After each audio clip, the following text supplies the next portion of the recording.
Chapter 1. Start in Life. I was born in 1632 in York.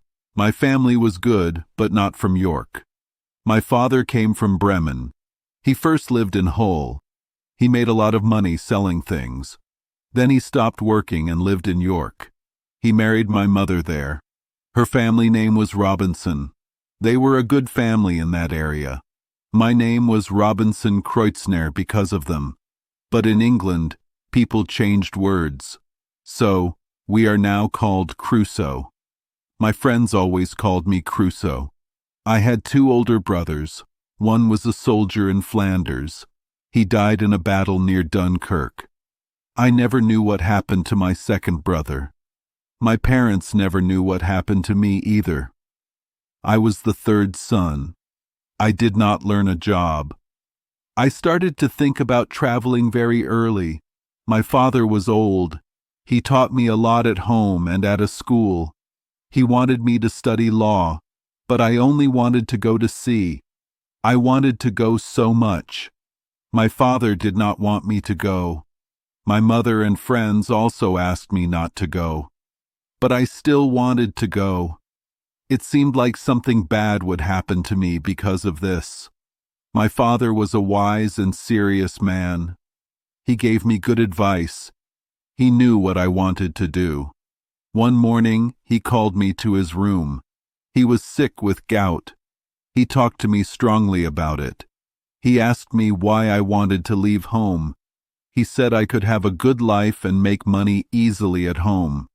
He told me that only people who had no money or wanted to be very rich went on adventures. He said these things were either too much for me or too little for me. He said my life was in the middle. It was the best life, he thought. It was the happiest life. It did not have the hard work of poor people. It also did not have the pride and problems of rich people. He told me that everyone else wanted this middle life.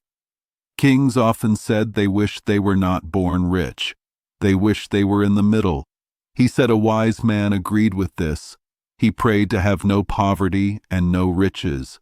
He told me to remember this. He said that problems in life were for rich and poor people. But the middle life had the fewest problems. It was not as changed by life as rich or poor people. He said they were not as sick in body or mind. This is because rich people lived badly. Poor people worked too hard or did not eat enough. The middle life was good for all good things and fun things. Peace and money came with a middle life. Being calm, healthy, and friendly were good things in the middle life. In this way, people lived a quiet and happy life. They did not work too hard with their hands or mind. They did not have to be slaves for food. They were not worried about problems that made them sad or tired.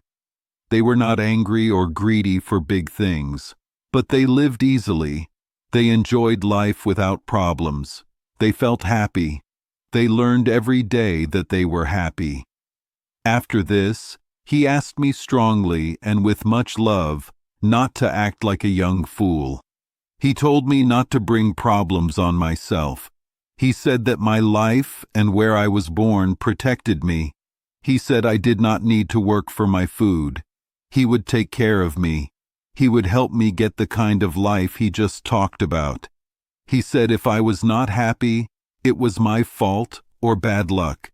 He would not be responsible. He had warned me about things that would hurt me.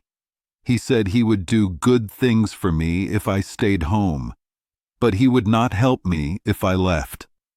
Finally, he told me about my older brother. He had also tried to stop him from going to war, but his brother wanted to be a soldier.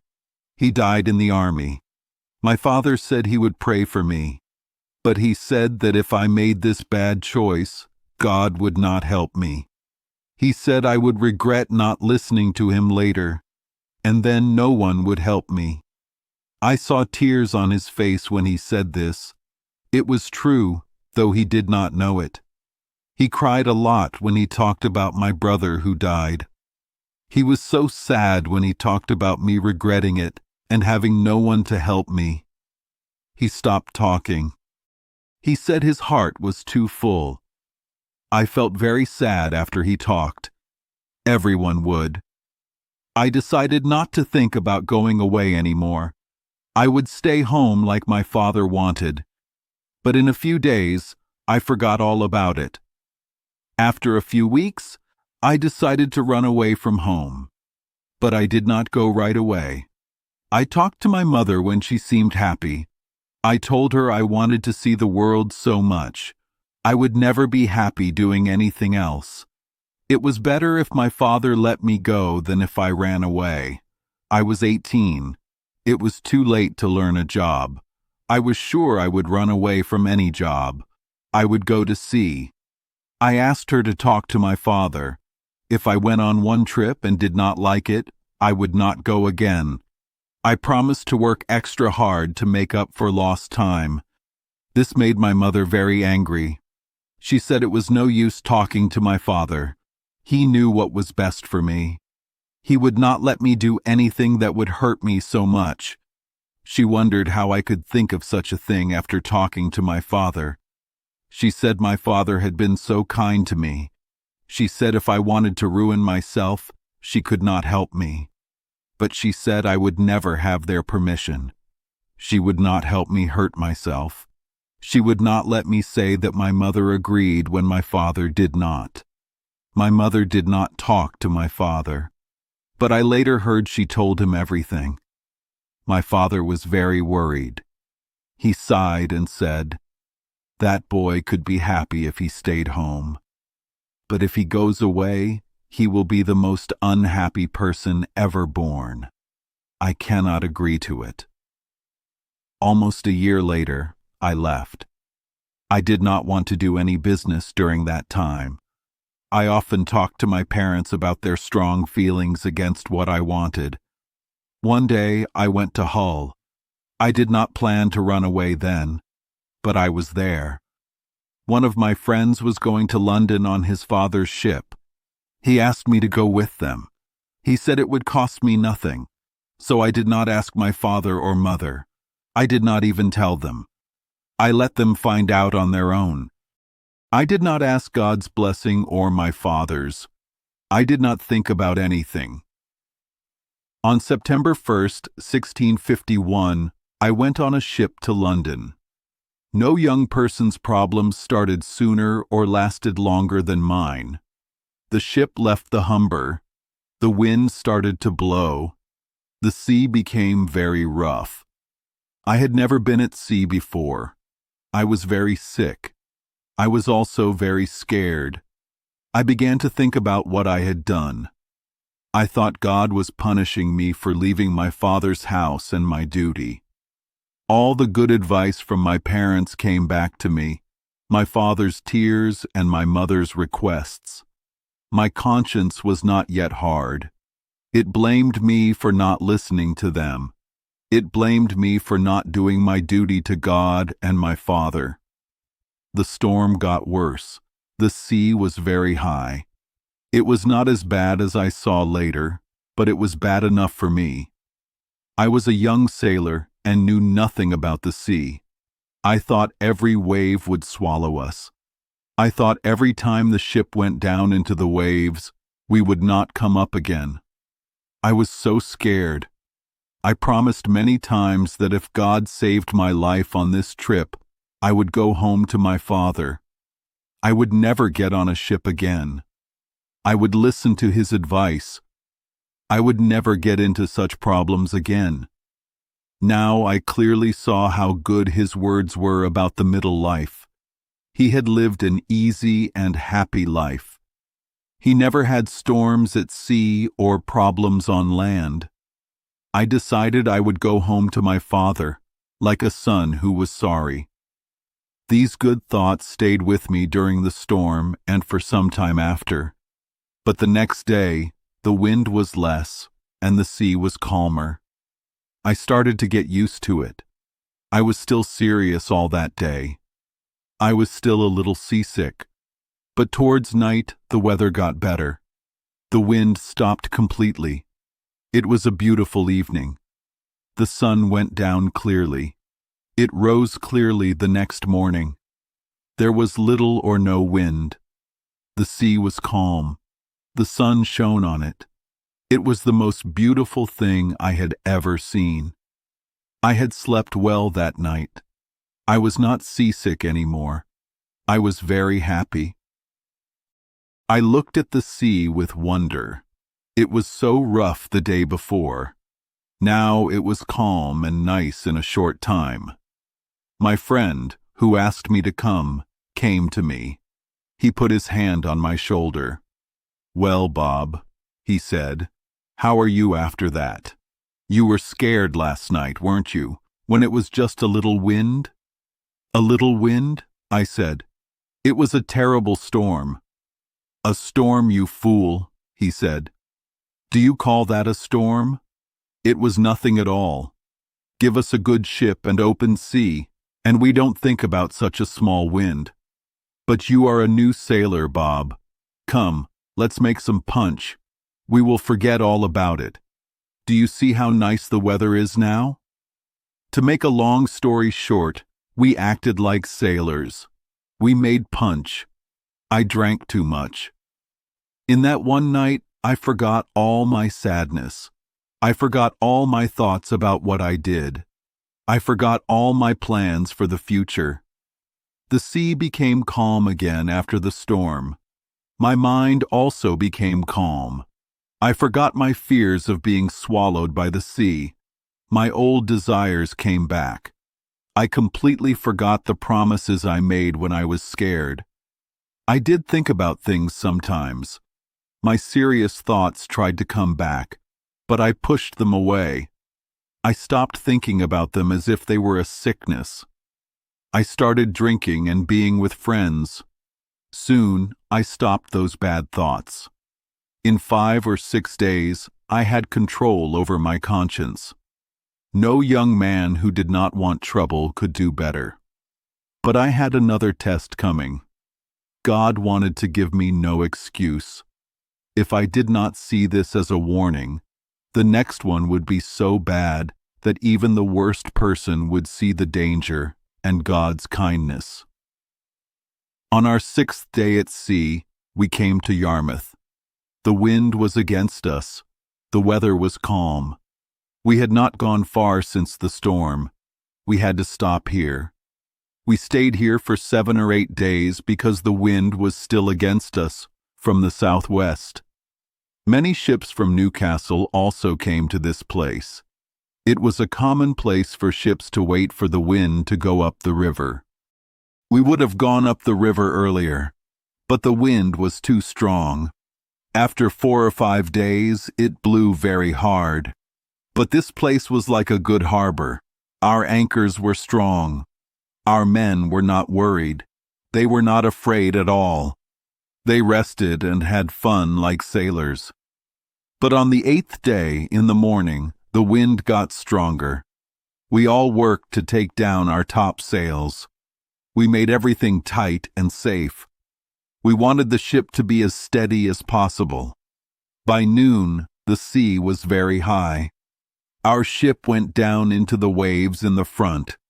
Water came onto the ship many times. We thought our anchor had moved once or twice, so our captain told us to use another anchor. We had 2 anchors out in front. The ropes were let out all the way. Now it was a terrible storm. I started to see fear on the faces of the sailors.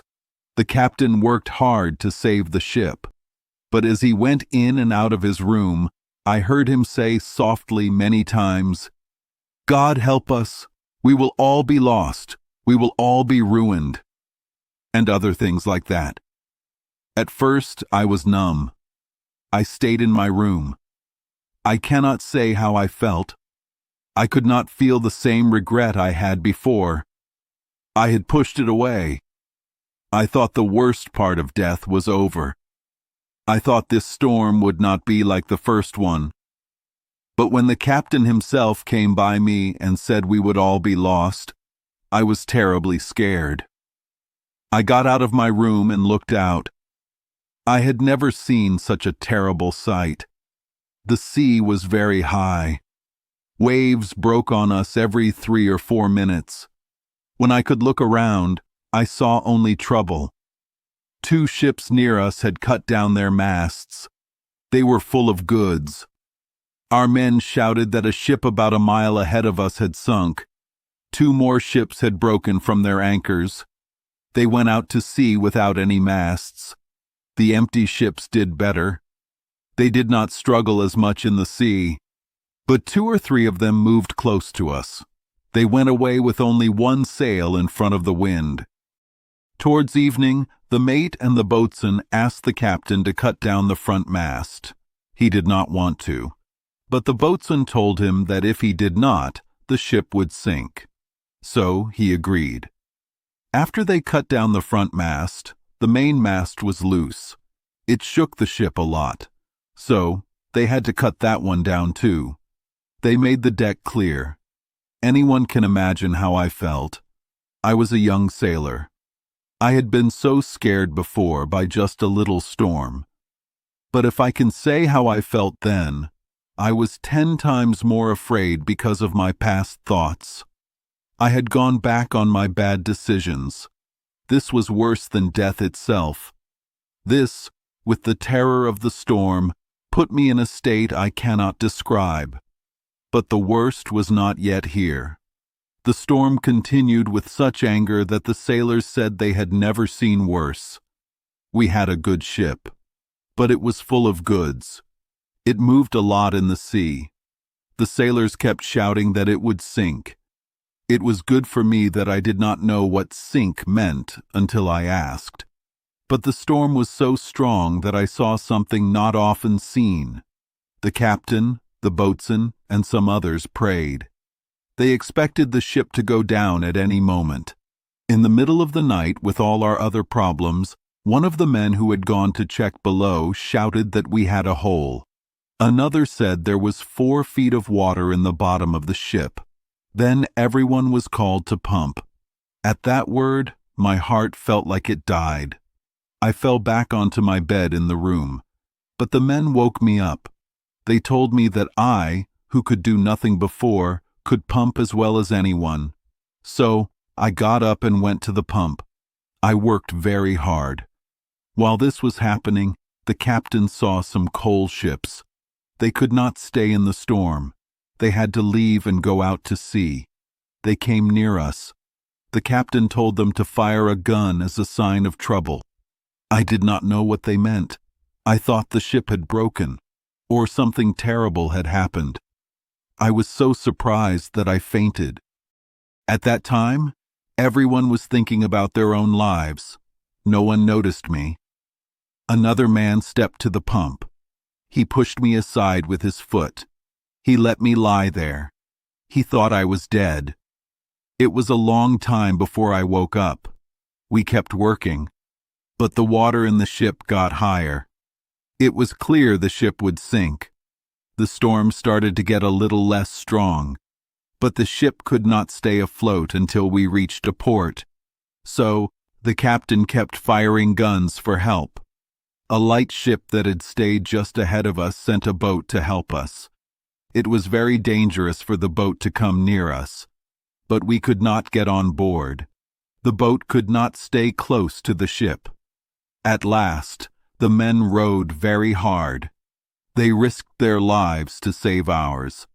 Our men threw them a rope from the back of our ship. It had a buoy on it. Then they let out a lot of rope. After much work and danger, they caught hold of it. We pulled them close under the back of our ship. We all got into their boat. After we were in the boat, it was no use to think about reaching their own ship. So everyone agreed to let it go. We only tried to pull the boat towards the shore as much as we could. Our captain promised them that if the boat broke on shore, he would pay their captain for it. So, partly rowing and partly pushed by the wind, our boat went north. It went towards the shore almost as far as Winterton Ness. We were only out of our ship for about 15 minutes. Then we saw it sink. That was the first time I understood what it meant for a ship to sink in the sea. I must say, I could hardly look up when the sailors told me it was sinking. From the moment they put me in the boat, my heart felt dead inside. This was partly from fear and partly from the terror in my mind. I also thought about what was still to come. While we were in this state, the men were still rowing to get the boat closer to shore. We could see many people running along the beach to help us when we got near. This was when our boat went up on the waves, and we could see the shore. But we moved slowly towards the shore. We could not reach the shore until we passed the lighthouse at Winterton. The shore went west towards Cromer. There, the land made the wind less strong. We got in there. It was very hard, but we all got to shore safely. Afterwards, we walked to Yarmouth. There, as unlucky men, we were treated very kindly. The town officials gave us good places to stay. Rich merchants and ship owners also helped us. We were given enough money to go to London or back to Hull as we wished. If I had been smart then, I would have gone back to Hull. I would have gone home. I would have been happy. My father would have been so happy, like in the Bible story. He heard the ship I left on had sunk in Yarmouth. It was a long time before he knew I was not drowned. But my bad luck pushed me forward. Nothing could stop it. My mind told me many times to go home. My calm thoughts told me to go home. But I could not do it. I do not know what to call this.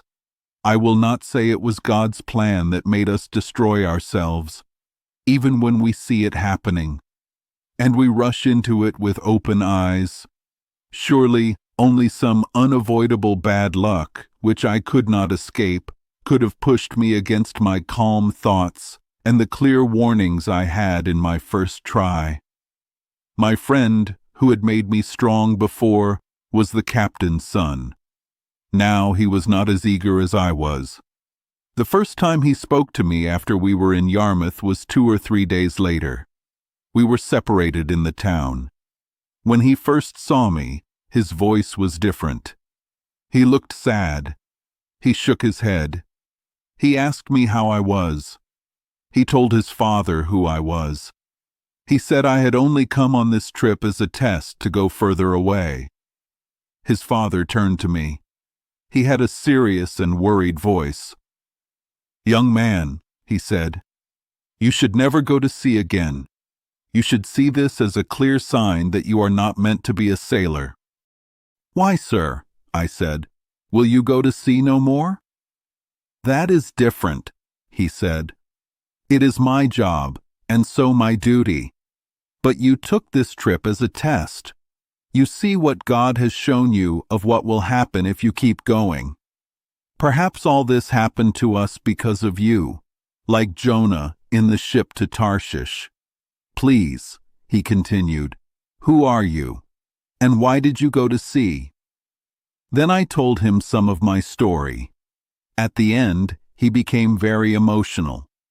"What did I do," he said, "that such an unhappy person should come on my ship?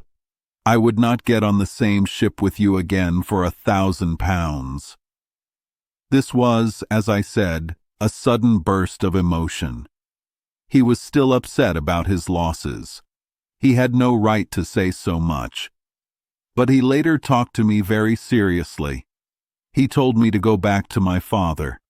He told me not to make God punish me. He said I could see God's hand against me.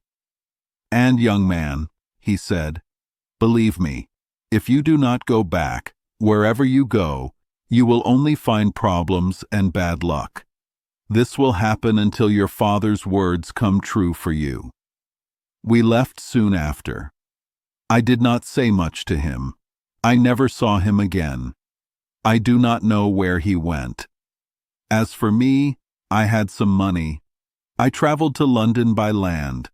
There, and on the way, I struggled with myself. What life should I choose? Should I go home or to sea. About going home, shame stopped the good thoughts I had. I immediately thought about how my neighbors would laugh at me. I would be ashamed to see not only my father and mother, but everyone else. Since then, I have often seen how strange and unreasonable people are, especially young people. They should be guided by reason in such cases. They are not ashamed to do wrong, but they are ashamed to feel sorry. They are not ashamed of the actions that make them look foolish, but they are ashamed of changing, which is the only way to make them look wise. However, I stayed in this state for some time. I was not sure what to do or what life to live. I still strongly did not want to go home. As I stayed away, the memory of my problems faded. As that got less, my desire to go home also faded.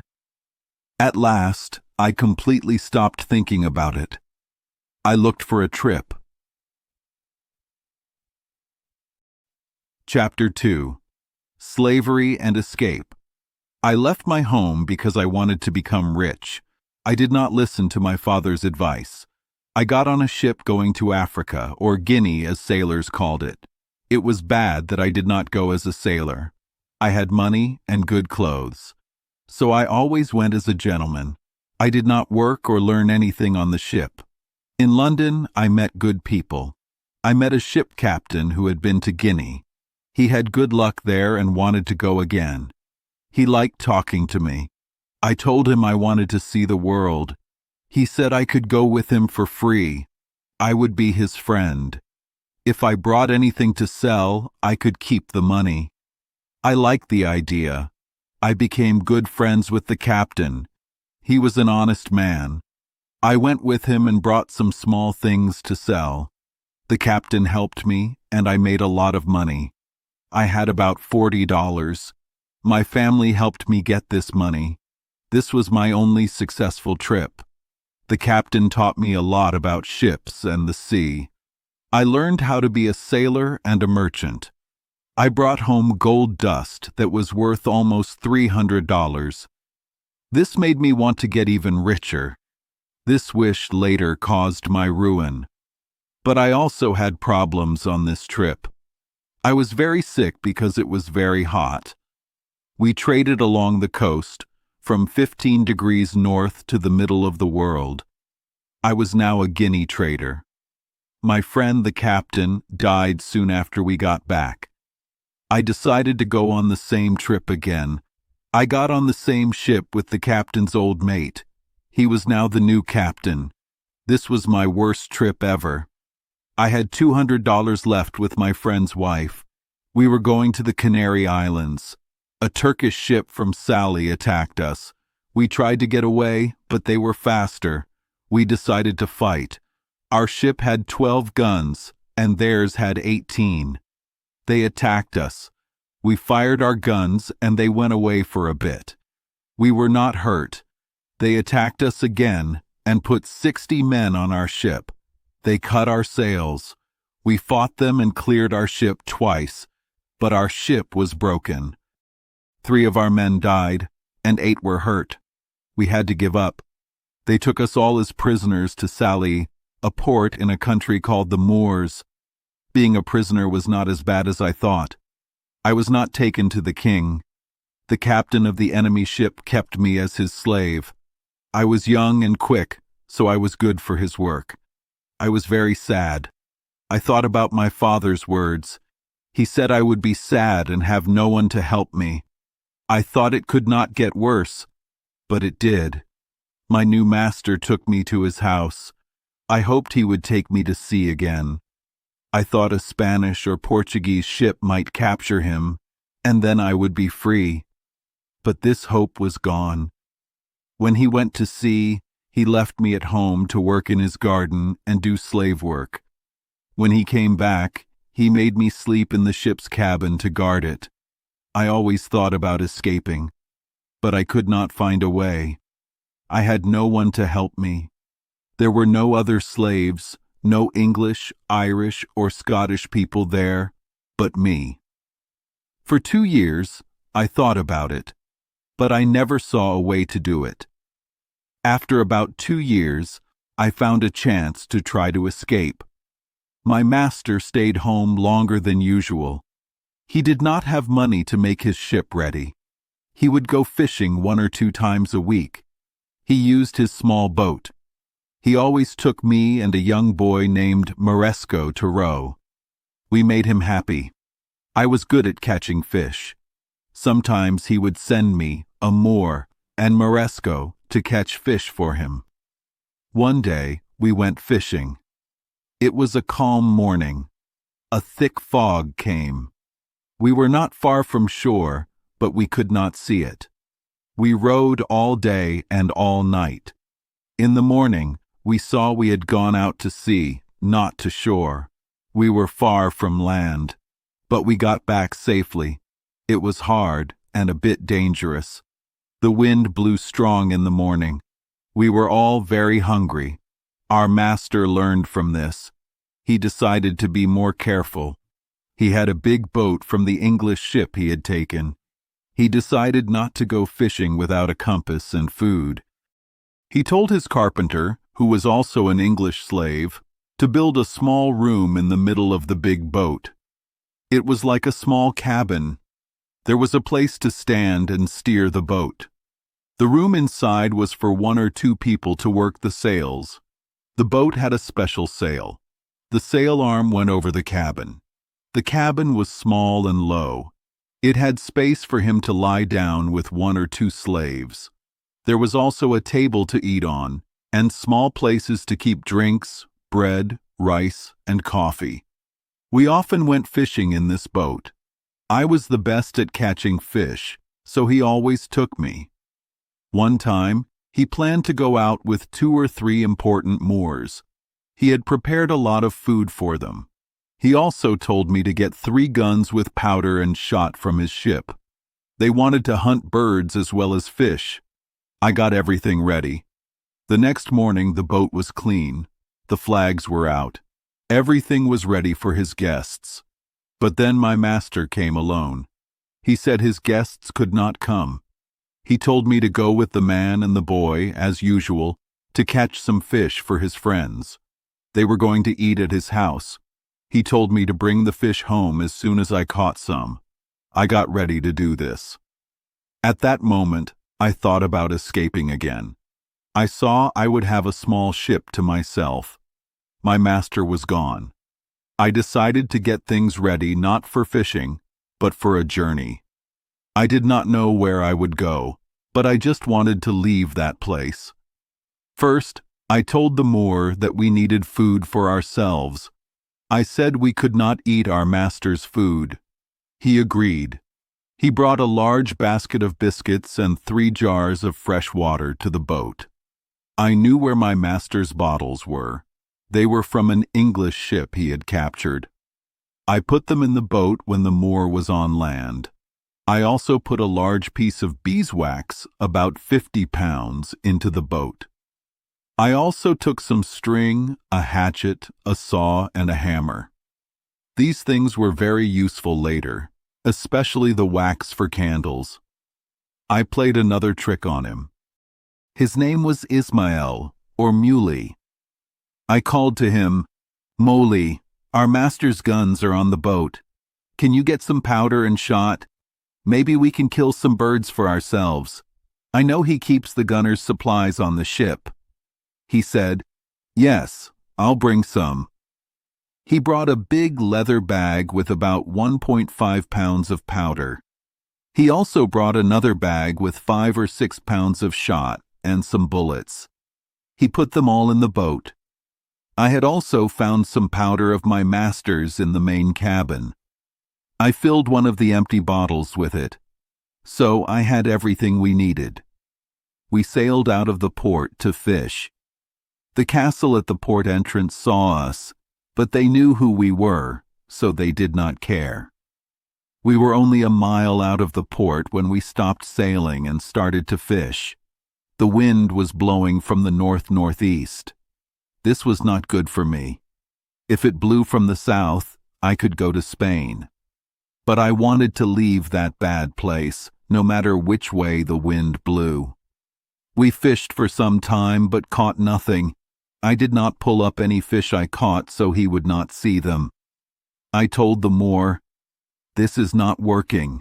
Our master will not be happy. We must go farther out." He thought nothing was wrong. He was at the front of the boat and set the sails. I was steering. I took the boat almost a league farther out. Then I stopped, pretending to fish. I gave the boy the steering wheel. I went to the Moor. I pretended to get something behind him. Then I grabbed him around his waist and threw him into the sea. He came up right away. He could swim very well. He called to me and asked to be let back in. He said he would go anywhere with me. He swam fast after the boat. He would have reached me quickly because there was little wind. I went into the cabin and got a gun. I pointed it at him. I told him I did not hurt him and would not hurt him if he was quiet. I said, "You can swim well enough to reach the shore. The sea is calm. Go to the shore. I will not hurt you. But if you come near the boat, I will shoot you in the head. I want my freedom." So he turned and swam to shore. I am sure he got there easily because he was an excellent swimmer. I would have taken the Moor with me and drowned the boy. But I could not trust the Moor. When he was gone, I turned to the boy, whose name was Jury. I said to him, "Jury, if you are loyal to me, I will make you a great man. But if you do not promise to be true to me, meaning swear by his God and father's beard, I must throw you into the sea too." The boy smiled and spoke so simply that I trusted him. He swore to be loyal to me and go anywhere with me.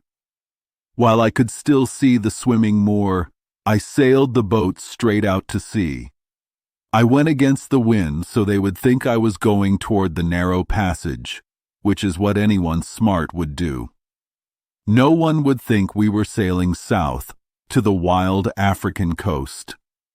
There, many black people would surround us in their boats and kill us. We could not go on land because wild animals, or even worse, wild people, would eat us. But when it got dark, I changed my direction. I steered south and a little to the east. I stayed close to the shore. There was a good, fresh wind and a calm sea. I sailed so fast that by the next day, at 3 p.m, when I first saw land, I was at least 150 miles south of Salé. I was past the land of the King of Morocco and any other kings there. We saw no people. But I was so scared of the Moors. I was afraid of being caught by them. So I did not stop, or go to shore, or drop anchor. The wind was good for 5 days. Then the wind changed to the south. I thought that if any of their ships were chasing me, they would give up now. So I went to the coast. I dropped anchor at the mouth of a small river. I did not know what river it was, or where, or what country. I did not see any people, and I did not want to. The main thing I wanted was fresh water. We came into this small bay in the evening. We planned to swim to shore when it was dark to see the land. But when it was fully dark, we heard terrible noises. Wild animals were barking, roaring, and howling. We did not know what they were. The poor boy was very scared. He asked me not to go on shore until day. I said, "Okay, Jury, I won't. But maybe we will see men by day who will be as bad as those lions." Jury laughed and said, "Then we shoot them. Make them run away." Jury spoke English like this because he talked to us slaves. I was happy to see the boy cheerful. I gave him a drink from our master's bottles to make him feel better. Jury's advice was good, and I followed it. We dropped our small anchor and stayed still all night. I say still because we did not sleep. In 2 or 3 hours, we saw very big animals. We did not know what to call them. Many kinds came to the shore and went into the water. They rolled around and washed themselves to cool off. They made terrible howls and yells. I had never heard anything like it. Jury was very scared, and so was I. But we were even more scared when we heard one of these big animals swimming toward our boat. We could not see it, but we could hear it breathing. It was a very big and angry animal. Jury said it was a lion. Maybe it was. But poor Jury cried to me to pull up the anchor and row away. I said, "No, Jury. We can cut our rope and leave the buoy there. Then we can go out to sea. They cannot follow us far." As soon as I said that, I saw the animal, whatever it was, 2 oar lengths away. This surprised me, but I quickly went to the cabin door. I picked up my gun and fired at it. It immediately turned and swam back to shore. It is impossible to describe the terrible noises and cries that came from the shore and farther inland after I fired the gun. I think those animals had never heard a gun before. This made me sure that we could not go on shore at night on that coast. Going on shore during the day was also a question. If we fell into the hands of wild people, it would be as bad as falling into the hands of lions and tigers. We were equally afraid of both dangers, but we had to go on shore somewhere for water. We had no water left in the boat. When and where to get it was the problem. Jury said that if I let him go on shore with one of the jars, he would find water and bring it back to me. I asked him why he would go and why I should not go, and he stay in the boat. The boy answered with so much love that I liked him forever after. He said, "If wild men come, they eat me, you go away." I said, "Well, Jury, we will both go. And if the wild men come, we will kill them. They will eat neither of us." So I gave Jury some biscuit to eat and a drink from our master's bottles. We pulled the boat as close to the shore as we thought was safe. Then we walked to shore. We only carried our guns and 2 jars for water. I did not want to go out of sight of the boat. I was afraid that canoes with wild people would come down the river. But the boy saw a low place about a mile inland. He ran to it. Soon I saw him running back to me. I thought a wild person was chasing him, or a wild animal scared him. I ran to help him. But when I got closer, I saw something hanging over his shoulders. It was an animal he had shot. It was like a hare, but a different color, and with longer legs. We were very happy about it. It was good meat. But the biggest joy Shuri brought was telling me he had found good water and seen no wild men. But we found later that we did not need to work so hard for water. A little farther up the small bay where we were, the water was fresh when the tide was out. The tide only went up a little way, so we filled our jars. We ate the hare he had killed. We got ready to leave. We had not seen any signs of people in that part of the country. I had been to this coast before. I knew that the Canary Islands and the Cape Verde Islands were not far from the coast. But I had no tools to know our position. I did not exactly know or remember their position. So I did not know where to look for them, or when to sail out to sea toward them. Otherwise, I could have easily found some of these islands. But my hope was that if I sailed along this coast until I reached the area where the English traded, I would find some of their ships that would help us. I thought that where I was now was a wild, empty land between the King of Morocco's land and the black people's land. Only wild animals lived there. The black people had left because they were afraid of the Moors. The Moors did not think it was good to live there because it was dry.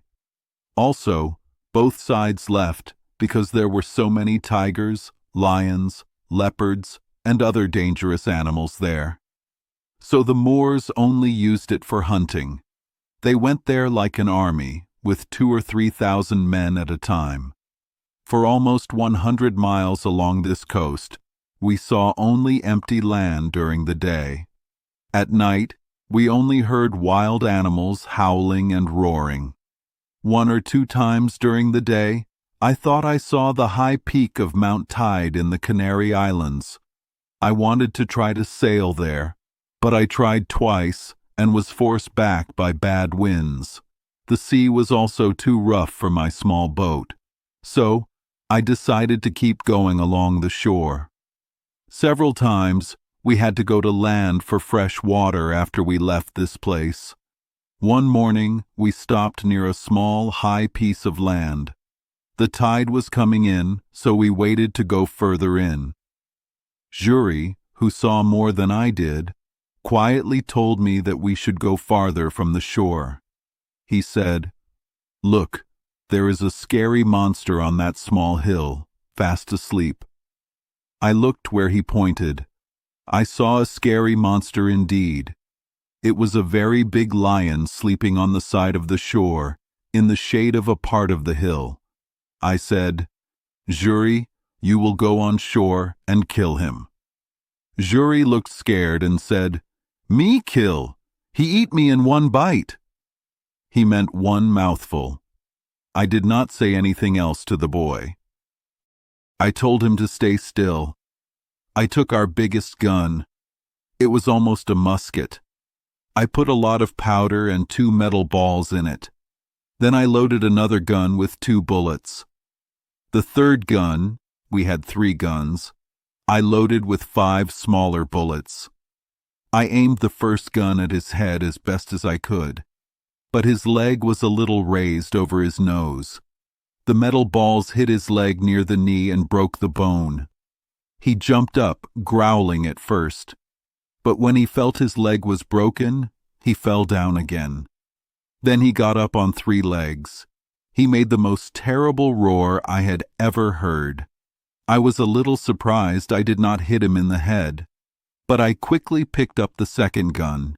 Even though he started to move away, I fired again and shot him in the head. I was happy to see him fall and make little noise. He was struggling for life. Then Jury became brave. He wanted me to let him go on shore. I said, "Well, go." So the boy jumped into the water. He took a small gun in one hand and swam to shore with the other. He got close to the animal. He put the gun to its ear and shot it in the head again. This killed it completely. This was a good hunt for us, but it was not food. I was sad to use 3 shots on an animal that was no good to us. But Jury said he wanted some part of it. So he came back to the boat and asked me for the hatchet. I asked, "For what, Jury?" He said, "Me cut off his head." Jury could not cut off its head, but he cut off 1 foot. He brought it with him. It was a very big foot. I thought that maybe its skin could be useful to us. I decided to take off its skin if I could. So Jury and I started to work. Jury was much better at it than I was. It took us both the whole day, but finally we got the skin off. We spread it on top of our cabin. The sun dried it completely in 2 days. Later, I used it to lie on. Chapter 3. Wrecked on a Desert Island. After our stop, we sailed south for 10 or 12 days. We had little food. We only went to shore for fresh water. I wanted to reach the Gambia or Senegal rivers near Cape Verde. I hoped to find a European ship there. If I did not know what to do.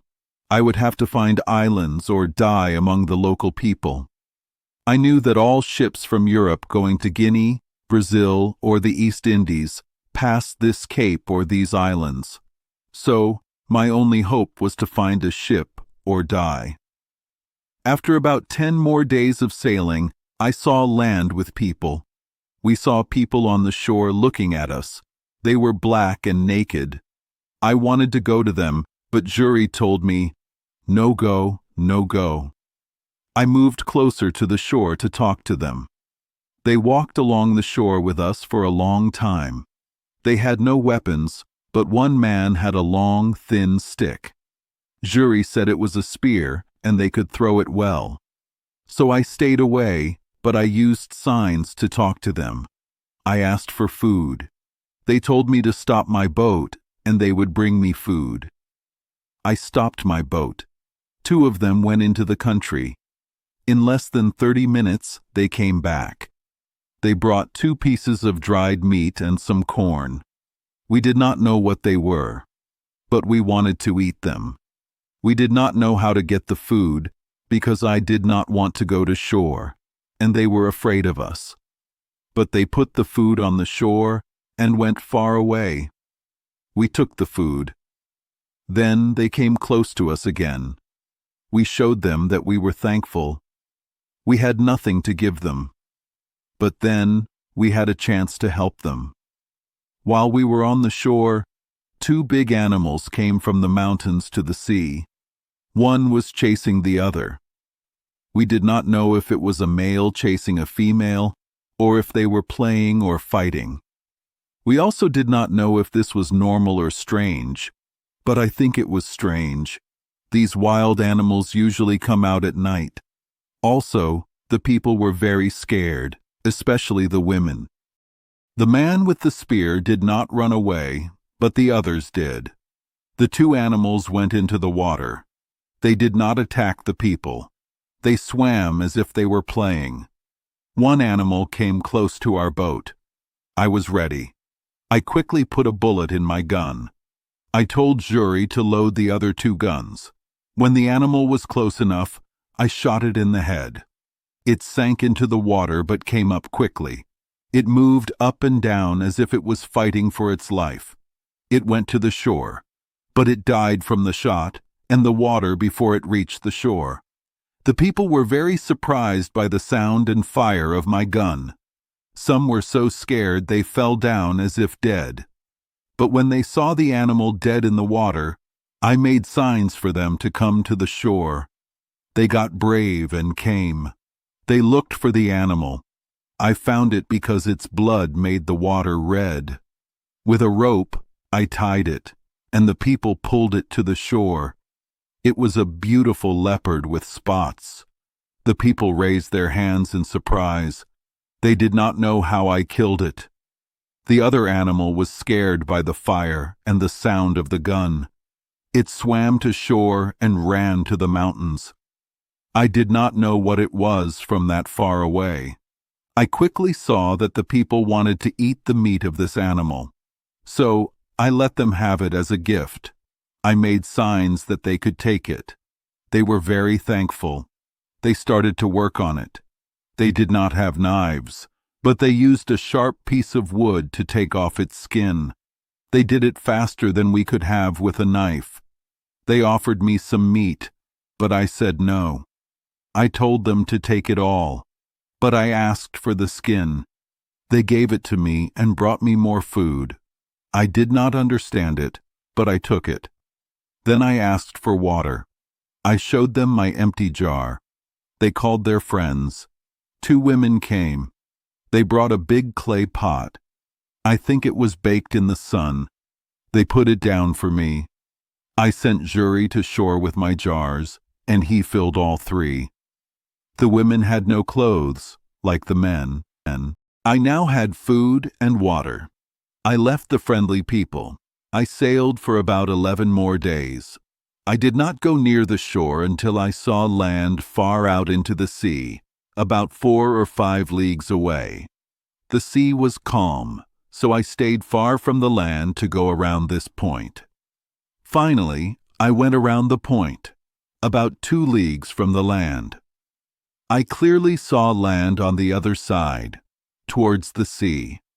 I knew for sure that this was Cape Verde, and the islands called Cape Verde Islands. But they were far away. I did not know what to do. If a strong wind came, I might not reach either place. I was thinking hard. I went into the cabin and sat down. Jury was steering the boat. Suddenly the boy shouted, "Master, master, a ship with a sail!" The boy was very scared. He thought it was one of his master's ships coming for us, but I knew we were far away from them. I jumped out of the cabin. I immediately saw the ship. It was a Portuguese ship. I thought it was going to Guinea for people, but when I saw where it was sailing, I knew it was going another way. It was not coming close to the shore. So I sailed as far out to sea as I could. I wanted to talk to them if I could. I sailed as fast as I could. I saw that I would not reach them. They would be gone before I could signal them. But after I tried my hardest and started to give up, they saw my boat with their telescopes. They thought it was a European boat from a lost ship. So they slowed down for me. I was happy. I had my patron's flag on board. I waved it to them as a sign of trouble. I also fired a gun. They saw both. They told me they saw the smoke, but not the sound of the gun. When they saw my signals, they stopped for me. In about 3 hours, I reached them. They asked me who I was in Portuguese, Spanish, and French. I did not understand them. But then, a Scottish sailor on board called to me. I answered him and told him I was an Englishman. I had escaped from slavery with the Moors in Salé. They told me to come on board. They were very kind and took me and all my things. I was so happy. I was free from such a bad and almost hopeless situation. I offered everything I had to the captain for saving me. But he was very kind. He said he would take nothing from me. He said I would get all my things when I reached Brazil. He said, "I saved your life as I would want to be saved myself. Maybe one day I will need help too. Also, when I take you to Brazil, far from your home, if I take your things, you will starve. Then I would take the life I gave you. No, no, Mr. Englishman," he said. "I will take you there because it is good. Your things will help you live there and go home again." He was kind in his offer and did exactly what he said. He told his sailors not to touch anything of mine. He took all my things himself. He gave me a list of everything, even my 3 clay jars. My boat was very good. He saw it and said he wanted to buy it for his ship. He asked me how much I wanted for it. I told him he had been so good to me that I could not ask for a price. I left it to him. He said he would give me a paper to pay me 80 pieces of 8 in Brazil. If someone offered more there, he would give me more.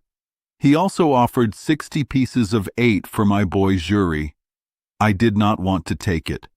Not because I did not want the captain to have him, but because I did not want to sell the boy's freedom. He had helped me so well to get my own freedom. But when I told him why, he understood. He offered to give the boy a paper to set him free in 10 years if he became a Christian.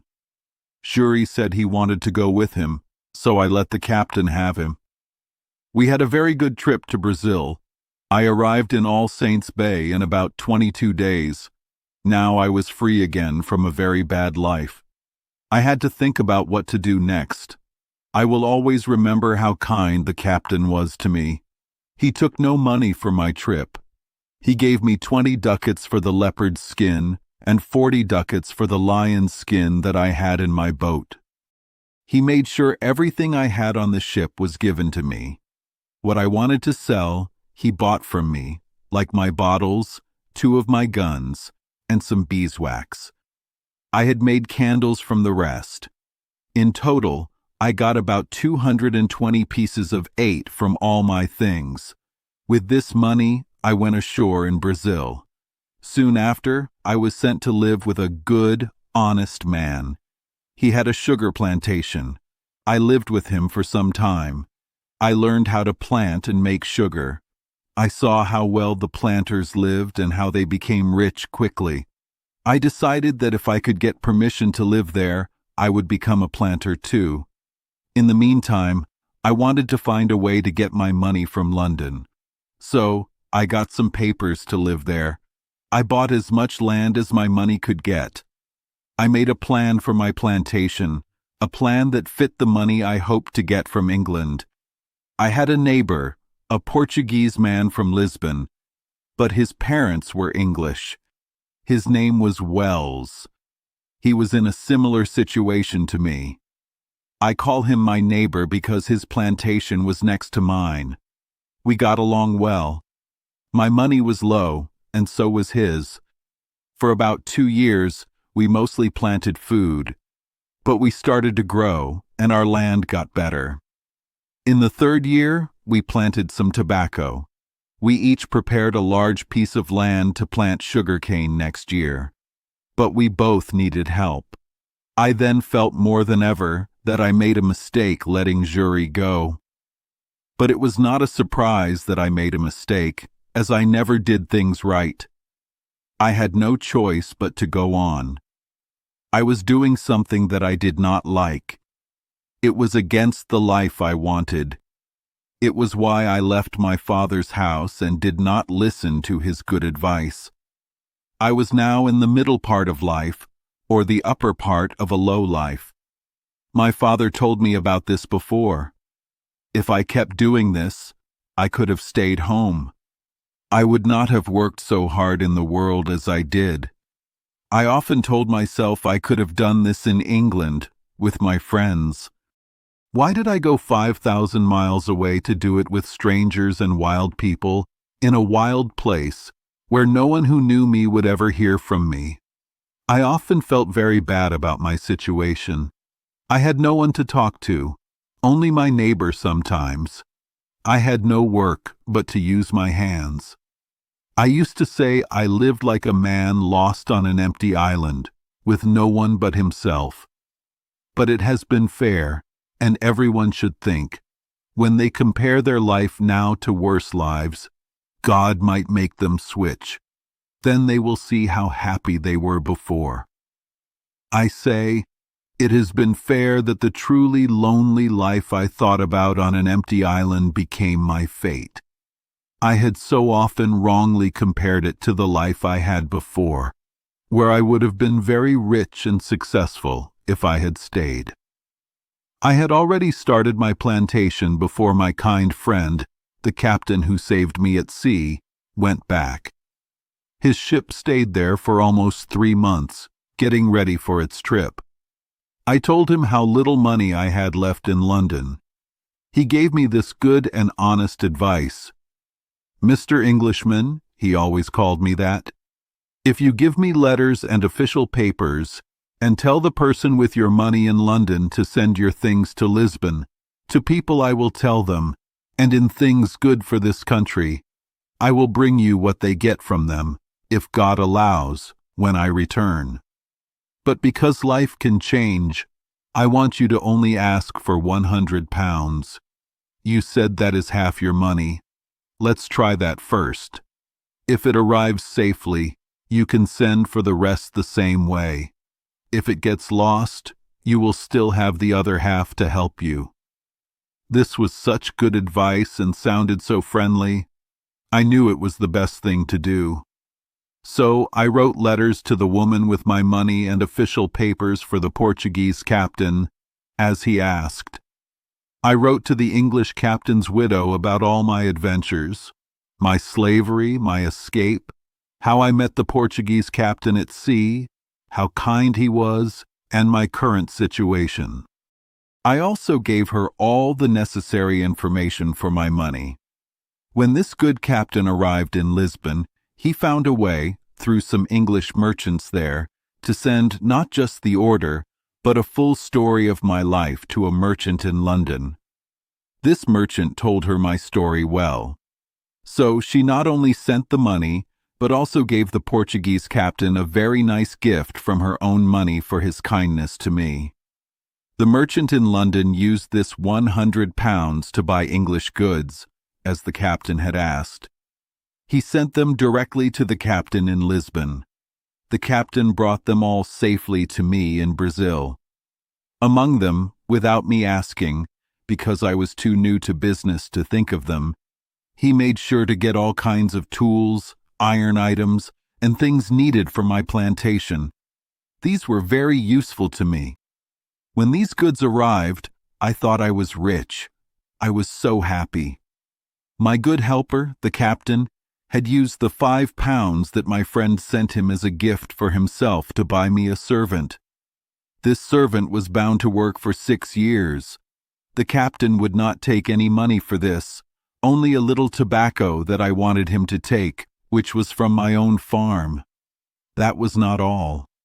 My goods were all English products, like clothes and fabrics, which were very valuable and wanted in this country. I sold them for a lot of money. I can say I had more than 4 times the value of my first goods. I was now much richer than my poor neighbor, in my plantation. The first thing I did was buy a black slave and a European servant. Another one besides the one the captain brought me from Lisbon. But success, when not used well, often brings the biggest problems. This happened to me. The next year, my plantation was very successful. I grew 50 big rolls of tobacco on my land. This was more than I had sold to my neighbors for what I needed. These 50 rolls, each over £100, were well prepared and saved for when the ships from Lisbon came back. Now, as my business and money grew, my mind started to fill with ideas and plans that were too big for me. These often ruin the best businessmen. If I had stayed as I was, many good things could have happened to me. My father wanted me to have a quiet life and said that the middle part of life was full of good things. But other things happened to me. I continued to cause my own problems. And to make my mistake worse and think more about it later, all these bad things happened because I always wanted to travel and explore. I did not listen to the clear ways to do well in life that nature and God gave me. I had done this before when I left my parents. Now I could not be happy. I had to leave the good chance of being a rich and successful man on my new plantation.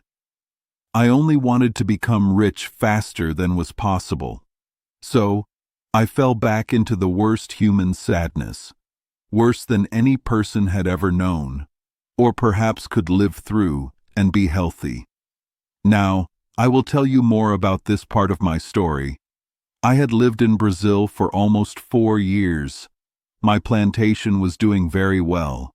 I had learned the language.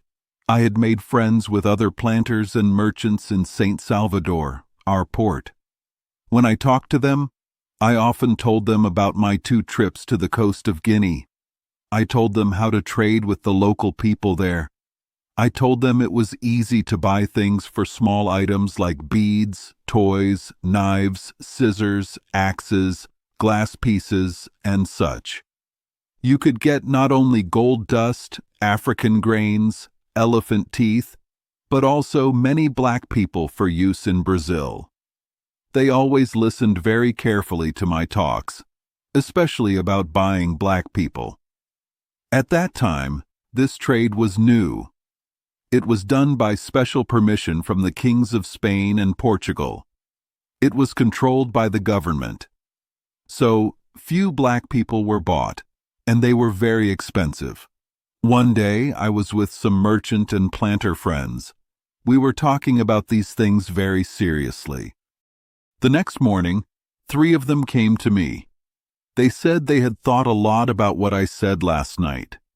They had a secret plan for me. After they told me to keep it a secret, they said they wanted to get a ship ready to go to Guinea. They all had plantations like me. They needed workers the most.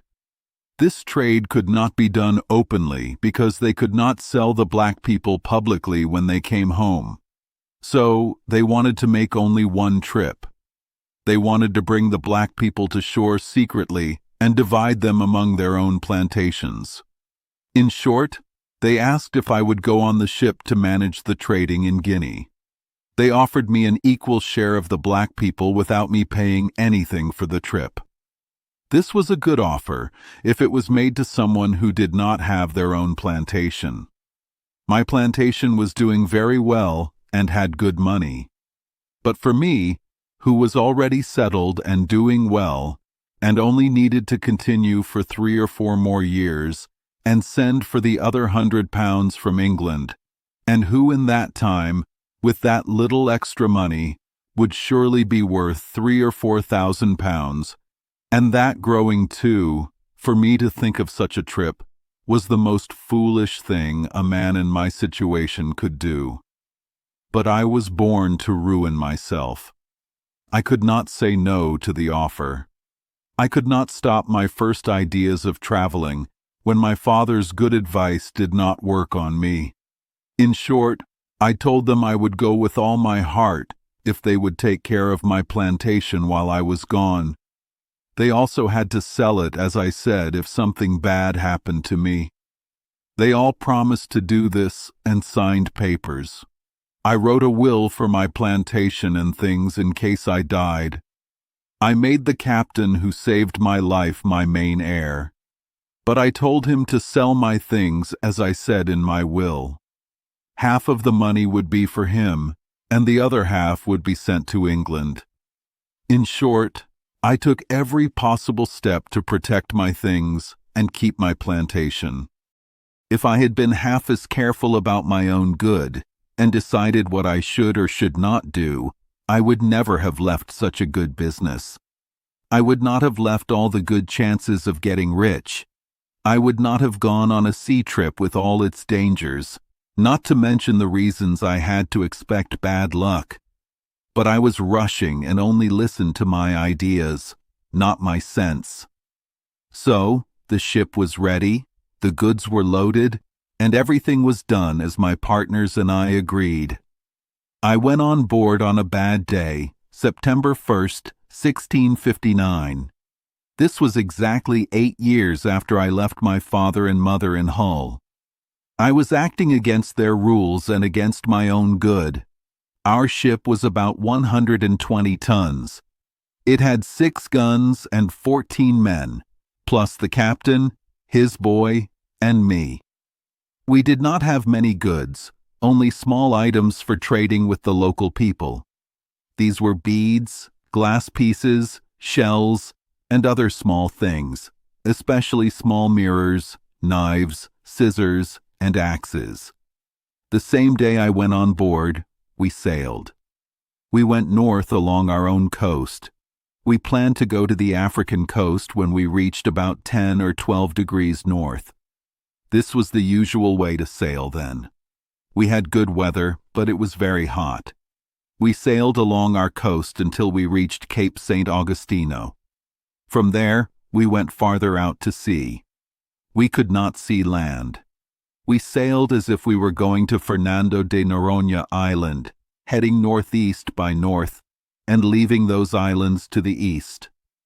On this path, we crossed the equator in about 12 days. Our last measurement showed us at 7 degrees 22 minutes north.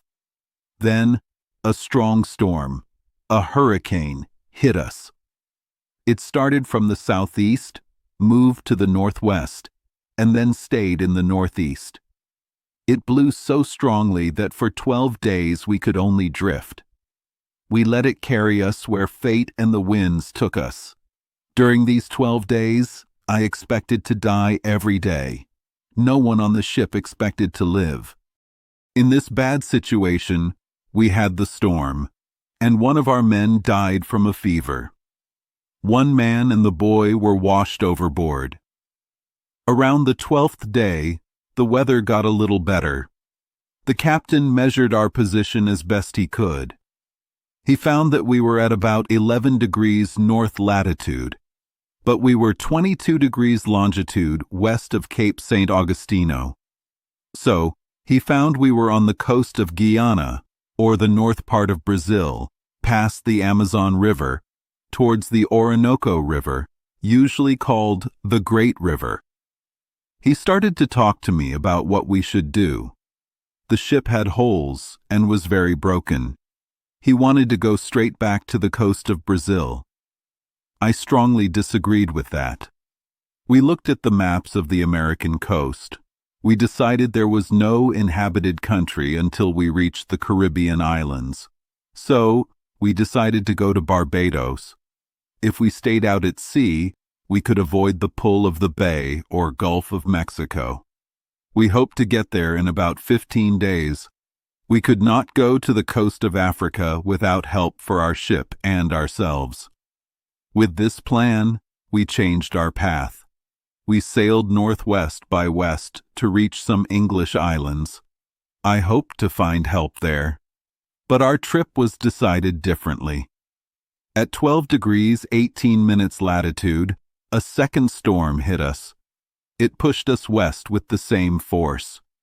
It took us so far from any people that even if we lived through the sea, we were more likely to be eaten by wild people than ever return home. In this bad situation, the wind was still blowing very hard. One of our men shouted, "Land!" early in the morning. We quickly ran out of the cabin to look. We hoped to see where in the world we were. Then the ship hit sand. In a moment, it stopped moving. The sea crashed over it so much that we thought we would all die right away. We quickly went inside to protect ourselves from the sea's foam and spray. It is hard for anyone who has not been in such a situation to describe or imagine how scared people are. We did not know where we were or what land we were on. Was it an island or the mainland? Were there people or not? The wind was still very strong, though a little less than before.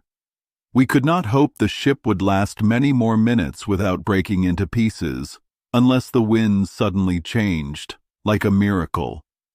In short, we sat looking at each other, expecting death every moment.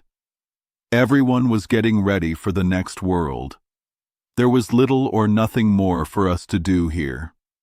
Our only comfort was that, against our hopes, the ship had not broken yet, and the captain said the wind was getting weaker. Now, even though we thought the wind was a little less strong, the ship had hit the sand. It was stuck too fast for us to think it would get off. We were in a terrible situation. We only had to think about saving our lives as best we could. We had a boat at the back of our ship just before the storm, but it first broke when it hit the ship's steering part. Then it broke away and either sank or was pushed out to sea. So, there was no hope from that boat. We had another boat on board, but how to get it into the sea was not clear. However, there was no time to talk. We thought the ship would break into pieces any minute. Some told us it had already broken. In this danger, the ship's officer grabbed the boat. With the help of the other men, he got it over the side of the ship. We all got in, 11 of us. We gave ourselves to God's kindness and the wild sea. Even though the storm was much weaker, the sea was very high near the shore. The Dutch would call it the wild sea in a storm. And now our situation was very sad. We all clearly saw that the sea was so high that the boat could not last. We would certainly drown. We had no sail, and even if we did, we could not use it. So we rowed towards the land. Our hearts were heavy, like men going to their death. We all knew that when the boat came near the shore, the waves would smash it into 1,000 pieces. However, we prayed to God with all our hearts. The wind pushed us towards the shore. We sped up our own end by rowing as hard as we could towards land. We did not know what the shore was like. We did not know if it was rock or sand. We did not know if it was steep or flat. We hoped to find a bay or a river mouth. Maybe we could get our boat in there. Or maybe we could find calm water near the land. But we saw nothing like that. As we got closer to the shore, the land looked scarier than the sea. We rowed about 2 miles. Then a very big wave came from behind us. It looked like a mountain. It hit our boat very hard and turned it over. We were all thrown out of the boat. We could not say anything. We all went under the water at the same time. I felt very confused when I sank into the water. I could swim well, but I could not get my head out of the waves to breathe. The wave carried me a long way to the shore. Then it went back to the sea. It left me on the land. I was almost dry, but I felt half dead because I had swallowed so much water. I was still able to think and breathe. I saw that I was closer to the land than I thought. I stood up. I tried to run to the land very fast. I wanted to do this before another wave came, but I saw a big wave coming after me. It was as high as a hill. It was as angry as an enemy. I could not fight it. I had to hold my breath. I had to try to float on the water. I wanted to swim to the shore. I was worried that the sea would carry me back when it went away. The wave came over me again. It pulled me down deep into the water. I felt a strong force taking me to the shore very fast. I held my breath and swam with all my strength. I felt like I would burst from holding my breath. Then I felt myself go up. My head and hands came out of the water. This helped me a lot. I could breathe, and I felt new courage. I was underwater again for a while, but I held my breath. I felt the water go back. I swam against the waves. I felt the ground with my feet again.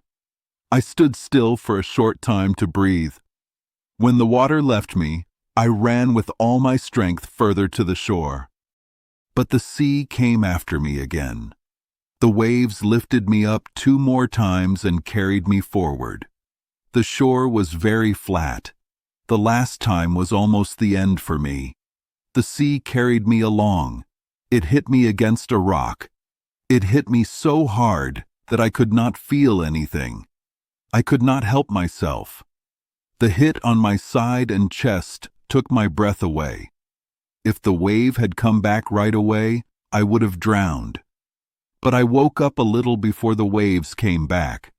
I knew the water would cover me again, so I decided to hold on to the rock. I wanted to hold my breath until the wave went back. The waves were not as high now because I was closer to land. I held on until the wave went down. Then I ran again. This brought me very close to the shore. The next wave went over me, but it did not carry me away. The next time I ran, I got to the land. I climbed up the rocks on the shore. I sat down on the grass. I was safe. The water could not reach me. I was now safe on land. I looked up and thanked God that I was alive. A few minutes before, I had no hope. I think it is impossible to say how happy a person feels when they are saved from death. I understand now why they bring a doctor when a bad person is about to be hanged and then gets to live. They want the doctor to let out some blood. This is so the big surprise does not hurt them. Sudden joys, like sadness, confuse us at first. I walked on the shore. I lifted my hands. My whole body was thinking about being saved. I made many movements that I cannot describe. I thought about all my friends who had drowned. Only I was saved. I never saw them again. I only saw 3 of their hats, 1 cap, and 2 shoes that did not match. I looked at the ship that was stuck.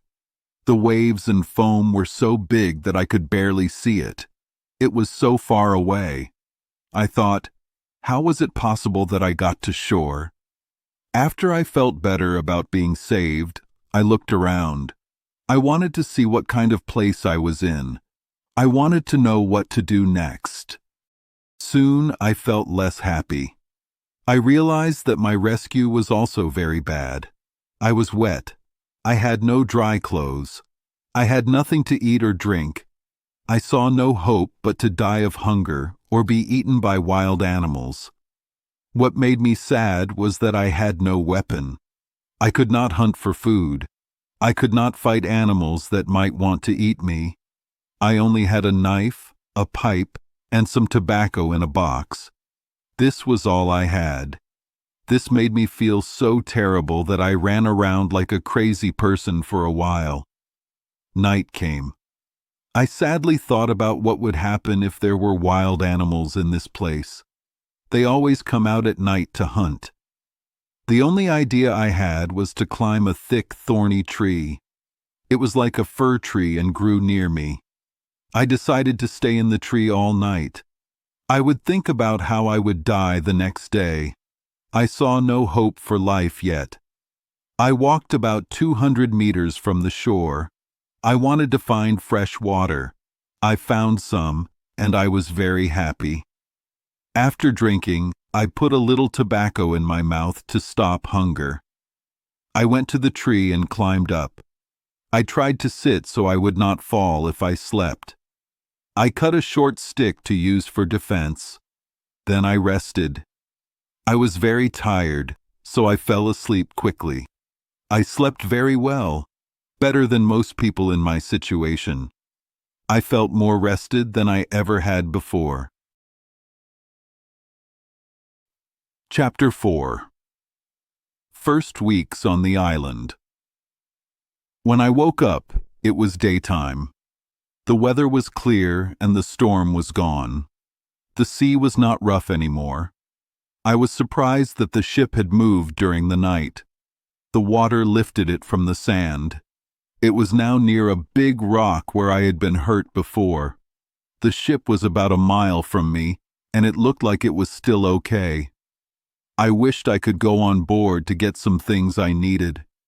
I came down from the tree where I slept. I looked around.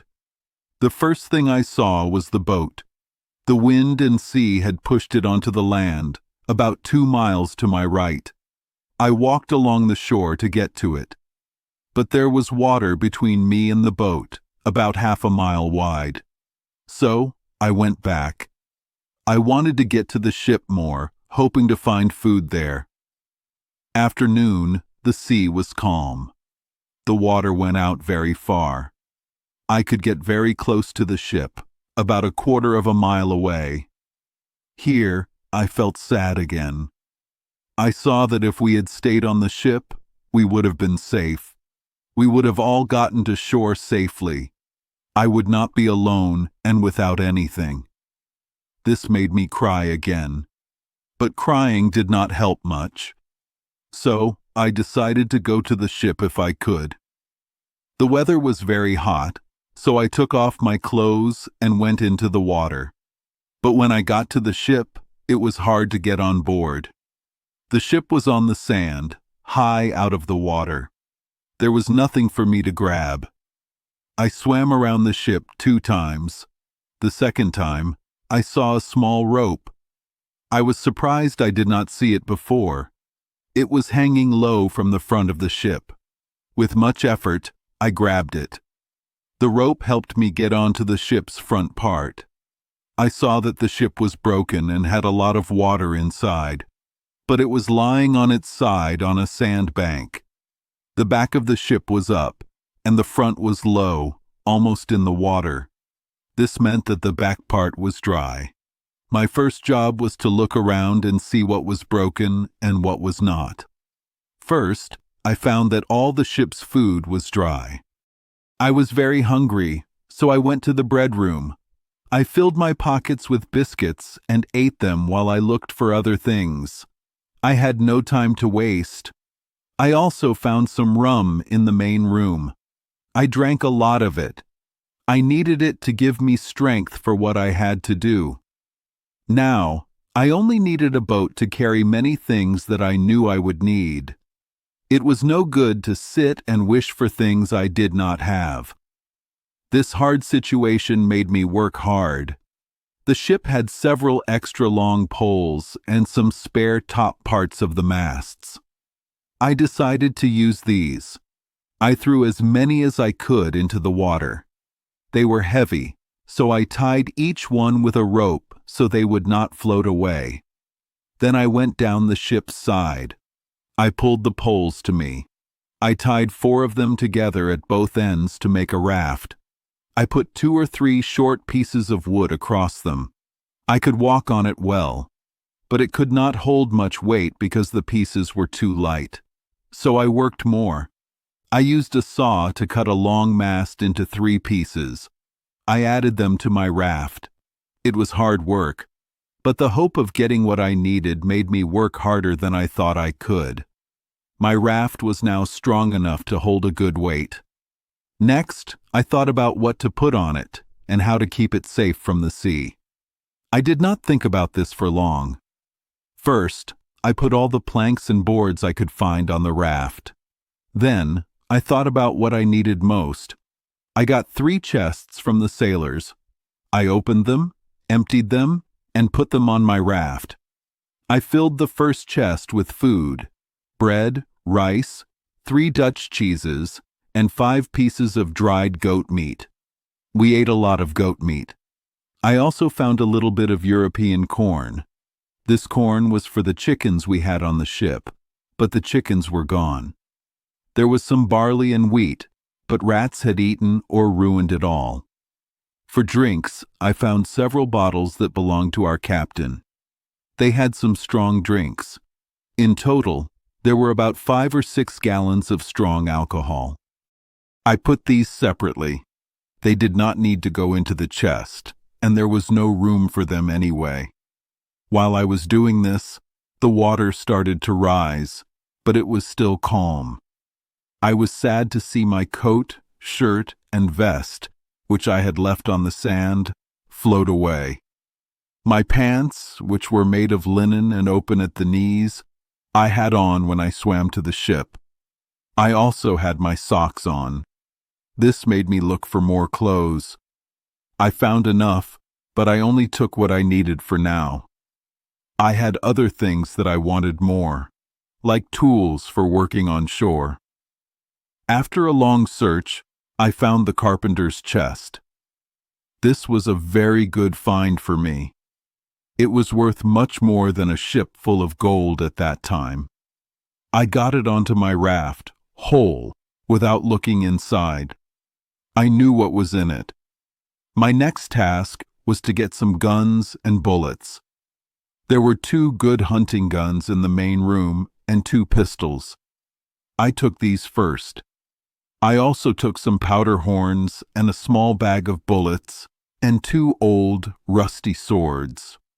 I knew there were 3 barrels of gunpowder on the ship, but I did not know where the gunner had put them. After much searching, I found them. 2 were dry and good. The 3rd one had water in it. I took the 2 good ones to my raft with the guns. Now I felt I had enough things. I started to think about how I would get to shore. I had no sail, no oar, and no way to steer. Even a little wind could turn my raft over. But I had 3 good things. 1. The sea was calm. 2. The tide was coming in towards the shore. 3. The little wind that was blowing pushed me towards the land. I found 2 or 3 broken oars from the boat. Besides the tools in the chest, I found 2 saws, an axe, and a hammer. With all these things, I started my journey to the land. For about a mile, my raft went very well, but I saw it was moving a little away from where I had landed before. This made me think that the water was flowing inward. So, I hoped to find a small bay or river there that I could use as a safe place to land my things. Just as I thought, it happened. I saw a small opening in the land. I felt a strong current of water going into it. So, I guided my raft as best I could to stay in the middle of the current. But here, I almost had another shipwreck. If it had happened, I think it would have broken my heart. I did not know the coast. My raft hit the bottom at one end, on a shallow part. The other end was still floating. My things almost slipped off the floating end and fell into the water. I pushed against the chests with my back to keep them in place, but I could not push the raft off with all my strength. I also could not move from where I was. I held the chests with all my might. I stood like that for almost half an hour. During that time, the water rose a little more, and my raft became level again. A little later, the water rose more, and my raft floated again. I pushed it with my oar into the deeper water. Then, going higher up, I finally found myself at the mouth of a small river. There was land on both sides, and a strong current of water was flowing upstream. I looked on both sides for a good place to land. I did not want to go too far up the river. I hoped to see some ships at sea later. So, I decided to stay as close to the coast as possible. Finally, I saw a small bay on the right side of the river. With much pain and effort, I guided my raft there. At last, I got so close that I could touch the bottom with my oar. I could push the raft directly in. But here, I almost dropped all my things into the sea again. The shore was quite steep. There was no flat place to land. If one end of my raft went onto the shore, it would be high up, and the other end would sink lower, just like before. This would put my things in danger again. All I could do was wait until the water was at its highest point. I used my oar like an anchor to hold the side of the raft close to the shore, near a flat area of ground. I expected the water to flow over this flat area, and it did. As soon as there was enough water, my raft needed about a foot of water, I pushed it onto that flat ground. I then tied it there by sticking my 2 broken oars into the ground, one on each side, near each end. I stayed there until the water went out, leaving my raft and all my things safely on shore. My next task was to look at the land and find a good place to live. I also needed a place to keep my things safe from anything that might happen. I did not know where I was. Was it a big land or a small island? Was it empty, or did people live there? Was there danger from wild animals? There was a hill about a mile from me. It was very steep and tall. It seemed taller than other hills that went north from it. I took one of my hunting guns, 1 pistol, and some powder. With these, I walked up the hill to explore. It was very hard work to get to the top. When I got there, I saw my future, and it made me very sad. I was on an island, with the sea all around. I could not see any other land, except some rocks far away, and 2 small islands, smaller than this one, about 3 leagues to the west. I also saw that the island was empty. I thought it was not lived on, except by wild animals, but I did not see any. However, I saw many birds. I did not know what kind they were. Even when I killed them, I did not know which ones were good to eat and which were not. When I came back, I shot a big bird on a tree near a large forest. I think it was the first time a gun was fired there since the world began. As soon as I fired, many birds of different kinds flew out of the forest. They made a loud, confused sound. Each one made its usual call, but I did not know any of them. The bird I killed looked like a hawk with its color and beak, but it did not have strong claws. Its meat was bad and not good to eat. Happy with what I had found, I went back to my raft. I started to bring my things ashore. This took the rest of the day. I did not know what to do at night or where to sleep. I was afraid to lie on the ground. I thought a wild animal might eat me, but I found out later that I did not need to be afraid. However, I built a small fort around myself with the chests and boards I brought ashore. I made a kind of small house for the night. As for food, I did not know how to get any yet. but I had seen 2 or 3 animals like rabbits run out of the forest where I shot the bird. I started to think that I could still get many useful things from the ship, especially some of the ropes, sails, and other things that could come to land. I decided to go back to the ship if I could. I knew that the next storm would break the ship into pieces, so I decided to do nothing else until I had taken everything I could from the ship. Then I thought about whether I should take the raft back, but this seemed impossible. So I decided to go as before, when the water was low. I did this. I took off my clothes before I left my small house. I only wore my checked shirt, linen pants, and shoes. I got on board the ship as before. I made a second raft. I had learned from the first one. This new raft was not so hard to move, and I did not put so many heavy things on it. But I still took many useful things. First, in the carpenter's tools, I found 2 or 3 bags full of nails and spikes, a large tool to lift heavy things, about a dozen axes, and, most important, a grindstone. I took all these. I also took several things from the gunner, especially 2 or 3 iron bars, and 2 barrels of gun bullets, 7 guns, another hunting gun, with a little more powder. I also found a big bag full of small shot, and a large roll of lead sheets. But the lead was too heavy. I could not lift it over the side of the ship. Besides these things, I took all the men's clothes I could find.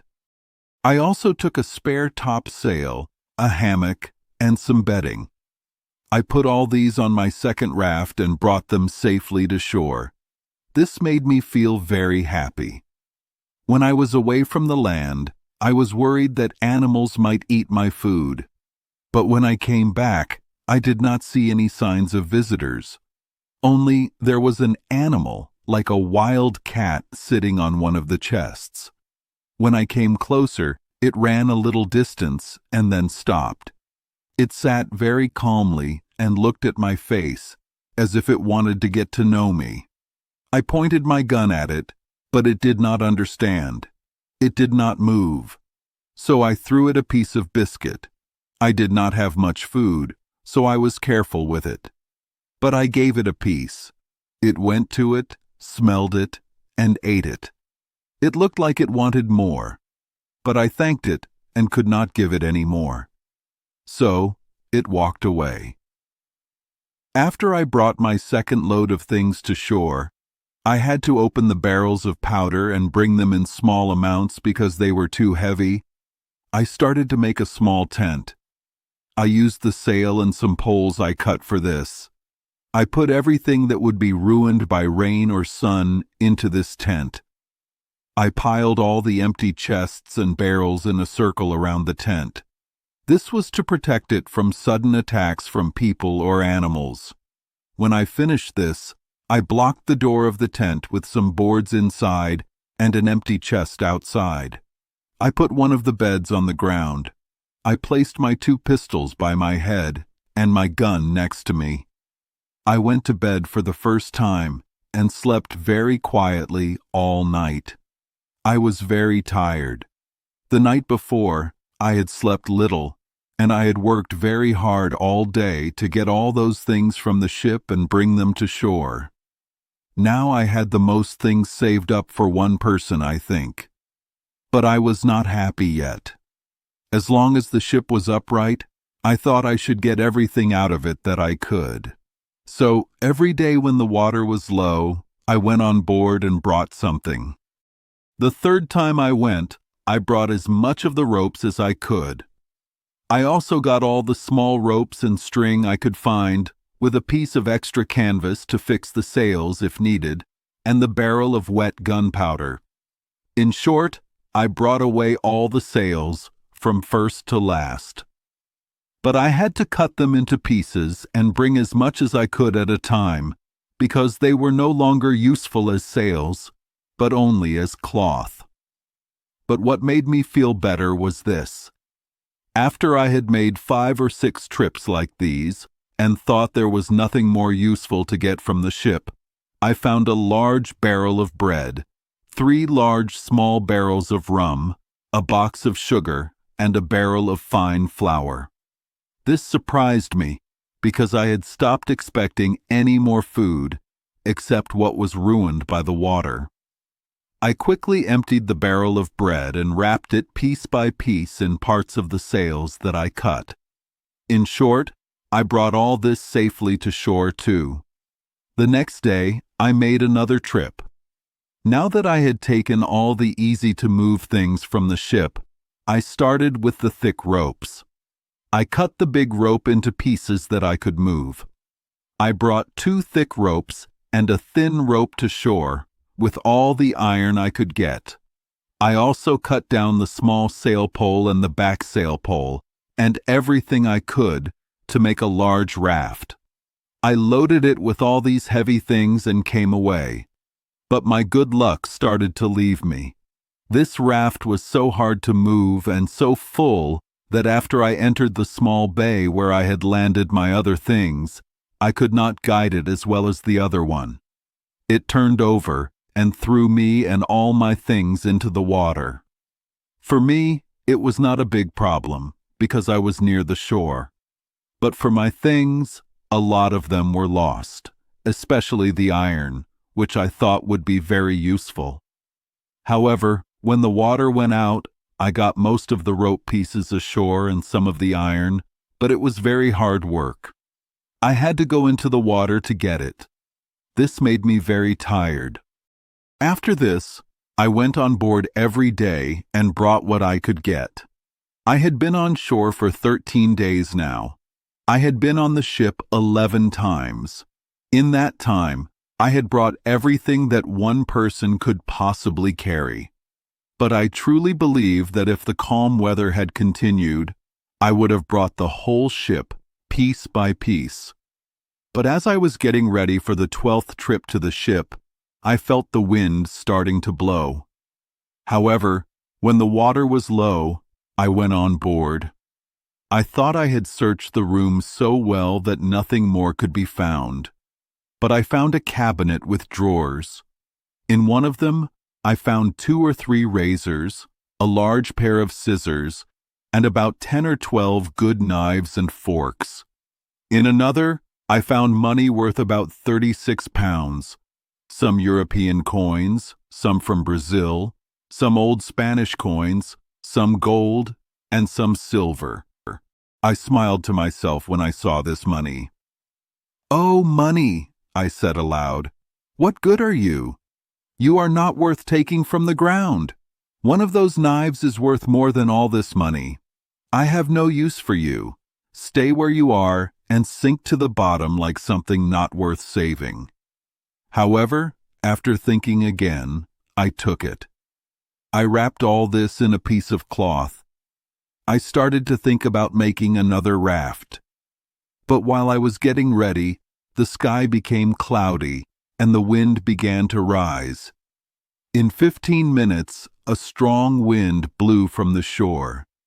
I quickly realized that it was useless to try to make a raft with the wind blowing away from the shore. I needed to leave before the water rose. Otherwise, I might not be able to reach the shore at all. So, I got into the water and swam across the water between the ship and the sand. Even that was difficult. It was partly because of the weight of the things I had with me, and partly because the water was rough. The wind blew very hard very quickly. Before the water was fully high, it became a storm. But I got home to my small tent. I lay there with all my things around me, feeling very safe. The wind blew very hard all night. In the morning, when I looked out, I saw no more ship. I was a little surprised, but then I felt good because I knew I had not wasted any time. I had tried very hard to get everything useful from it. And there was really little left on the ship that I could have taken, even if I had more time. I stopped thinking about the ship or anything from it, except what might wash ashore from its wreck. And indeed, different pieces of it did wash ashore later. But those things were not very useful to me. My thoughts were now all about keeping myself safe from either native people, if any appeared, or wild animals, if any were on the island. I thought a lot about how to do this and what kind of home to make. Should I make a cave in the ground or a tent on the ground? In short, I decided to do both. I can tell you how I did it. I soon found that the place I was in was not good for living. It was on low, wet ground near the sea. I thought it would not be healthy. Also, there was no fresh water nearby. So, I decided to find a healthier and more comfortable place. I thought about several things that would be good for me in a location. 1. Health and fresh water, as I just said. 2. Shelter from the hot sun. 3. Safety from dangerous animals, whether people or beasts. 4. A view of the sea, so that if God sent any ship, I would not miss a chance to be saved. I did not want to lose all hope yet. Looking for a good place, I found a small flat area on the side of a rising hill. The front of the hill facing this flat area was as steep as the side of a house, so nothing could come down on me from the top. On one side of the rock, there was a hollow place, like the entrance to a cave, but there was no real cave or way into the rock. On the flat green ground, just in front of this hollow place, I decided to put my tent. This flat area was not more than about 100 yards wide and twice as long. It was like a green area in front of my door. At its end, it went down unevenly in all directions to the low ground by the seaside. It was on the north-northwest side of the hill, so it was protected from the heat every day until the sun was in the west-southwest, which is near sunset in those countries. Before I put up my tent, I drew a half circle in front of the hollow place. It went out about 10 yards from the rock in a half circle and 20 yards across from one end to the other.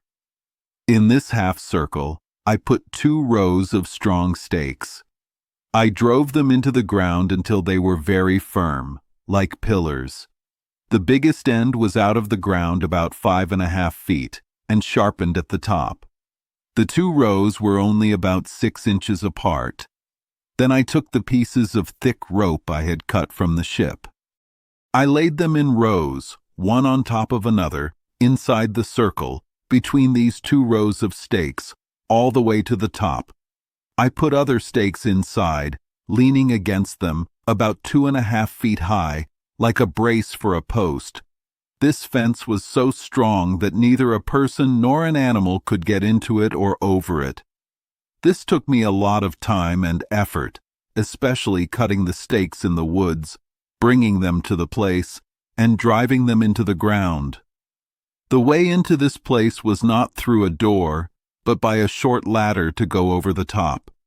When I was inside, I pulled the ladder up after me. So, I was completely closed in and safe, I thought, from everyone.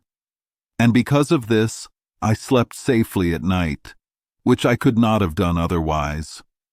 Although, as it turned out later, I did not need all this caution from the enemies I feared.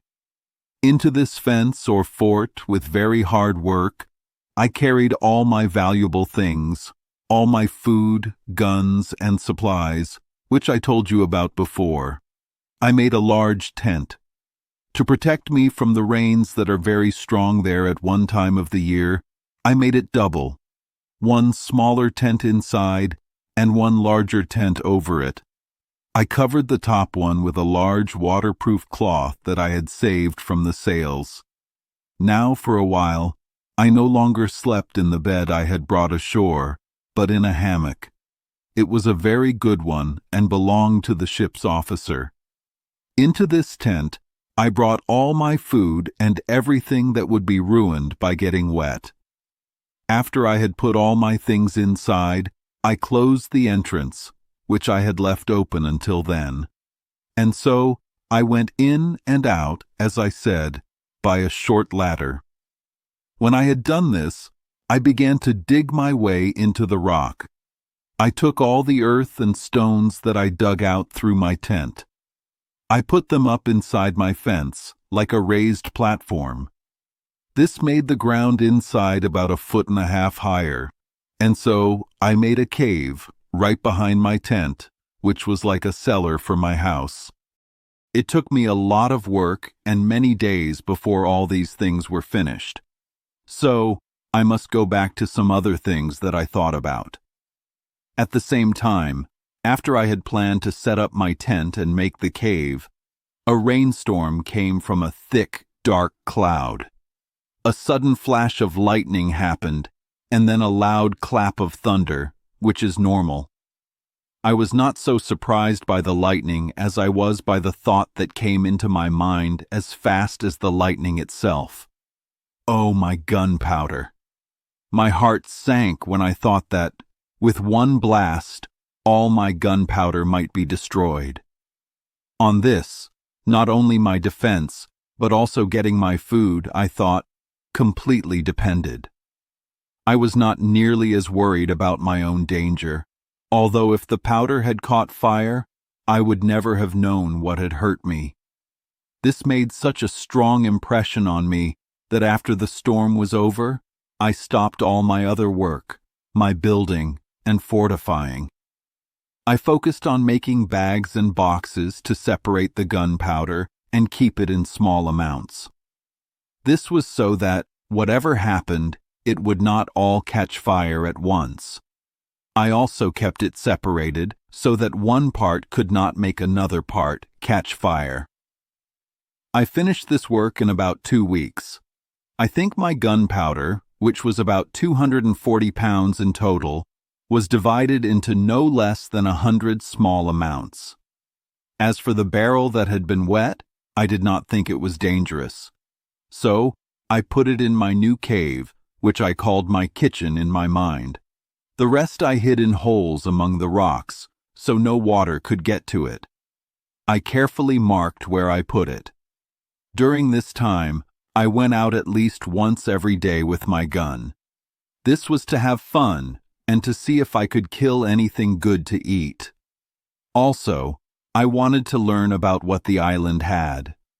The first time I went out, I quickly found that there were goats on the island, which made me very happy. But then there was this problem. They were so shy, smart, and fast that it was very hard to get close to them. But I was not discouraged. I felt sure I could shoot one now and then, and it soon happened. After I found where they usually were, I waited for them like this. I noticed that if they saw me in the valleys, even if they were on the rocks, they would run away, as if very scared. But if they were eating in the valleys and I was on the rocks, they did not notice me. From this, I decided that because of how their eyes were made, they mostly looked down. They did not easily see things above them. So after that, I used this method. I always climbed the rocks first to get above them, and then I often had a good shot. The first time I shot at these animals, I killed a female goat. She had a little baby goat with her, which she was feeding. This made me very sad. When the mother fell, the baby goat stood still by her until I came and picked it up.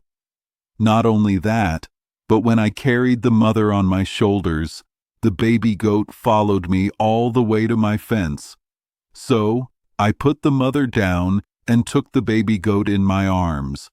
I carried it over my fence, hoping to raise it to be tame, but it would not eat. So I had to kill it and eat it myself. These two provided me with meat for a long time, because I ate little and saved my food, especially my bread, as much as I could. Now that I had a home, I knew I needed a place to make a fire and wood to burn. I will tell you all about what I did for that, and how I made my cave bigger, and what useful things I made there, in the right place.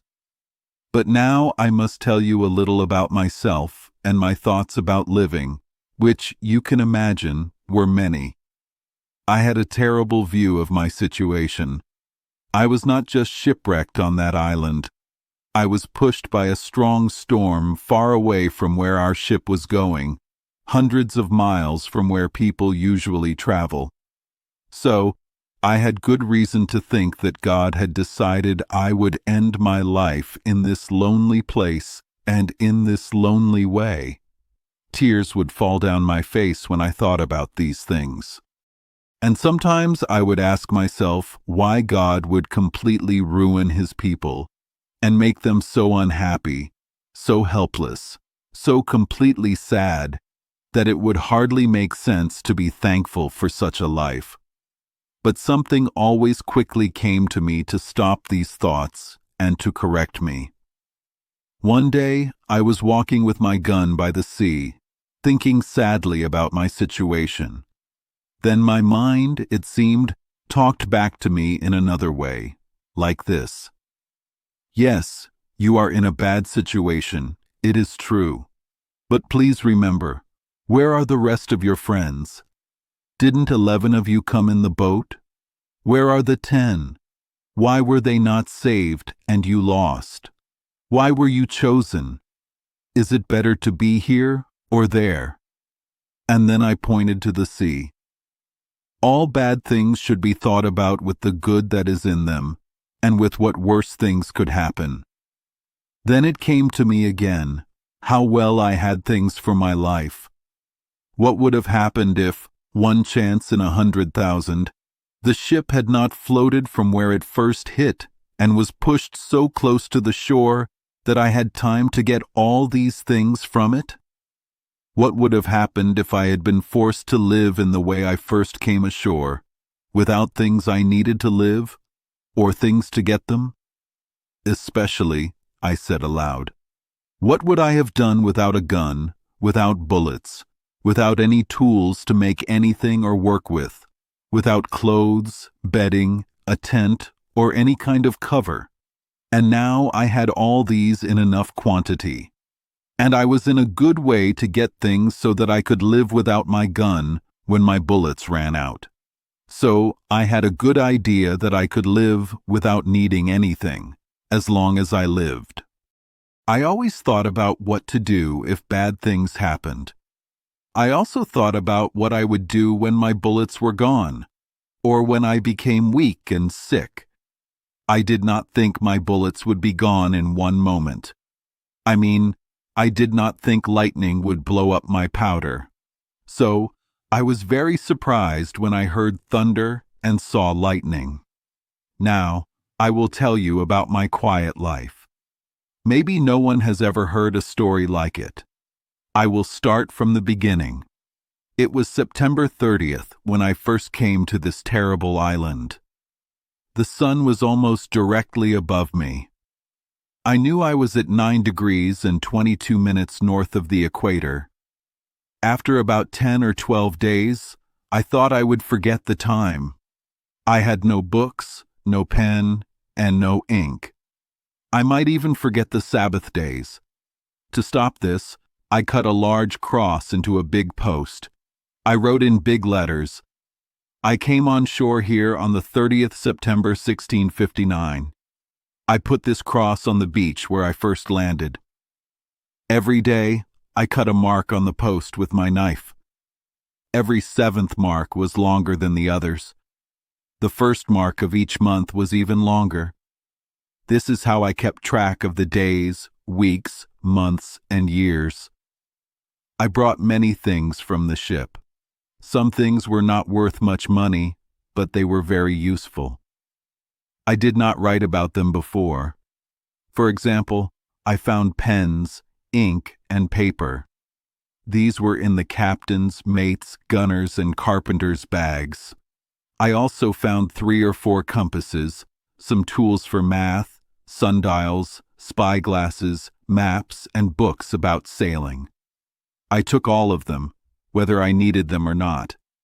I also found 3 good Bibles. They came from England with my things. I also had some Portuguese books and 2 or 3 Catholic prayer books and other books. I kept all of them safe.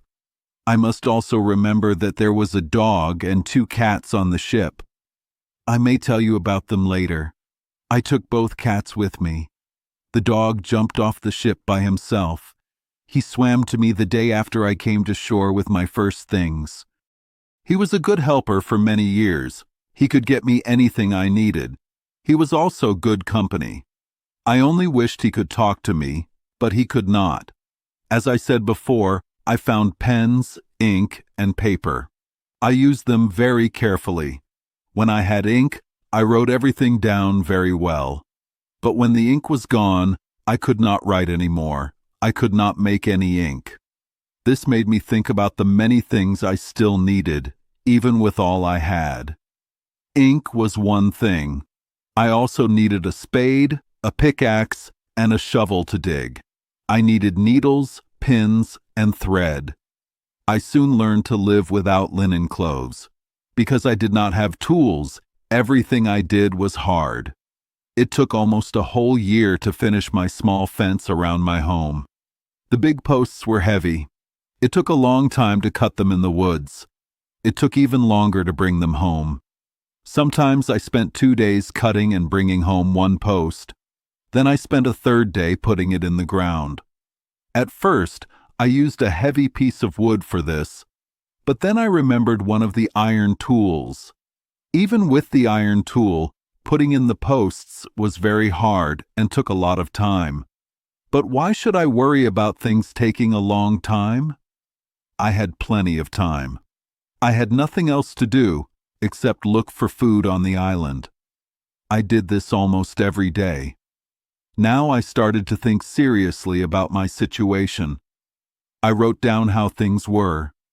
I did this not to leave it for others, because I would likely have no family after me. I did it to stop thinking about my problems all the time and feeling sad. My mind started to be stronger than my sadness. I tried to make myself feel better.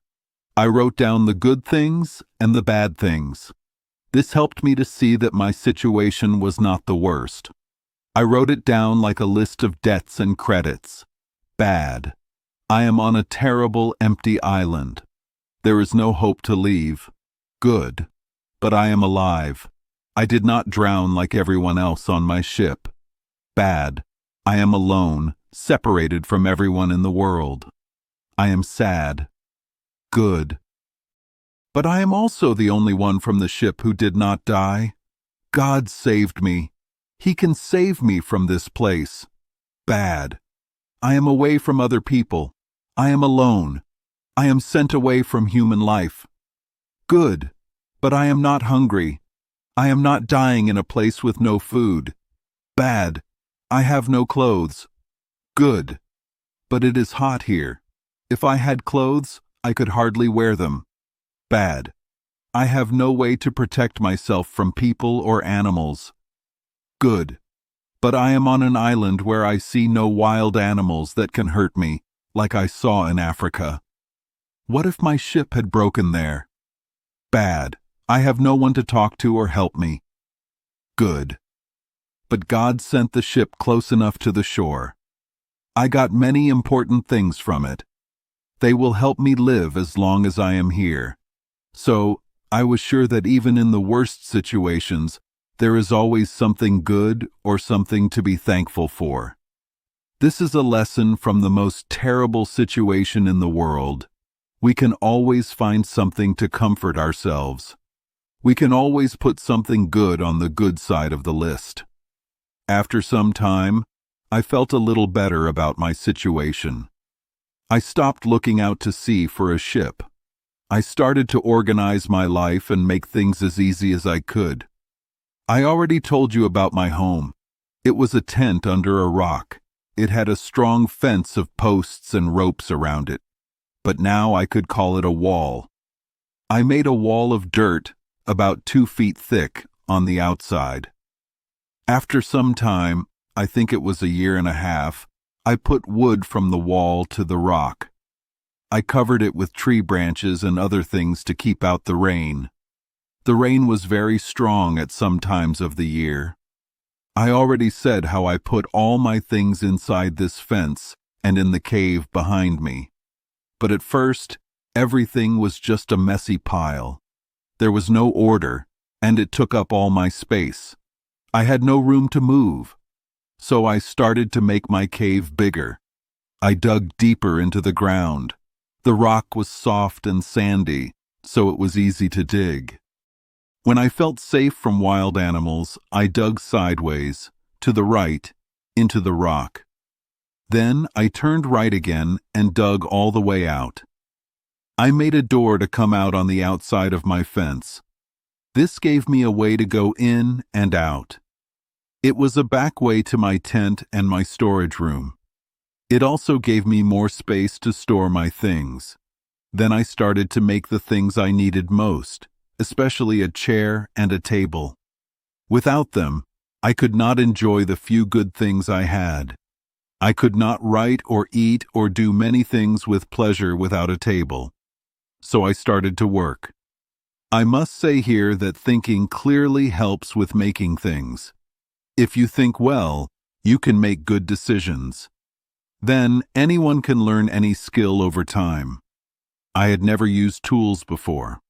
But over time, with hard work and good ideas, I found that I could make anything I needed, especially if I had tools.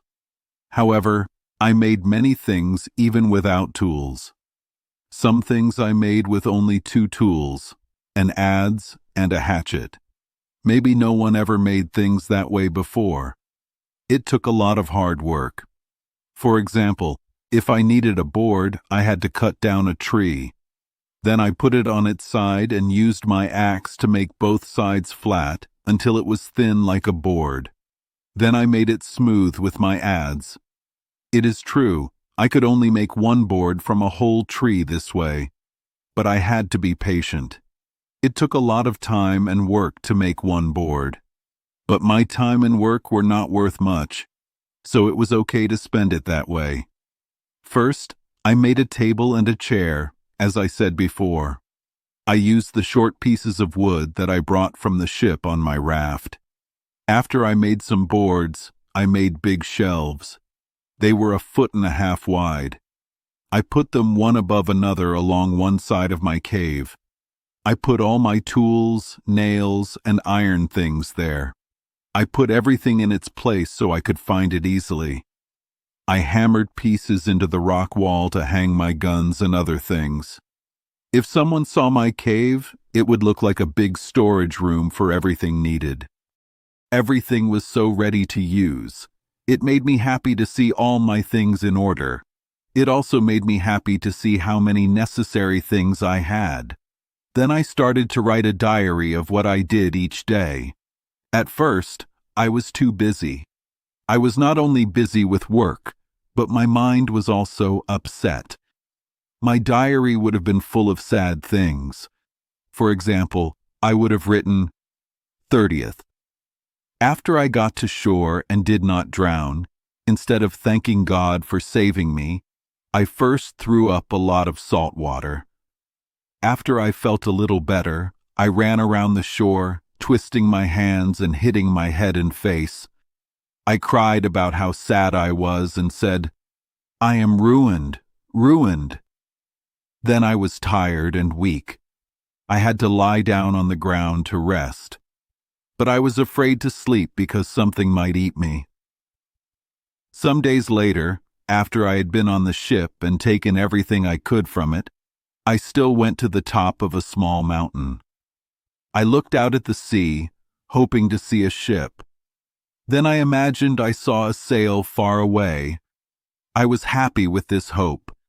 But then I looked and looked until I was almost blind. Then I lost sight of it.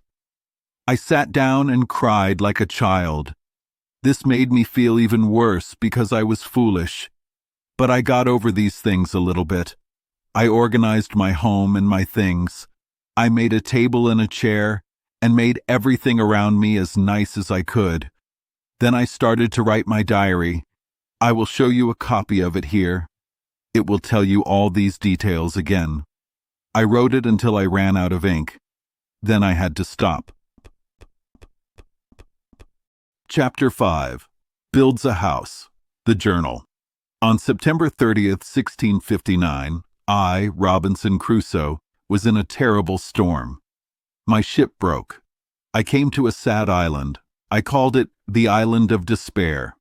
Everyone else on the ship died. I was almost dead. I felt very sad all day. I had no food, no house, no clothes, no weapon, and no safe place. I thought I would die. Maybe wild animals would eat me.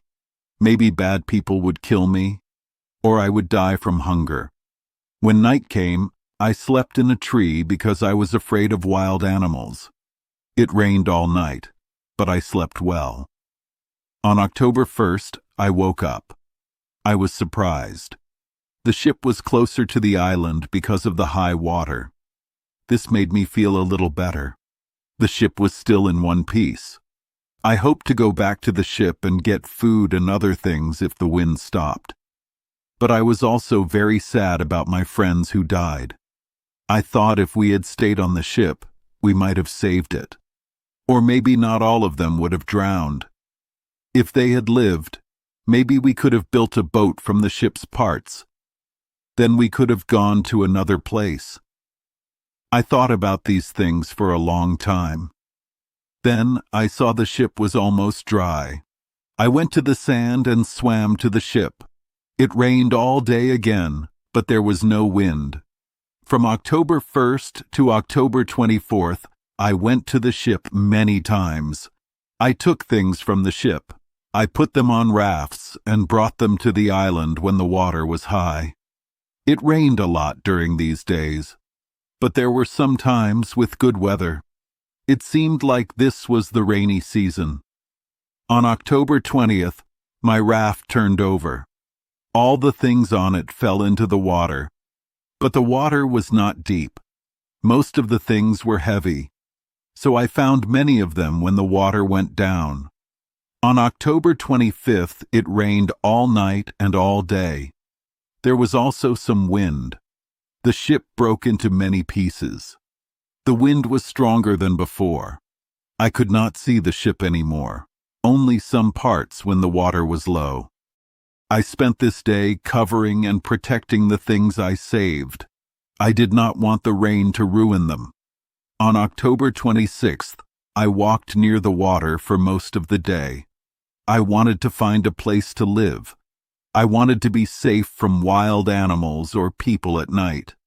When it was almost night, I found a good place under a rock. I made a circle for my camp. I decided to make a strong wall there. I would use wood and cover it with plants. From October 26th to October 30th, I worked very hard. I carried all my things to my new home. It rained very hard sometimes. On the morning of October 31st, I went out with my gun. I wanted to find food and see the island. I killed a female goat. Her baby goat followed me home. I killed the baby goat too because it would not eat. On November 1st, I put up my tent under the rock. I slept there for the first night. I made my tent big. I used sticks to hang my bed. On November 2nd, I set up all my boxes and wood. I used the pieces of wood from my rafts. I made a fence around me. It was inside the place I marked for my wall. On November 3rd, I went out with my gun. I killed 2 birds that looked like ducks. They were good to eat. In the afternoon, I started to make a table. On November 4th, I started to plan my day. I planned when to work, when to go out with my gun, when to sleep, and when to relax. Every morning, if it did not rain, I walked with my gun for 2 or 3 hours. Then I worked until about 11 o'clock. Then I ate my food. From 12 to 2, I slept because it was very hot. Then in the evening, I worked again. I spent this day and the next day making my table. I was not a good worker yet, but time and need made me a good builder later. On November 5th, I went out with my gun and my dog. I killed a wild cat. Its fur was soft. Its meat was not good. I kept the skins of all the animals I killed. I came back by the sea. I saw many kinds of seabirds. I did not know what they were. I was surprised and a little scared by 2 or 3 seals. While I was looking at them, not knowing what they were, they went into the sea and swam away. On November 6th, after my morning walk, I worked on my table again. I finished it. I did not like it much, but I learned how to make it better later. On November 7th, the weather started to be good. I spent November 7th, 8th, 9th, 10th, and part of the 12th making a chair. November 11th was Sunday. It was hard to make. It looked okay, but I never liked it. I even took it apart many times while I was making it. Soon, I stopped remembering which day was Sunday. I did not mark it anymore. On November 13th, it rained. This made me feel good and cooled the ground. But there was also loud thunder and bright lightning. This scared me a lot because of my gunpowder. After it stopped, I decided to put my gunpowder into many small bags. This way, it would be safer. On November 14th, 15th, and 16th, I made small square boxes. Each box could hold about 1 or 2 pounds of gunpowder. I put the powder in these boxes. I put them in safe places far from each other. On one of these 3 days, I killed a large bird. It was good to eat, but I did not know its name. On November 17th, I started to dig behind my tent into the rock. I wanted to make more space. I needed 3 things for this work: a pickaxe, a shovel, and a wheelbarrow or basket.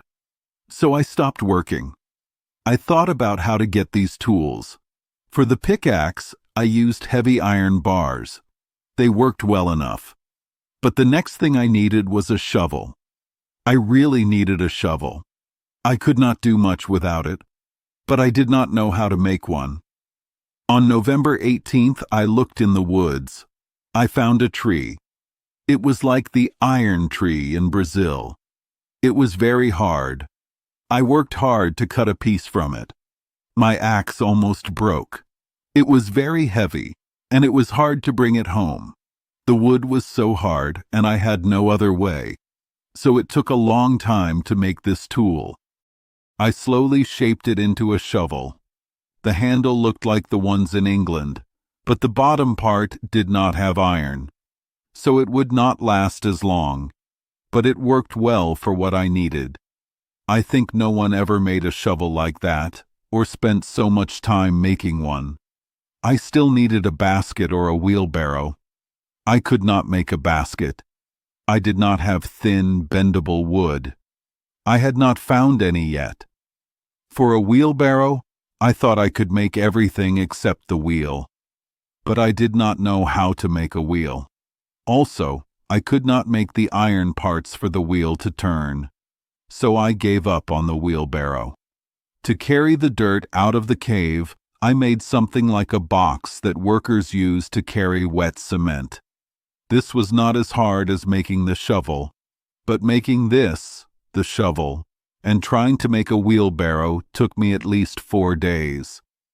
This was always besides my morning walk with my gun. I almost always went for a walk, and I almost always brought back something to eat. On November 23rd, I finished making my tools. Then I continued my other work. I worked every day as much as I could. I spent 18 days making my cave wider and deeper.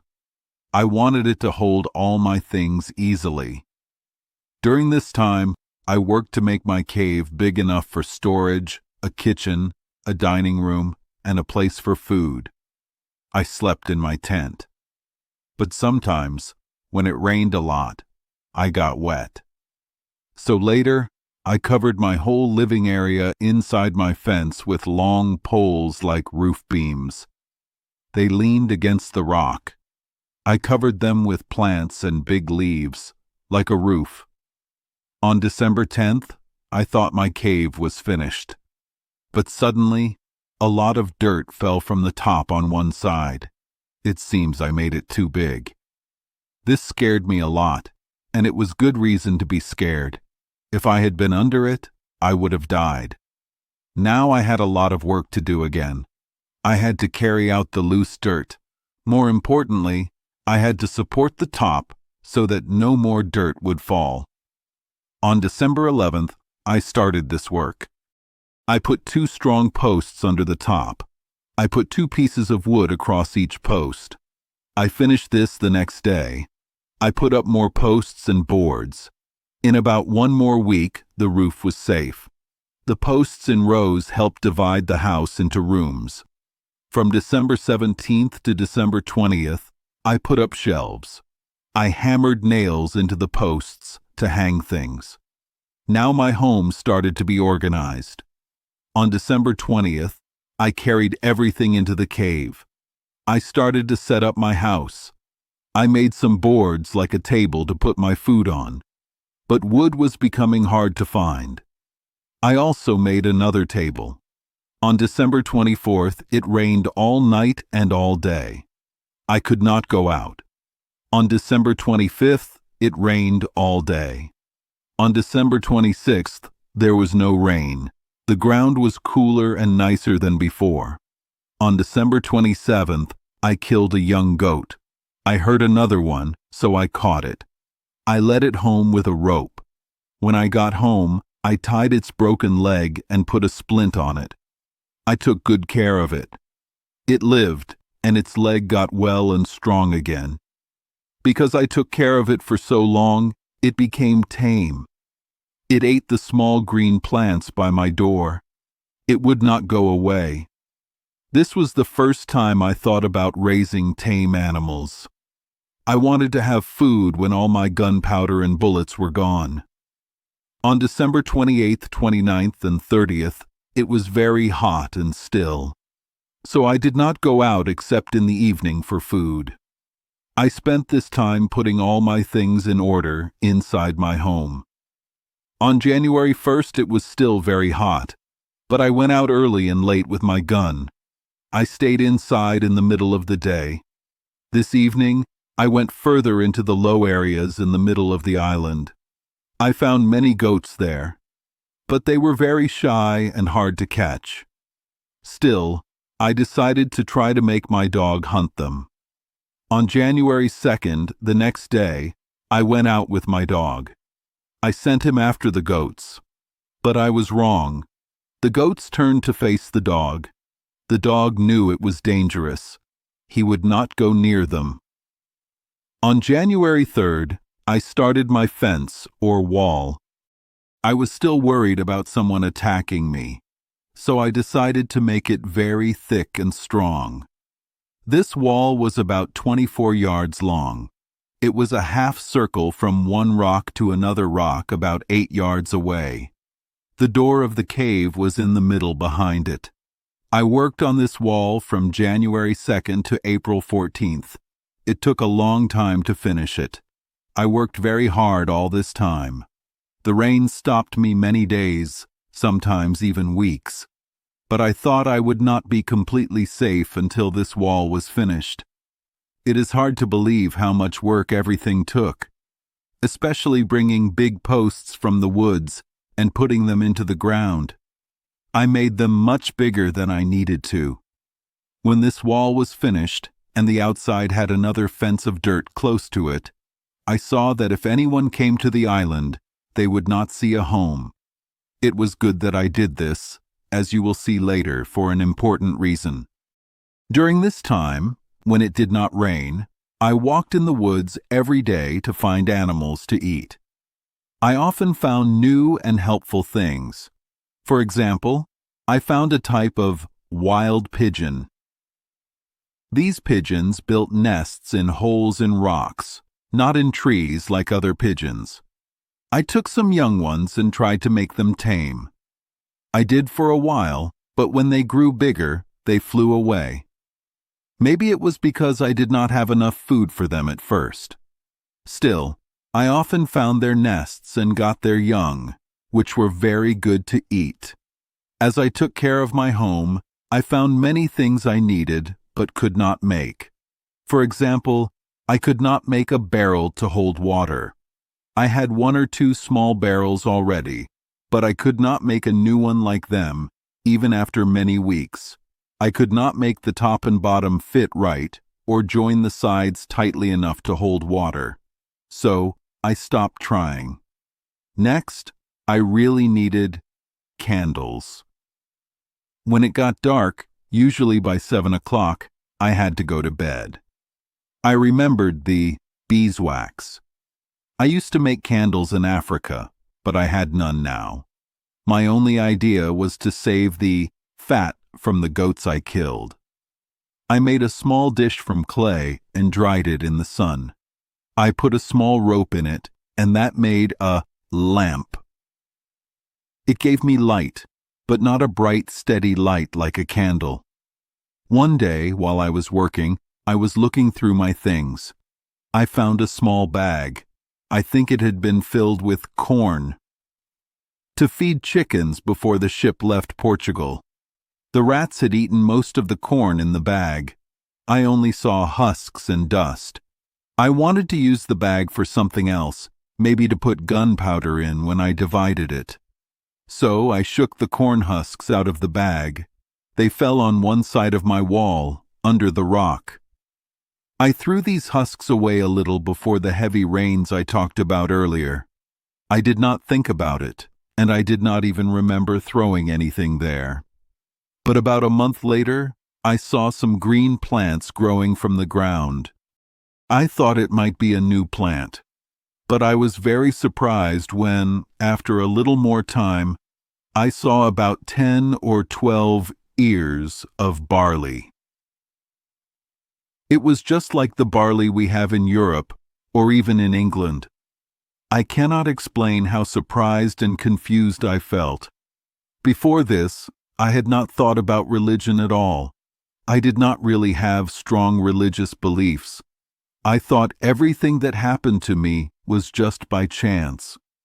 But when I saw barley growing there, in a place where I knew corn should not grow, and I did not know how it got there, it surprised me greatly. I started to think that God had made his grain grow without any seeds being planted. I thought it was just for me to have food in this wild, sad place. This made me feel emotional, and tears came to my eyes. I felt thankful that such an amazing thing happened for me. It was even stranger because nearby, along the rock, I saw some other plants growing. These turned out to be rice. I knew rice because I had seen it growing in Africa. I thought these plants were purely from God to help me. I also thought there might be more, so I looked all over that part of the island where I had been before. I looked in every corner and under every rock for more plants, but I could not find any. Finally, I remembered that I had shaken out a bag of chicken food in that spot. Then my surprise ended. I must say, my religious thanks to God's care also lessened when I realized this was just a normal thing. But I should have been just as thankful for this strange and unexpected help, even if it was not a miracle. It was truly God's work for me, to make sure that 10 or 12 grains of corn stayed good when rats ate all the rest, as if it had fallen from the sky. And also, that I threw it out in that special place, where it was in the shade of a high rock, so it grew right away. If I had thrown it anywhere else at that time, it would have dried up and died. I carefully saved the ears of this corn when they were ready, which was around the end of June. I saved every grain. I decided to plant them all again. I hoped to have enough corn for bread later. But it was not until the 4th year that I could eat even a little bit of this corn. And even then, I ate it sparingly. I lost all the corn I planted the first time because I did not plant it at the right time. I planted it just before the dry season, so it did not grow well. I will talk more about this later. Besides this barley, there were about 20 or 30 stalks of rice, as I said. I saved them with the same care and for the same reason, to make bread, or rather, food. I found ways to cook it without baking, though I did learn to bake later. Now, back to my diary. I worked very hard for 3 or 4 months to finish my wall. On April 14th, I closed it up. I planned to go in, not through a door, but over the wall with a ladder. This way, there would be no sign of my home from the outside. On April 16th, I finished the ladder. So I went up the ladder to the top. Then I pulled the ladder up after me and let it down inside. This made my home completely closed. I had enough space inside, and nothing could get to me from outside unless it could climb my wall first. The very next day after my wall was finished, I almost lost all my hard work, and I almost died. Here's what happened. I was busy inside, behind my tent, right at the entrance of my cave. I was very scared by a terrible, surprising thing. Suddenly, the earth started falling down from the roof of my cave and from the edge of the hill above me. 2 of the posts I had put up in the cave cracked in a scary way. I was truly terrified. I did not think about the real reason. I only thought the top of my cave was falling in, like some of it had before. Fearing I would be buried, I ran to my ladder. I did not feel safe there either, so I climbed over my wall. I was afraid that pieces of the hill would roll down on me. As soon as I stepped onto solid ground, I clearly saw it was a terrible earthquake. The ground I stood on shook 3 times, about 8 minutes apart. The shakes were so strong they would have knocked down the strongest building. A large piece of rock from the top of a cliff, about half a mile from me near the sea, fell down with a terrible noise I had never heard before. I also saw that the sea moved violently. I believe the shakes were stronger under the water than on the island. I was so amazed by this, having never felt anything like it, or talked to anyone who had. I felt like I was dead or stunned. The ground shaking made my stomach sick, like being on a rough sea. But the sound of the rock falling woke me up from my stunned state, and I was filled with fear. I could only think about the hill falling on my tent and all my things, burying everything at once. This made me feel very sad and hopeless a second time. After the 3rd shake was over, and I felt nothing more for a while, I started to feel a little braver. Still, I did not have the courage to go back over my wall. I was afraid of being buried alive, so I just sat on the ground, feeling very down and unhappy, not knowing what to do. All this time, I did not have any deep religious thoughts, only the simple thought, "Lord, have mercy on me." And when it was over, that thought went away too. As I sat there, the sky became dark and cloudy, as if it would rain. Soon after, the wind slowly started to blow. In less than half an hour, it became a terrible hurricane. The sea suddenly became covered with white foam. The shore was covered with water. Trees were pulled out by their roots, and it was a terrible storm. This storm lasted about 3 hours, then it started to get weaker. In 2 more hours, it was completely calm, and it started to rain very hard. All this time, I sat on the ground, very scared and sad. Suddenly, I thought that these winds and rain were because of the earthquake. The earthquake itself was over, and I could go back into my cave, With this thought, my spirits began to lift. The rain also helped convince me, so I went in and sat down in my tent. But the rain was so strong that my tent almost fell down. I had to go into my cave, even though I was very scared and uneasy, fearing it might fall on my head. This heavy rain made me do a new job. I had to cut a hole through my new wall, like a drain, to let the water out. Otherwise, my cave would have been filled with water. After I had been in my cave for some time and felt no more earthquake shakes, I started to feel calmer. To make myself feel better, I went to my small store and took a little sip of rum. I used it very carefully, then and always, knowing I would have no more when it was gone. It rained all that night and most of the next day, so I could not go outside. But my mind was calmer, and I started to think about what I should do next. I decided that if the island had these earthquakes, I could not live in a cave. I needed to think about building a small hut in an open place. I could surround it with a wall, like I did here. This would keep me safe from wild animals or people. I believed that if I stayed where I was, I would surely be buried alive one day. With these thoughts, I decided to move my tent from where it was. It was right under a part of the hill that hung over, and if there was another earthquake, it would surely fall on my tent.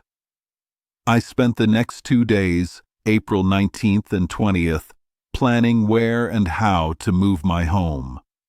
The fear of being buried alive meant I never slept peacefully, but the thought of sleeping outside without any protection was almost as bad. Still, when I looked around and saw how organized everything was, how well hidden I was, and how safe from danger, I really did not want to move. In the meantime, I realized it would take a lot of time to move. I would have to risk staying where I was until I had built a new camp and made it safe enough to move into. So, with this decision, I calmed myself for a while. I decided I would work quickly to build a circular wall with posts and ropes, as before. I would put my tent inside it when it was finished. But I would risk staying where I was until it was finished and ready to move. This was April 21st. On the morning of April 22nd, I started to think about how to do this, but I had a big problem with my tools. I had 3 large axes and many smaller axes.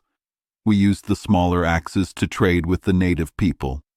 But after a lot of cutting hard, knotty wood, they were all chipped and dull, even though I had a grindstone. I could not turn it and sharpen my tools at the same time. This problem made me think as much as a leader thinks about important politics, or a judge thinks about a person's life or death. Finally, I made a wheel with a string. I could turn it with my foot, so both my hands were free. I had never seen anything like it in England, or at least, I had not noticed how it was done, though now I see it is very common there. Also, my grindstone was very large and heavy. This machine took me a whole week to perfect. On April 28th and 29th, I spent 2 full days sharpening my tools. My machine for turning the grindstone worked very well. On April 30th, I noticed my bread supply had been low for a long time. I checked it and decided to eat only 1 biscuit a day.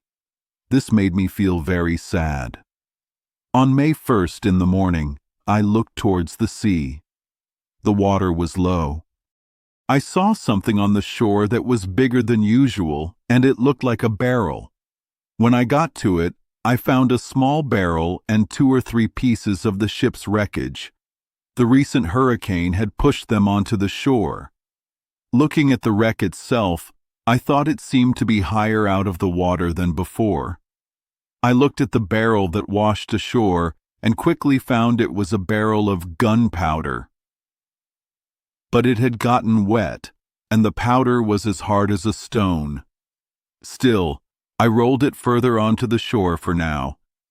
Then I walked along the sand as close as I could to the ship's wreckage to look for more. Chapter 6. Ill and conscience-stricken. When I went to my ship, it looked very different. The front of the ship, which was in the sand, was now 6 feet higher. The back of the ship was broken. It was separated from the rest. The sea moved it. Now, the sand was very high near the back of the ship. Before, there was a lot of water. I could not go to the ship without swimming. But now, when the water was low, I could walk to it. I was surprised. But then I knew the earthquake did this. The earthquake broke the ship more. So, many things from the ship came to the land every day. The sea moved them. The wind and water brought them to the land. I stopped thinking about moving my home. I worked hard to see if I could go inside the ship, but I could not. Sand was everywhere inside the ship, but I did not give up. I decided to take apart everything I could from the ship. I thought everything I got from it would be useful. May 3. I used my saw. I cut a big piece of wood. I thought it held the top part of the ship together. After I cut it, I took away the sand from the highest side, but the water came in, so I stopped working for that time. May 4. I went fishing, but I did not catch any fish I wanted to eat. I fished for a long time. Then I caught a small dolphin. I made a long line from some rope. I had no hooks, but I often caught enough fish to eat. I dried all the fish in the sun and ate them dry. May 5. I worked on the ship. I cut another piece of wood. I took 3 big wood planks from the ship's floor. I tied them together. They floated to the land when the water came in. May 6. I worked on the ship. I got many iron parts and other metal pieces. I worked very hard. I came home tired. I thought about stopping. May 7. I went to the ship again. I did not plan to work, but the ship had broken more. The wood pieces I cut made it break. Many parts of the ship were loose. I could see inside the ship's bottom part, but it was full of water and sand. May 8. I went to the ship. I took an iron bar to open the ship's floor. It was now clear of water and sand. I opened 2 wood planks. I brought them to the land. I left the iron bar in the ship for the next day. May 19. I went to the ship. I used the iron bar to go inside the ship. I felt many barrels. I moved them with the bar, but I could not break them open. I also felt a roll of heavy metal, like lead. I could move it, but it was too heavy to take away. May 10-14. I went to the ship every day. I got many pieces of wood and planks. I also got much iron. May 15. I took 2 axes. I wanted to cut a piece off the lead. I tried to put one axe on it and hit it with the other axe, but it was in the water, about 1.5 feet deep. I could not hit it hard enough. May 16th. The wind blew hard at night. The ship looked more broken because of the water, but I stayed long in the woods. I wanted to get birds for food. The water came in, so I could not go to the ship that day. May 17th. I saw some pieces of the ship on the land. They were far away, about 2 miles from me. I wanted to see what they were. It was a piece of the ship's front, but it was too heavy for me to carry. May 24. Every day until now, I worked on the ship. I worked hard. I moved some things with the iron bar. When the water came in, many barrels floated out. 2 boxes from the sailors floated out too. But the wind blew from the land. So, Only wood pieces and a large barrel came to the land that day. The barrel had some meat in it, but the salt water and sand spoiled it. I worked like this every day until June 15th. I only stopped to get food. I always got food when the water was high, so I was ready when the water went out. By this time, I had enough wood and iron to build a good boat, if I knew how. I also got, at different times, about 100 pounds of lead. June 16th. I went to the sea. I found a big turtle. This was the first one I saw. It was just my bad luck. There were many turtles on the island. If I was on the other side of the island, I could have found hundreds every day. I learned this later. But maybe I would have paid a lot for them. June 17th. I spent the day cooking the turtle. I found 60 eggs inside it. Its meat was the best I had ever tasted. I had not eaten any meat except goat and chicken since I came to this terrible place. June 18th. It rained all day. I stayed inside. The rain felt cold. I was a little cold. I knew this was not normal for this place. June 19th. I felt very sick. I was shaking, like the weather was cold. June 20. I did not sleep all night. My head hurt a lot, and I had a fever. June 21. I felt very sick. I was scared of dying. I was sick and had no help. I prayed to God. It was the first time since the storm near Hull, but I did not know what I said or why. My thoughts were all mixed up. June 22nd. I felt a little better, but I was still very afraid of being sick. June 23. I felt very bad again. I was cold and shaking. Then I had a bad headache. June 24. I felt much better. June 25. I had a very strong fever. It lasted 7 hours. I was cold, then hot, and then I sweated a little. June 26. I felt better. I had no food. I took my gun, but I was very weak. Still, I killed a female goat. It was hard to bring it home. I cooked some of it and ate it. I wanted to make a soup, but I had no pot. June 27th. The fever came back strong. I stayed in bed all day. I did not eat or drink. I was very thirsty, but I was too weak to stand up or get water. I prayed to God again, but my mind was not clear. When it was clear, I did not know what to say. I just lay there and cried, "Lord, look at me. Lord, help me. Lord, be kind to me." I think I did this for 2 or 3 hours. Then the fever went away. I fell asleep. I did not wake up until late at night. When I woke up, I felt better. But I was still weak and very thirsty. I had no water in my home. So I had to wait until morning. I went back to sleep.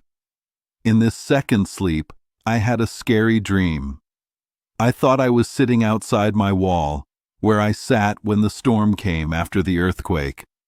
I saw a man come down from a big black cloud. He was in a bright fire. He landed on the ground. He was all bright like fire. I could hardly look at him. His face was very scary. I cannot describe it. When his feet touched the ground, I thought the earth shook. It was like the earthquake. The air looked like it had flashes of fire. He landed on the earth. Then he walked towards me. He had a long spear to kill me. When he came to a high place, some distance away, he spoke to me. Or I heard a voice. It was so scary. I cannot say how scary it was. All I understood was this: "You did not change your ways after all these things. Now you will die." When he said these words, I thought he lifted the spear to kill me. No one who reads this will think I can describe how scared I was in this dream. Even in the dream, I dreamed of being scared. It is also not possible to describe how I felt when I woke up and knew it was only a dream. I did not know about God. What my father taught me was gone. I had been on the sea for 8 years. I was with bad people. I was bad and did not care about God. I do not remember thinking about God or my own actions during that time. I was like a stupid person. I did not want to be good or feel bad about evil.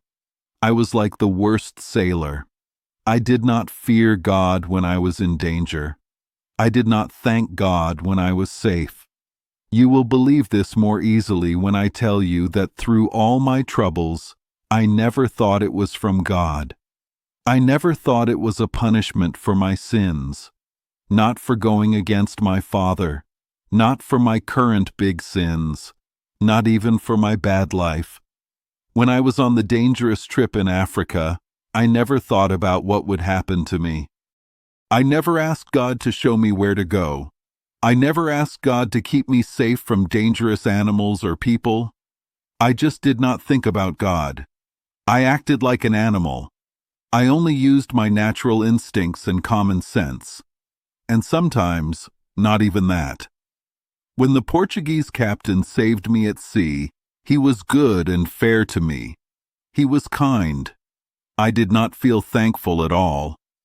When I was on this island, shipwrecked and almost drowning, I did not feel bad. I did not think it was God's judgment.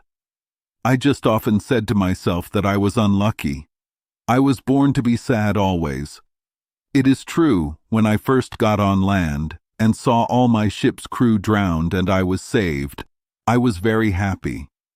If God's grace helped me, it would have been real thankfulness. But it was just a normal, happy feeling. I was glad I was alive.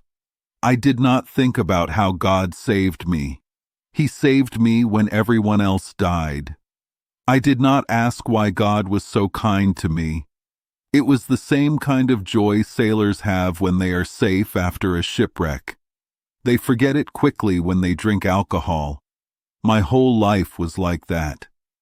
Even later, when I thought about my situation, how I was on this terrible place, far from people, with no hope, as soon as I saw I could live and not die of hunger, my sadness went away. I started to be comfortable. I worked to stay alive and get food. I was not sad about my situation as a punishment from God. These thoughts rarely came to my mind.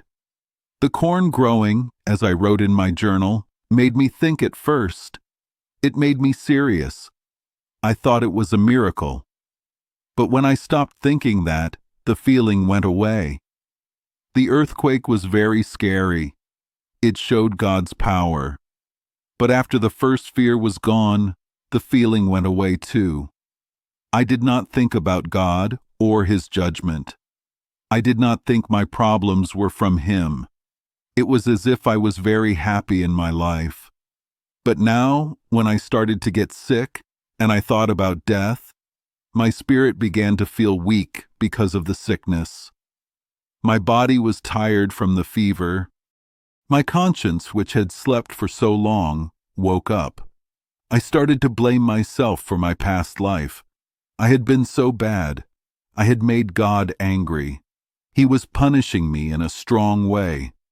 These thoughts made me sad for 2 or 3 days of my sickness. The fever and my bad feelings made me say some words like praying to God. But I cannot say it was a real prayer with wishes or hope. It was just fear and sadness. My thoughts were mixed up. I felt very guilty. The fear of dying in such a sad state made me feel confused. In this state, I did not know what my tongue might say, but it was more like crying out, "Lord, I am a very sad person. If I get sick, I will die because there is no help. What will happen to me?" Then tears came from my eyes. I could not say anything for a long time. At this time, my father's good advice came to my mind. Then his warning, which I wrote about at the start of my story. He said if I made this foolish choice, God would not bless me, and I would have time later to think about not listening to him, and there would be no one to help me get better. Now, I said out loud, my dear Father's words have come true. God's justice has found me. I have no one to help me or listen to me. I did not listen to God's plan. He kindly put me in a place where I could be happy and comfortable, but I would not see it myself. I would not learn about its blessing from my parents. I left them to be sad about my foolishness, and now I am sad because of it. I did not use their help. They would have helped me in the world. They would have made everything easy for me. And now I have problems that are too big for me to handle alone. No help, no comfort, no advice. Then I cried out, Lord, help me, because I am in great trouble. This was the first prayer, if I can call it that, I had made in many years. Now, back to my journal. June 28. I had slept a little and felt better. The fever was completely gone. I got up. The dream was very scary. But I knew the fever would come back the next day. So, I needed to get something to help me when I was sick. The first thing I did was fill a big bottle with water. I put it on my table, near my bed. To make the water less cold, I put a little rum in it and mixed them. Then I took a piece of the goat meat and cooked it over the fire, but I could eat very little. I walked around, but I was very weak, and I was very sad about my bad situation. I was scared the sickness would come back the next day. At night, I ate 3 turtle eggs for dinner. I cooked them in the ashes. I ate them in their shells. This was the first time I remembered asking for God's blessing on my food in my whole life. After I ate, I tried to walk, but I was too weak to carry my gun. I always took my gun when I went out, so I walked only a little way. I sat on the ground. I looked at the sea. It was right in front of me and very calm. As I sat there, these thoughts came to me. What is this earth and sea that I have seen so much of? Where did it come from? And what am I and all the other animals, wild and tame, people and beasts? Where did we come from? Surely some secret power made us all. This power made the earth and sea, the air and sky. And who is that? Then it came to me naturally. God made everything. Well, then it came to me strangely. If God made all these things, He guides them all, and all things that concern them. Because the power that could make all things must surely have the power to guide them.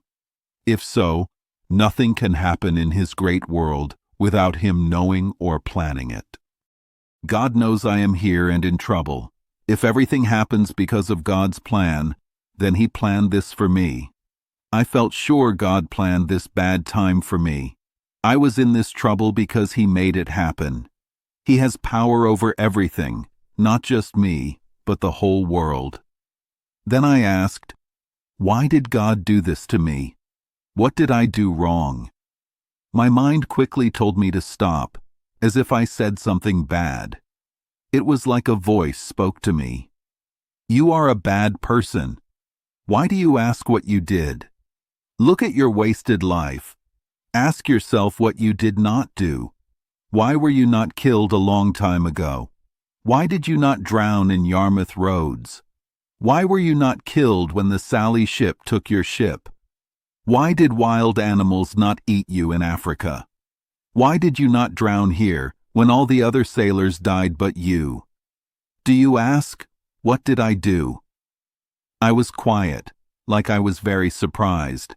I had nothing to say. I felt sad and got up.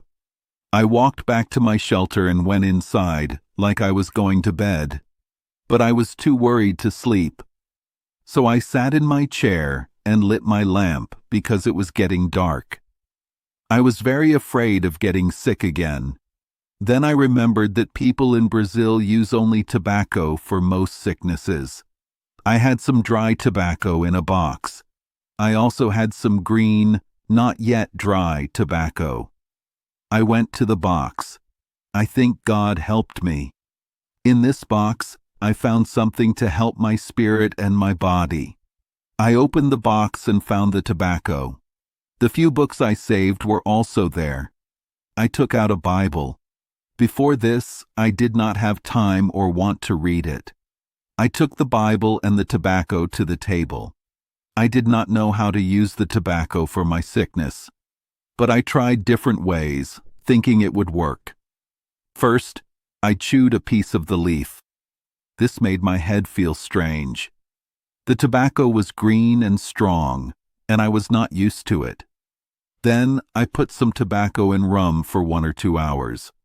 I decided to drink some when I went to bed. Last, I burned some tobacco on hot coals.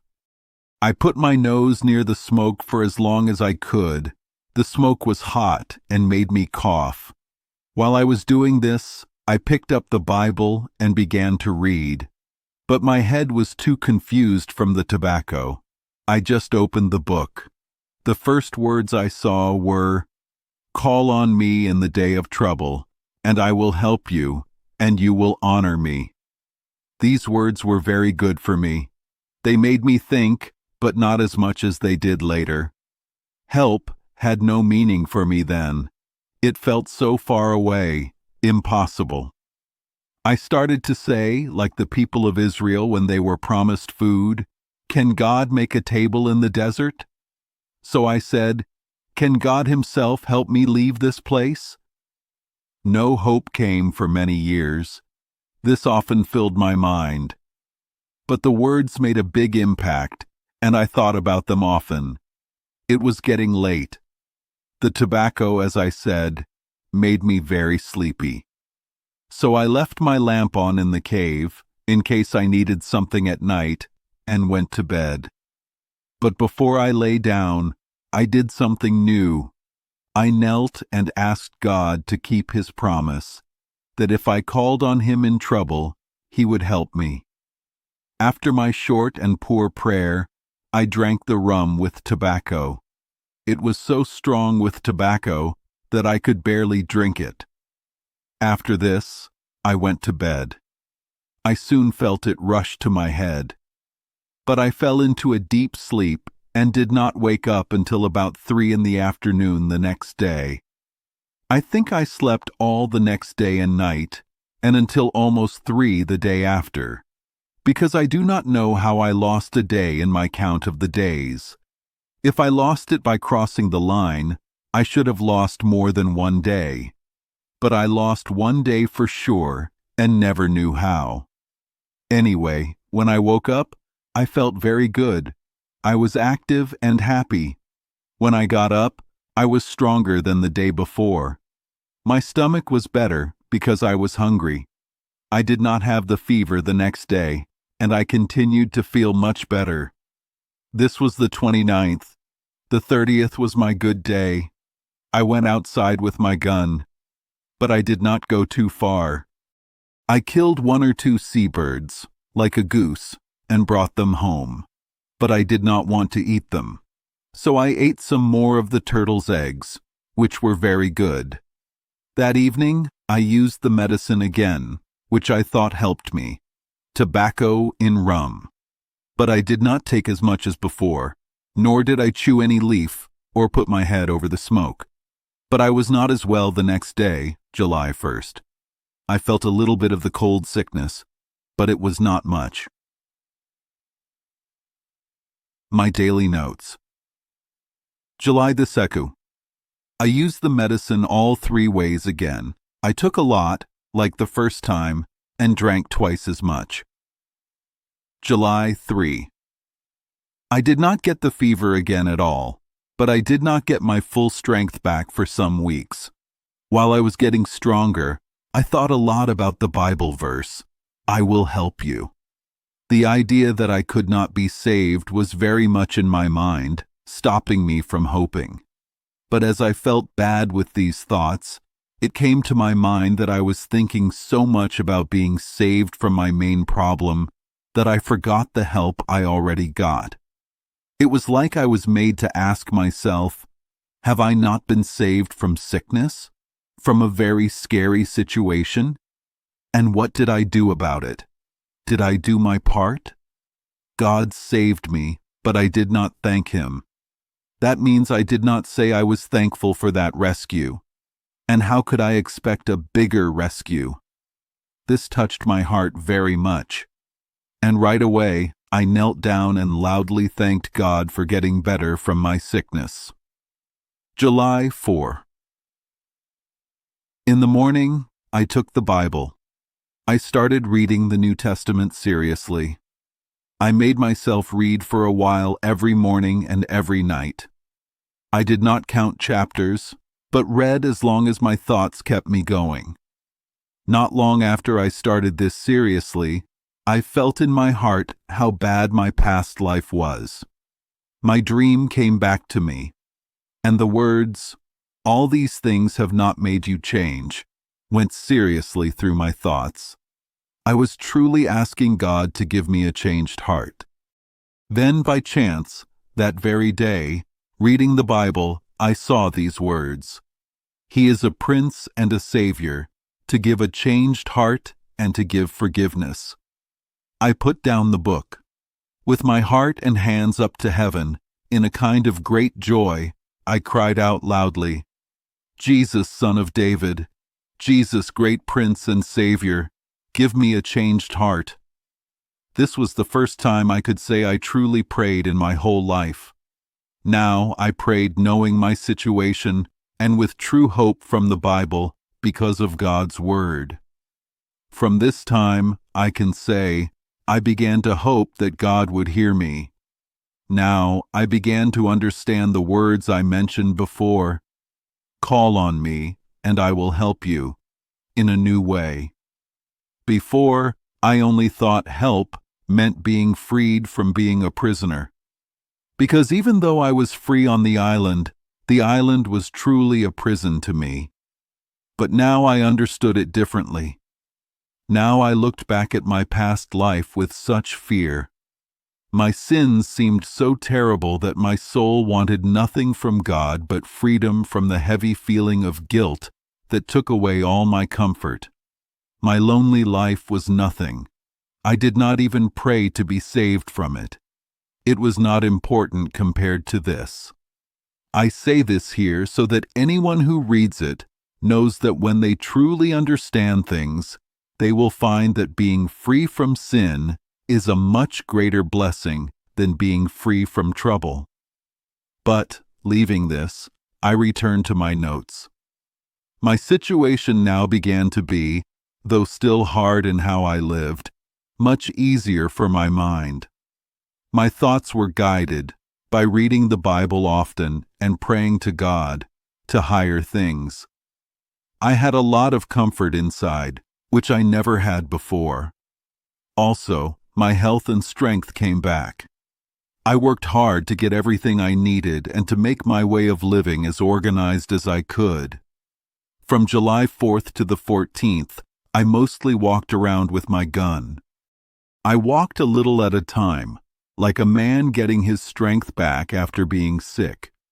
It is hard to imagine how weak I was. The medicine I used was new, and maybe it had never cured a fever before. I cannot tell anyone to use it because of this try, and even though it stopped the fever, it made me weaker. I had many cramps in my nerves and body parts for some time. I also learned that being outside in the rainy season was bad for my health, especially in those rains with storms and strong winds. Because the rain in the dry season almost always came with such storms, I found that rain was much more dangerous than the rain that fell in September and October. Chapter 7. Agricultural Experience. I was on this island for 10 months. I thought I would never leave. I believed no one had ever been here before. My home was good now. I wanted to see more of the island. I wanted to find new things. On July 15th, I started to explore the island. I went up the small river where I brought my boats. After 2 miles, the water stopped. It was a small stream with good, fresh water. But it was the dry time, so there was little water in some places. Near the stream, I saw many nice, flat, grassy areas. On higher ground, where water did not go, I found much tobacco. It was green and grew tall and strong. I saw other plants too. I did not know what they were. Maybe they were useful, but I did not know how. I looked for a plant that Indians used to make bread, but I could not find it. I saw big aloe plants, but I did not understand them. I saw some wild sugar cane, but it was not good because no one grew it. I was happy with what I found for now. I went back home. I thought about how to learn about the fruits and plants, but I did not know. I did not learn much about plants when I was in Brazil, so I did not know what to do with them now. The next day, July 16th, I went the same way. I went farther than before. The stream and grassy areas stopped. The land became more like a forest. Here, I found different fruits. I found many melons on the ground. I also found grapes on the trees. The grapevines grew over the trees. The grapes were ripe and good. This was surprising. I was very happy. But I had to be careful. Once, when I was in another country, some men ate too many grapes. They got sick and died. So, I ate only a little. But I found a good use for the grapes. I could dry them in the sun, like raisins. I thought they would be healthy and good to eat later when there were no fresh grapes. I stayed there all evening. I did not go back to my home. This was the first time I slept away from my home. At night, I climbed a tree and slept well. The next morning, I continued exploring. I walked about 4 miles. There were hills on my south and north sides. At the end of my walk, I came to an open place. The land went down to the west. A small spring of fresh water came from the hill. It flowed to the east. The land looked very fresh and green. It was like a beautiful garden. I went down into the valley. I felt happy, but also sad. I thought it was all mine. I was the king of this land. I had a right to it. If I could, I would own it like a lord in England. I saw many cocoa trees, orange trees, lemon trees, and citron trees. But they were all wild. Few had fruit, at least not then. But the green limes I picked were good to eat and healthy. I mixed their juice with water. It was very healthy and cool. I had a lot to take home now. I decided to get many grapes, limes, and lemons. I wanted food for the wet season, which was coming soon. So I put a big pile of grapes in one place. I put a smaller pile in another. I put many limes and lemons in another place. I took a few of each with me and went home. I planned to come back with a bag to carry the rest. I spent 3 days on this trip. I came home to my tent and cave. But the grapes were spoiled. They were too soft and heavy.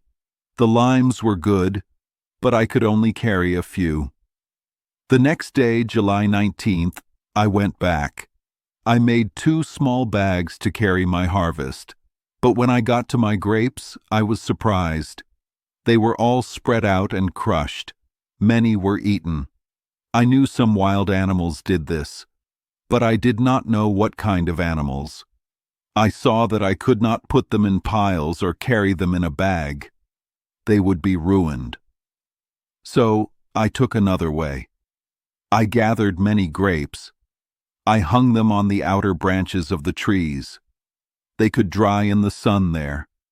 I carried as many limes and lemons as I could. When I came home, I thought about the nice valley. It was a good place. It was safe from storms.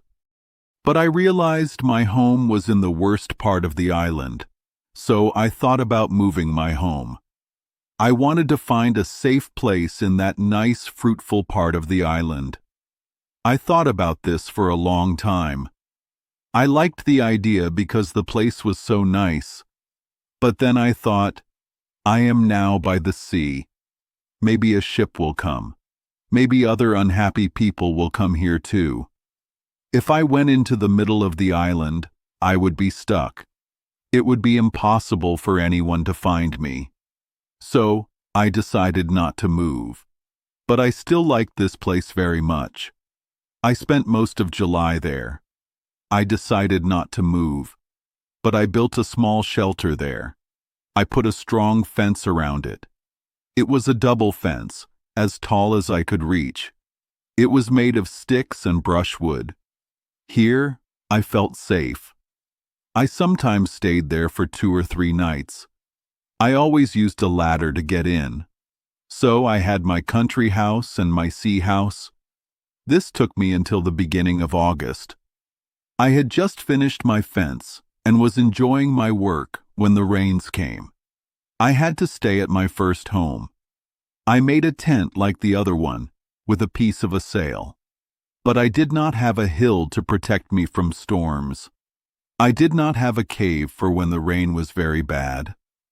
Around the beginning of August, I finished my new shelter. I began to enjoy myself. On August 3rd, I found the grapes I hung up were dry. They were excellent raisins. So I took them down from the trees. It was good I did this. The rains would have ruined them. I would have lost the best part of my winter food. I had more than 200 big bunches of them. Soon after I took them all down and carried most of them to my cave, it began to rain. From August 14 to the middle of October, it rained every day more or less. Sometimes it rained so hard that I could not leave my cave for many days. During this time, my family grew. I was sad because one of my cats ran away. I thought she was dead. But at the end of August, she came home with 3 kittens. This was strange because I killed a wild cat once, but I thought it was a different kind. But the kittens were like house cats, like the old cat. Both my cats were females, which was strange. But later, I had so many cats that I had to kill them like pests. I had to drive them away from my house. From August 14 to 26, it rained without stopping. I could not go out. I was careful not to get wet. During this time, I started to run out of food, but I went out twice. One day, I killed a goat. On the last day, August 26th, I found a very big turtle. This was a treat for me. My food was like this. For breakfast, I ate a bunch of raisins. For dinner, I ate goat meat or turtle meat. I cooked it over fire because I had nothing to boil or stew food. For supper, I ate 2 or 3 turtle eggs. While the rain kept me inside, I worked 2 or 3 hours each day on my cave. I made it bigger. I made a new way out of the cave. It went outside my fence, so I could go in and out this way. But I did not feel completely safe. Before, I was fully closed in. Now, I felt open. I thought things could come in, but I did not see any living things to fear. The biggest animal I had seen was a goat. September 30th. This was the day I landed on the island 1 year ago. I counted the marks on my post. I had been there 365 days. I spent this day praying. I lay on the ground. I told God about my sins. I asked Him to help me. I did not eat for 12 hours until the sun went down. Then I ate a biscuit and some grapes. I went to bed. I had not kept track of the Sabbath day before. At first, I did not think about religion. After some time, I forgot to mark the weeks. I did not know what day it was. But now I knew I had been there a year. So I divided the days into weeks. I set apart every seventh day for the Sabbath. But I found I lost a day or two in my counting. Soon after, my ink began to run out. So I used it less. I wrote down only the most important things in my life. I stopped writing every day. The rainy season and the dry season now seemed regular to me. I learned how to plan for them. But I learned by making mistakes. What I will tell you now was one of the hardest lessons. I saved some barley and rice. I found them growing by surprise. I think there were about 30 rice plants and 20 barley plants. I thought it was a good time to plant them after the rains. The sun was going away from me. So I dug up a piece of ground with my wooden spade. I divided it into 2 parts. I planted my grain. But I thought I should not plant all of it now. I did not know the best time. So I planted about 2/3 of the seeds. I kept a handful of each. I was happy later that I did this. Nothing I planted this time grew. The dry months came. There was no rain after I planted the seeds. The earth had no water.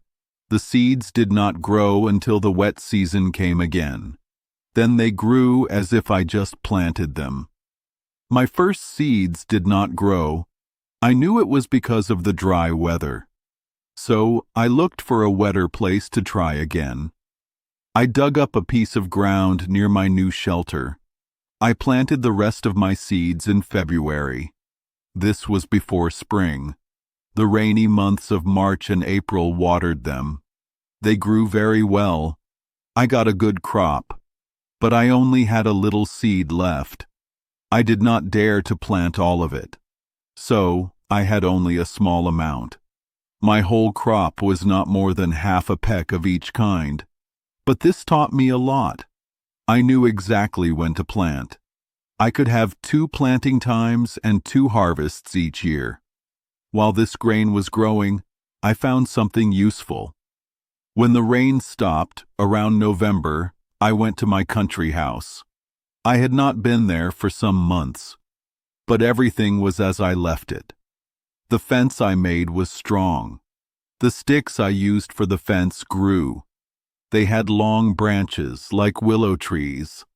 I did not know what kind of tree they were from. I was surprised and happy to see the young trees grow. I cut them and made them grow like each other. It is hard to believe how beautiful they looked in 3 years. The fence was about 25 yards wide, but the trees soon covered it. It was a perfect shade. I could live under it all through the dry season. This made me want to cut more sticks. I wanted to make another fence like this. I wanted to make a half circle around my first home. I did this. I put the trees or sticks in 2 rows, about 8 yards from my first fence. They grew quickly. First, they were a good cover for my home. Later, they were also a defense. I learned that the year had 2 main seasons, not summer and winter like in Europe. There was a rainy season and a dry season. The rainy season was generally half of February, all of March, and half of April. The sun was near the middle of the earth. The dry season was generally half of April, all of May, June, and July, and half of August. The sun was north of the middle of the earth. The rainy season was generally half of August, all of September, and half of October. The sun came back to the middle. The dry season was generally half of October, all of November, December, and January, and half of February. The sun was south of the middle of the earth. The rainy season sometimes lasted longer or shorter. It depended on the wind. But this was what I saw. I learned that it was bad to be outside in the rain. So I got food ready beforehand. I did not want to go out. I stayed inside as much as possible during the wet months. During this time, I found many things to do. They were good for the time. I needed many things. I could only get them by working hard. I tried to make a basket in many ways, but all the small branches I found broke easily. It was good that when I was a boy, I liked to watch basket makers in my father's town. I helped them sometimes. I watched how they worked. So, I knew how to make baskets. I only needed the right materials. Then I thought, maybe the branches from the trees I cut for my fence are strong. Maybe they are like the willow trees in England. I decided to try. The next day, I went to my country house. I cut some small branches. They were perfect. So the next time, I brought a small axe to cut more. There were many of them. I put these branches inside my fence to dry. When they were ready, I took them to my cave. Here, during the next season, I made many baskets. I made them to carry earth, or to carry or store things.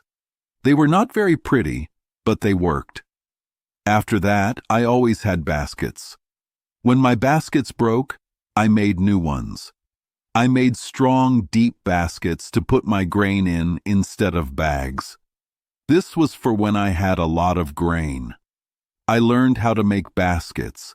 This took a lot of time. Then I tried to get two other things I needed. I had no containers for liquids, except for 2 small barrels of rum and some glass bottles. I had no pot to boil anything, only a big kettle from the ship. It was too big to make soup or cook a small piece of meat. The second thing I wanted was a tobacco pipe, but I could not make one. But I found a way to do it later. I spent the summer, or dry season, planting my second rows of stakes and making baskets. This took more time than I thought it would. Chapter 8. Surveys his position. I wanted to see the whole island. I went along the small river. I went to the place where I built my small house. From there, I could see the sea on the other side of the island. Now, I decided to go all the way to the sea on that side. I took my gun, a small axe, and my dog. I also took more powder and bullets than usual. I put 2 bread cakes and many raisins in my bag for food. Then I started my journey. I walked past the valley where my small house was. I saw the sea to the west. It was a clear day. I could see land far away. I did not know if it was an island or a big land. It was very high. It went from the west to the southwest. It was very far, I think about 15 or 20 leagues away. I did not know what part of the world this was, but I knew it was part of America. I thought it was close to Spanish land. Maybe there were wild people there. If I went there, my life would be worse than it was now. So I accepted my situation. I started to believe that everything happened for a good reason. I stopped wishing to be there. I also thought about it. If that land was Spanish land, I would see a ship pass by. If not, it was a wild coast between Spanish land and Brazil. There, the people were very bad. They ate people. They would kill and eat anyone they found. With these thoughts, I walked slowly. I found that side of the island was nicer than my side. There were open fields with flowers and grass. There were also many beautiful trees. I saw many parrots. I wanted to catch one to keep it. I wanted to teach it to talk to me. After some time, I caught a young parrot. I hit it with a stick. I took it home. It took some years before it could talk. But finally, I taught it to say my name. Something funny happened later. I will tell you about it. This journey was very interesting. In the low parts of the land, I found rabbits and foxes, but they were very different from other animals I knew. I did not want to eat them, even though I killed some. but I did not need to eat them. I had enough food. I had good food, like goats, birds, and turtles. With my grapes, I had more food than a market in England. My situation was sad, but I was thankful. I had plenty of food, even nice food. I never walked more than 2 miles in a day on this trip. But I walked around a lot to see new things. I was tired when I stopped for the night. I slept in a tree or put sticks around myself. This stopped wild animals from coming near me without waking me up. When I reached the sea, I was surprised. I saw that I had chosen the worst side of the island to live on. Here, there were many, many turtles. On my side, I found only 3 in a year and a half. There were also many kinds of birds here. Some I knew, some I did not. Many of them were good to eat. I only knew the names of the birds called penguins. I could have shot many birds, but I wanted to save my powder and bullets. So, I wanted to kill a female goat if I could. I could eat more from a goat. There were many goats here, more than on my side of the island. But it was harder to get close to them. The land was flat and open. They saw me much faster than when I was on the hills. I agree, this side of the island was nicer than mine. But I did not want to move. My home felt natural to me. It felt like I was on a journey, away from home, while I was here. However, I walked along the seashore towards the east. I think I walked about 12 miles. Then I put a big stick in the sand as a mark. I decided to go home. My next trip would be on the other side of the island, east from my home. I would walk around until I came back to my mark. I took a different way to go back. I thought I could see the whole island and find my home easily. But I was wrong. After 2 or 3 miles, I found myself in a very big valley. It was surrounded by hills. The hills were covered with trees. I could not see my way except by the sun. And even then, only if I knew where the sun should be at that time of day. What was worse, the weather was foggy for 3 or 4 days in the valley. I could not see the sun. I walked around feeling lost. Finally, I had to find the sea. I looked for my stick mark. Then I walked back the same way I came. It was very hot. My gun, bullets, axe, and other things were very heavy. So I walked slowly back home. On this journey, my dog found a young goat. He caught it. I ran and took it from the dog. I saved its life. I really wanted to take it home. I often thought about getting 1 or 2 young goats. Then I could raise tame goats. They would give me food when my powder and bullets were gone. I made a collar for this small goat. I used a string from some rope I always carried. I let it, but it was hard. Finally, I reached my small house. I put it inside and left it. I really wanted to be home. I had been away for more than a month. I cannot say how happy I was to be in my old small house. I lay down in my bed. This short journey, without a place to stay, was not nice. My own house felt like a true home. It made everything around me feel good. So, I decided I would never go far from it again while I was on the island. I stayed there for a week. I rested after my long journey. Most of the time I was busy making a cage for my parrot. My parrot was now like a pet. It knew me well. Then I thought about the poor young goat. I had left it inside my small fence. I decided to go get it or give it food. I went and found it where I left it. It could not get out. It was very hungry. I cut branches from trees and bushes. I gave them to it. After it ate, I tied it like before to lead it. But it was so tame because it was hungry. I did not need to tie it. It followed me like a dog. I kept feeding it. The goat became very loving and gentle. From that time, it was also one of my pets. It never left me. The rainy season of autumn came. I kept September 30th special, as before. It was the day I came to the island. Now, I had been there for 2 years. There was no sign of leaving, just like the first day. I spent the whole day giving thanks. I was thankful for the many good things in my lonely life.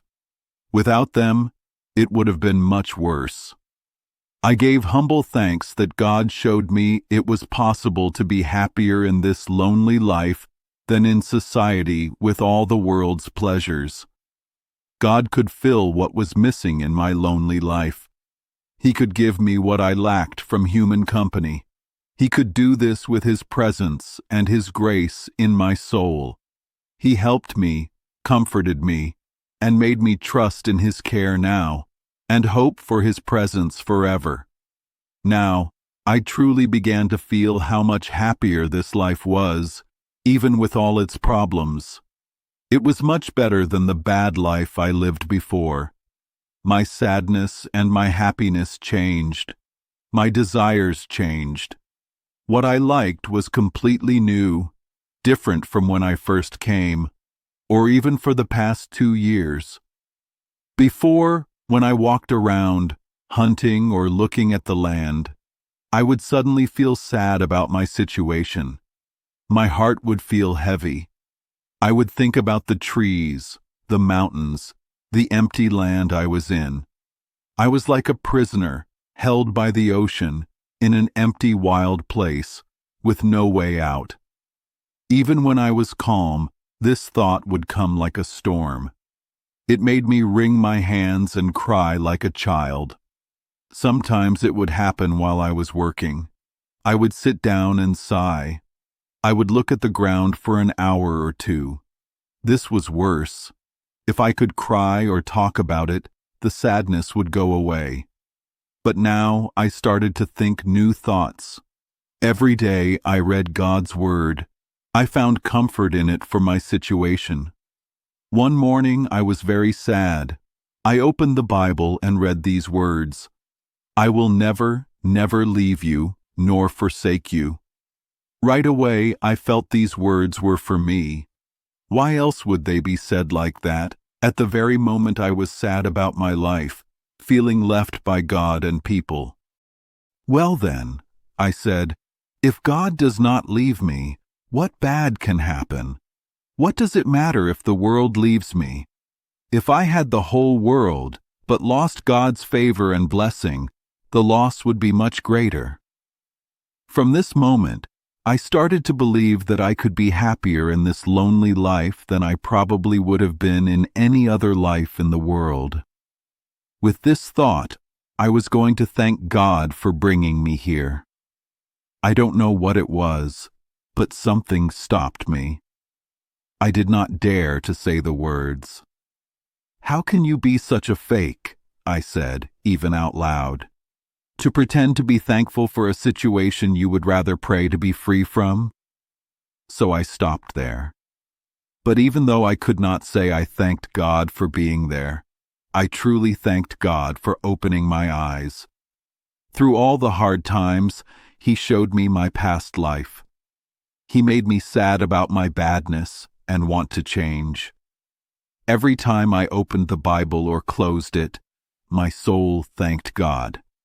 I thanked Him for telling my friend in England to put it in my things without me asking, and for helping me save it from the ship. So, with these thoughts, I started my 3rd year. I will not tell you every detail of my work this year, like the first year, but generally, I was rarely lazy. I divided my time every day for different tasks. First, my duty to God and reading the Bible. I always spent time on this 3 times a day. Second, going out with my gun for food. This usually took me 3 hours every morning, if it did not rain. Third, taking care of, cutting, saving, and cooking what I killed or caught for food. These took up a big part of the day. Also, In the middle of the day, when the sun was highest, it was too hot to go out. So, I could only work about 4 hours in the evening. Sometimes, I changed my hours. I would hunt in the morning and work in the afternoon. To this short working time, I must add how hard my work was. Many hours were spent because I had no tools, no help, and no skill. For example, it took me 42 days to make a board for a long shelf in my cave. 2 woodcutters with their tools could cut 6 such boards from the same tree in half a day. This is what happened. I needed to cut down a large tree because my board had to be wide. It took me 3 days to cut down this tree. It took 2 more days to cut off the branches and make it a log. I worked very hard, cutting and shaping it. I cut chips from both sides until it was light enough to move. Then I turned it. I made one side smooth and flat like a board from end to end. Then I turned that side down. I cut the other side until the board was about 3 inches thick and smooth on both sides. Anyone can imagine how much work this was for my hands. But hard work and patience helped me finish that and many other things. I only tell you this to show why I spent so much time on little work. What could be done quickly with help and tools was a huge job and took a very long time to do alone by hand. But with patience and hard work, I finished everything I needed to do. You will see this in what comes next. Now, in November and December, I was waiting for my barley and rice to grow. The land I had prepared for them was not big. As I said, my seeds were only about half a peck for each. I had lost 1 whole crop because I sowed it in the dry season. But now my crop looked very good. Then suddenly, I was in danger of losing it all again. There were many kinds of enemies that were hard to keep away. First, goats and wild animals I called rabbits. They tasted the sweet young plants. They stayed there night and day as soon as the plants grew. They ate them so much that the plants could not grow tall. I saw no way to stop this except by building a fence around it. I did this with a lot of effort. It was hard because I had to do it quickly. But my farmland was small, just right for my crop. I fenced it completely in about 3 weeks. I shot some animals during the day. I made my dog guard it at night. I tied him to a stick at the gate. He would stand and bark all night long. So, in a short time, the animals left the place. The corn grew very strong and well. It began to ripen fast. Before, animals ruined my corn when it was young. Now birds could ruin it when it had grains.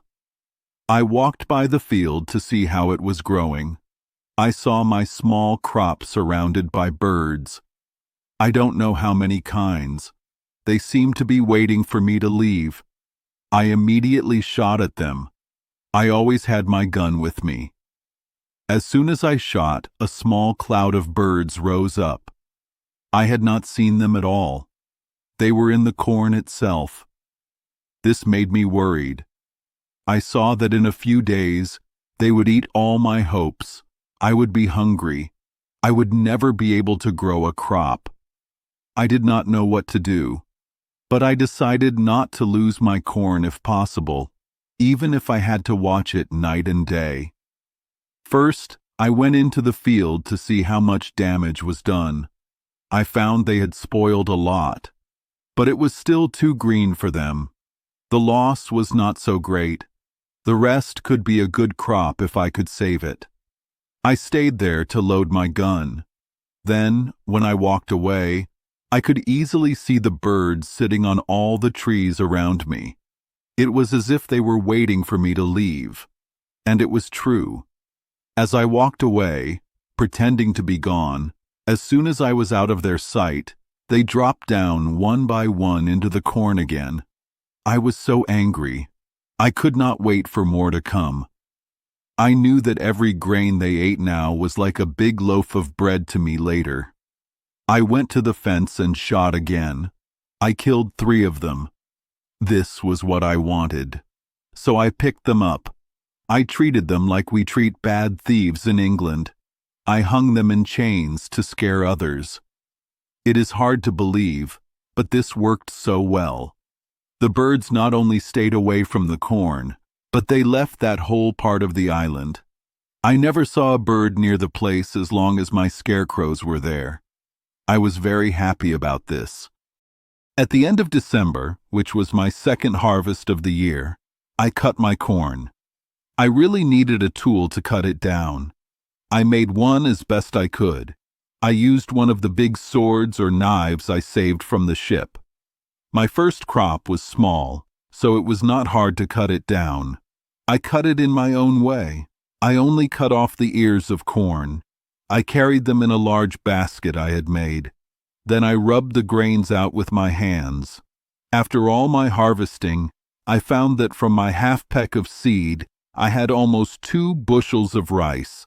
I had about 2.5 bushels of barley. This was my guess, because I had no way to measure it. This was a great encouragement to me. I saw that, in time, God would give me bread. But then I was confused again. I did not know how to grind my corn or make flour from it. I did not know how to clean it. If I made flour, I did not know how to make bread from it. And if I knew how to make it, I did not know how to bake it. These things made me want to have a lot of corn saved. I wanted to have a constant supply. So, I decided not to eat any of this crop. I would save it all for seeds for the next season.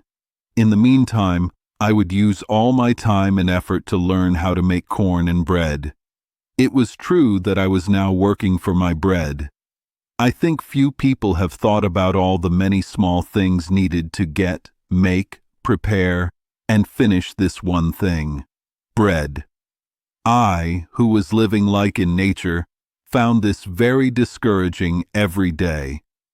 I felt it more and more, even after I got the first handful of seeds.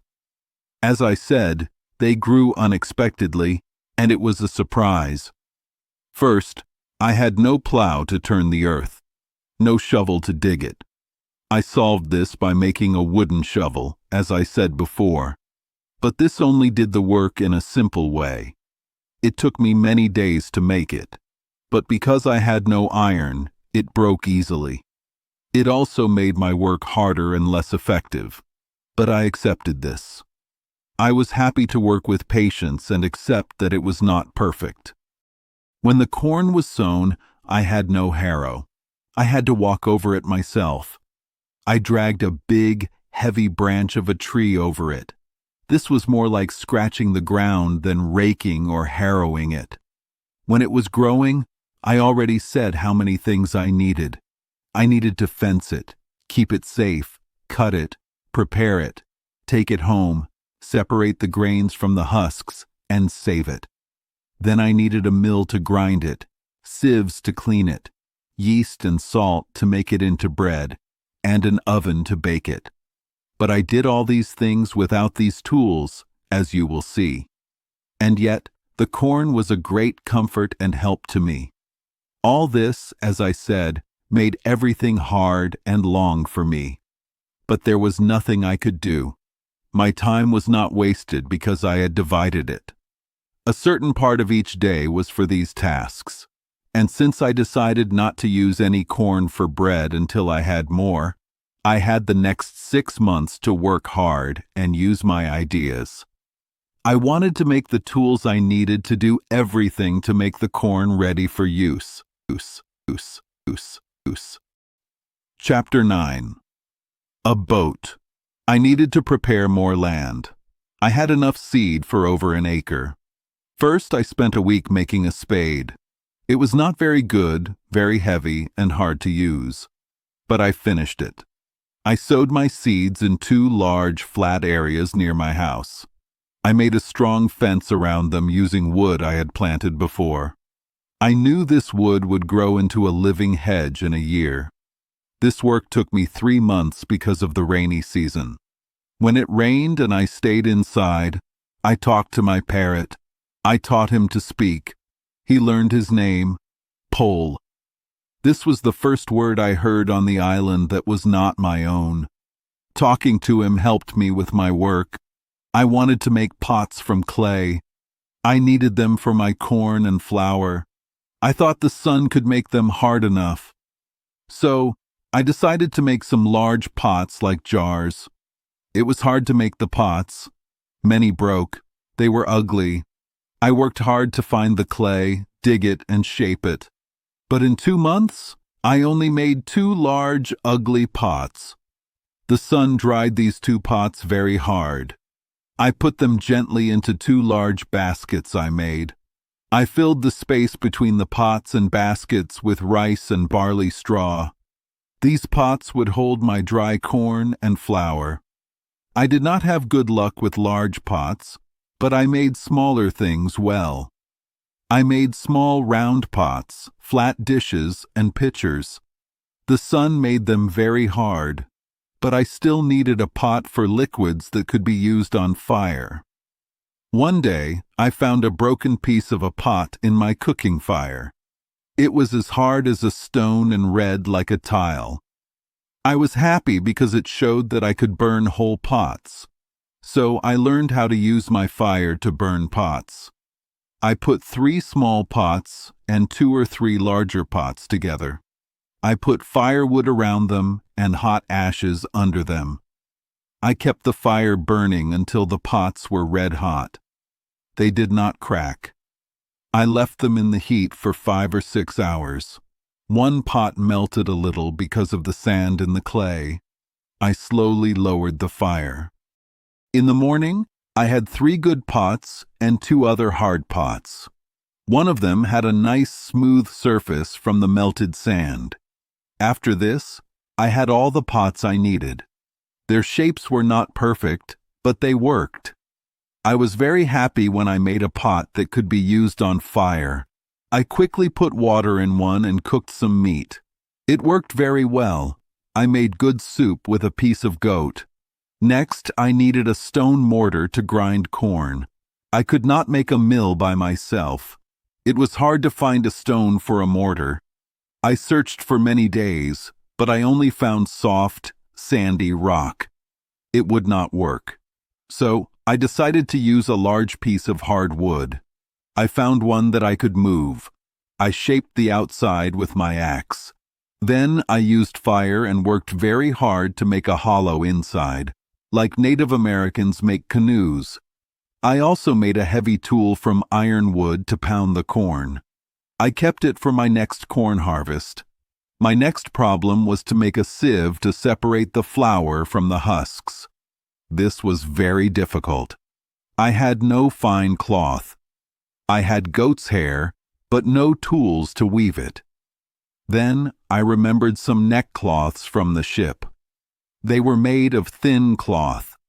I used pieces of these to make 3 small sieves. They worked well for some years. Then I thought about baking bread. I had no yeast, so I did not worry about that. But I needed an oven. I made some wide, shallow clay dishes. They were about 2 feet wide and 9 inches deep. I burned them in the fire. When I wanted to bake, I made a big fire on my tiled hearth. When the wood turned to hot ashes, I spread them on the hearth to heat it. Then, I swept the ashes away and put my bread on the hot hearth. I put one of my wide clay pots over the bread.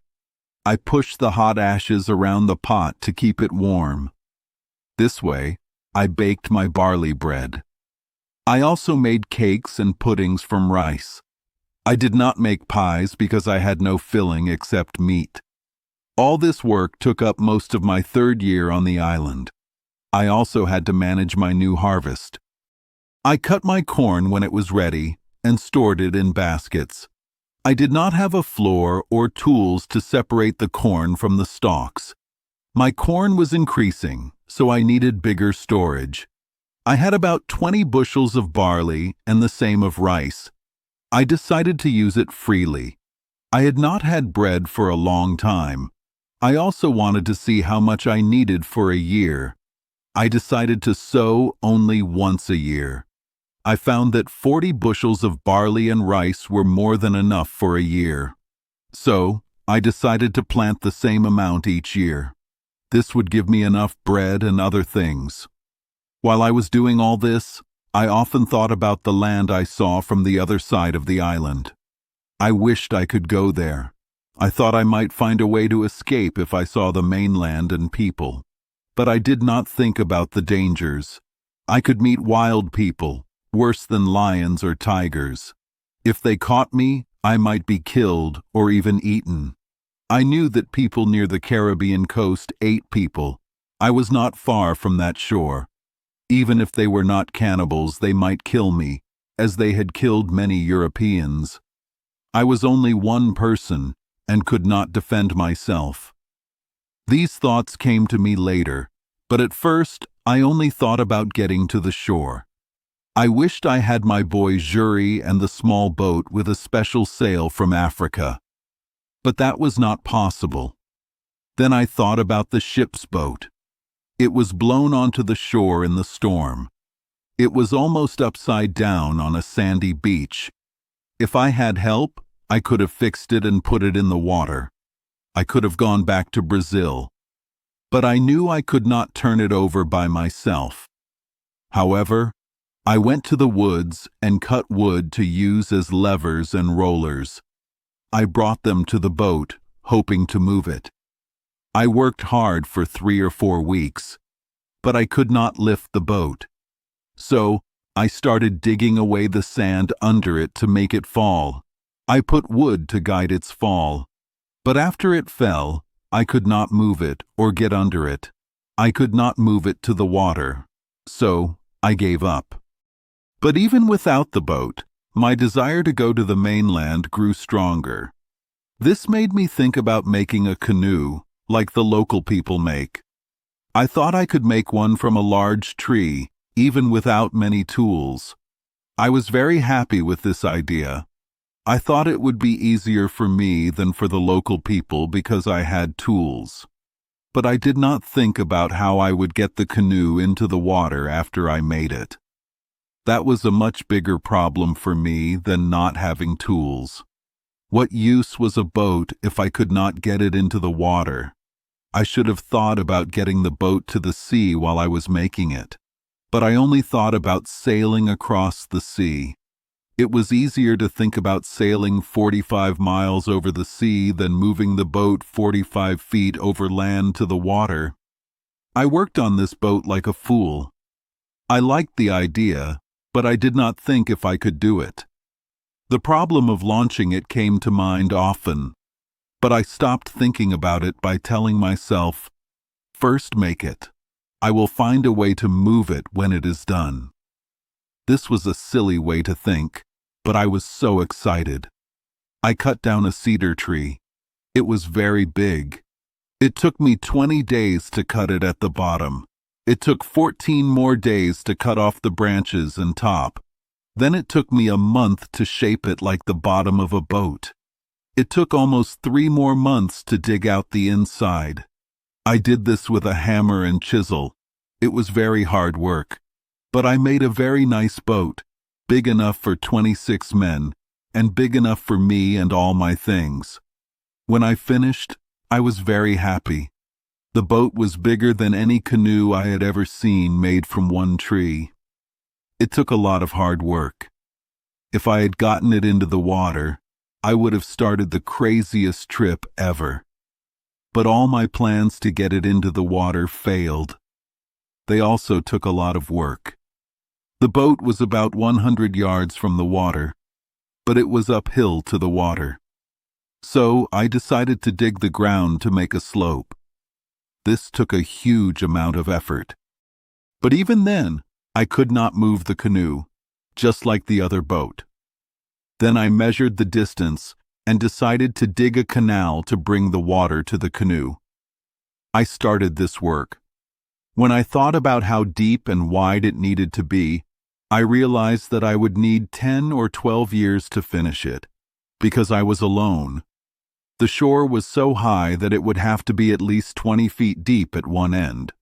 So I gave up this plan too, even though I did not want to. This made me very sad.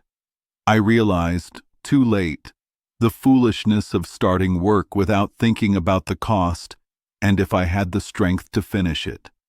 In the middle of this work, I finished my 4th year here. I celebrated it the same way as before. I studied the Bible and prayed. This gave me new understanding. I saw the world as something far away that did not matter to me. I had no desires for it. It was like a place I had lived in, but left. Here, I was away from all the bad things in the world. I did not want things. I had everything I needed. I was like a king of the land. There were no rivals. I could have grown much more corn, but I did not need it. I only grew enough for myself. I had many turtles, but only used one now and then. I had enough wood to build many ships, and enough grapes to make wine or raisins to fill those ships. But I could only use what was useful to me. I had enough to eat and meet my needs. If I killed more meat than I could eat, my dog or other animals would eat it. If I sowed more corn than I could eat, it would spoil. The trees I cut down just lay there to rot. I only used them for fuel to cook, and I did not need much fuel. I learned that things are only good if we can use them. We only enjoy what we can use. If a greedy person were in my place, they would stop being greedy. I had much more than I knew what to do with. I did not want anything, except small things that were useful to me. I had about 36 pounds of gold and silver money, but it was useless. I often wished I could trade it for tobacco pipes or a hand mill for my corn. I would have given it all for some turnip and carrot seeds or peas and beans from England and a bottle of ink. The money just lay in a drawer and became moldy in the damp cave. Even if it were diamonds, it would be the same. They had no value to me because they were not useful. My life was now much easier for my body and mind.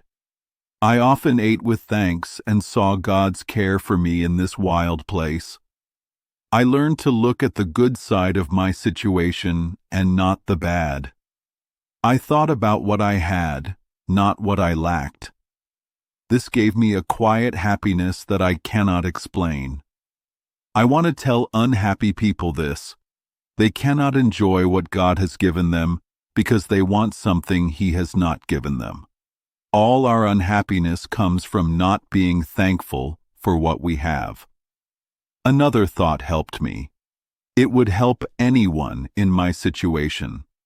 This was to compare my situation to what I first expected. It would have been much worse if God had not brought the ship closer to the shore. I could get things from it, which helped and comforted me.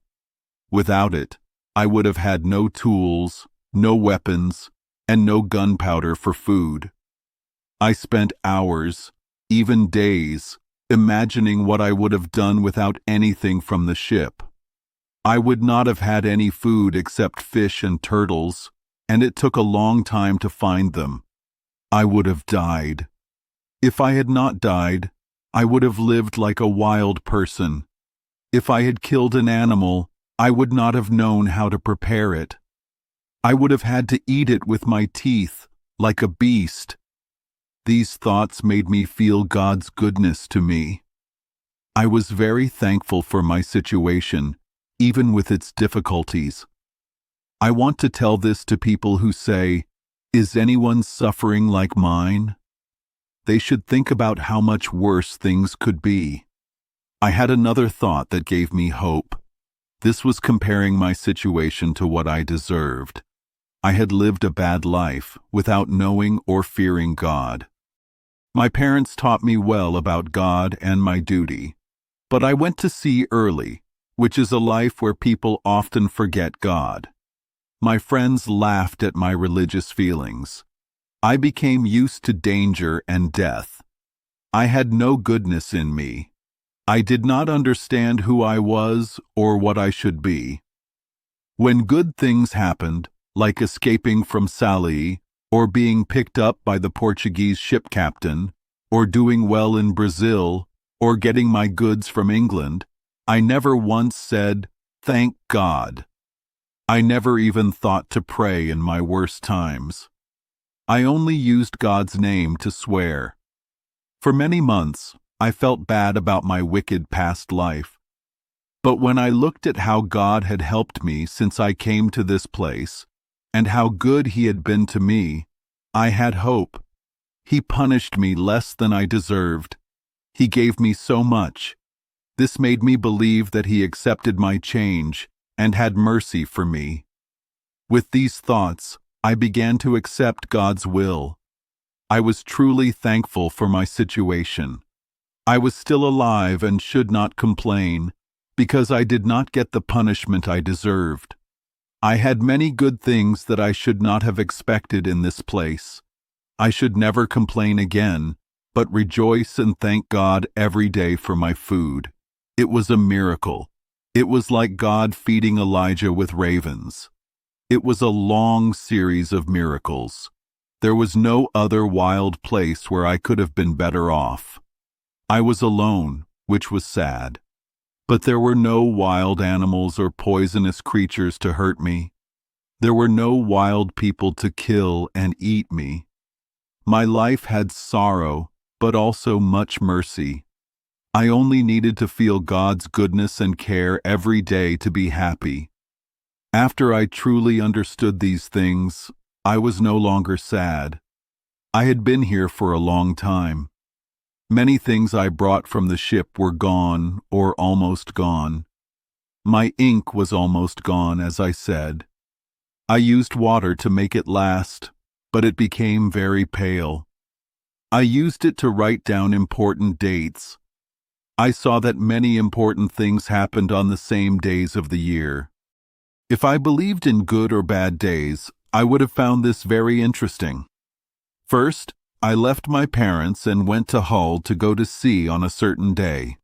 On that same day later, I was captured by a pirate ship and made a slave. On the same day of the year that I escaped from the ship in Yarmouth, I escaped from Salé in a boat.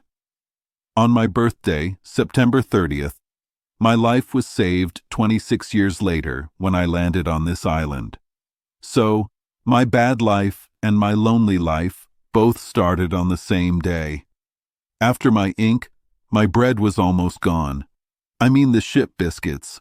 I ate only one cake of bread a day for over a year. But I had no bread for almost a year before I grew my own corn. I was very thankful to have any corn at all, as getting it was almost a miracle. My clothes also began to wear out. I had no linen for a long time, except some checked shirts from other sailors' chests. I kept them carefully because sometimes a shirt was all I could wear. It helped me that I had almost 3 dozen shirts. There were also some thick sailors' coats, but they were too hot. The weather was very hot, and I did not need many clothes. But I could not go naked, even if I wanted to, which I did not. The sun's heat would hurt my skin if I was naked. With a shirt on, the air moving under it made me cooler. I also could not go out in the sun without a cap or hat. The sun was so strong that it would give me a headache, but with a hat, the headache would go away. So I started to organize the few old clothes I had. My vests were worn out. I tried to make jackets from the large coats and other materials I had. I kept the skins of all the animals I killed. These were animals with 4 legs.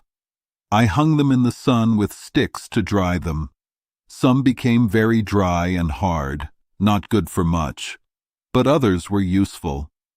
First, I made a big hat for my head. The hair was on the outside. This kept the rain off. I did this well. Then, I made a whole suit of clothes from these skins. This included a vest and pants that were open at the knees. They were loose. I wanted to stay cool, not warm. I must say they were badly made. I was a bad carpenter and an even worse tailor, but they helped me a lot.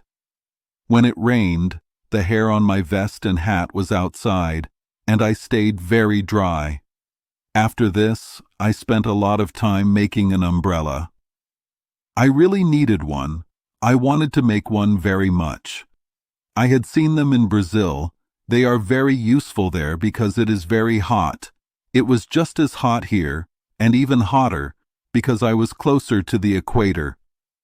Also, I had to go outside a lot. So, an umbrella would be very useful for rain and heat. It was very hard to make. It took a long time to make something that worked. I thought I knew how to make it, but I ruined 2 or 3 before I made one I liked. But at last, I made one that worked pretty well. The hardest part was making it close. I could make it open.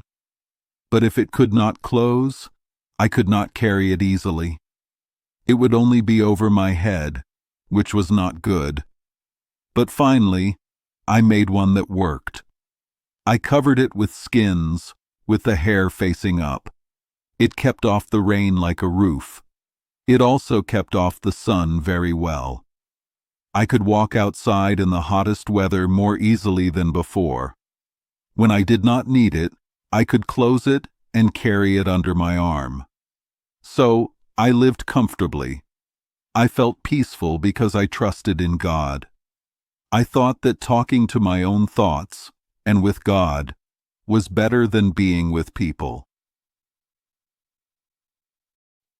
Chapter 10. Tames Goats. For the next 5 years, nothing special happened to me.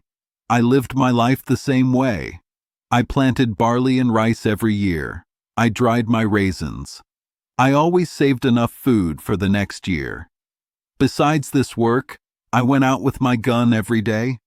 I also worked on making a boat, a canoe. I finished it. I dug a canal 6 feet wide and 4 feet deep to move the canoe.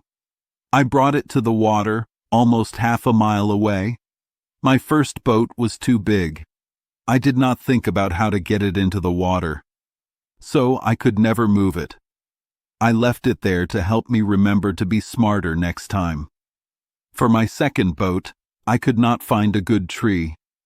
The water was almost half a mile away, but I kept working on it. I worked for almost 2 years. I wanted a boat to go to sea. My small boat was ready, but it was not big enough for my first plan. I wanted to go to the mainland, which was 40 miles away. The small size of my boat stopped that idea. I did not think about it anymore. Now that I had a boat, my next plan was to sail around the island. I had walked to the other side of the island once. That trip made me want to see more of the coast. With a boat, I only thought about sailing around the island. To do this carefully, I put a small mast in my boat. I made a sail from old ship sails. I had many of them. My mast and sail were ready. The boat sailed well. Then I made small boxes in the boat. I put food, things I needed, and bullets in them. This kept them dry from rain or sea spray. I also cut a long, hollow space inside the boat for my gun. I put a cover over it to keep it dry. I also put my umbrella at the back of the boat, like a mast. It went over my head to block the sun, like a roof. I took short trips on the sea, but I never went far from the small creek. At last, I wanted to see the whole island, so I decided to sail around it. I put food in my boat for the trip. I took 24 barley bread cakes. I took a clay pot of cooked rice, which I ate a lot. I took a small bottle of rum. I took half a goat. I took powder and bullets to kill more goats. I also took 2 big coats. I had saved them from the sailors' chests. I used one to lie on and the other to cover myself at night. I started this trip on November 6th, in my 6th year on the island. The trip was longer than I thought. The island was not very big, but on the east side, I saw many rocks in the sea, about 2 leagues out. Some rocks were above the water, some were under it. After that, there was a sandbar, dry for half a league more, so I had to go far out to sea to get around them.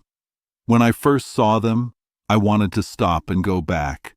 I did not know how far I would have to go out to sea, and I worried about how I would get back, so I dropped my anchor. I had made an anchor from a broken part of the ship. I made my boat safe. Then I took my gun and went to shore. I climbed a hill. From the hill, I could see all the rocks. I decided to try. From the hill, I saw a very strong current. It went to the east, close to the rocks. I noticed it because I worried it could carry me out to sea. I might not get back to the island. If I had not gone up the hill first, I think this would have happened.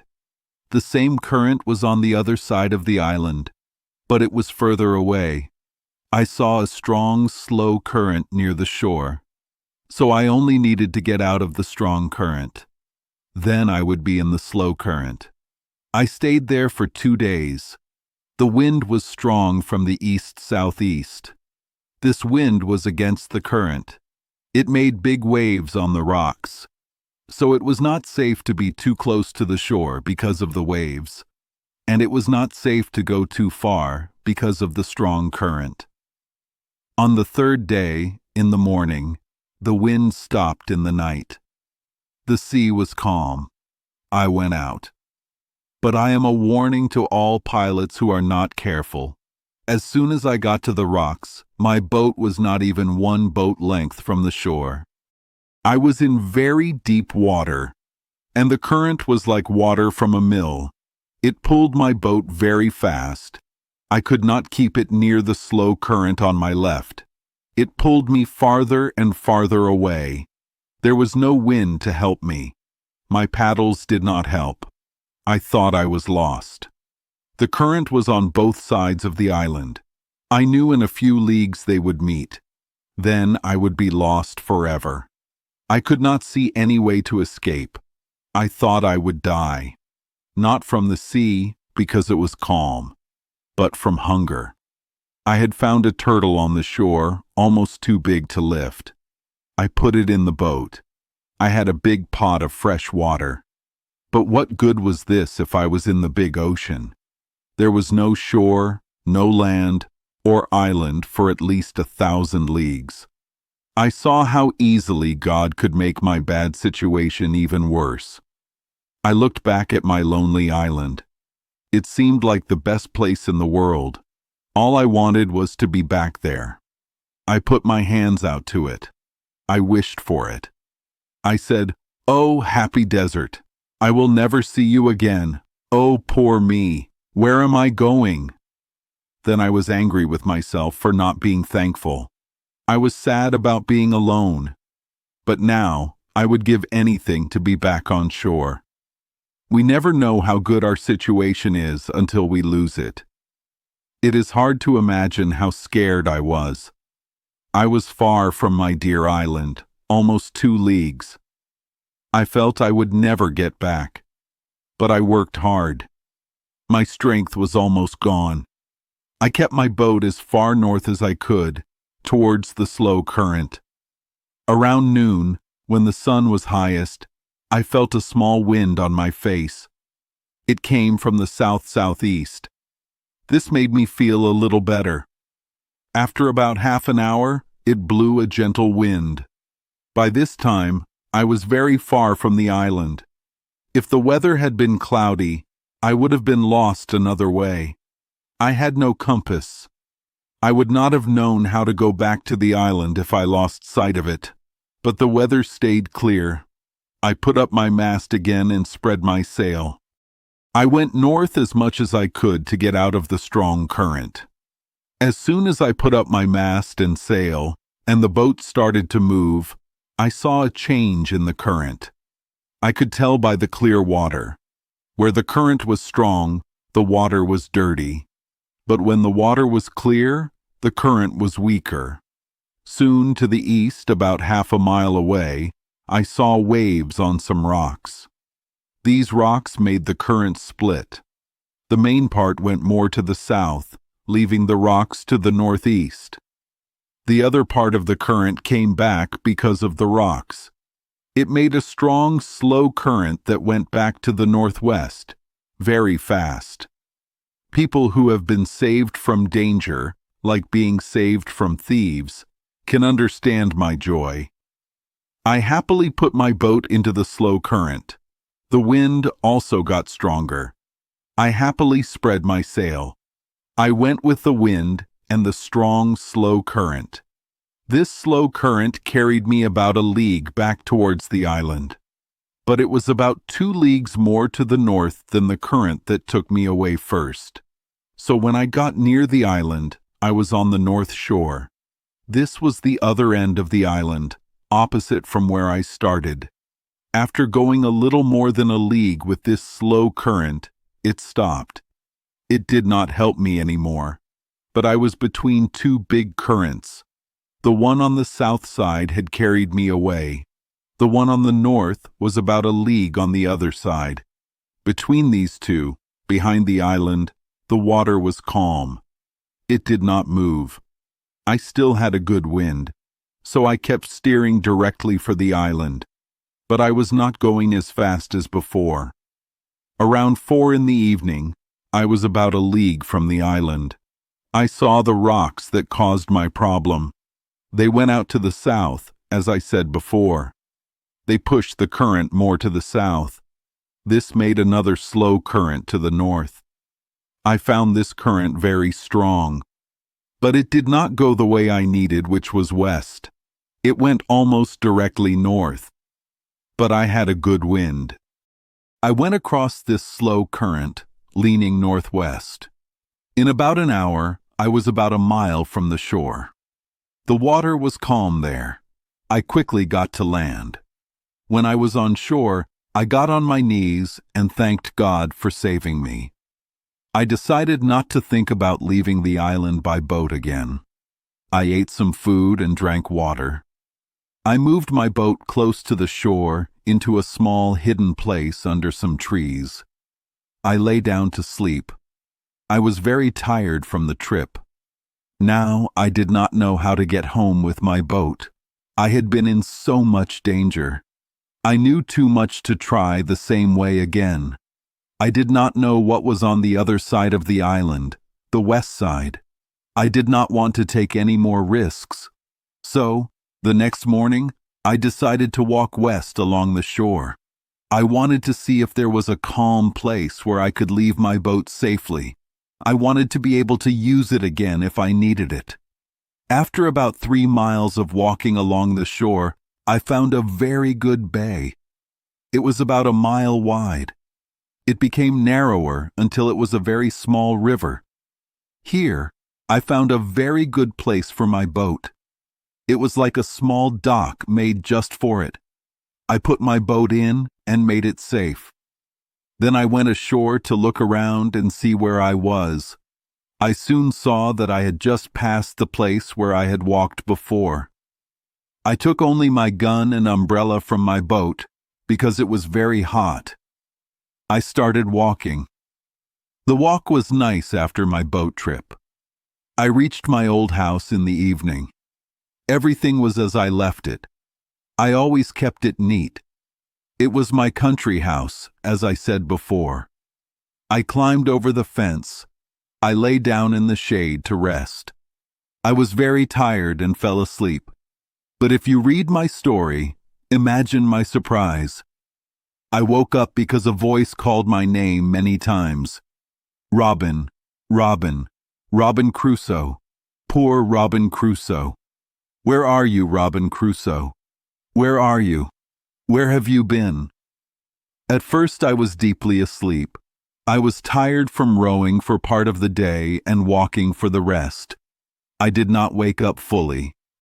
I thought I was dreaming that someone was talking to me, but the voice kept saying, Robin Crusoe, Robinson Crusoe. At last, I woke up more fully. I was very scared at first. I stood up quickly, very surprised. But as soon as my eyes opened, I saw my parrot, Pole, on top of the fence. I knew right away it was him speaking to me. I used to talk to him and teach him in that sad way. He learned it perfectly. He would sit on my finger and put his beak close to my face and say, "Poor Robinson Crusoe, where are you? Where have you been? How did you come here?" He said all the things I taught him. Even though I knew it was the parrot and no one else, it took me a while to calm down. First, I was surprised how the parrot got there.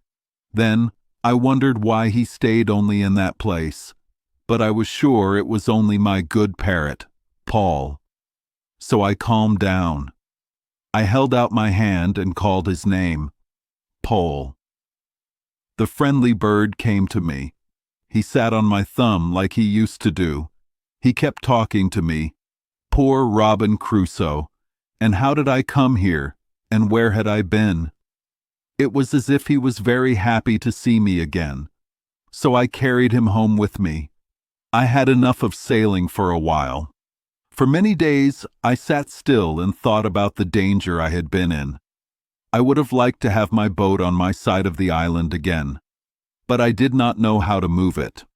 I knew I could not go around the east side of the island again. My heart would shrink just thinking about it. My blood would run cold. I did not know about the other side of the island, but if the current there was as strong as on the east, I might be carried away from the island again. So I was happy to be without a boat, even though it took many months to make it and many more to get it into the sea. I stayed in this peaceful mood for almost a year. I lived a very calm, quiet life. I was happy with my situation. I trusted God's plan. I thought I was very happy in all things, except that I had no one to talk to. During this time, I became better at making things. I had to learn because I needed them. I think I would have been a good carpenter, especially since I had so few tools. Also, my pottery got much better. I learned to make pots with a wheel. It was much easier and better. My pots became round and shaped. Before, they looked very bad. But I was never more proud of something I made, or happier about something I learned, than when I could make a tobacco pipe. It was ugly and clumsy when it was done. It only burned red, like other clay pots. But it was hard and firm. It could draw smoke. This made me very happy. I always used to smoke. There were pipes on the ship, but I forgot them at first, thinking there was no tobacco on the island. Later, when I looked on the ship again, I could not find any pipes. I also got much better at making things with wicker. I made many useful baskets. They were not very pretty, but they were good for putting things in or bringing things home. For example, if I killed a goat outside, I could hang it in a tree, skin it, cut it into pieces, and bring it home in a basket. I could do the same with a turtle. I could cut it, take out the eggs and some meat, which was enough for me, and bring them home in a basket. I left the rest. Also, large, deep baskets held my corn. I always cleaned the corn when it was dry and kept it in big baskets. I started to see that my gunpowder was getting low. I could not make more gunpowder. I began to think seriously about what I would do when I had no more powder. That is, how would I kill goats? As I said, in my 3rd year here, I kept a young goat. I raised her to be tame. I hoped to get a male goat, but I could not do it until my female goat got old. I could never bring myself to kill her, so she died of old age. Now, in my 11th year here, my bullets were low. I decided to learn how to catch goats in traps. I wanted to catch some alive. I especially wanted a female goat that was going to have babies. For this, I made traps to catch them. I think they were caught more than once, but my traps were not good. I had no wire. I always found them broken and the food gone. Finally, I decided to try digging holes. I dug several big holes in the ground where I saw goats eating. I put fences I made over the holes. I put heavy things on the fences. Several times I put barley and dry rice without setting the trap. I could easily see that the goats had gone in and eaten the corn. I could see their footprints. At last, I set 3 traps one night. The next morning, I found all of them standing. But the food was eaten and gone. This was very discouraging. But I changed my traps.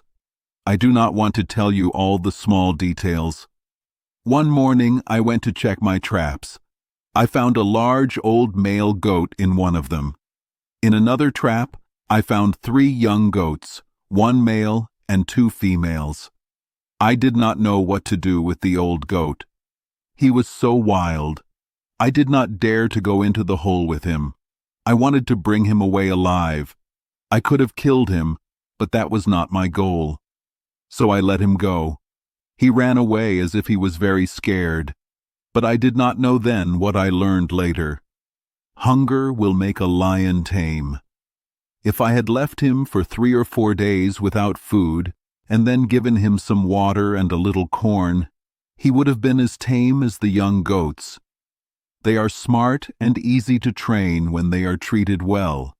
However, I let him go for now. I did not know better at that time. Then I went to the 3 young goats. I took them one by one. I tied them together with strings. With some difficulty, I brought them all home. It took a while before they would eat, but I threw them some sweet corn. This made them hungry. They started to become tame. Now I saw that if I wanted to have goat meat when I had no more bullets, raising tame goats was the only way. Maybe I could have them around my house like a flock of sheep. But then I thought that I must keep the tame goats separate from the wild ones. Otherwise they would become wild when they grew up. The only way to do this was to have a fenced piece of land. The fence needed to be strong so the goats inside could not get out, and the wild goats could not get in. This was a big job for one person, but I saw that I had to do it. My first job was to find a good piece of land. It needed grass for them to eat, water for them to drink, and cover from the sun. People who know about fences will think I was not very smart. I chose a place that was good for all these things. It was a flat, open piece of grass, like a meadow. It had 2 or 3 small streams of fresh water. One end was very woody. They will laugh at my plan when I tell them I started by fencing this land. My fence would have been at least 2 miles around. The crazy part was not the size. If it was 10 miles around, I would have had enough time to do it. But I did not think that my goats would be as wild in such a big area as if they had the whole island. I would have too much space to chase them, and I would never catch them. I started my fence. I think I had built about 50 yards when I had this thought, so I stopped right away. For a start, I decided to fence a piece of land about 150 yards long and 100 yards wide. This would hold enough goats for a reasonable time. As my goats increased, I could add more land to my fence. This was a more careful plan. I started working with courage. I spent about 3 months building the first fence. Before I finished it, I tied the 3 young goats in the best part of the land. I made them eat near me to make them friendly. Many times I would go and give them some barley or a handful of rice. I fed them from my hand. So after I finished my fence and let them go, they would follow me, making sounds for a handful of corn. This worked well. In about a year and a half, I had a group of about 12 goats, young and old. In 2 more years, I had 43 goats. I also caught and killed several for food.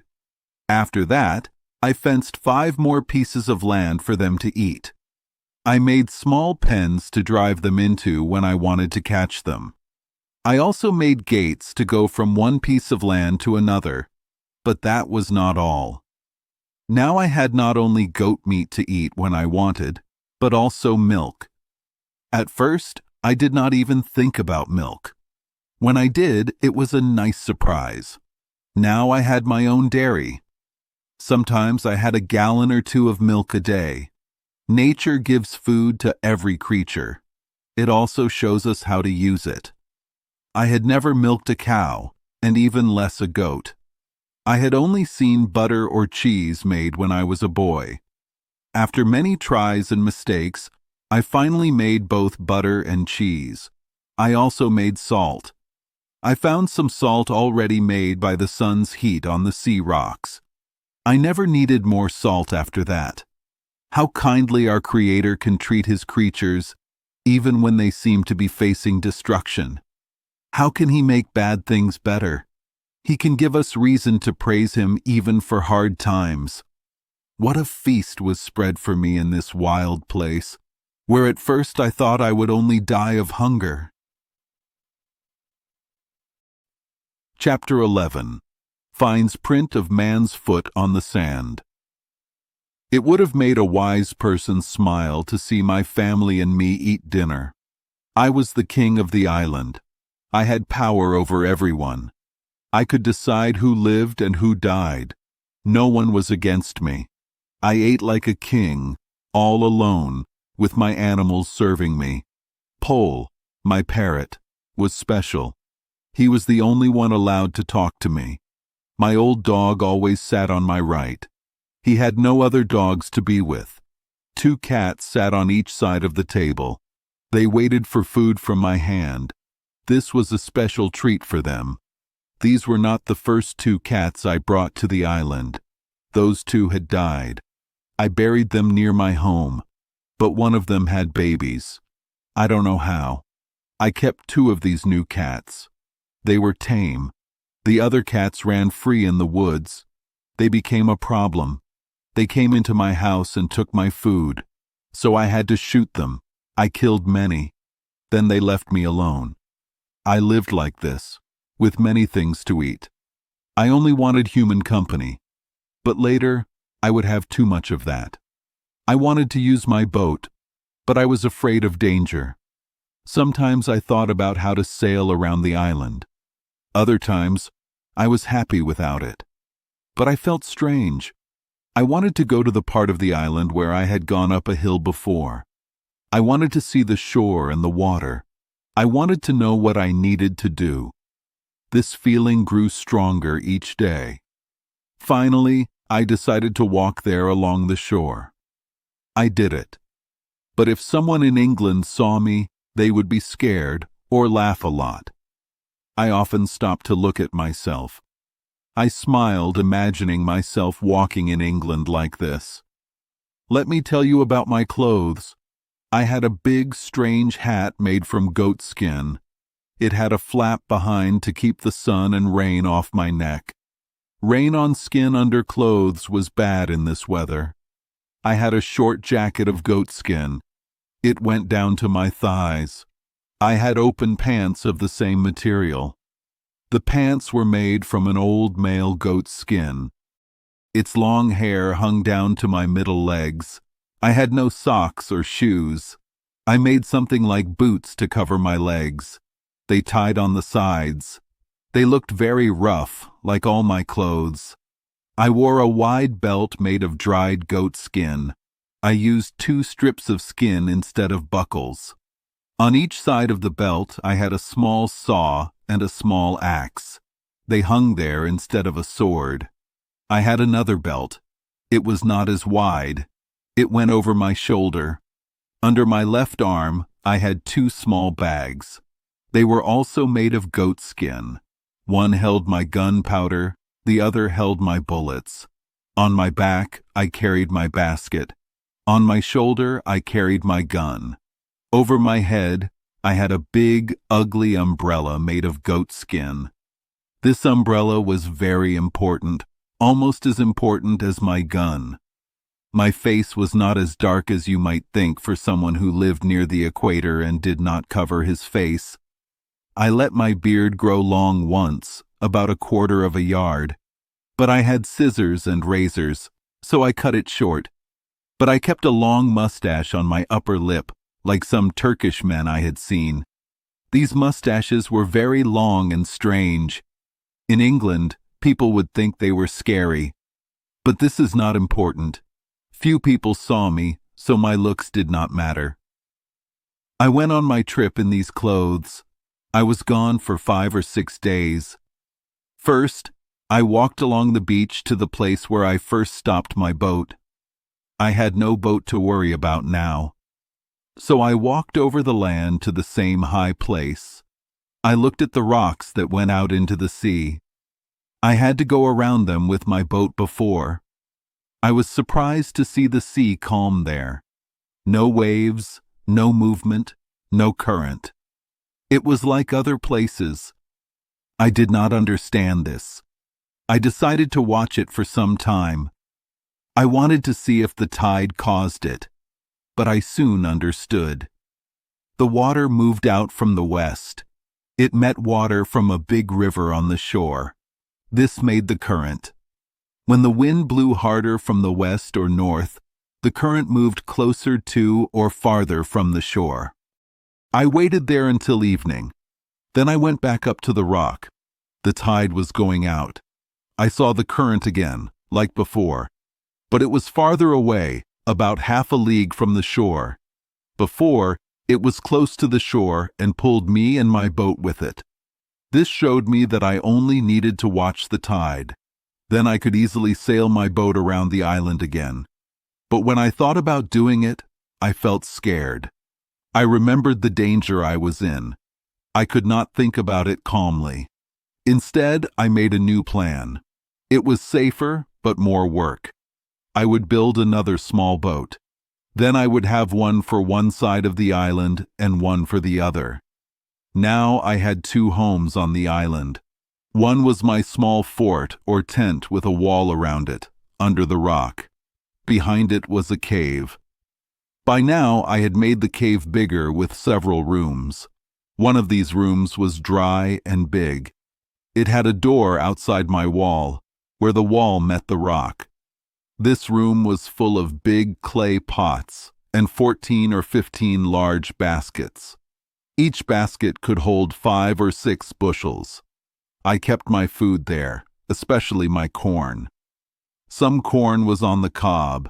Some was taken off the cob by hand. My wall was made of long wooden posts. These posts grew like trees. By now, they were so big and spread out that no one could see my home behind them. Near my home, a little farther inland and lower down, were my 2 cornfields. I always grew and planted corn there. It always gave me a harvest at the right time. If I needed more corn, I had more land next to it that was just as good. Besides this, I had my country house. I also had a good farm there now. First, I had my small shelter. I always kept it in good condition. I kept the hedge around it at the right height. The ladder was always inside. The trees, which were just sticks at first, were now strong and tall. I always cut them so they would spread and grow thick. They made a nice shade, which I liked. In the middle of this, my tent was always there. It was a piece of sail over poles. It never needed fixing. Under this, I made a soft bed with animal skins and other soft things. I had a blanket from my ship and a big coat to cover me. I stayed here when I was away from my main home. Next to this, I had my enclosures for my animals, my goats. I worked very hard to build fences around this area. I wanted to keep it safe so the goats would not get out. I worked until I put many small sticks very close together on the outside of the hedge. It was more like a solid fence than a hedge. You could hardly put your hand through it. Later, when these sticks grew, as they did in the next rainy season, the fence became strong like a wall. It was even stronger than any wall. This shows that I was not lazy. I worked hard to get everything I needed to live well. I thought that keeping tame animals would give me meat, milk, butter, and cheese for as long as I lived there, even 40 years. And keeping them safe depended on me making very strong fences. With this plan, I made them so strong that when the small sticks started to grow, I had planted them so close together that I had to pull some of them out. In this place, I also grew grapes. I used them for my winter supply of raisins. I always kept them very carefully. They were the best and most pleasing food I had. They were not only good, but also healthy, and made me feel fresh. This place was also about halfway between my other home and where I kept my boat. I usually stayed and slept here when I went to see my boat. I often visited my boat and kept everything about it in good order. Sometimes I went out in it for fun, but I never went on dangerous trips. I hardly ever went more than a stone's throw or two from the shore. I was afraid of the currents or winds taking me away again. But now, something new happened in my life. One day, around noon, I was going to my boat. I was very surprised to see the print of a man's bare foot on the sand. It was very clear. I stood still, like someone hit by lightning. I felt as if I had seen a ghost. I listened. I looked around. But I heard nothing and saw nothing. I went to higher ground to look farther. I walked up and down the shore. But it was all the same. I saw only that one print. I went back to it to see if there were more. I wanted to see if I was imagining it, but I was not. It was clearly the print of a foot, toes, heel, and every part of a foot. I did not know how it got there. I could not imagine. My thoughts were confused. I felt like a madman. I went home to my fort. I did not feel the ground under my feet. I was very scared. I looked behind me every few steps. Every bush and tree looked like a man. I cannot describe how many scary shapes my imagination created. How many strange ideas came into my mind. When I got to my castle, that's what I called it from then on, I ran inside like someone being chased. I don't remember if I used the ladder or the hole in the rock I called a door. I couldn't remember the next morning either. A scared rabbit running to its home or a fox to its den was not more afraid than I was running to my retreat. I did not sleep that night. The farther I was from what scared me, the more afraid I became. This is different from how fear usually works. But I was so full of scary ideas. I only imagined bad things, even though I was far away from the footprint. Sometimes I thought it was the devil. My mind agreed. How else could a human-like shape be there? Where was the boat that brought them? Were there other footprints? How could a man come there? But then, I thought, why would Satan take human form there? There was no reason for it. He would just leave a footprint, and he couldn't be sure I would see it. This idea was strange. I thought the devil could have scared me in many other ways than just a single footprint. I lived on the other side of the island. He would not be so silly as to leave a mark where I might never see it. And it was in the sand, which the first big wave would wash away.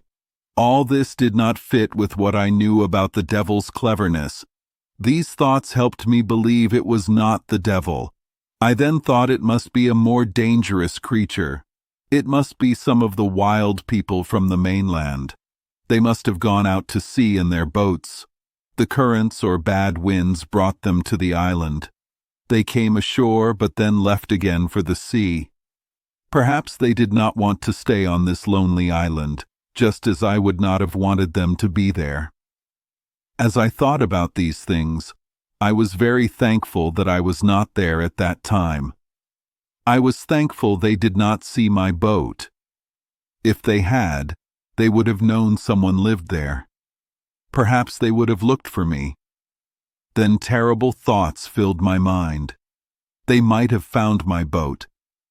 People were here. If so, they would surely come again in larger numbers and kill me. If they did not find me, they would find my farm. They would destroy my corn and take all my tame goats. Then I would die from hunger. So my fear made me lose all my hope in God. I lost all the trust I had in His goodness. It was as if He who had fed me by a miracle could not protect the food He had given me. I blamed myself for being lazy. I only planted enough corn for 1 year. I thought nothing bad could happen to my crop. I thought this was a fair blame. So I decided to have 2 or 3 years of corn ready in the future. That way, whatever happened, I would not die from lack of bread. How strange is human life. How our feelings change with different situations.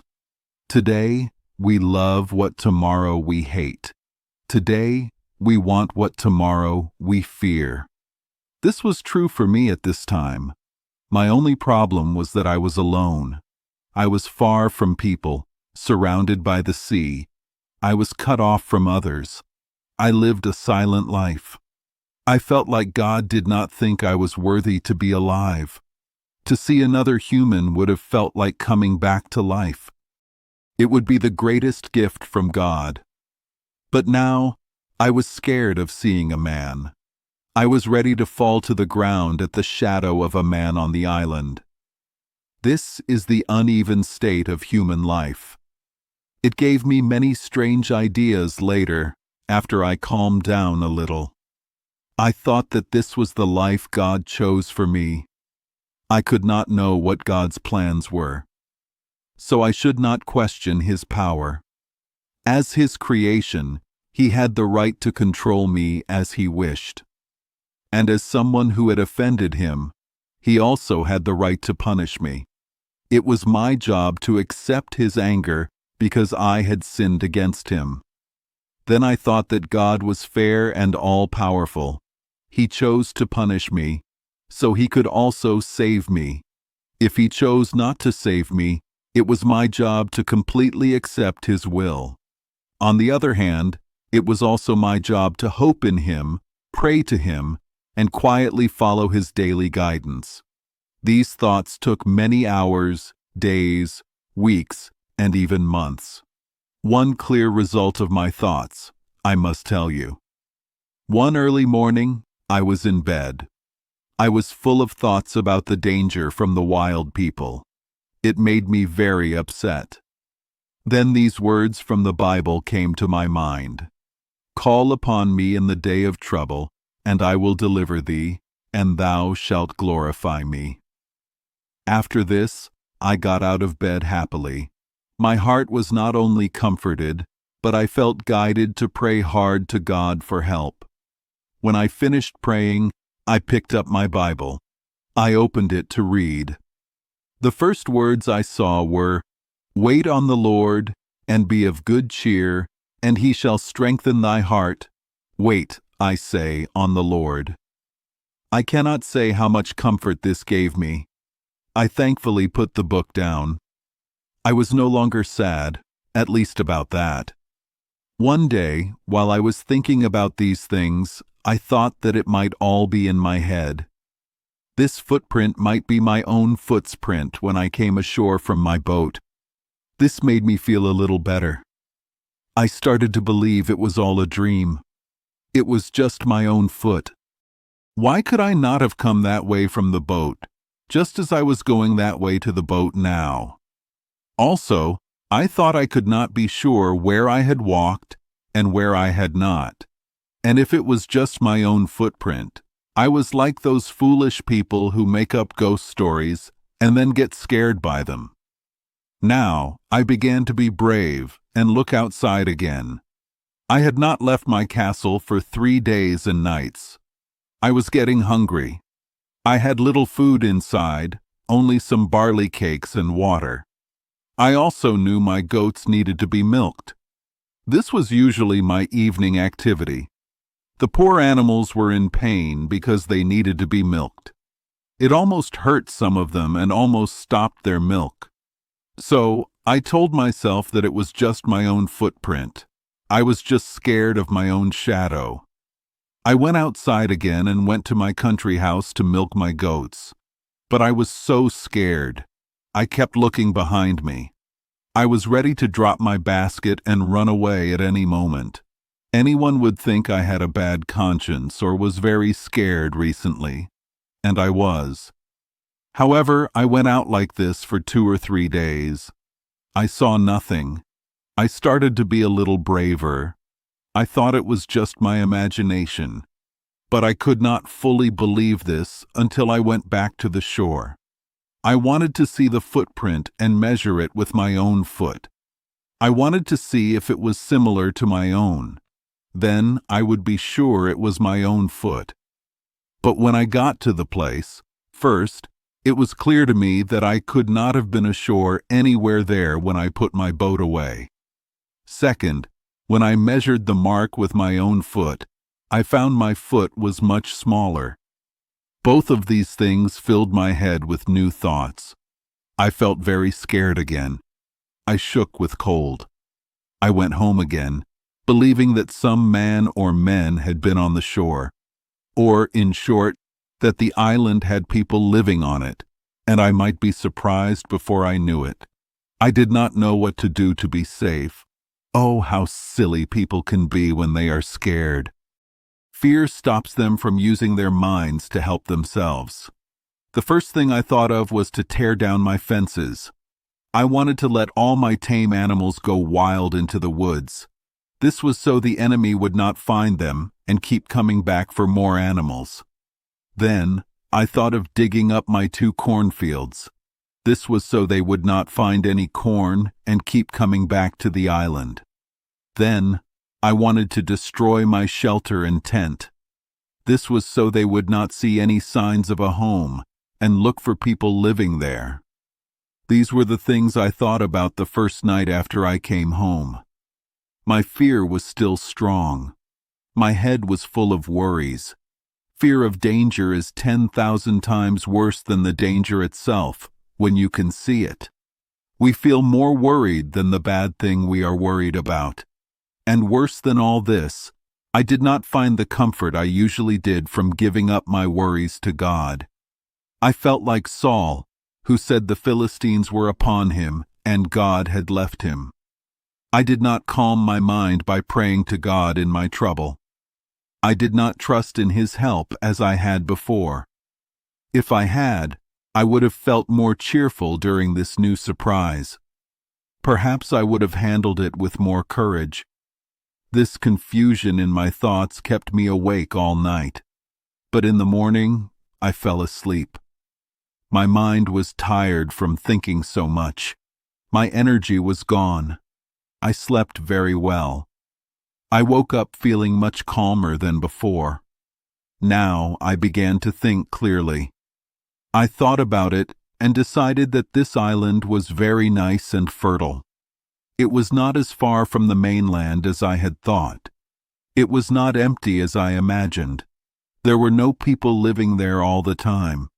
But boats might come from the shore sometimes. They might come on purpose or by accident because of bad winds.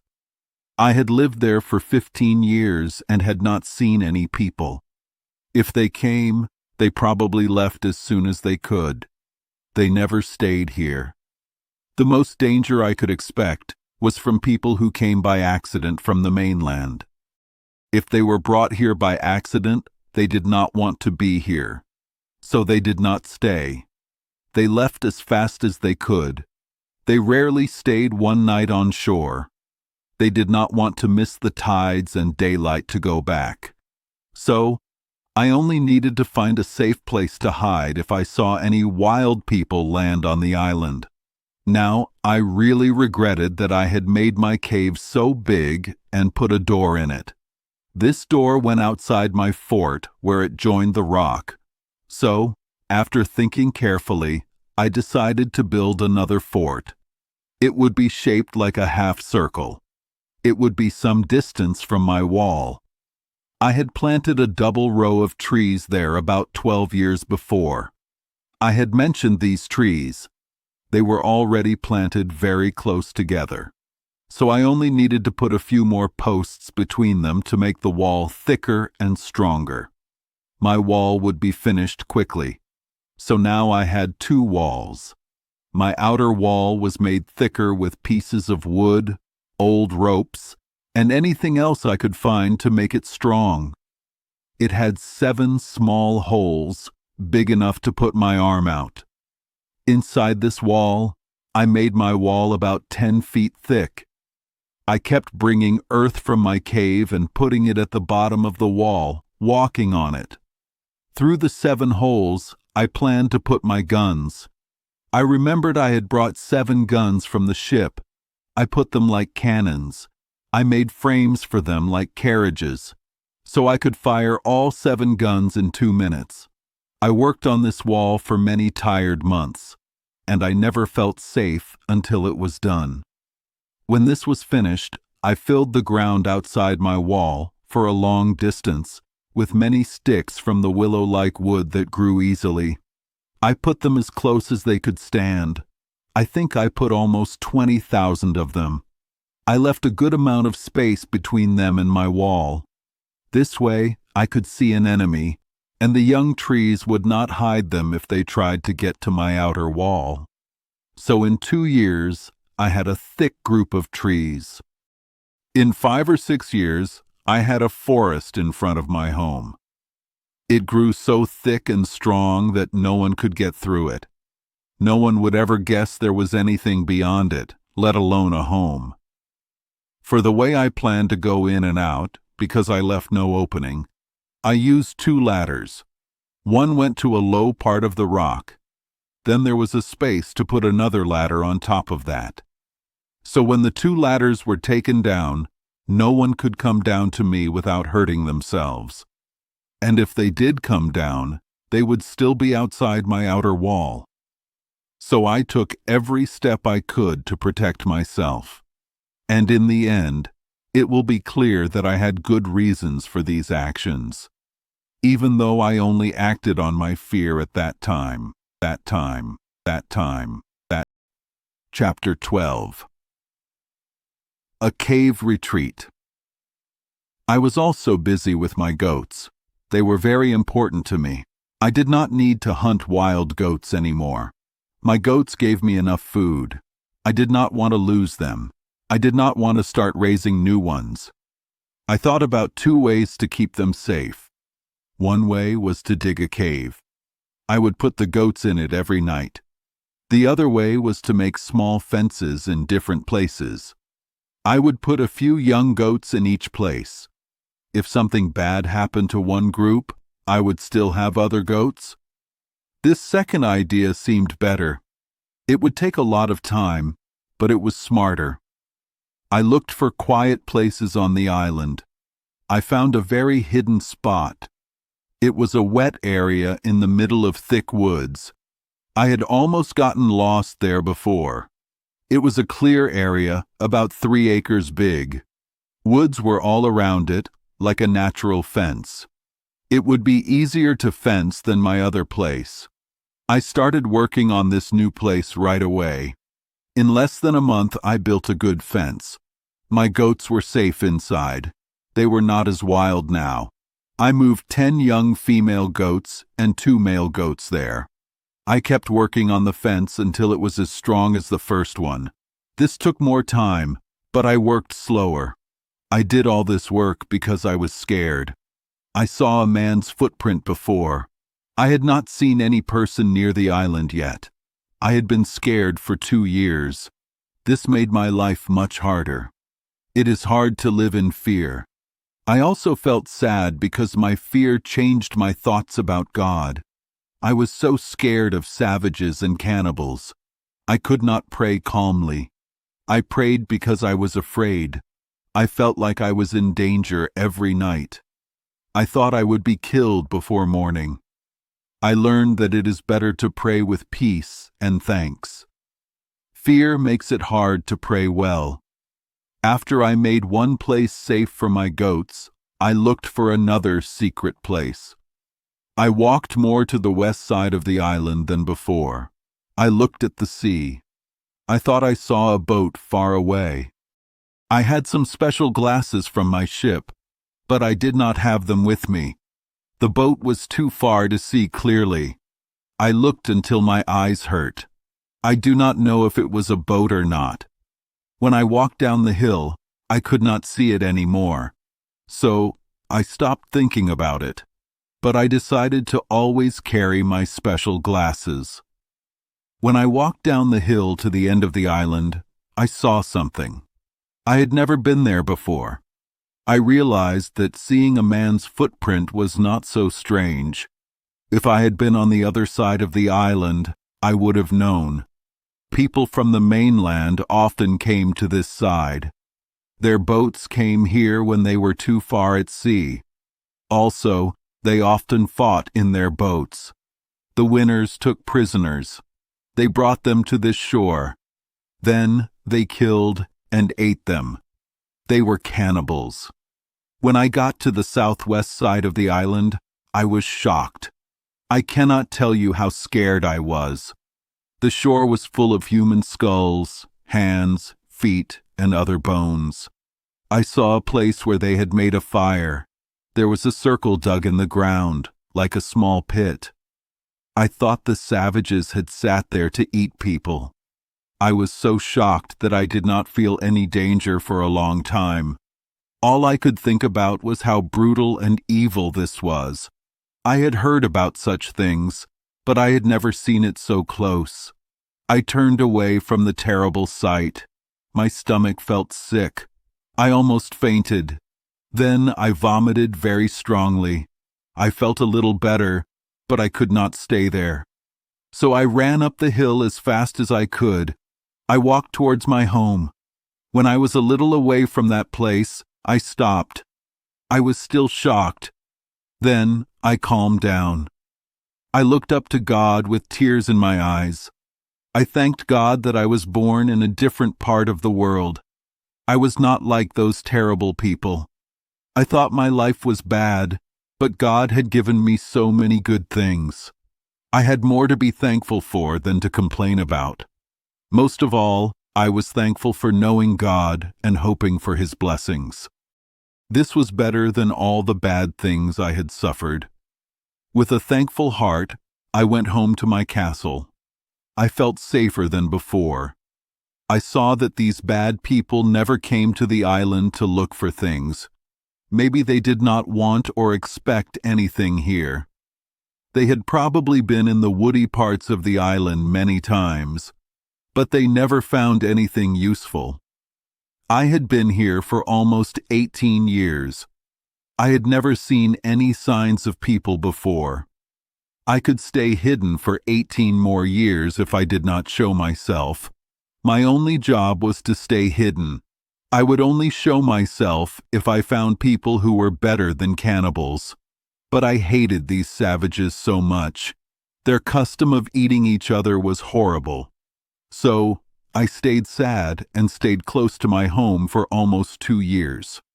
My own circle meant my 3 places, my castle, my country house, which I called my bower, and my fenced area in the woods. I used the fence only for my goats. I hated those evil people so much. I was as scared of seeing them as I was of seeing the devil. I did not even go to check my boat. I thought about making a new one. I did not want to try to bring the old boat around the island. I was afraid I would meet some of these people at sea. If they caught me, I knew what would happen. But time passed. I was happy that these people did not find me. My fear of them slowly went away. I started to live like before, but I was more careful. I looked around more often. I did not want them to see me. I was also more careful about firing my gun. I did not want them to hear it if they were on the island. It was good that I had tame goats. I did not need to hunt in the woods or shoot them. If I caught any goats, I used traps, like before. So, for 2 years, I think I did not fire my gun once. But I always carried it with me. I also had 3 pistols from the ship. I always carried 2 of them in my goatskin belt. I also cleaned a big sword from the ship. I made a belt for it. So, I looked very dangerous when I went out. I had 2 pistols and a big sword at my side, without a cover. Life continued like this for some time. I was mostly calm again, except for being careful. All these things showed me how good my life was. It was not as bad as some others. It was better than many other lives God could have given me. It made me think that people would not complain so much if they compared their lives to those who were worse off. They would be thankful. Instead, they always compare with those who are better off. This makes them complain more. I did not need many things. I thought that my fear of the savages made me stop thinking of new things for my comfort. I had a good idea once, but I stopped it. I wanted to try to make barley into malt. Then I would try to make beer. This was a strange idea. I often told myself it was silly. I quickly saw that I needed many things for beer that I could not get. First, I needed barrels to keep the beer in. I could never make those. I spent many days, weeks, even months trying, but it did not work. Second, I had no hops to keep it good. I had no yeast to make it work. I had no copper pot to boil it.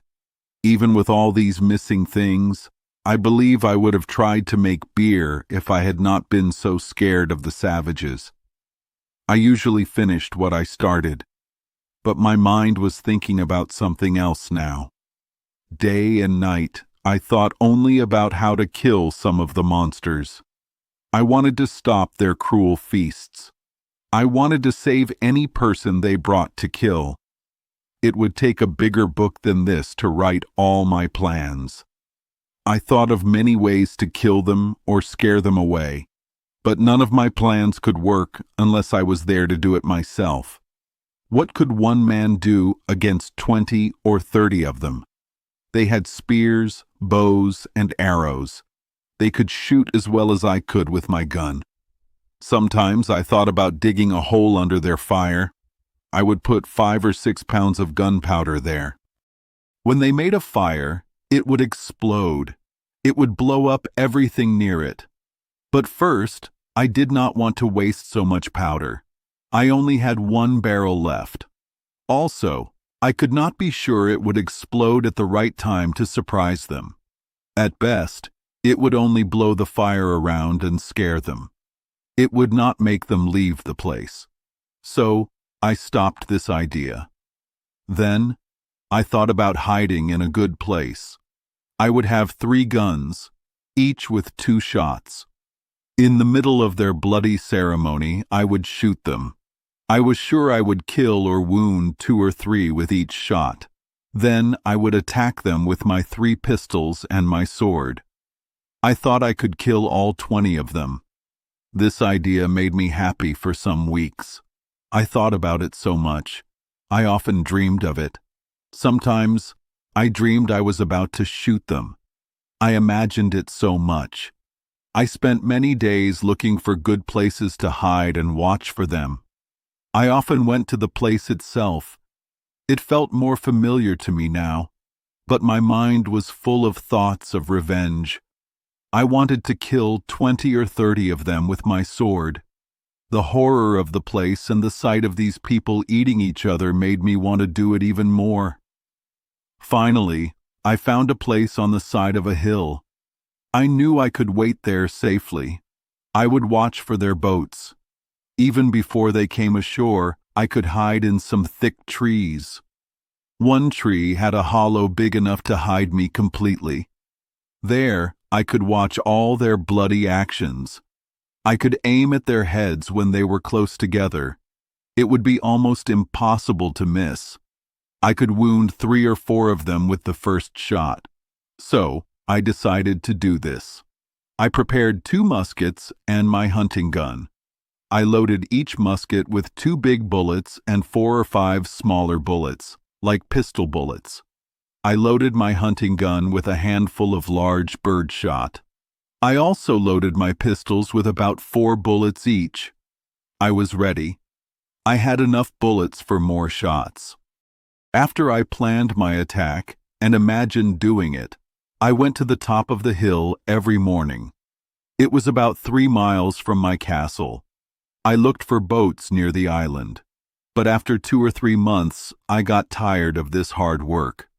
I always came back without seeing anything. There was no sign of boats near the shore or in the ocean. As long as I went to the hill each day, I kept my strong desire to attack them. My mind felt ready to kill 20 or 30 naked savages. I did not think deeply about why they did these things. My anger came from the horrible customs of these people. God, in His wisdom, had let them be guided only by their own bad desires. So, they had been doing these terrible things for a long time. It was as if nature, left by heaven, made them act in such evil ways. But now, I was tired of going to the hill for nothing. My ideas about killing them started to change. I began to think more calmly. I thought about what I was going to do. Who gave me the right to judge and kill these men as criminals? God had let them go unpunished for many ages. It was like they were carrying out God's judgments on each other. How did these people hurt me? What right did I have to get involved in their fights? I often thought about this. How do I know what God thinks about this? These people do not think this is a crime. Their consciences do not tell them it is wrong. They do not know it is a sin. They do not do it to go against God, like we do with almost all our sins. They think killing a prisoner of war is no more a crime than we think killing an ox is. They think eating human flesh is no different from eating sheep meat. When I thought about this, I realized I was wrong. These people were not murderers in the way I had thought. Christians often killed prisoners of war. They often killed whole groups of men in battle. They did not spare them, even if they gave up. So, these people were not murderers. Next, I thought that even though their customs were brutal, it was not my problem. These people had not hurt me. If they attacked me, or if I needed to fight them to save myself, that would be different. But I was safe from them. They did not know about me. So they had no plans to hurt me. It would not be right for me to attack them. This would be like the Spanish people in America. They killed millions of people there. Those people worshipped idols and had bloody customs. They sacrificed human bodies to their idols. But they were innocent people to the Spanish. Even the Spanish themselves now say that killing them was terrible. Other Christian nations in Europe also say it was just a slaughter. It was a cruel and unnatural act. It was wrong to God and to people. The name Spaniard scares people who are kind and Christian. It is as if Spain made men who had no kindness or pity for suffering people. Kindness is a sign of a good heart. These thoughts made me stop. I slowly started to change my plan. I decided I was wrong to want to attack the savages. It was not my business to bother them unless they attacked me first. My job was to stop them from attacking me if possible. But if they found me and attacked, I knew what I had to do. On the other hand, I told myself that attacking them would not save me. it would destroy me. If I did not kill every single one of them who came to the island, even if one escaped, they would tell their people. Then thousands would come to get revenge. This would lead to my certain death. I did not need this right now. So, I decided that I should not get involved in this. My job was to hide from them as much as possible. I should not leave any signs that a human was on the island. My religion also agreed with this decision. I was sure now that I was wrong to plan to kill these innocent people. They were innocent to me. Their crimes against each other were not my business. They were a matter for their nation. I should leave it to God. He rules nations. He knows how to punish nations for their wrongs. He knows how to bring judgment on people who do bad things in public. This seemed so clear to me now.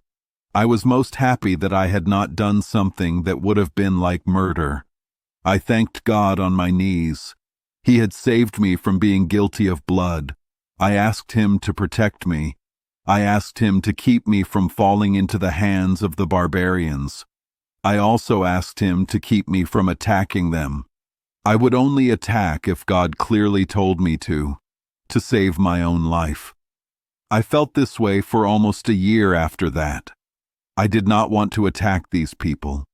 In all that time, I never went up the hill to see if they were there. I did not want to be tempted to plan anything against them. I did not want any chance to attack them. I only did one thing. I moved my boat from the other side of the island. I took it to the east end of the island. I put it in a small cove under some high rocks.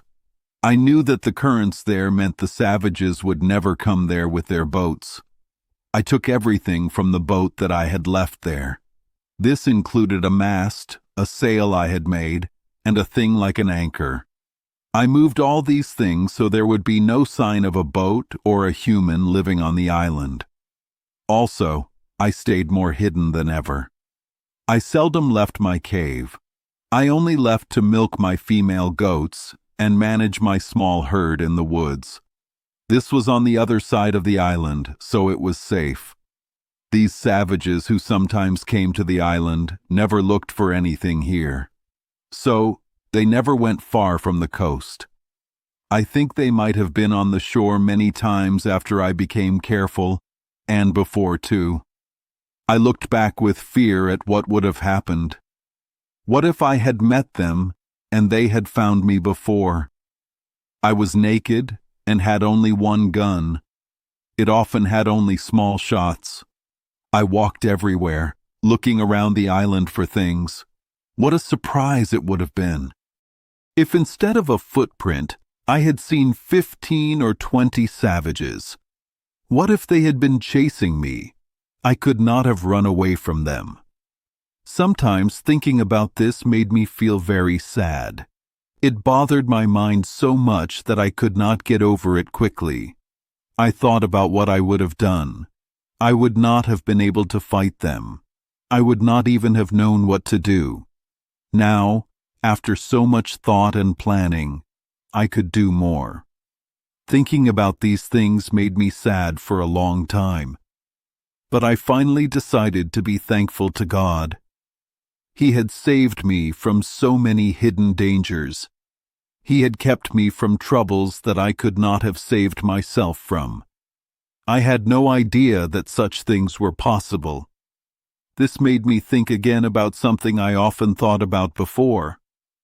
I first saw how kind God is when I thought about the dangers in life. How wonderfully we are saved when we do not even know it. Sometimes we are unsure which way to go. A secret feeling tells us to go one way, even if we plan to go another way. Our senses, our desires, or even our work might tell us to go the other way. But a strange feeling in our mind, from somewhere we do not know, will make us go this way. Later, it will seem that if we had gone the other way, the way we thought we should go, we would have been ruined and lost. Because of these thoughts, I made a rule for myself. Whenever I had these secret feelings or urges to do or not do something, or to go this way or that way, I always followed them. I did not know why, but I felt this way. I could give many examples of how this helped me in my life, especially during my time on this sad island. There were also many times I might have noticed this if I had seen things then like I do now. But it is never too late to learn. I advise all thoughtful people, especially those with unusual lives like mine, not to ignore these secret feelings from God.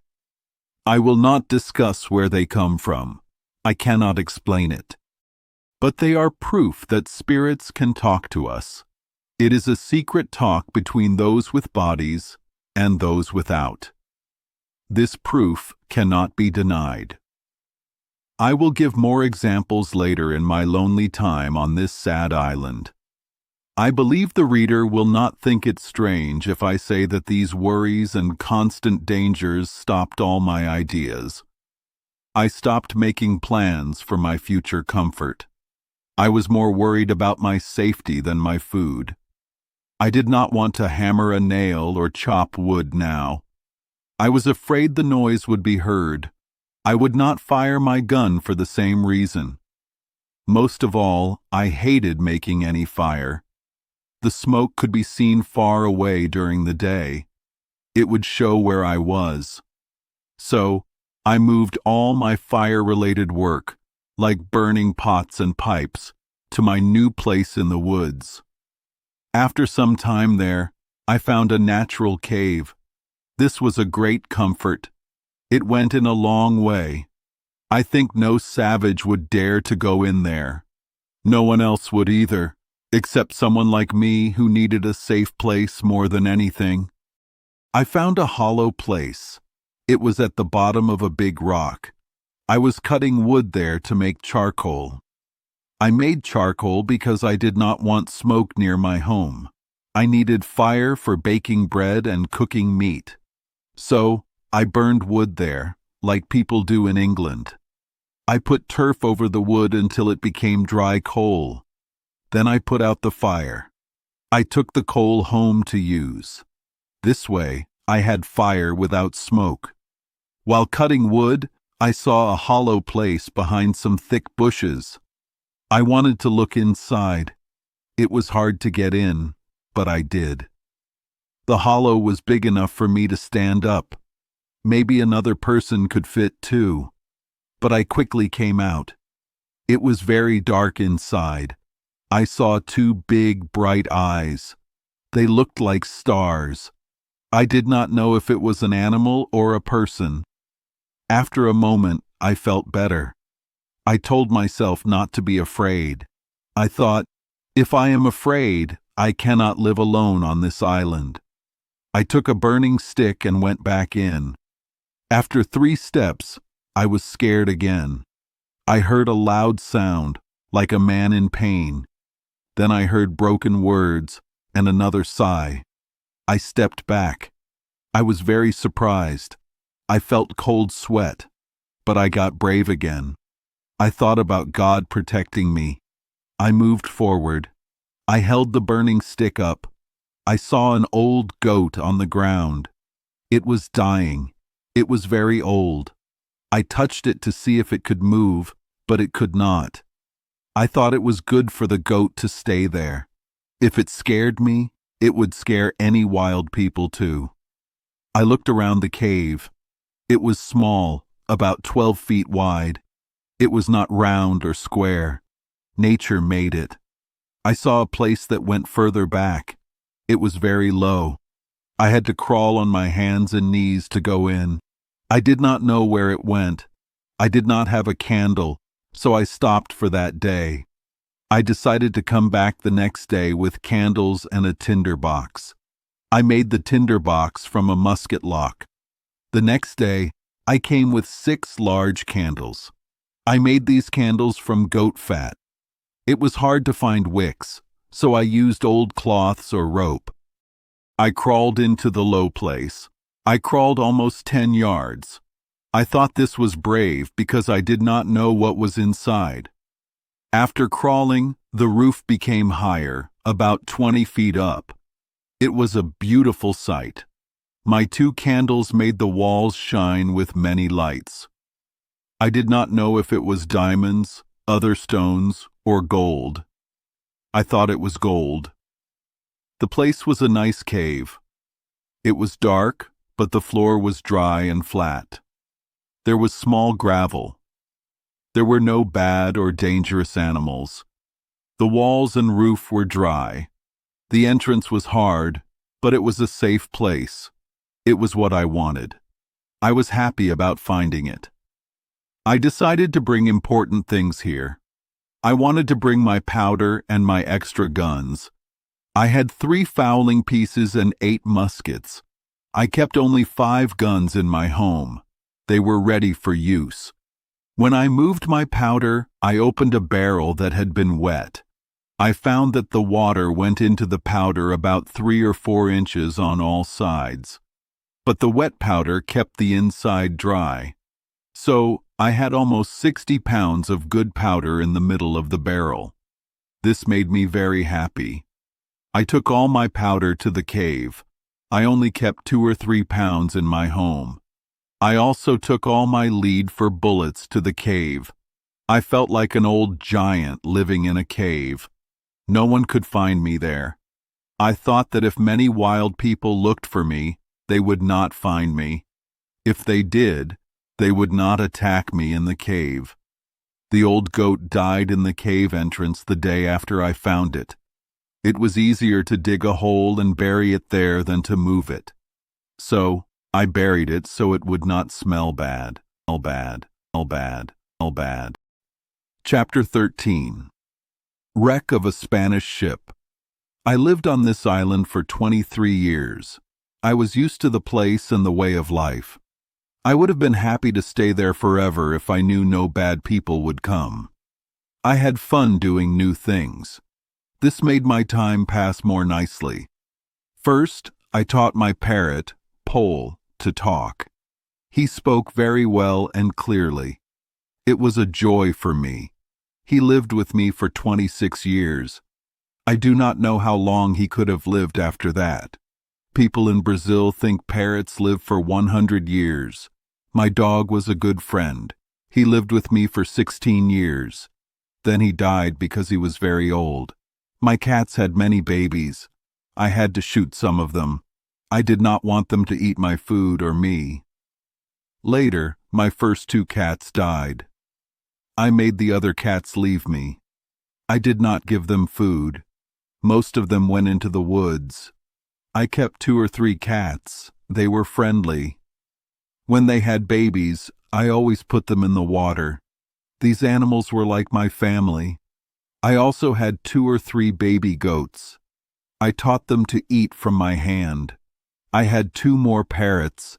They could talk, but not as well as my first parrot. I did not teach them as much. I also had some wild birds from the sea. I caught them on the shore. I cut their wings so they could not fly away. The small trees I planted by my house grew big. These birds lived in the trees and had babies. I was happy with my life, but I was always afraid of the bad people. But things changed. It is important to know that bad things we fear can sometimes help us. This was true for me on the island. It was December, in my 23rd year. This was the time I gathered my food. I went out early one morning. It was still dark. I saw a light from a fire on the shore. It was about 2 miles away. It was on my side of the island, where I had seen bad people before. This made me very sad. I was very scared. I stopped in my grove of trees. I did not want to go out.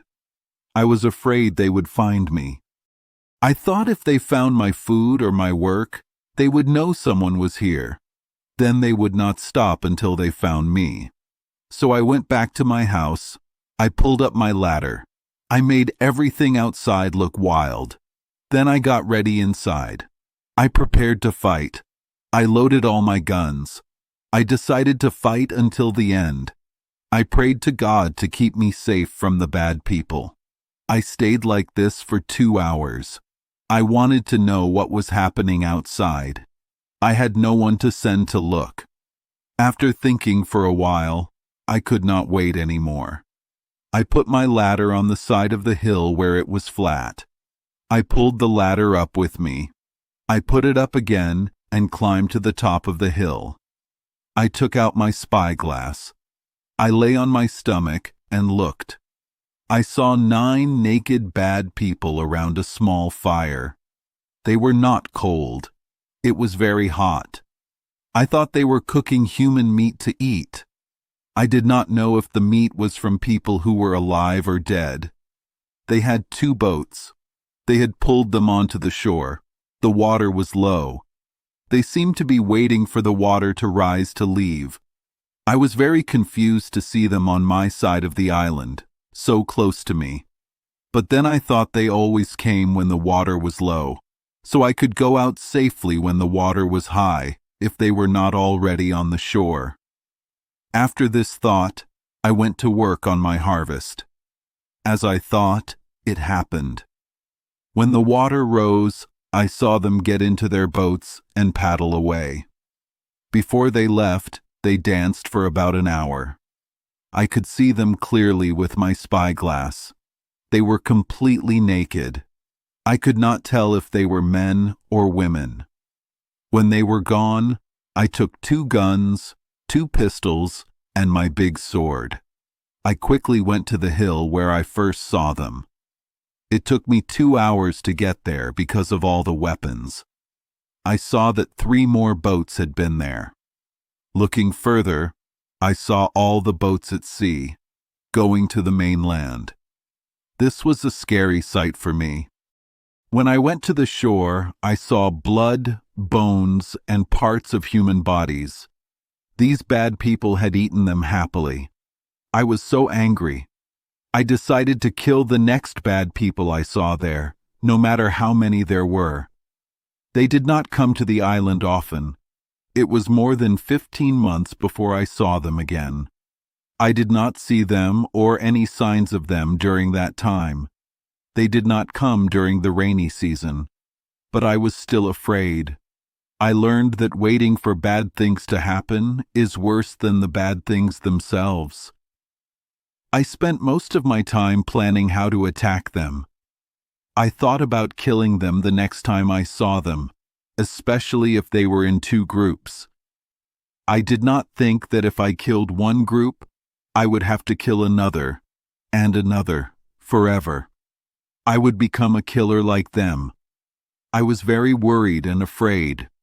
I thought they would catch me one day.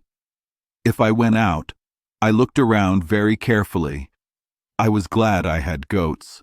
I could not shoot my gun near that side of the island. I did not want to make noise and let the bad people know I was there. If they ran away, they would come back with many more boats. I waited for a year and 3 months more before I saw them again. They might have been there once or twice, but I did not see them. In May, in my 24th year, I had a very strange meeting with them. I was very worried during these 15 or 16 months. I did not sleep well. I had bad dreams. I often woke up at night. During the day, I worried a lot. At night, I dreamed of killing the bad people and why it was okay to do it. But let me stop talking about that for a while. It was the middle of May, I think the 16th day. I wrote it on a wooden post. On May 16th, there was a big storm all day. There was much lightning and thunder. The night was very bad. I did not know why it happened. I was reading my Bible and thinking about my life. Then I heard a gun shot from the sea. This was very different from anything before. My thoughts changed. I quickly got up. I put my ladder on the rock and pulled it up. I climbed to the top of the hill. Just then, I saw a flash of light. It told me to listen for another gun. In about 30 seconds, I heard it. The sound came from where my boat had been carried away by the water. I knew it must be a ship in trouble. They must have other ships with them. They were shooting for help. I thought, I cannot help them, but maybe they can help me. I gathered all the dry wood I could find. I made a big pile and set it on fire on the hill. The wood was dry and burned brightly.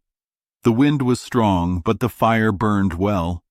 I was sure that if there was a ship, they would see it. And they did. As soon as my fire was bright, I heard another gun, and then more, all from the same place. I kept my fire burning all night until morning. When it was full daylight, I saw something far away in the sea, east of the island. I could not tell if it was a sail or the whole ship. It was too far, and the air was still a little misty. I looked at it often all day. I soon saw that it did not move, so I thought it was a ship that had stopped. I wanted to know for sure. I took my gun and ran to the south side of the island, to the rocks where the water had carried me before. When I got there, the weather was clear. I saw the broken ship, wrecked on the rocks during the night. These rocks had saved me before from the strong water. What saved one person destroyed another. These men, whoever they were, did not know about the rocks. The rocks were under water. The wind blew hard from the east-northeast. The ship hit the rocks at night. If they had seen the island, they would have tried to get to shore in their boat. But they fired guns for help, especially when they saw my fire. This made me think many things. First, I thought maybe they got in their boat when they saw my light. They tried to get to shore, but the sea was too rough. So their boat was lost. Other times I thought they might have lost their boat before. This could happen in many ways. For example, the sea breaking on their ship could make them break their boat or throw it away. Other times, I thought they had another ship with them. This ship might have picked them up when they fired their guns for help. Other times, I thought they went to sea in their boat. The current I knew carried them far into the ocean. There, they would suffer and die. Maybe they were now thinking of starving and eating each other. These were only my thoughts. I could only look at the sad situation of the poor men and feel sorry for them. This made me thank God more and more. He had taken care of me in my lonely life. Of the 2 ships that were lost here, only my life was saved. I learned again that God helps us, even in the worst times. We can always find something to be thankful for. We can always see others in worse situations. This was true for these men. I did not think any of them were saved. I could not even wish they were not all dead, unless another ship picked them up. But this was only a thought, because I saw no sign of it. I cannot say how much I wanted a companion when I saw this.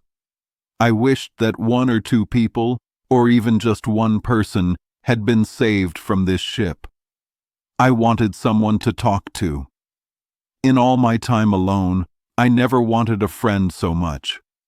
I never felt so much sadness for not having one. When we see something or think of something, our feelings can become very strong. We want that thing so much. It is hard without it. This is how I felt, wishing for one man to be saved. I think I said, "Oh, that it had been but one," 1,000 times. My hands closed and my fingers pressed into my palms. My teeth bit together. I could not open my mouth for a time. Scientists can explain why this happens. I can only say what happened. It was strange, even to me. It was because I wanted a Christian friend so much, but it was not to be. Their fate or mine, or both, stopped it. Until my last year on this island, I did not know if anyone from that ship was saved. Some days later, I only found the body of a drowned boy on the shore near the shipwreck. He had no clothes except a sailor's vest, linen shorts, and a blue shirt. I did not know what country he was from. He had 2 coins and a tobacco pipe in his pockets. The pipe was much more valuable to me than the money. It was calm now. I wanted to go to the ship in my boat. I thought I might find something useful, but I also thought there might be someone alive on board. I could save their life, and saving them would comfort me very much. This thought stayed with me. I could not rest. I had to go to the ship. I felt that God wanted me to go. I would be wrong if I did not. I went back to my house. I got ready for my trip. I took bread, fresh water, a compass, rum, and raisins. I carried everything to my boat. I took the water out of the boat. I put my things in it. Then I went home for more. My second load was a bag of rice, an umbrella for shade, more water, and about 2 dozen small bread cakes. I also took a bottle of goat's milk and cheese. I carried all of this to my boat. I prayed to God to guide me. I paddled my boat along the shore. I came to the farthest point of the island on the northeast side. Now I had to go into the ocean. I saw the fast currents on both sides of the island. They scared me because of the danger I had been in before. My heart felt weak. I knew if the current caught me, I would go far out to sea. I might not see the island again. My boat was small. If a little wind came, I would be lost. These thoughts made me want to stop. I pulled my boat into a small bay. I sat down on a raised piece of ground. I was worried and scared about my trip. As I thought, I saw that the water had turned. The tide was coming in. I could not go for many hours. Then I thought I should go to the highest place I could find. I wanted to see how the currents flowed when the tide came in. Then I could know if I went out one way, I might come back another way with the same fast current. I looked at a small hill. It looked over the sea on both sides. From there, I could see the currents clearly. I saw that the outgoing current was close to the south side of the island. The incoming current was close to the north side. I knew that if I stayed on the north side of the island when I came back, I would be fine. This made me feel better. I decided to leave the next morning with the first high water. I slept in my boat that night. I put my special coat over me. I went out. I went a little out to sea, straight north. Then I felt the current going east. It carried me fast, but it did not pull me as much as the current on the south side had before. I could still control the boat. I paddled quickly to the wreck. In less than 2 hours, I reached it. It was a sad sight. The ship was Spanish. It was stuck between 2 rocks. The back of the ship was broken by the sea. The front of the ship was stuck in the rocks. Its main mast and front mast were broken, but the front part of the ship looked strong. When I got close, a dog appeared on the ship. He saw me and barked. When I called him, he jumped into the sea to come to me. I took him into the boat. He was almost dead from hunger and thirst. I gave him some bread. He ate it like a hungry wolf. Then I gave him fresh water. He drank so much. After this, I went on the ship. I saw 2 men drowned in the kitchen area of the ship. Their arms were around each other. I thought that when the ship hit, the sea was very rough. The water came over the ship again and again. The men could not stand it. They died from the water coming in. Besides the dog, nothing else was alive on the ship. All the goods were wet and spoiled. There were some big barrels of liquid below, maybe wine or brandy. The water had gone out, but they were too big for me to take. I saw many chests. I think they belonged to the sailors. I got 2 of them into my boat. I did not look inside them yet. If the back of the ship had been fixed and the front broken, I think I would have found many good things. From what I found in the 2 chests, I think the ship had a lot of money. I think it was coming from South America, like Buenos Aires, to Havana, and then maybe to Spain. It had a lot of treasure, but it was not useful to anyone then. I did not know what happened to the crew. Besides the chests, I found a small barrel of liquid, about 20 gallons. I got it into my boat with much difficulty. There were many guns in the cabin. There was also a big powder horn with about 4 pounds of gunpowder. I did not need the guns, so I left them. But I took the powder horn. I took a fire shovel and tongs, which I needed very much. I also took 2 small brass kettles, a copper pot for chocolate, and a cooking grill. With these things and the dog, I left. The tide was coming back. That evening, about an hour after dark, I reached the island again. I was very tired. I slept that night in the boat. In the morning, I decided to put what I got in my new cave. I did not want to take it all the way to my house. After resting, I took everything ashore. I started to look at what I had. The barrel of liquid was a kind of rum, but not very good. When I opened the chests, I found many useful things. For example, in one chest, I found a nice box of bottles. They were special and filled with good drinks. The bottles held about 3 pints each. They had silver on top. I found 2 pots of good sweet fruits. The salty water had not hurt them. But 2 other pots were spoiled by the water. I found some very good shirts, which I liked very much. I also found about 18 white linen handkerchiefs and colored neckcloths. The handkerchiefs were very good for wiping my face on a hot day. Below this, in the chest, I found 3 big bags of money. There were about 1,100 coins in total. In one bag, wrapped in paper, there were 6 gold coins and some small gold bars. I think they weighed almost a pound. In the other chest, there were some clothes, but they were not worth much. I think this chest belonged to a gunner's helper. There was no gunpowder in it, except for 2 pounds of fine powder in 3 small bottles. I think this was for hunting guns.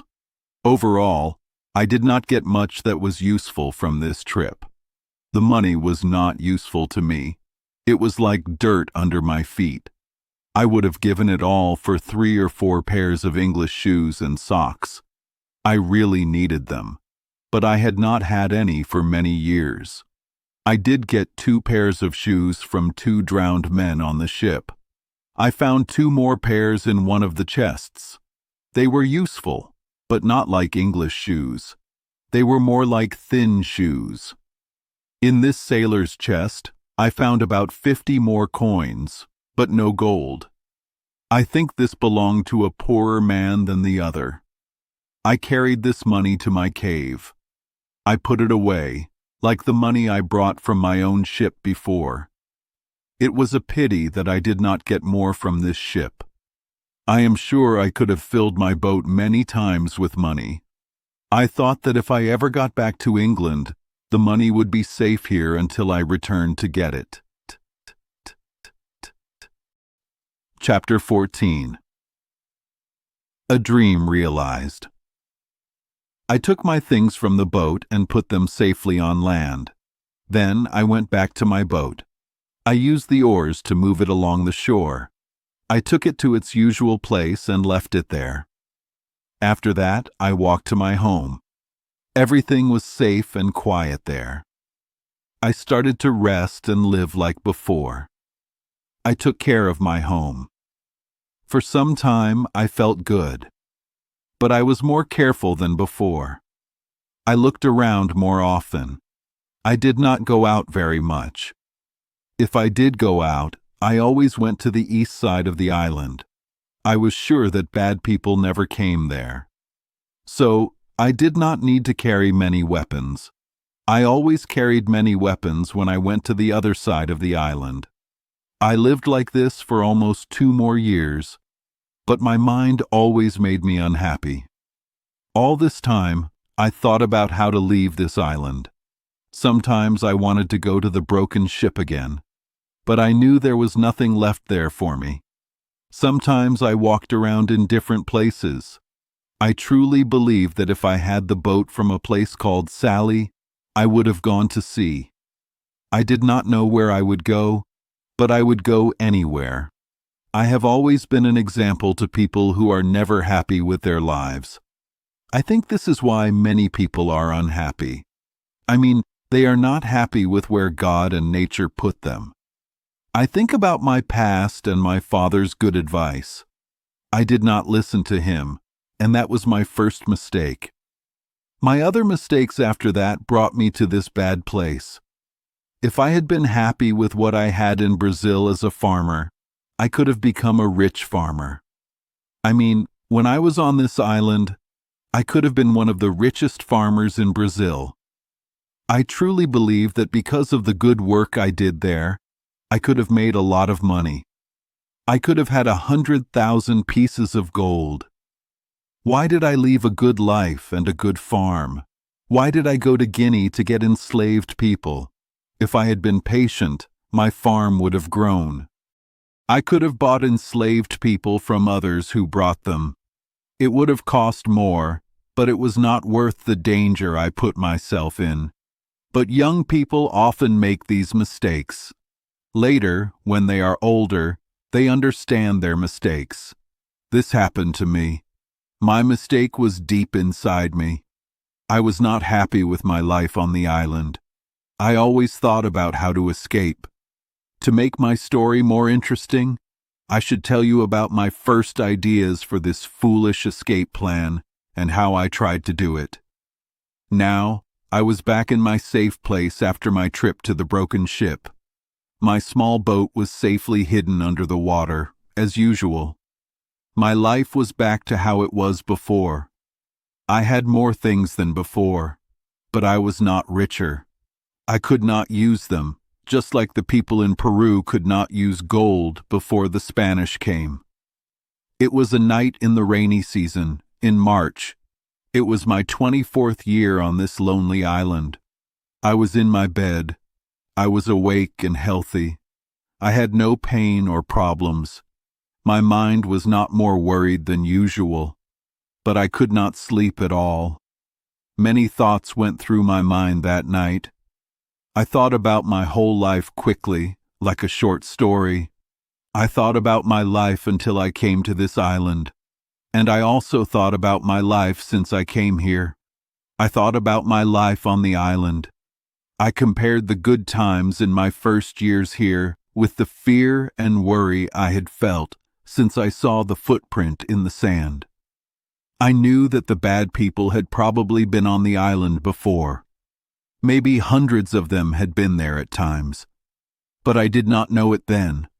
I was not afraid. I was happy because I did not know about the danger. This made me think many useful things. For example, how good God is. He limits what we can see and know. We live among many dangers. If we saw them all, we would be very afraid and sad. But God keeps us calm because we do not know about the bad things that might happen. We do not know about the dangers around us. After thinking about these things for some time, I thought about the real danger I had been in for many years on this island. I had walked around feeling safe and calm. But maybe only a hill, a tree, or the coming of night kept me safe from terrible danger. I could have fallen into the hands of bad people who eat other people. They would have taken me like I would take a goat or a turtle. They would not think it was wrong to kill and eat me, just like I would not think it was wrong to kill a bird. I would be wrong to say I was not truly thankful to God. He saved me in many ways I did not know about. Without His help, I would have been caught by those cruel people. After these thoughts, I thought about the nature of these bad people. I wondered why God would allow his creatures to be so cruel. Why would they eat their own kind? But these thoughts did not lead to anything useful at that time. Then I wondered where these people lived. How far was their land from this island? Why did they travel so far from home? What kind of boats did they have? And why could I not go to their land, just as they came to mine? I did not think about what I would do if I went there. What would happen if I fell into their hands? How would I escape if they attacked me? I did not even think about how I could reach their land without being attacked. And if I did not fall into their hands, what would I eat? Where would I go? None of these thoughts came to my mind. I only thought about going to the mainland in my boat. I felt very unhappy in my current situation. I felt like nothing could be worse than my life, except death. I thought that if I reached the mainland, I might find help. Or I could go along the coast, like I did in Africa, until I found a place where people lived. Maybe I would find help there, and maybe, in the end, I would find a Christian ship that would take me in.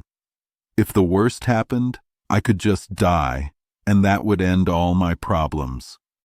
Please note, all these thoughts came from a troubled mind. I was impatient. My long troubles and the problems with the broken ship made me feel hopeless. I had been so close to finding someone to talk to and learn from. I wanted to know where I was and how to escape. These thoughts completely controlled me. My peace of mind, my trust in God, and my hope seemed to be gone. I could not think about anything else but going to the mainland. This idea came to me with such power that I could not stop it. This idea troubled my mind for 2 hours or more. It made my blood rush, and my heart beat fast, like I had a fever. It was just from the strong desire in my mind. Then, my body, as if tired from all these thoughts, made me fall into a deep sleep. One might think I would dream about it, but I did not. I did not dream about anything related to it. Instead, I dreamed that when I went out of my home in the morning, as usual, I saw 2 small boats and 11 bad people coming to land. They had another bad person with them, and they were going to kill him to eat him. Suddenly, the bad person they were going to kill jumped away and ran for his life. In my dream, I thought he ran into the small group of trees near my fort to hide. I saw him alone, and I did not see the others looking for him there. So I showed myself to him. I smiled and helped him. He knelt down to me, like he was asking for help. Then I showed him my ladder. I helped him go up and took him into my cave. He became my helper. As soon as I had this man, I said to myself, now I can definitely go to the mainland. This man will guide me. He will tell me what to do and where to go for food. He will tell me where not to go so I won't be eaten. He will tell me which places are safe to go into and which to avoid. I woke up with this thought. I felt so much joy about escaping in my dream that I cannot describe it. So when I woke up and found it was only a dream, I felt very sad and disappointed. However, I decided something. My only way to try to escape was to get one of those bad people. If possible, it should be one of their prisoners, one they were going to eat and bring here to kill. But these thoughts still had a problem. It was impossible to do this without attacking many of them and killing them all. This was very dangerous and might not work. Also, I was not sure if it was right to do this. My heart shook when I thought about killing so many people, even if it was for my freedom. I do not need to repeat the reasons I thought of against this. They are the same as I mentioned before. But I had other reasons now. For example, those men were my enemies. They would eat me if they could. So, it was about saving my own life. It was self-defense, just like if they were attacking me. Even though these reasons were strong, the thought of killing people to save myself was very scary to me. I could not accept it for a long time. But finally, after many private arguments with myself and much confusion, because all these reasons fought in my head for a long time, my strong desire for freedom won. I decided that if possible, I would get one of these bad people, no matter the cost. My next step was to plan how to do it. This was very hard to decide, but I could not think of any good way. So, I decided to wait and watch for them to come to shore. I would let things happen naturally and do what the chance allowed. With these thoughts, I watched as often as I could. I watched so often that I became very tired of it. I waited for more than a year and a half. For most of that time, I went to the west side and the southwest corner of the island almost every day to look for their boats. But no boats appeared. This made me feel very bad and worried, but it did not make me stop wanting to do it. The longer it took, the more I wanted it. At first, I was careful to avoid seeing these bad people. Now, I wanted to find them. Also, I thought I could control 1, 2, or even 3 of them. I thought I could make them my slaves and make them do what I told them. I thought I could stop them from ever hurting me. I enjoyed this idea for a long time, but nothing happened. All my ideas came to nothing because no bad people came near me for a long time. About a year and a half after I had these ideas, and after thinking about them for a long time, they seemed to disappear because I had no chance to try them. I was surprised one morning. I saw 5 small boats on the shore near my home. The people from the boats had landed and were out of my sight. The number of them broke all my plans. I saw so many. I knew they usually came in groups of 4 or 6, or sometimes more in a boat. I did not know what to think or how to attack 20 or 30 men by myself. So I stayed in my home, confused and sad. However, I got ready to attack just as I had planned before. I was ready to act if anything happened. I waited for a long time, listening for any noise. Finally, I became very impatient. I put my guns at the bottom of my ladder. I climbed up to the top of the hill, using my 2 steps, as usual. But I stood so that my head did not show above the hill, so they could not see me. From there, I used my special glass to look. I saw that there were no less than 30 of them. They had a fire, and they had meat cooked. I did not know how they cooked it or what it was, but they were all dancing around the fire in their own strange ways. While I was watching them, I saw, through my special glass, 2 sad people pulled from the boats. They had been kept in the boats and were now brought out to be killed. I saw one of them fall immediately. I think he was hit with a club or a wooden sword, because that was their way. 2 or 3 others immediately started cutting him open for cooking. The other person was left standing alone, waiting for them to be ready for him. At that moment, this poor person saw that he was a little free and not tied. Nature gave him hope to live. He ran away from them very fast along the sand, straight towards me. I mean, towards the part of the coast where my home was. I was very scared, I must admit, when I saw him run my way, especially when I thought I saw the whole group chasing him. And now I expected that part of my dream would come true, and that he would surely hide in my group of trees. But I could not be sure from my dream that the other bad people would not follow him there and find him. However, I stayed where I was. My spirits began to get better when I saw that only about 3 men were following him. And I was even more hopeful when I saw that he ran much faster than them. He was getting further away from them. So, if he could just keep running for half an hour, I easily saw that he would escape from all of them. Between them and my home was the small river I often talked about in the first part of my story. That is where I brought my things from the ship. I clearly saw that he had to swim across it, or else the poor person would be caught there. But when the escaping person reached the river, he swam across easily, even though the water was high. He jumped in and swam across in about 30 strokes. He landed and ran with great strength and speed.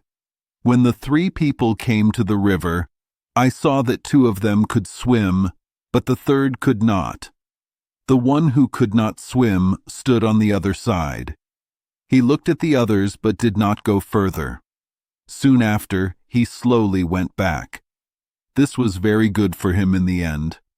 I saw that the 2 who swam were more than twice as strong at swimming across the river as the person who was running away from them. It came to my mind very strongly, and I could not stop thinking about it, that now was the time to get a helper, and maybe a friend, and that God was clearly telling me to save this poor person's life. I immediately ran down the ladders as fast as I could. I got my 2 guns, because they were both at the bottom of the ladders, as I said before. I quickly went up to the top of the hill again. I went towards the sea. I had a very short way, and it was all downhill. I placed myself between the people chasing and the person being chased. I shouted loudly to the person who was running. He looked back and was probably as scared of me as he was of them at first. But I waved my hand for him to come back. And at the same time, I slowly walked towards the 2 people who were following. Then I rushed at the first one and hit him down with the end of my gun. I did not want to shoot because I did not want the others to hear. But at that distance, it would not have been easily heard. And because they could not see the smoke, they would not have known what happened. After I hit this person down, the other person who was chasing him stopped, as if he was scared. I walked towards him, but as I came closer, I quickly saw that he had a bow and arrow, and he was getting ready to shoot me. So I had to shoot him first, which I did, and I killed him with the first shot.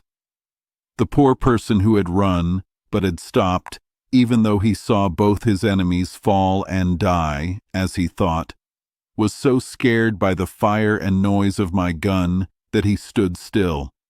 He did not come forward or go backward, but he seemed more likely to run away than to come towards me. I shouted to him again and made signs for him to come forward. He understood easily and came a little way. Then he stopped again, and then a little further, and stopped again. I could then see that he was shaking, as if he had been caught and was about to be killed, like his 2 enemies. I waved to him again to come to me. I gave him all the encouraging signs I could think of. He came closer and closer, kneeling down every 10 or 12 steps to show that he was thankful for saving his life. I smiled at him and looked kind.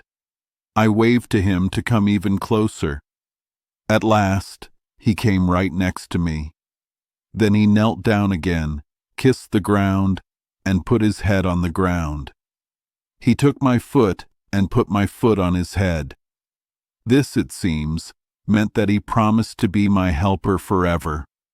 I helped him up and showed him kindness. I encouraged him as much as I could. But there was more work to do. I saw that the person I had hit down was not killed. He was just stunned by the blow and was starting to wake up. So I pointed to him and showed the person I saved that the other one was not dead. Then he said some words to me. Even though I could not understand them, I thought they sounded nice. They were the first sounds of a man's voice I had heard, except my own, for more than 25 years. But there was no time for such thoughts now. The person who was hit down sat up on the ground. I saw that the person I saved started to be afraid. But when I saw that, I pointed my other gun at the man, as if I would shoot him. Then my helper, as I now call him, made a sign for me to lend him my sword. It was hanging openly in a belt by my side. I gave it to him. As soon as he had it, he ran to his enemy. With one quick cut, he cut off his head. No executioner in Germany could have done it faster or better. I thought this was very strange for someone who, I thought, had never seen a sword before, except their own wooden swords. However, I learned later that they make their wooden swords so sharp, so heavy, and the wood is so hard that they can even cut off heads and arms with them, with one blow. When he had done this, he came laughing to me, showing his victory. He brought me the sword again. He made many gestures I did not understand. He put it down with the head of the person he had killed, right in front of me. But what surprised him most was how I killed the other person from far away. So, pointing to him, he made signs for me to let him go to him. I told him to go as best as I could. When he came to him, he stood like someone surprised. He looked at him, turning him first on one side, then on the other. He looked at the wound the bullet had made. It seemed it was right in his chest. It had made a hole, and not much blood had come out. But he had bled inside, for he was completely dead. He picked up his bow and arrows and came back. So I turned to leave and motioned for him to follow me, making signs that more might come after them. Then he made signs to me that he should bury them with sand, so that the others would not see them if they followed. So I made signs for him again to do so. He started working. In a moment, he had dug a hole in the sand with his hands, big enough to bury the first one. Then he dragged him into it and covered him. He did the same for the other one. I believe he had buried them both in 15 minutes. Then, calling him away, I took him, not to my home, but to my cave, on the far side of the island. So that part of my dream, where he came into my group of trees for shelter, did not happen. Here I gave him bread and a bunch of raisins to eat, and some water. I saw that he was very thirsty from running. After he was rested, I made signs for him to go and lie down to sleep. I showed him a place where I had put some rice straw and a blanket on it, which I sometimes used to sleep on myself. So the poor person lay down and went to sleep. He was a good-looking, well-built man. He had straight, strong arms and legs, not too big. He was tall and well-shaped. I think he was about 26 years old. He had a kind face, not mean or angry. His face looked very manly, but also gentle, like a European's, especially when he smiled.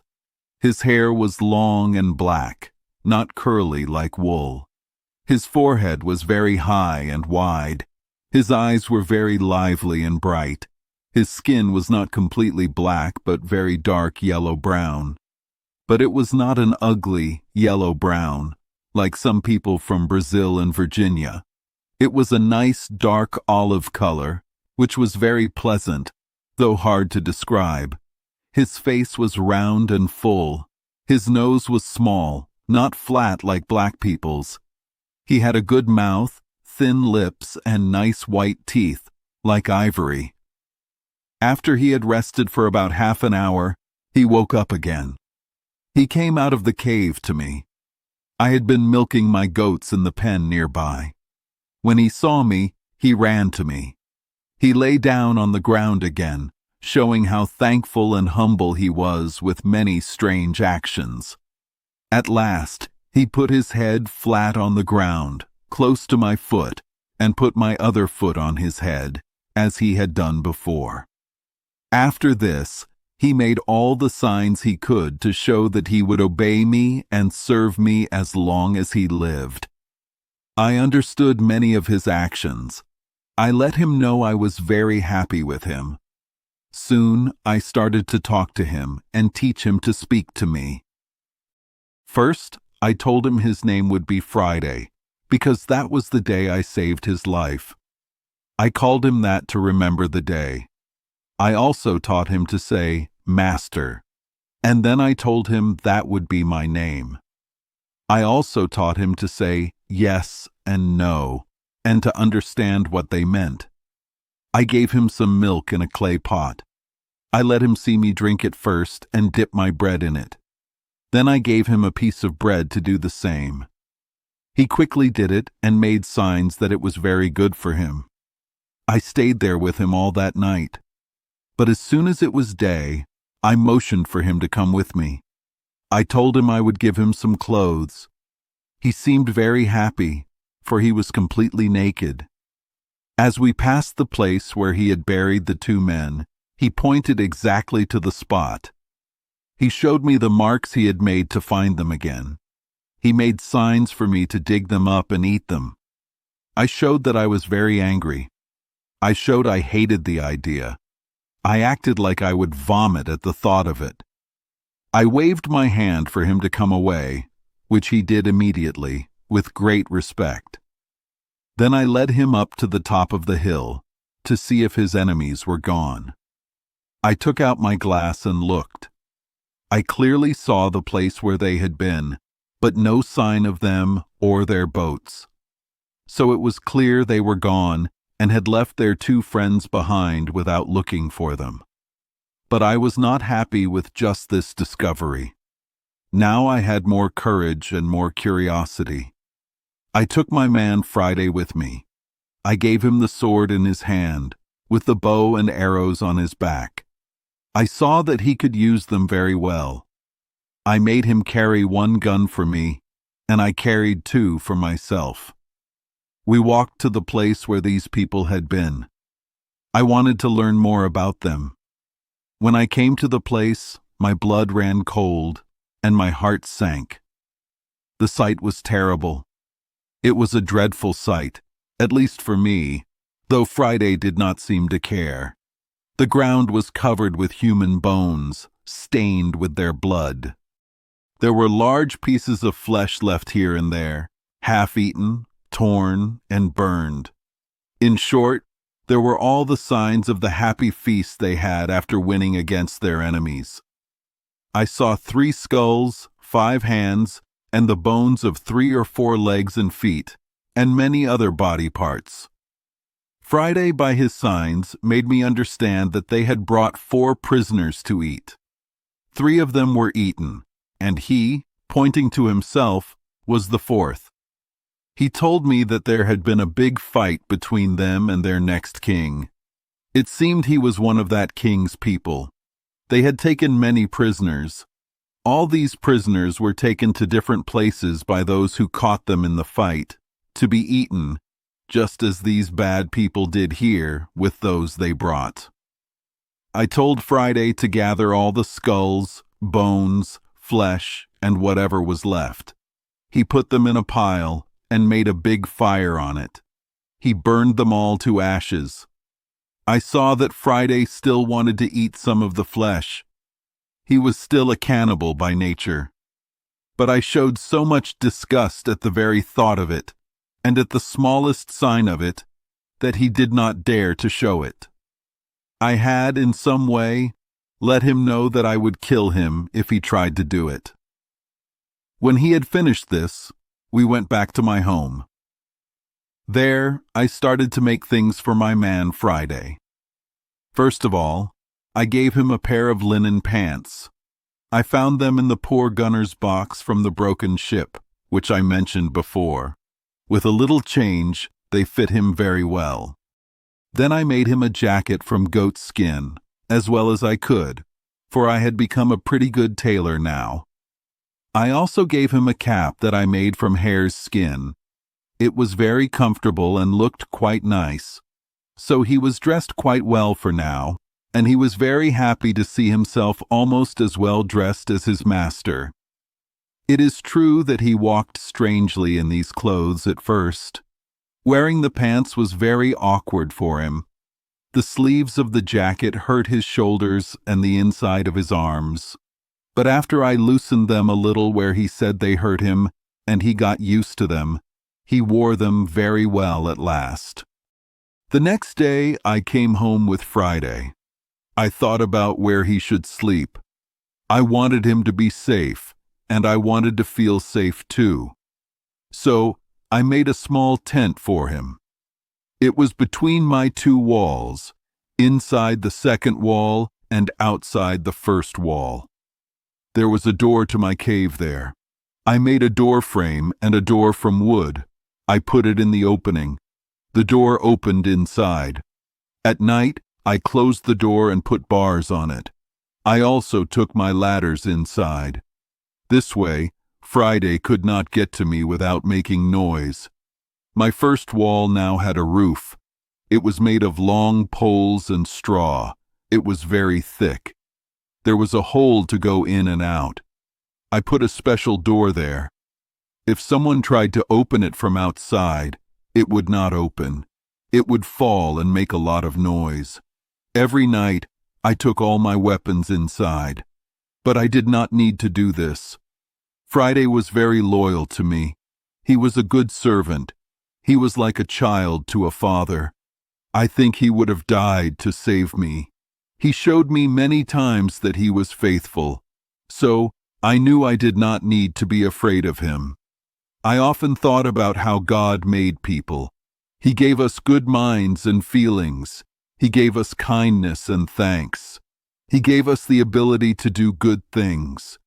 When God gives people a chance, they often use these good parts of themselves very well. This sometimes made me sad. We have God's word to help us, but we do not always use it well. I wondered why God did not give everyone this knowledge. Friday, who was a simple man, seemed to use his abilities better than we did. I thought about God's ways, but then I stopped.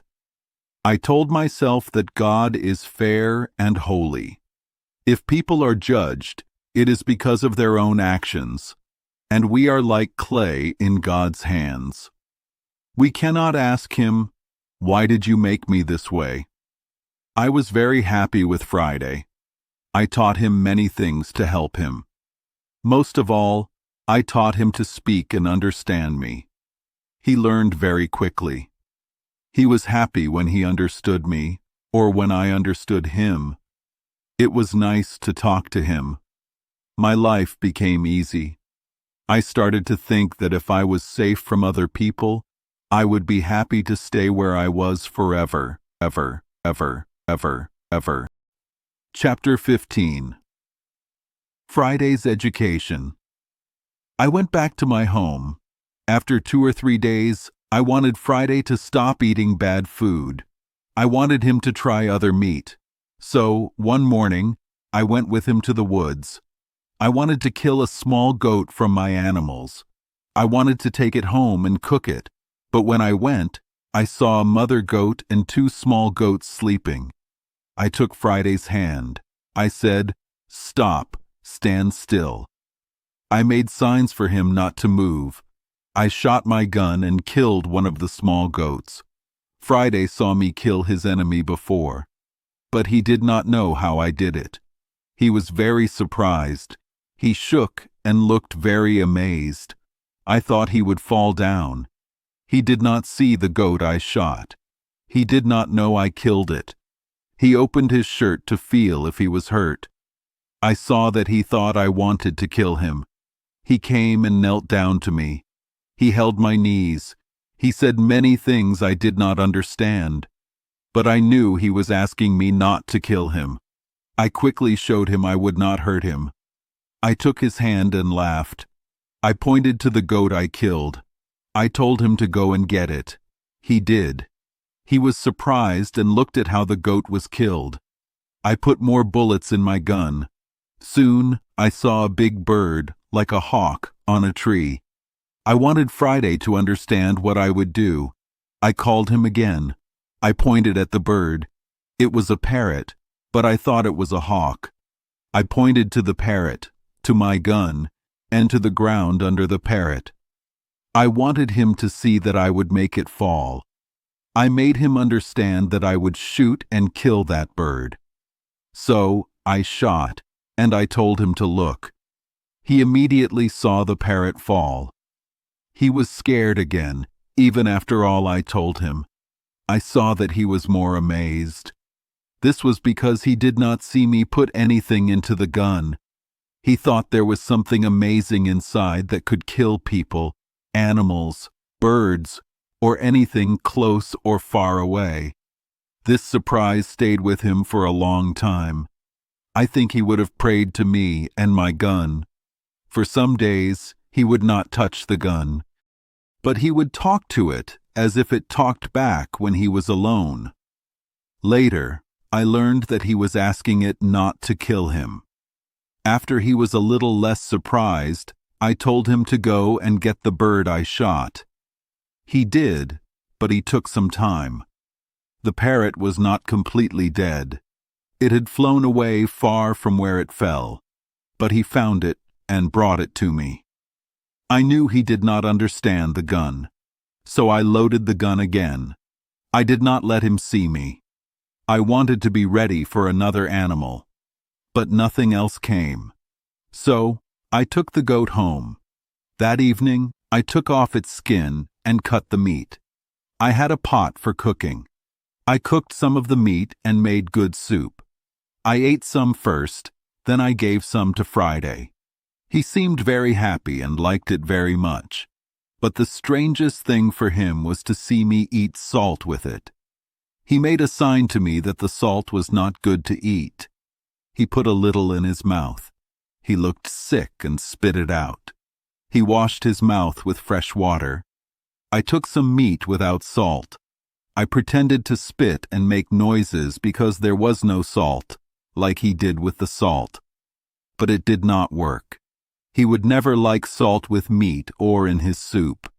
At least not for a long time, and then only a very small amount. I fed him cooked meat and soup. The next day, I wanted to give him a special meal. I cooked a piece of the goat over the fire. I hung it on a string, like I saw people do in England. I put 2 sticks by the fire and 1 stick across the top. I tied the string to the top stick.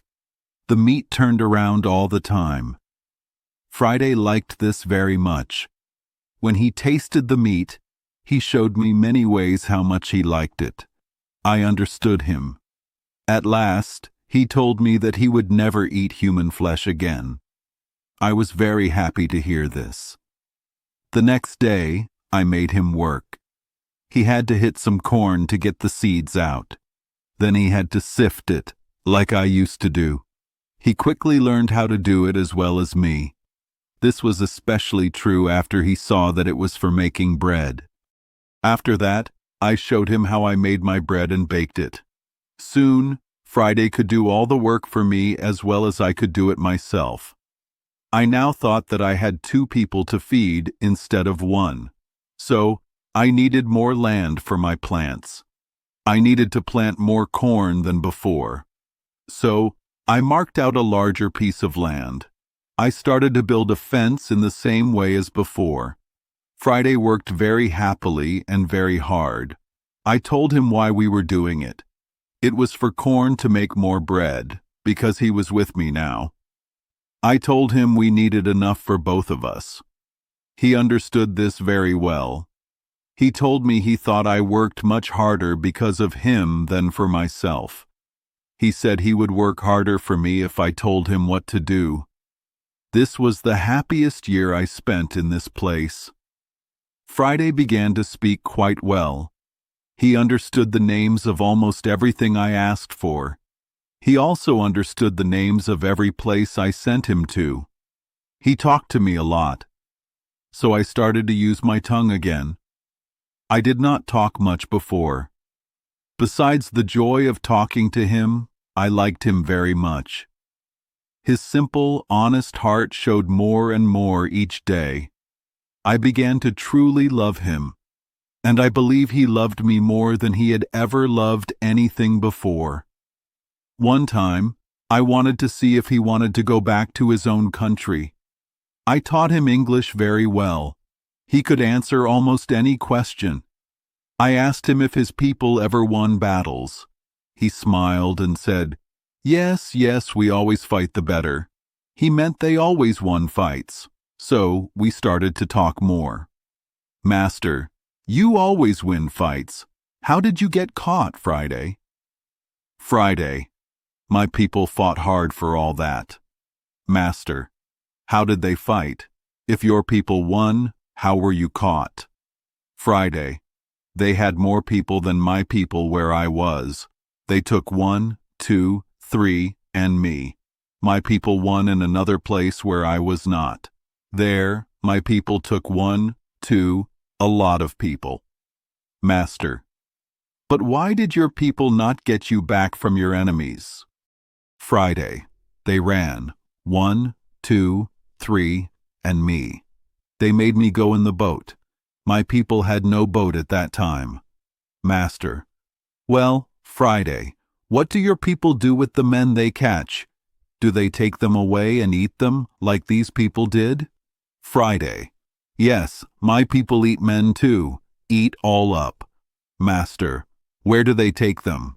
"Friday, go to other place where they think." "Master, do they come here?" "Friday, yes, yes, they come here. Come other places too." "Master, have you been here with them?" "Friday, yes, I have been here." He pointed to the northwest side of the island, which was their side. From this, I understood that Friday had been with the wild people before. These people came to this side of the island to eat people. This was why Friday was here now. Later, I was brave enough to take him to that side. It was the same place I talked about before. He immediately knew the place. He told me he was there once when they ate 20 men, 2 women, and 1 child. He could not say 20 in English, but he showed me by putting many stones in a line. He pointed for me to count them. I told this story because it leads to what comes next. After this talk, I asked him how far it was from our island to the land. I asked if the boats were often lost. He told me there was no danger. No boats were ever lost. But he said that after a little way out to sea, there was a current and wind. It always went one way in the morning and the other way in the afternoon. I thought this was just the tides, going out or coming in. But I later understood it was because of the strong flow of the big river Orinoco. Our island was near the mouth of this river, and this land, which I saw was west and northwest, was the big island Trinidad. It was at the north part of the river's mouth. I asked Friday many questions about the country, the people, the sea, the coast, and nearby nations. He told me everything he knew very openly. I asked him the names of the different groups of his people, but he could only say Caribs. From this, I easily understood that these were the Caribbeans. Our maps show them in the part of America from the Orinoco River to Guyana and to St. Martha. He told me that far away, beyond where the moon sets, which was west from their country, lived white men with beards like me. He pointed to my big beard, which I talked about before, and he said that they had killed much mans. This was his word. From all this, I understood he meant the Spanish. Their cruel acts in America were known everywhere.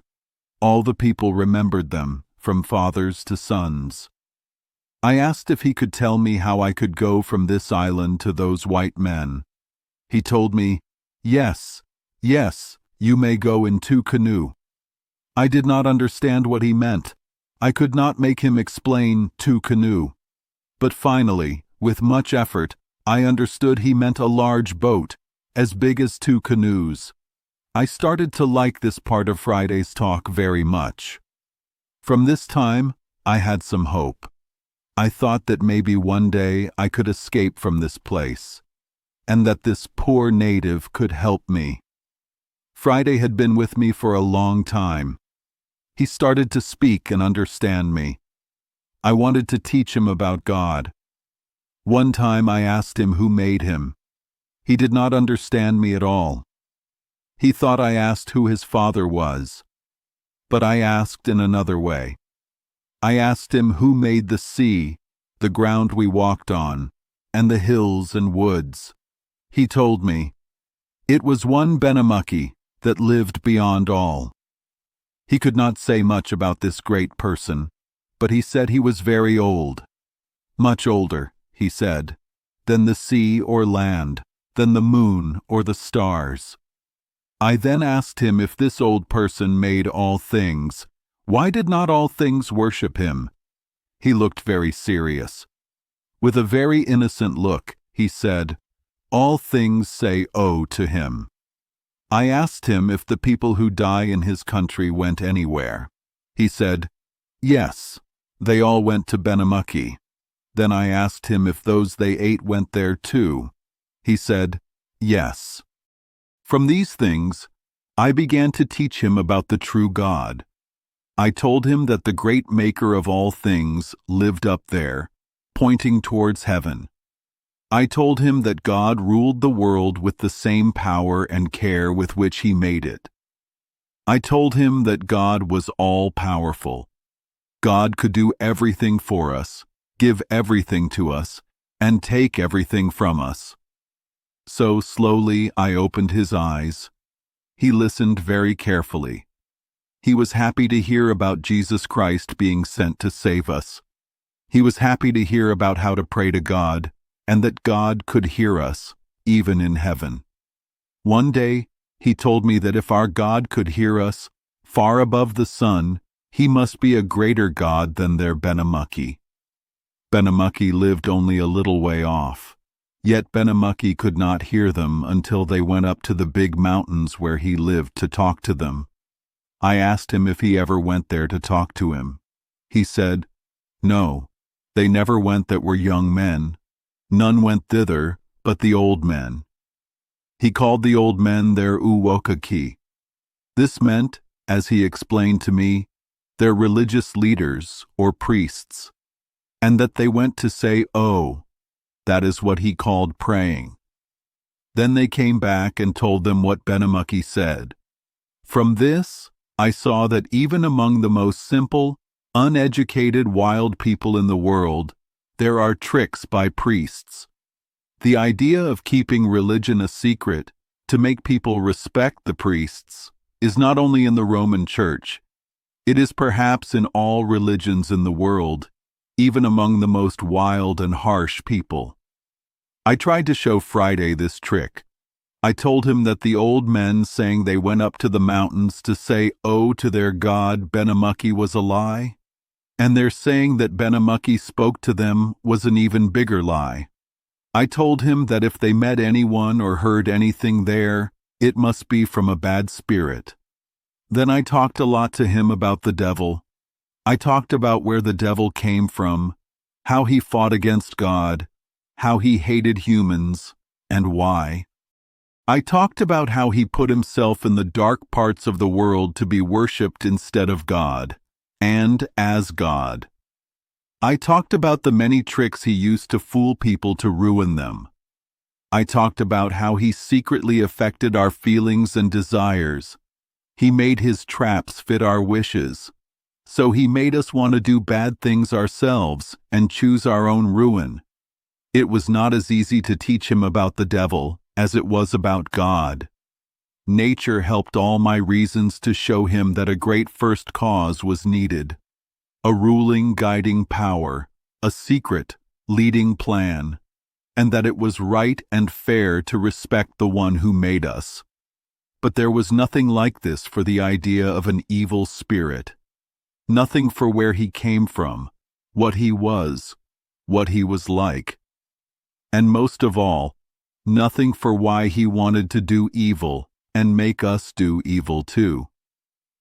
The poor man confused me once with a simple and innocent question. I hardly knew what to say to him.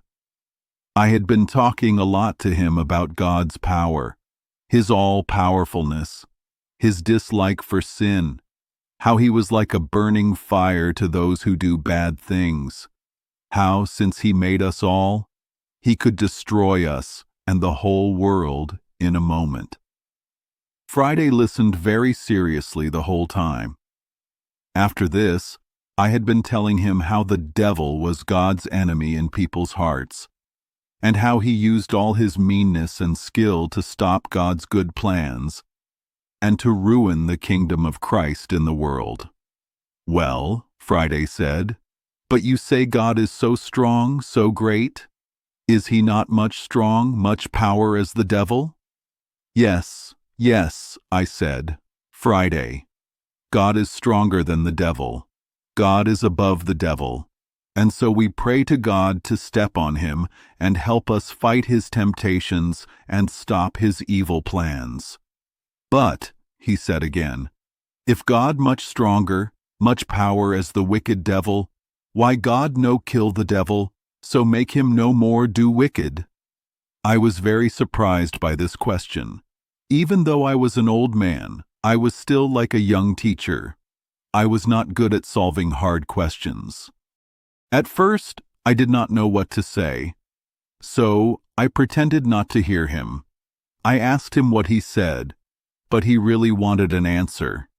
He did not forget his question. So he said it again with the same broken words. By this time, I had thought a little. I said, God will at last punish him very badly. He is kept for judgment. He will be thrown into a deep hole to live with fire forever. This did not make Friday happy. But he kept asking me. He repeated my words, reserve at last, me no understand. But why not kill the devil now? Not kill a long time ago? You might as well ask me, I said, why God does not kill you or me when we do bad things here that make him angry. We are kept to be sorry and be forgiven. He thought about this for some time. Well, he said very nicely. That well.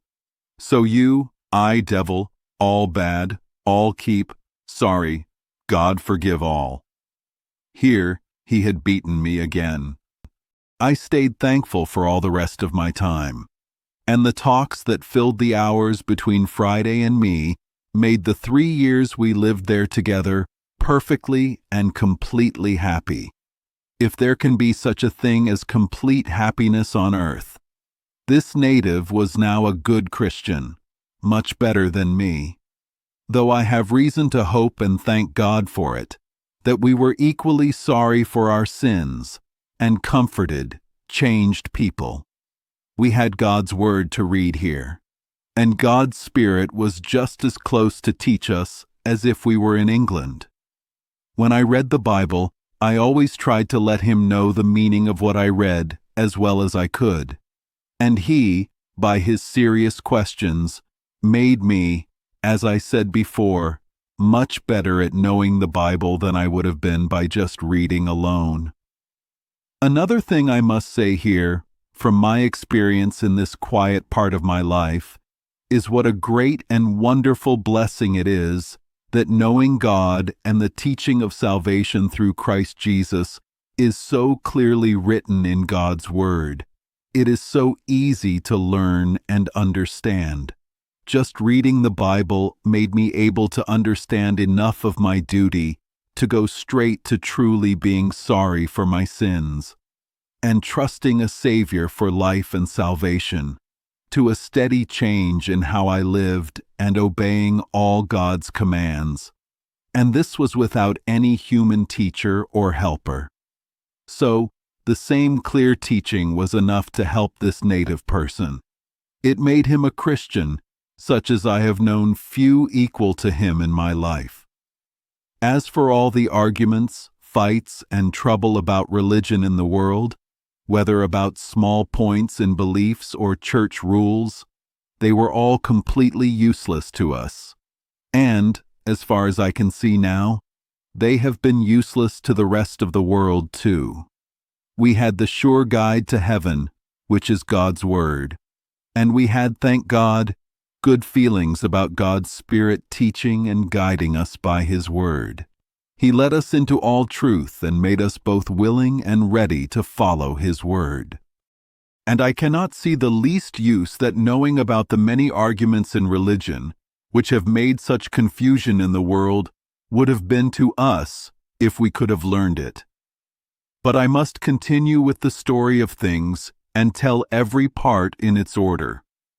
After Friday, and I knew each other better, and he could understand almost all I said to him, and speak quite well, though in broken English, I told him my own story, or at least the parts about how I came to this place, how I had lived there, and for how long. I told him about gunpowder and bullets, which was a mystery to him, and I taught him how to shoot. I gave him a knife, which he loved very much, and I made him a belt with a holder hanging from it, like we wear for swords in England. In the holder, instead of a sword, I gave him an axe. This was a good weapon in some cases, and much more useful for other things. I told him about the country of Europe, especially England, where I came from, how we lived, how we worshipped God, how we treated each other, and how we traded in ships to all parts of the world. I told him about the shipwreck I was on. I showed him, as well as I could, where the ship lay, but it was all broken into pieces before and gone. I showed him the broken parts of our boat, which we lost when we escaped. I could not move it with all my strength back then, but it was now almost all broken apart. When he saw this boat, Friday stood, thinking for a long time, and said nothing. I asked him what he was thinking about. At last, he said, "Me see such boat like come to place at my nation." I did not understand him for a long time. But at last, when I asked more, I understood from him that a boat, like that one, had come to the land where he lived. That is, as he explained it, it was pushed there by bad weather. I immediately thought that some European ship must have crashed on their coast, and the boat might have come loose and floated to shore. But I was so slow that I never thought of men escaping from a wreck there, much less where they might come from. So, I only asked for a description of the boat. Friday described the boat to me well enough, but he made me understand him better when he added with some excitement, "We save the white mans from drown." Then I quickly asked if there were any white men, as he called them, in the boat. "Yes," he said, "the boat full of white mans." I asked him how many. He counted 17 on his fingers. I then asked him what happened to them. He told me, "They live, they dwell at my nation." This made me think new thoughts, for I quickly thought that these might be the men from the ship that crashed in sight of my island, as I now called it, and who, after the ship hit the rock, and they saw it would surely be lost, saved themselves in their boat, and they landed on that wild shore among the native people. On this, I asked him more carefully what had happened to them.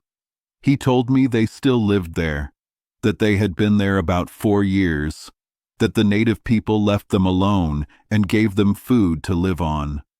I asked him how it happened that they did not kill them and eat them. He said, "No, they make brother with them." That is, as I understood him, they made a peace agreement, and then he added, They no eat mans, but when make the war fight. That is to say, they never eat any men except those who come to fight with them and are caught in battle. Sometime after this, I was on top of the hill on the east side of the island. From there, as I said, I could see the mainland of America on a clear day. Friday, with the weather being very calm, looked very hard towards the mainland. And, in a kind of surprise, he started jumping and dancing. He called out to me, for I was some distance from him. I asked him what was the matter. "Oh, joy," he said. "Oh, glad. There see my country. There my nation." I saw great happiness on his face. His eyes sparkled, and his face showed a strange excitement, as if he wanted to be in his own country again. This thought of mine made me think many things. At first, I was not as comfortable with my new man Friday as I was before, and I thought that if Friday could go back to his own people, he would not only forget his religion, but also his promise to me, and he would be quick to tell his countrymen about me. He might come back, perhaps with 100 or 200 of them, and they might have a feast on me. He might be as happy as he used to be with his enemies when they were caught in war. But I was very wrong about the poor, honest person, for which I was very sorry afterwards. However, as my worry grew and lasted some weeks, I was a little more careful, and not as friendly and kind to him as before. In this, I was certainly wrong too. The honest, thankful person had no bad thoughts. He only thought good things, both as a religious Christian and as a thankful friend, as I later found out for sure. While I was worried about him, you can be sure I asked him questions every day. I wanted to see if he would show any of the new thoughts I suspected he had. But I found everything he said was so honest and innocent. I could find nothing to make my suspicions stronger, and even though I was worried, he at last made me completely trust him again. He did not feel that I was worried at all, and so I could not think he was trying to trick me. One day, we were walking up the same hill, but the weather was foggy at sea, so we could not see the mainland. I called to him and said, "Friday, do you not wish you were in your own country, with your own people?" "Yes," he said, "I be much glad to be at my own nation." "What would you do there?" I said. "Would you be wild again, eat human flesh again, and be a savage as you were before?" He looked very worried. Shaking his head, he said, "No, no. Friday, tell them to live good. Tell them to pray God. Tell them to eat cornbread, cattle flesh, milk. No eat man again." "Why then?" I said to him. "They will kill you." He looked serious at that. Then he said, "No, no. They no kill me. They willing love learn." He meant they would be willing to learn. He added, "They learned much from the bearded men that came in the boat." Then I asked him if he would go back to them. He smiled at that and told me that he could not swim so far. I told him I would make a boat for him. He told me he would go if I would go with him. "I go," I said. "Why, they will eat me if I come there." "No, no," he said. "Me make they no eat you. Me make they much love you." He meant he would tell them how I had killed his enemies and saved his life, and so he would make them love me. Then he told me, as well as he could, how kind they were to 17 white men, or bearded men, as he called them, who came to shore there in trouble. From this time, I must say, I wanted to go over and see if I could join those bearded men. I was sure they were Spanish and Portuguese. I thought that if I could, we might find a way to escape from there. Being on the mainland, and with a good group of people, would be better than being on an island 40 miles from shore, alone and without help. So, after some days, I talked to Friday again about working. I told him I would give him a boat to go back to his own people. So, I took him to my small ship, which was on the other side of the island. I took the water out of it, for I always kept it under water. I brought it out, showed it to him, and we both went into it. I saw that he was very good at controlling it. He could make it go almost twice as fast as I could. So when he was in, I said to him, "Well, now Friday, shall we go to your nation?" He looked very sad when I said that. It seemed he thought the boat was too small to go so far. I then told him I had a bigger one. So the next day, I went to the place where the first boat I made lay, but I could not get it into the water. He said that was big enough, but I had not taken care of it. It had been there for 23 years. The sun had made it split and dry. It was rotten. Friday told me such a boat would be very good, and it would carry much enough victual, drink, bread. This was his way of talking. This showed me how simply knowing about nature can lead thinking people to know there is a God, and to know that we should worship and respect God because we are created. But only what God shows us can truly teach us about Jesus Christ and how we are saved, about a new promise with God and someone to pray for us to God. I say only something from heaven can teach these things to our souls. And so, the good news of our Lord and Savior Jesus Christ, I mean God's Word and God's Spirit, which is promised to guide and make His people holy, are absolutely needed to teach people's souls about knowing God and how to be saved. So, I quickly changed the talk between me and Friday. I stood up fast, as if I had to go out suddenly. Then I sent him to get something far away. I prayed seriously to God. I asked him to help me teach this poor native in a way that would save him. I asked God to help the heart of this poor, uneducated person to receive the light of knowing God in Christ, to make him friends with God, and to guide me to speak to him from God's Word so that he would understand, see clearly, and his soul would be saved. When he came back to me, I talked to him for a long time about how people are saved by the Savior of the world, and about the teachings of the good news from heaven.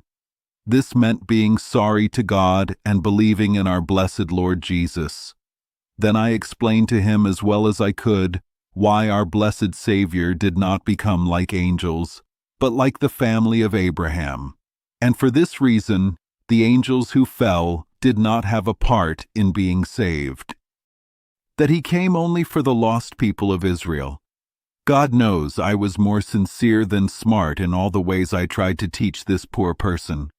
I must say, what I believe everyone who does the same will find, that by explaining things to him, I really learned and taught myself many things that I did not know or had not thought about fully before. But these things came to my mind naturally when I looked into them to teach this poor native, and I cared more about learning things on this occasion than I ever did before. So, whether this poor wild person was better because of me or not, I had great reason to be thankful that he ever came to me. My sadness became less. My home became much more comfortable to me. And when I thought that in this lonely life I was stuck in, I had not only looked up to heaven myself and sought the hand that brought me here, but was now to be used by God to save the life, and, for all I knew, the soul of a poor native, and to bring him to truly know about religion and Christian teaching, so that he might know Christ Jesus, in whom is eternal life.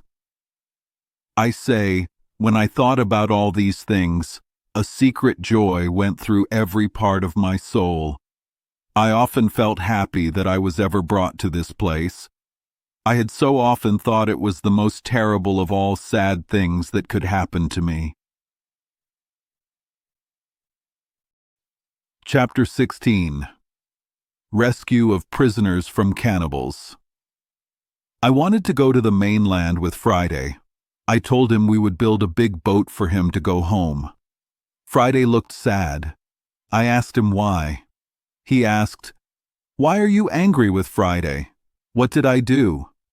I told him I was not angry. He asked, "No angry?" Many times. "Why send Friday home?" I said, "Friday, did you not say you wanted to be there?"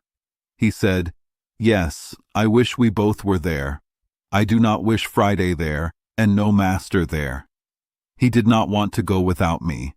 I asked, "If I go there, Friday, what will I do?"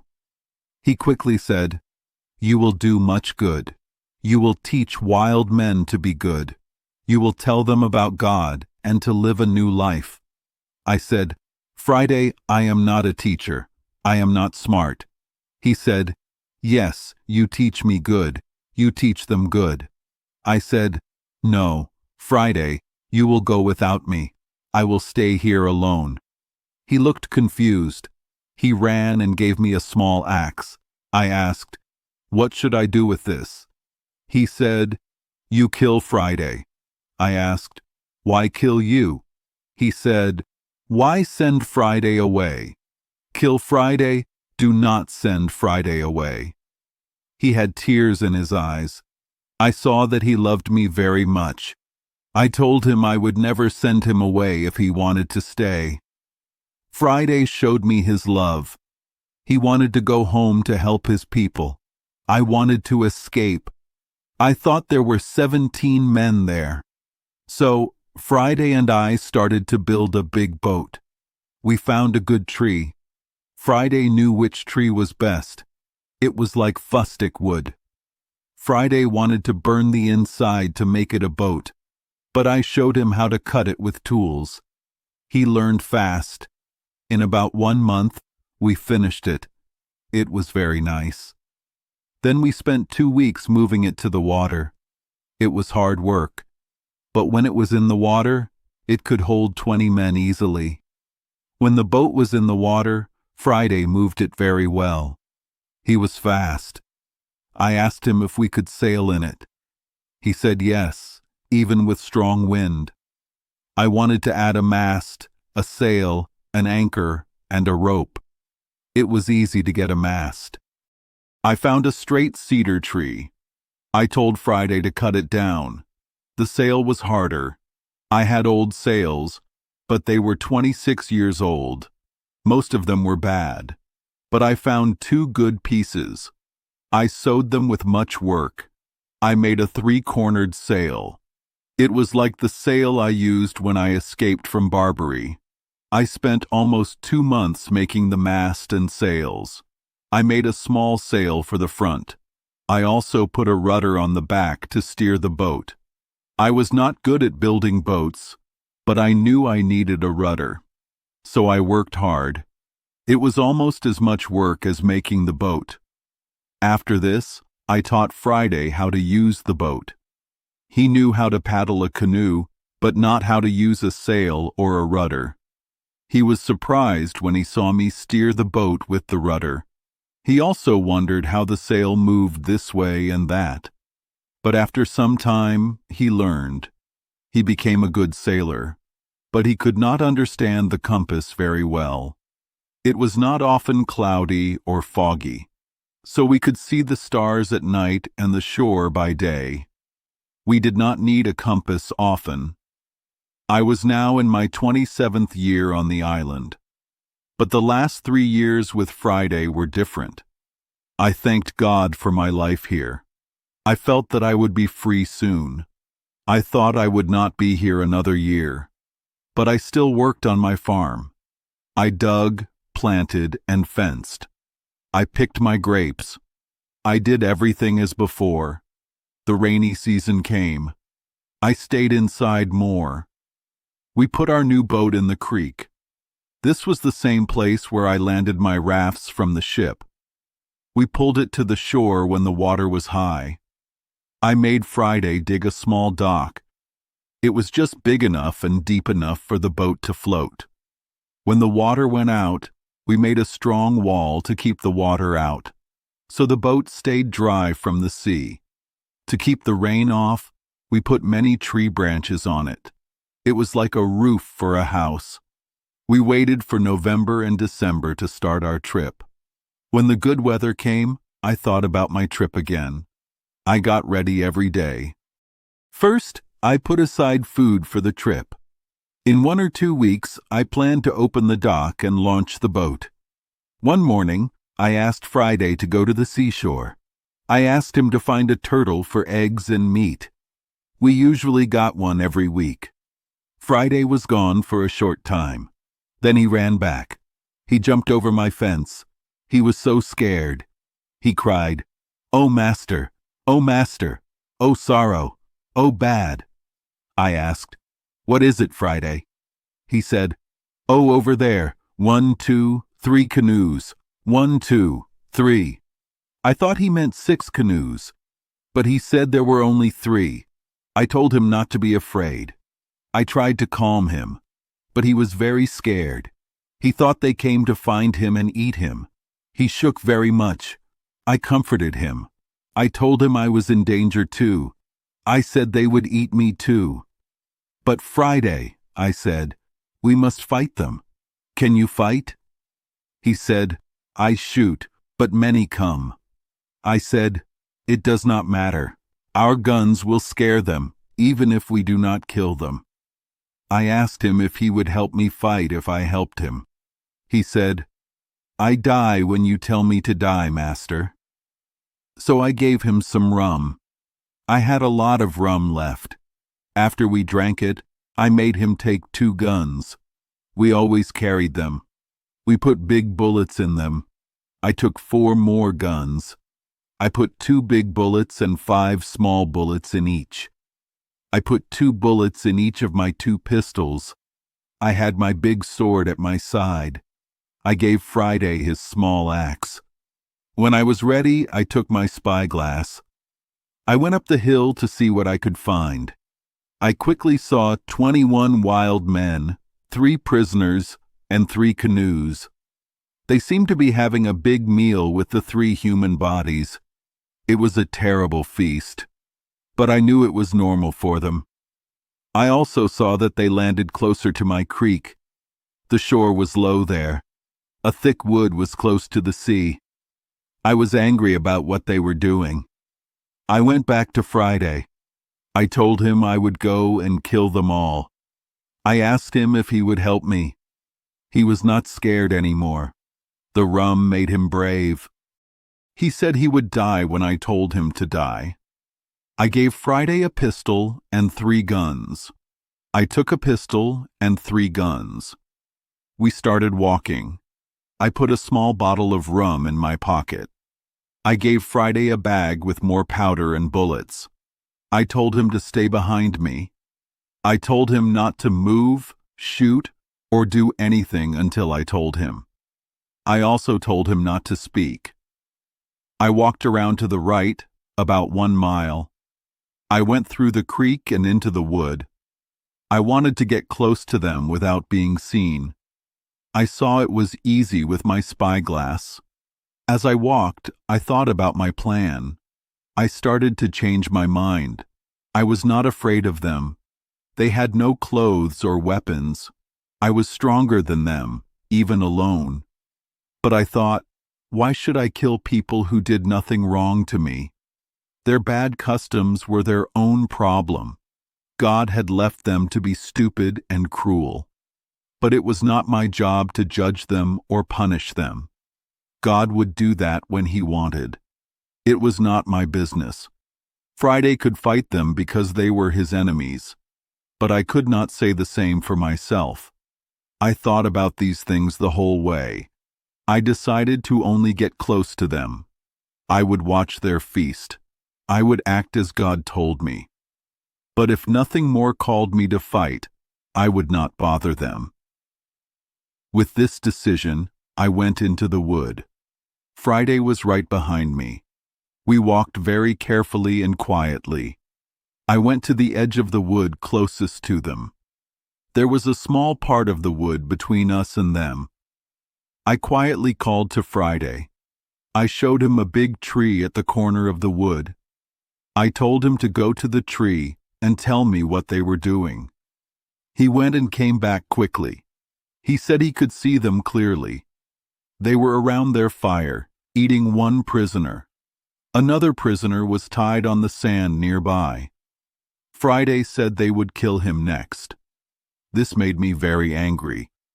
He told me the prisoner was not one of their people. It was one of the bearded men he told me about. They came to his country in a boat. I was scared when he said, "White bearded man." I went to the tree. I saw a white man with my spyglass. He was on the beach. His hands and feet were tied with ropes. He was a European and wore clothes. There was another tree and some bushes about 50 yards closer to them. I could go around and get there without being seen. Then I would be very close to them. I was very angry, but I waited. I went back about 20 steps. I hid behind some bushes. I went to the other tree. Then I went to a small hill. From there, I could see them clearly, about 80 yards away. I had no time to lose. 19 of the men sat on the ground. They were close together. They had just sent 2 others to kill the Christian man. They would bring him to their fire, piece by piece. They were untying his feet. I turned to Friday. "Now, Friday," I said, "do as I tell you." Friday said yes. "Then Friday," I said, "do exactly as you see me do. Do not miss anything." I put 1 gun and 1 shotgun on the ground. Friday did the same. With the other gun, I aimed at the men. I told him to do the same. I asked if he was ready. He said yes. "Then fire at them," I said. At the same time, I fired too. Friday aimed better than me. On his side, he killed 2 men and hurt 3 more. On my side, I killed 1 and hurt 2. They were very scared. Those who were not hurt jumped up, but they did not know where to run or look. They did not know where we were. Friday watched me closely. I told him to watch what I did. After the first shot, I put down my gun. I picked up the shotgun. Friday did the same. He saw me get ready to shoot. He did it too. "Are you ready, Friday?" I asked. "Yes," he said. "Then fire," I said, "in the name of God." I fired again at the scared men. Friday did too. Our guns had big bullets. Only 2 men fell down, but many were hurt. They ran around yelling and screaming. They were bloody and badly hurt. 3 more fell soon after, but they were not dead. "Now, Friday," I said. I put down the empty guns. I picked up the loaded gun. "Follow me," I said. He followed me bravely. I ran out of the wood. Friday was close behind me. When they saw me, I shouted loudly. I told Friday to shout too. I ran as fast as I could towards the man who was tied on the beach. The 2 men who were going to kill him ran away when we fired. They ran to the sea and jumped into a canoe. 3 more men did the same. I told Friday to go forward and shoot at them. He understood me. He ran about 40 yards closer to them. He shot at them. I thought he killed them all because I saw them all fall into the boat. But 2 of them got up quickly. He killed 2 of them and hurt the 3rd. The 3rd man lay in the bottom of the boat, like he was dead. While Friday shot at them, I took out my knife. I cut the ropes on the tied man. I freed his hands and feet. I lifted him up. I asked him in Portuguese, "What are you?" He said in Latin, "Christianus." But he was very weak. He could barely stand or speak. I took my bottle from my pocket and gave it to him. I showed him to drink. He drank. I gave him some bread. He ate it. Then I asked him what country he was from. He said, Español. He felt a little better. He used signs to show me how thankful he was. I said in Spanish, Sir, we will talk later. We must fight now. If you have strength, take this pistol and sword. Fight them. He took them with thanks. When he had the weapons, he became strong. He attacked the men who wanted to kill him.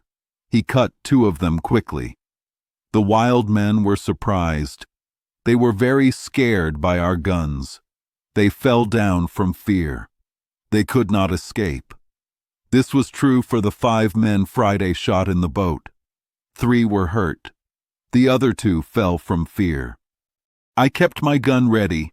I did not fire because I gave the Spaniard my pistol and sword. So I called to Friday. I told him to go back to the tree where we first shot from. I told him to get the empty guns. He did it very fast. I gave him my gun. I sat down to load all the guns again. I told them to come to me if they needed anything. While I was loading, the Spaniard fought one of the wild men. The wild man had a big wooden sword. This was the sword that would have killed the Spaniard before I stopped it. The Spaniard was brave, but weak. He fought the wild man for a while. He cut 2 big wounds on his head, but the wild man was strong. He grabbed the Spaniard. He threw him down. He tried to take my sword from his hand. The Spaniard let go of the sword. He took out his pistol. He shot the wild man through the body. He killed him at once. I was running to help him, but I was not fast enough. Friday was free now. He chased the running wild men. He only had his small axe. He killed the 3 men who were hurt first. He also killed all the others he could reach. The Spaniard came to me for a gun. I gave him one of the shotguns. He chased 2 wild men and hurt both of them, but he could not run fast. They both got into the wood. Friday chased them. He killed one of them, but the other was too fast for him. He was hurt, but he jumped into the sea. He swam fast to the 2 men who were in the canoe. These 3 in the canoe, with 1 hurt man, were the only ones who got away from the 21. Here is what happened. 3 killed by our first shot from the tree, 2 killed by the next shot, 2 killed by Friday in the boat, 2 killed by Friday from those hurt first, 1 killed by Friday in the wood, 3 killed by the Spaniard, 4 killed who fell from wounds or were killed by Friday when he chased them, 4 escaped in the boat, and 1 was hurt. That makes 21 in all. The men in the canoe paddled hard to get away from our guns. Friday shot at them 2 or 3 times, but I do not think he hit them. Friday wanted me to take one of their canoes and chase them. I was worried they would go home and tell their people. Then maybe 200 or 300 canoes would come and attack us. So I agreed to chase them by sea. I ran to one of their canoes. I jumped in. I told Friday to follow me. But when I was in the canoe, I saw another poor man. He was tied up, like the Spaniard. He was almost dead from fear. He did not know what was happening. He could not look up because he was tied so tightly around his neck and feet. He had been tied for so long that he had little life left. I quickly cut the ropes he was tied with. I tried to help him up, but he could not stand or speak. He groaned sadly. He thought I was untying him to kill him. When Friday came, I told him to talk to the man and tell him he was safe. I took out my bottle. I gave the man some rum. This, with the news that he was safe, made him feel better. He sat up in the boat. When Friday heard him speak and saw his face, it would make anyone cry. Friday kissed him, hugged him, cried, laughed, shouted, jumped, danced, and sang. Then he cried again, wrung his hands, hit his own face and head. Then he sang and jumped again like a crazy person. It took a long time for me to make him talk to me, but when he was a little calmer, he told me it was his father. It is hard for me to say how much I felt when I saw how happy Friday was to see his father, and how his father was saved from death. I cannot describe half of how much he showed his love after this. He went in and out of the boat many times. When he went to his father, he sat next to him. He opened his shirt. He held his father's head close to his chest for a long time to warm him. Then he took his father's arms and ankles. They were numb and stiff from the ropes. He rubbed them with his hands. I saw what he was doing. I gave him some rum from my bottle to rub on them. It helped them a lot. This stopped us from chasing the other wild men in the canoe. They were almost out of sight. It was good we did not chase them. 2 hours later, the wind blew very hard. It blew from the northwest. It blew against them. I do not think their boat could survive. I do not think they reached their own coast. But to go back to Friday, he was so busy with his father. I did not want to bother him for a while, but after some time, I thought he could leave his father a little. I called him. He came jumping and laughing. He was very happy. Then I asked him if he had given his father any bread. He shook his head. He said, "None. Ugly dog eat all up self." I gave him a cake of bread from a small bag I carried. I also gave him some rum for himself, but he did not drink it. He took it to his father. I had 2 or 3 bunches of raisins in my pocket. I gave him a handful for his father. As soon as he gave his father the raisins, I saw him run out of the boat. He ran as if by magic. He was the fastest runner I ever saw. He ran so fast that he was out of sight in an instant. I called and shouted after him, but it did not matter. He was gone. In 15 minutes, I saw him come back. He was not as fast as before. As he came closer, his steps were slower. He had something in his hand. When he came to me, I saw he had gone all the way home. He brought an earthen pot for fresh water for his father. He also had 2 more cakes of bread. He gave me the bread, but he took the water to his father. I was thirsty too, so I took a little. The water helped his father more than all the rum I gave him. He was fainting from thirst. When his father drank, I asked if there was water left. He said yes. I told him to give it to the poor Spaniard. He needed it as much as his father. I also sent one of the cakes that Friday brought to the Spaniard. He was very weak. He was resting on the grass under a tree.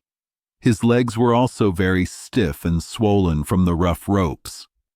When I saw that he sat up and drank the water when Friday came and ate the bread, I went to him. I gave him a handful of raisins. He looked at me with much thanks on his face, but he was so weak, even after fighting, that he could not stand up. He tried 2 or 3 times, but he could not. His ankles were so swollen and painful. So I told him to sit still. I told Friday to rub his ankles and put rum on them, like he did for his father. I saw the kind Friday, every 2 minutes, look back to see if his father was still there. At last, he could not see him. He jumped up. Without a word, he ran so fast to his father that I could barely see his feet touch the ground. But when he got there, he found his father had just laid down to rest his legs. So Friday came back to me quickly. Then I spoke to the Spaniard. I told Friday to help him up if he could. I told him to lead him to the boat. Then Friday would carry him to our home, where I would care for him. But Friday, who was strong, carried the Spaniard on his back to the boat. He gently put him on the side of the canoe with his feet inside. Then he lifted him all the way in and put him next to his father. Quickly, Friday stepped out again. He pushed the boat into the water. He paddled it along the shore faster than I could walk, even with the wind. So he brought both of them safely into our creek. He left them in the boat. Then he ran to get the other canoe. As he passed me, I asked him where he was going. He said, "Go fetch more boat." So he ran like the wind. No man or horse ever ran like him. He had the other canoe in the creek almost as soon as I got there by land. So he brought me over. Then he went to help our new guests out of the boat. He did. But neither of them could walk. So poor Friday did not know what to do. To fix this, I thought of a plan. I called to Friday. I told him to have them sit on the bank while he came to me. Soon I made a kind of carrier. Friday and I carried both of them on it together. But when we got them outside our wall, or fort, we had a bigger problem. We could not get them over the wall. I did not want to break it down. So I started working again. Friday and I, in about 2 hours, made a nice tent. We covered it with old sails and tree branches. It was outside our outer fence, between the fence and the young trees I planted. Here we made 2 beds for them. We used good rice straw with blankets, 1 blanket to lie on and 1 to cover them. Now my island had people. I felt rich with my people. I often thought I looked like a king. First, the whole land was mine. So I was the clear owner. Second, my people obeyed me perfectly. I was the ruler and made the rules. They owed their lives to me. They would die for me if needed. It was interesting that I had only 3 people. They had 3 different religions. Friday was a Protestant. His father was a pagan and ate people. The man from Spain was a Catholic. But I let everyone believe what they wanted on my island. But this is not important right now. I helped the 2 prisoners I saved. I gave them a place to rest. Then I thought about food for them. First, I told Friday to take a young goat. It was from my special group of goats. I told him to kill it. I cut off the back part. I cut it into small pieces. I told Friday to boil and cook it. I made them a very good meal of meat and soup. I cooked outside because I did not make a fire inside my house. I carried all the food to the new tent. I put a table there for them. I sat down and ate my own food with them. I tried to make them feel good and strong. Friday helped me talk to his father and the man from Spain. The man from Spain spoke the language of the native people well. After we ate, I told Friday to take a boat. He went to get our guns. We left them at the fighting place because we had no time. The next day, I told him to bury the dead native people. They were in the sun and would soon smell bad. I also told him to bury the bad remains of their cruel meal. I could not do it myself. I could not even look at it if I walked that way. He did everything I asked. He made it seem like no native people were ever there. When I went back, I could hardly tell where it was. Only the corner of the wood showed me the place. Then I started to talk with my 2 new people. First, I asked Friday to ask his father about the native people who left in the boat. Could they come back? Would they be too many for us to fight? His father first said that the native people in the boat could not live through the storm that night. They must have drowned or gone south to other lands.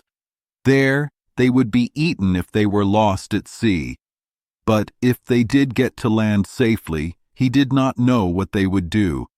But he thought they were very scared by how we attacked them, the loud noise and the fire. He believed they would tell their people that thunder and lightning killed everyone, not people. He thought that Friday and I were spirits from heaven. They came to kill them, not men with weapons. He said he knew this because he heard them all shout in their language to each other. They could not believe a man could throw fire, make thunder, and kill far away without touching them. This old native man was right. Later, I learned from others that the native people never tried to go to the island again. They were so scared by the stories from those 4 men. It seems they did live through the storm. They believed anyone who went to that special island would be killed by fire from the gods. But I did not know this then. So, I was scared for a long time. I always stayed ready with all my men. Because there were 4 of us now, I would have fought 100 of them in an open field any time. Chapter 17. Visit of Mutineers. After some time, no more canoes came. So I was not afraid anymore. I started to think about going to the mainland again. Friday's father said his people would be nice to me if I went. He said I could trust them. But then I talked to the Spaniard. He told me something important. There were 16 more Spanish and Portuguese men. They were in a shipwreck and came to this island. They lived in peace with the local people. But they had very little food and other things they needed to live. I asked him about their trip. He said they were on a Spanish ship. It was going from Rio de la Plata to Havana. They were taking animal skins and silver there. Then they were going to get European things. He said they had 5 Portuguese sailors from another shipwreck. 5 of their own men died when the ship sank. The others escaped. It was very dangerous. They were very hungry when they got to the island. They thought the local people would eat them.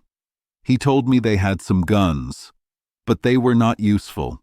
They had no gunpowder or bullets. The seawater ruined most of their gunpowder. They used a little of it to get food when they first arrived. I asked him what they would do there. Did they plan to escape? He said they talked about it a lot. But they had no boat. They had no tools to build one. They had no food. So, their talks always ended sadly. I asked him how they would feel if I helped them escape. What if they all came here?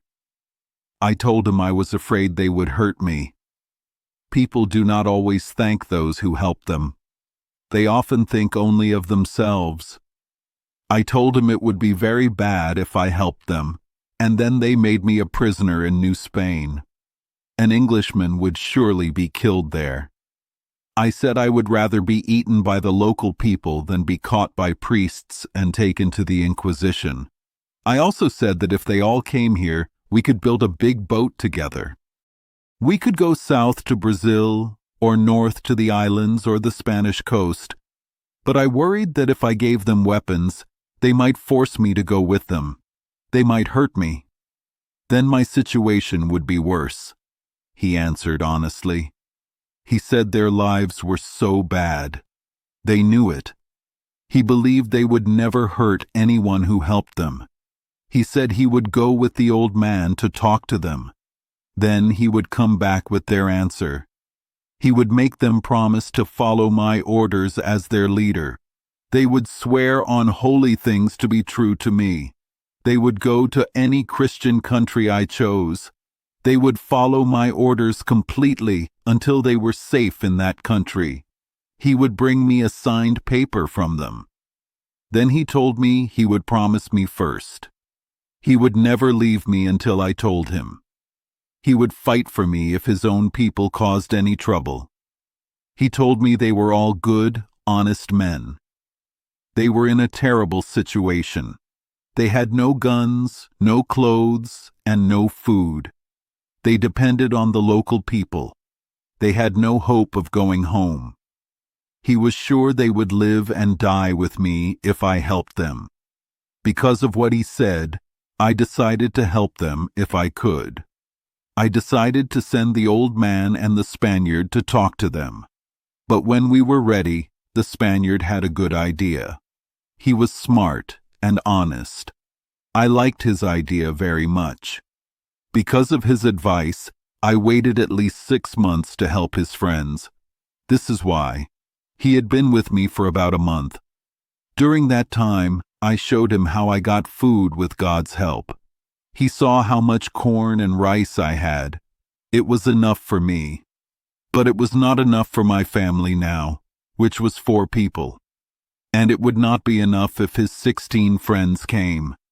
It would be even less enough to fill a boat if we built one to go to Christian lands in America. So he told me it would be better if he and the other 2 men grew more food. We would plant as much as I had seeds for. We would wait for another harvest. Then we would have enough corn for his friends when they came. If they did not have enough food, they might fight, or they might not feel truly saved. He said, "You know the people of Israel.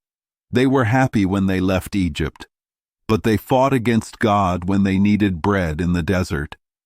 His warning was very good. His advice was very wise.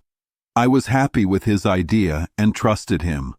So all 4 of us started digging. We used the wooden tools we had. In about a month, it was time to plant. We got enough land ready. We planted 22 bushels of barley and 16 jars of rice.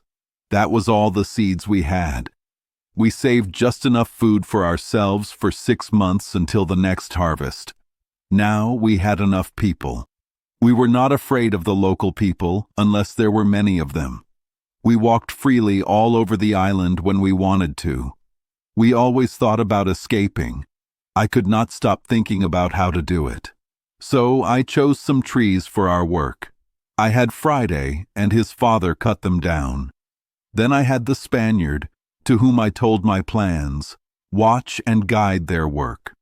I showed them how I worked hard to cut a big tree into planks. I told them to do the same. They made about 12 large planks of good oak. They were almost 2 feet wide, 35 feet long, and 2 to 4 inches thick. It was a lot of work.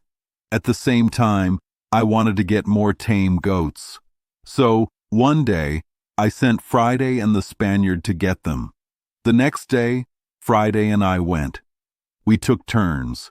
We got about 20 young goats to raise with the others. When we shot a mother goat, we saved the young ones and added them to our group. But most important, it was time to dry grapes. I had so many grapes hanging in the sun. I think if we were in Alicante, where they dry grapes, we could have filled 60 or 80 barrels. These grapes and our bread were a big part of our food. It was very good food, and it gave us a lot of energy. It was harvest time now. Our crops were good.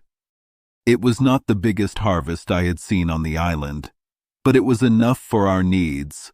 From 22 bushels of barley, we got more than 220 bushels. We got a similar amount of rice. This was enough food until the next harvest, even if all 16 Spaniards came. Or, if we were ready for a trip, it would have been enough food for our ship to take us anywhere in America. After we put our corn away, we started making more baskets. We kept the corn in them. The Spaniard was very good at this. He often told me I should make things to protect this work, but I did not think it was needed. Now I had enough food for everyone I expected. I told the Spaniard he could go to the mainland. He could see what he could do with the men he left there. I told him strictly not to bring anyone who would not first promise, in front of him and the old man, that they would not hurt or fight the person who sent for them to help them escape. They had to promise to stand with him and protect him. And they had to promise to follow his orders completely. This promise had to be written down and signed by them. I did not ask how they would do this, since I knew they had no pens or ink. With these instructions, the Spaniard and Friday's father went in one of the canoes. This was the same kind of canoe they came in when they were prisoners. I gave each of them a gun with a lock and about 8 rounds of powder and bullets. I told them to use them carefully and only when really needed. This was a happy job. It was the first time in 27 years that I was working to escape. I gave them bread and dried grapes. It was enough for them for many days. It was enough for all the Spaniards for about 8 days. I wished them a good trip. I watched them go. We agreed on a signal they would show when they came back. This way, I would know them from far away before they came to shore. They left with a good wind on the day of the full moon, in October, by my count. But after I lost track of the exact days, I could never get it back. I had not even kept track of the years very carefully. But it turned out I was correct about the years when I checked my records later. I waited for them for 8 days. Then a strange thing happened. It was a surprise. Maybe no one has ever heard of such a thing before. I was asleep in my small house one morning. My man Friday ran in and yelled, "Master, master, they are come, they are come." I jumped up. I did not think about danger. I put on my clothes quickly. I went through my small group of trees. By this time it was a very thick wood. I went without my guns, which was not normal for me. But I was surprised. I looked at the sea. I saw a boat about 1.5 leagues away. It was coming to the shore. It had a special kind of sail. The wind was good for them. I also saw that they did not come from the side of the island where the shore was. They came from the southernmost end of the island. Then I called Friday in. I told him to hide. These were not the people we were waiting for. We did not know if they were friends or enemies. Next, I went to get my spyglass to see them better. I took out the ladder and climbed to the top of the hill. I always did this when I was worried about something. It helped me see clearly without being seen. As soon as I got to the hill, I saw a ship. It was anchored about 2.5 leagues from me to the south-southeast, but it was only about 1.5 leagues from the shore. From what I saw, it was clearly an English ship. The boat looked like an English longboat.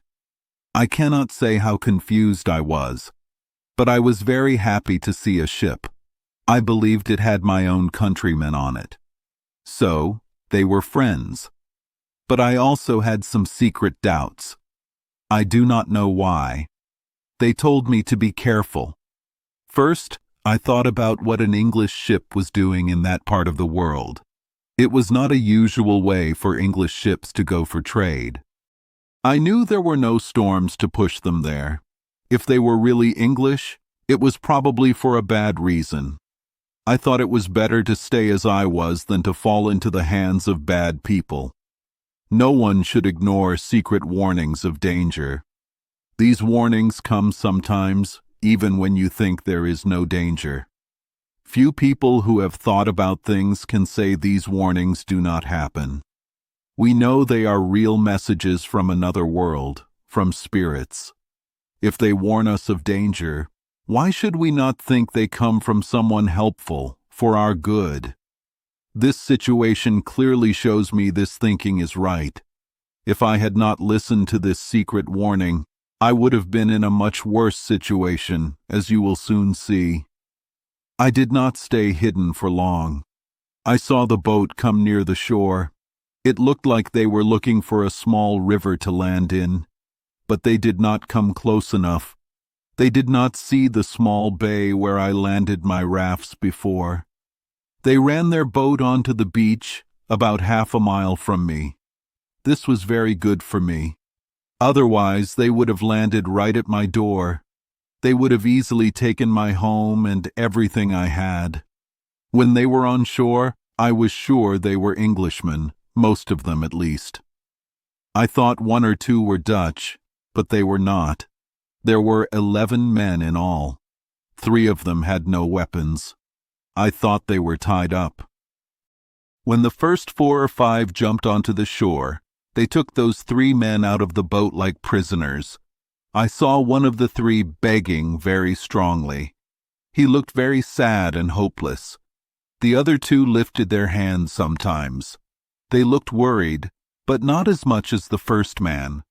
I was very confused by what I saw. I did not know what it meant. Friday called out to me in English, as best as he could, "Oh, master, you see English men eat prisoners just like wild men." "Why, Friday," I said, "do you think they are going to eat them?" "Yes," said Friday, "they will eat them." "No, no," I said, "Friday, I am afraid they will kill them, but you can be sure they will not eat them." All this time, I did not know what was really happening. I was shaking with fear from what I saw. I thought the 3 prisoners would be killed at any moment. Once, I saw one of the bad men lift his arm with a big knife, like sailors call it, or a sword, to hit one of the poor men. I thought he would fall any moment. All the blood in my body felt cold. I wished for the Spaniard and the local man who went with him, or I wished I could get close to them without being seen. I wanted to save the 3 men. I did not see any guns with them. But then I had another idea. After I saw how badly the rude sailors treated the 3 men, I saw the men run around the island. They seemed to want to see the place. I saw that the 3 other men were free to go wherever they wanted, but they all sat on the ground. They looked very sad and hopeless. This made me think of the first time I came to shore. I looked around. I thought I was lost. I looked around wildly. I was so scared. I slept in a tree all night because I was afraid of wild animals. That night, I did not know that a ship would come close to the land because of storms and the tide. That ship later gave me food and helped me live for a long time. In the same way, these 3 poor, sad men did not know how sure they were of being saved and getting help. They did not know how close it was. They were actually safe, even though they thought they were lost and had no hope. We see so little in the world before us. We have much reason to trust God. He does not leave His people completely alone. Even in the worst times, they always have something to be thankful for. Sometimes they are closer to being saved than they think. They are even saved by the very things that seem to lead to their end. It was high tide when these people came to shore. As they walked around to see the place, they were careless. They stayed until the water went out. The water went down a lot. Their boat was stuck in the sand. They had left 2 men in the boat. I found out later that these 2 men drank too much and fell asleep. But one of them woke up a little earlier than the other. He found the boat stuck. He yelled for the others who were walking around. They all came to the boat quickly, but they could not push it into the water. The boat was very heavy. The shore there was soft, wet sand, almost like quicksand. Like true sailors, who perhaps think least of all people about the future, they gave up. They walked around the land again. I heard one of them yell to another, telling them to leave the boat. "Why, leave it alone, Jack, can't you? It'll float next tide." This made me sure they were English. All this time, I stayed hidden. I did not dare to leave my home except to go to my viewing spot near the top of the hill. I was very happy about how strong my home was. I knew it would be at least 10 hours before the boat could float again. By that time, it would be dark. I would be able to watch their movements and hear their talk more easily. In the meantime, I got ready for a fight, as before. But I was more careful. I knew I was facing a different kind of enemy.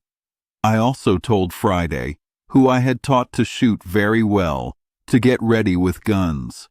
I took 2 hunting guns. I gave him 3 guns. I looked very scary. I had my big coat made of goat skin. I had the big hat I told you about. I had a sword by my side. I had 2 pistols in my belt. I had a gun on each shoulder. As I said before, I planned to wait until it was dark to do anything. But around 2 o'clock, which was the hottest part of the day, I saw that they had all gone into the woods. I thought they had laid down to sleep. The 3 sad men were too worried to sleep, but they sat under a big tree about 1/4 of a mile from me. I thought they were out of sight of the others, so I decided to show myself to them. I wanted to learn about their situation. I walked, as I said, with my man Friday a good distance behind me. He looked as strong with his guns as I did, but he did not look as strange as I did.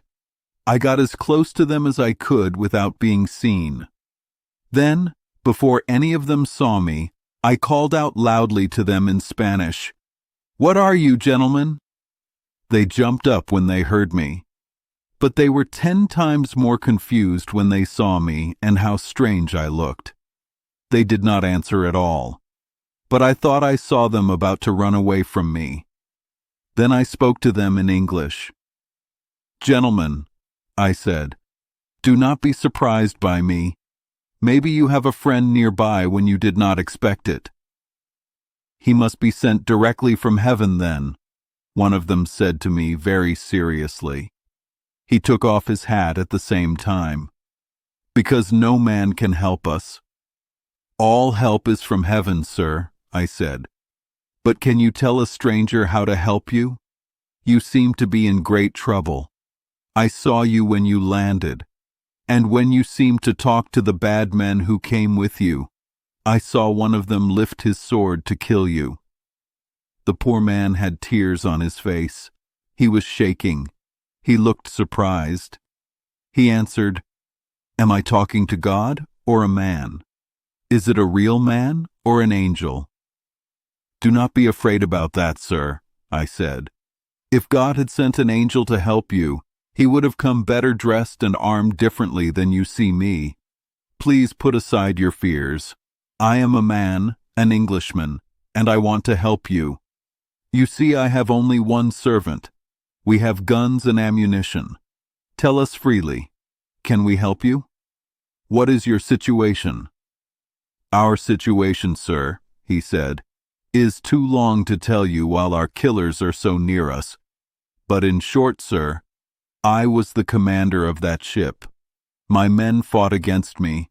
They almost killed me. Finally, they put me on this lonely place with these 2 men with me.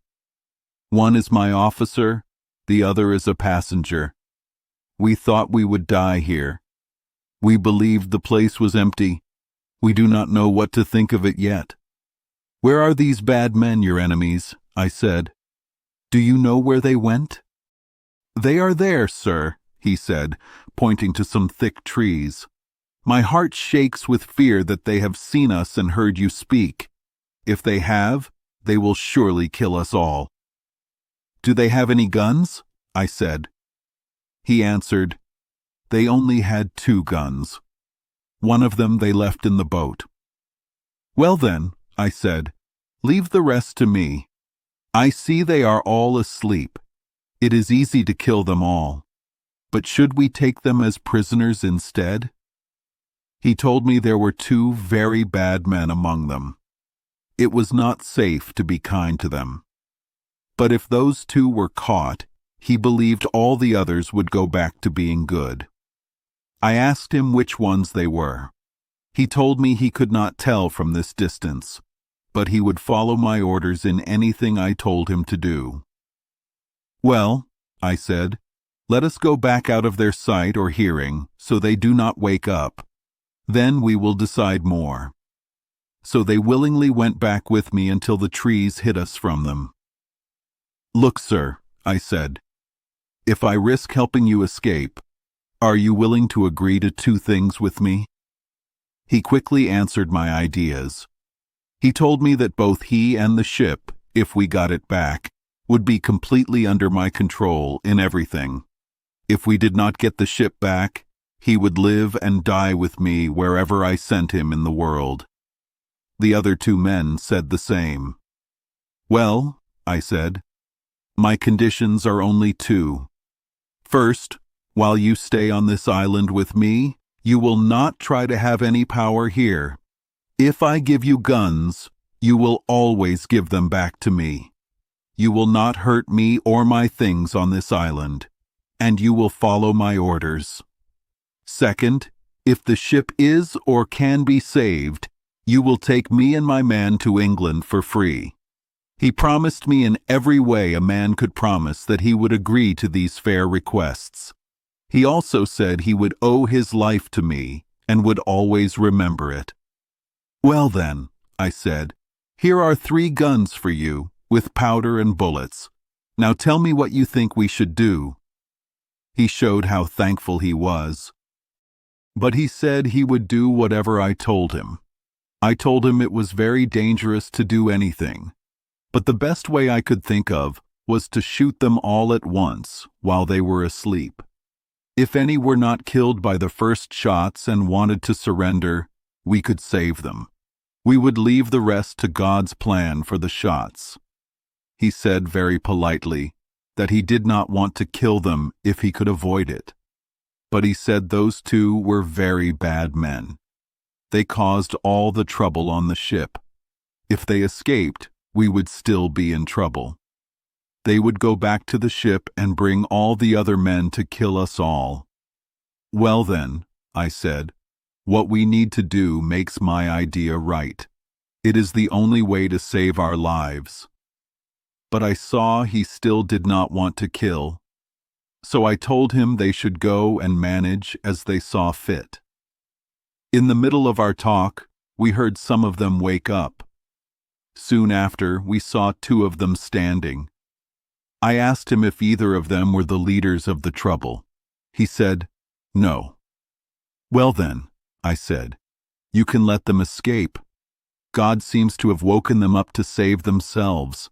Now," I said, "if the rest escape you, it is your fault." This made him brave. He took the gun I gave him in his hand and a pistol in his belt. His 2 friends were with him, each with a gun. The 2 men with him made some noise first. One of the sailors who was awake turned around. He saw them coming. He yelled to the others, but it was too late then. The moment he yelled, they fired. I mean the 2 men, the captain wisely saved his own gun. They aimed their shots well at the men they knew. One of them was killed right away. The other was badly hurt, but he was not dead. He stood up and called loudly for help to the other men, but the captain walked to him. He told him it was too late to call for help. He should ask God to forgive his bad deeds. With that word, he hit him down with the end of his gun. He never spoke again. There were 3 more in the group. One of them was lightly hurt. By this time I had arrived. When they saw how dangerous it was, and that fighting was useless, they begged for mercy. The captain told them he would spare their lives, but they had to promise they hated the bad things they did. They had to promise to be true to him in getting the ship back, and they had to promise to take it back to Jamaica, where they came from. They promised him completely that they were sincere. He was willing to believe them and save their lives. I agreed, but I made him keep them tied hand and foot while they were on the island. While this was happening, I sent Friday with the captain's officer to the boat. I told them to secure it and take away the oars and sails. They did this. Soon after, 3 men who were walking around and were luckily separated from the others came back. They heard the guns. They saw the captain, who was their prisoner before, was now their winner. They agreed to be tied up too. So our win was complete. Now the captain and I needed to tell each other about our lives. I started first. I told him my whole story. He listened with great surprise. He was especially surprised by how I got food and guns. Indeed, my story is full of amazing things, and it touched him deeply. But then he thought about himself. He thought about how I seemed to have been saved there, just to save his life. Tears ran down his face. He could not speak another word. After we finished talking, I took him and his 2 men into my home. I led them in the same way I came out, which was from the top of the house. I gave them food I had. I showed them all the things I had built during my very long time living there.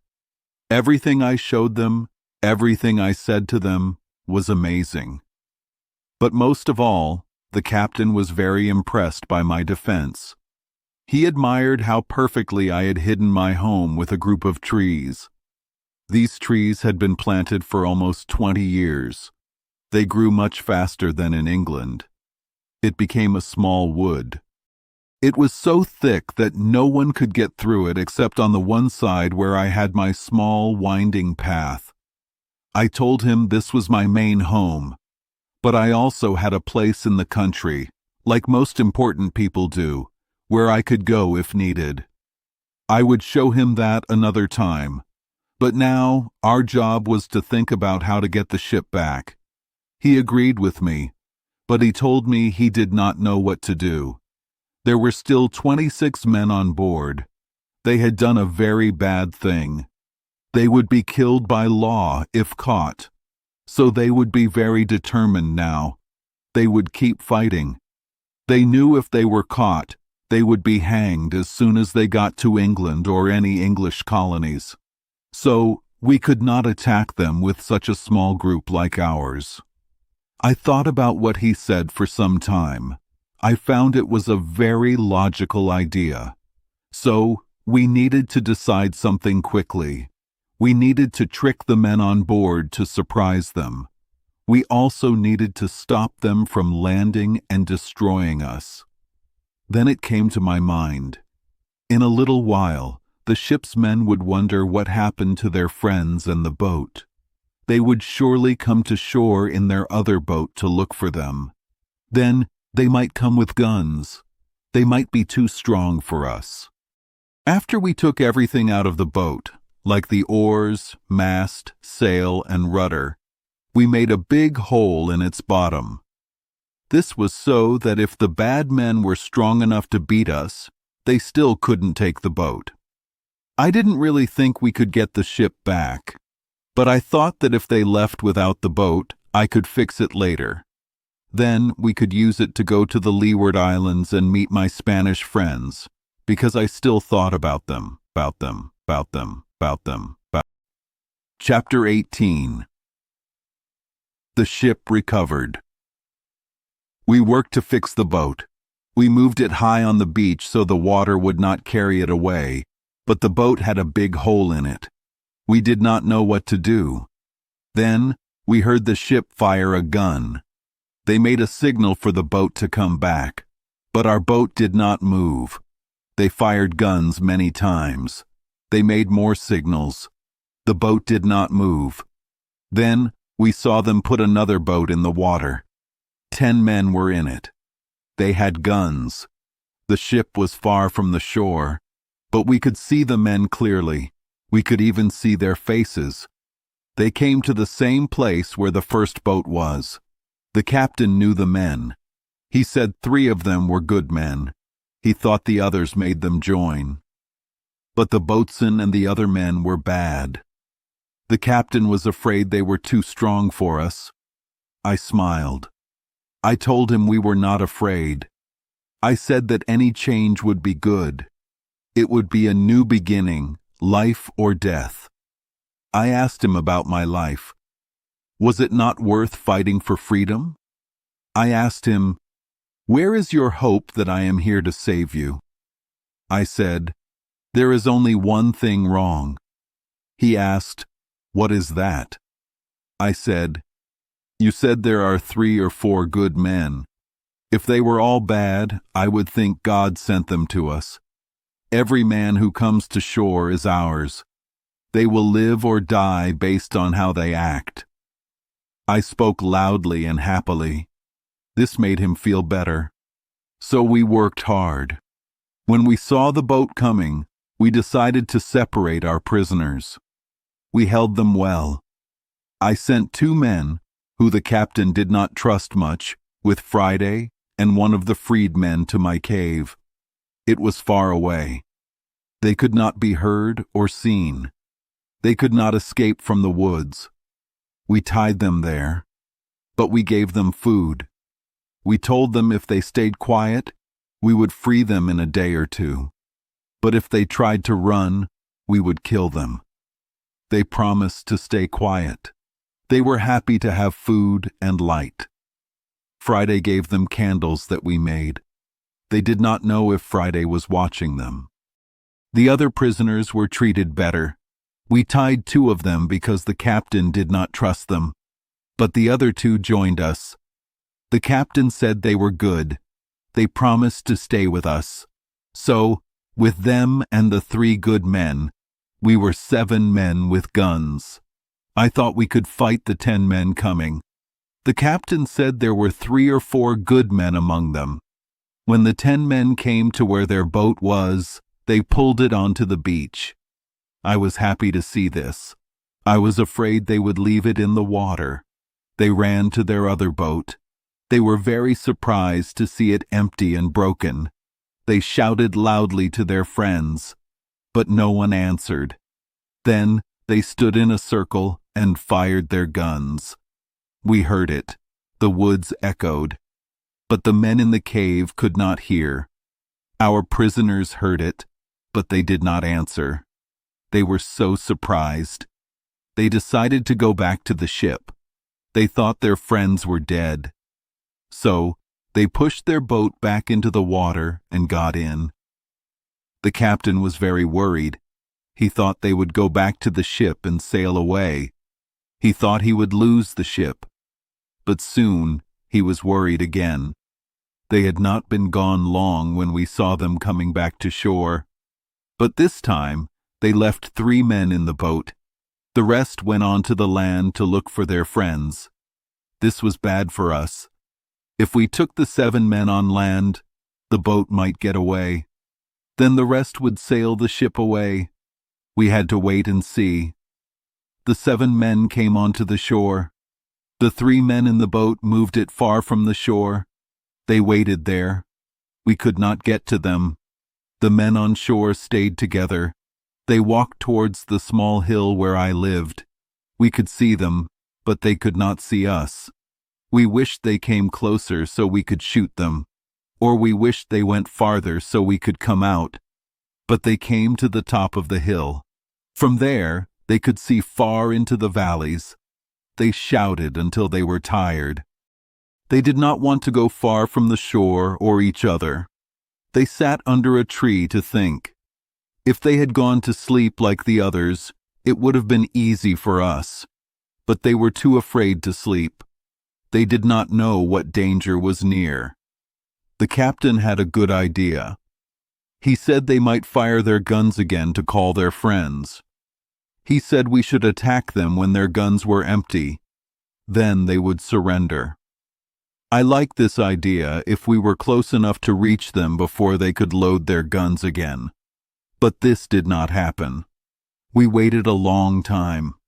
We did not know what to do. At last I said we should wait until night. If they did not go back to the boat, we could get between them and the shore. Then we could trick them to come ashore. We waited a long time, but we were impatient. We were worried when we saw them get up and walk to the sea. They were very afraid of the place. They decided to go back to the ship. They would leave their friends behind and sail away.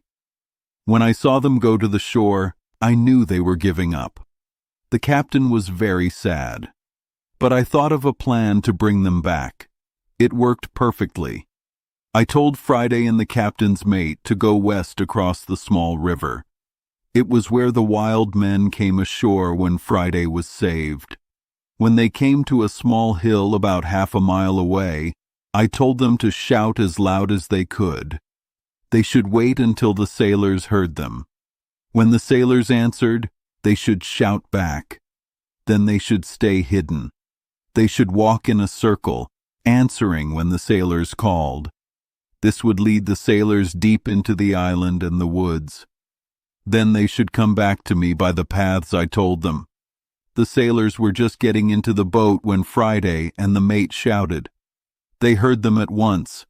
They answered and ran along the shore to the west, towards the sound. But they stopped at the river. The water was high. They could not cross. They called for the boat to come and take them over. This was what I hoped for. When they crossed, I saw that the boat went far into the river. It was like a harbor. They took one of the 3 men out of the boat. He went with them. Only 2 men were left in the boat. They tied it to a small tree on the shore. This was what I wanted. I left Friday and the captain's mate to their work. I took the others with me. We crossed the river where they could not see us. We surprised the 2 men before they knew we were there. One was on the shore and the other was in the boat. The man on shore was half asleep. He was about to get up. The captain ran to him and hit him down. Then he told the man in the boat to give up or die. It was easy to make one man give up when he saw 5 men and his friend on the ground.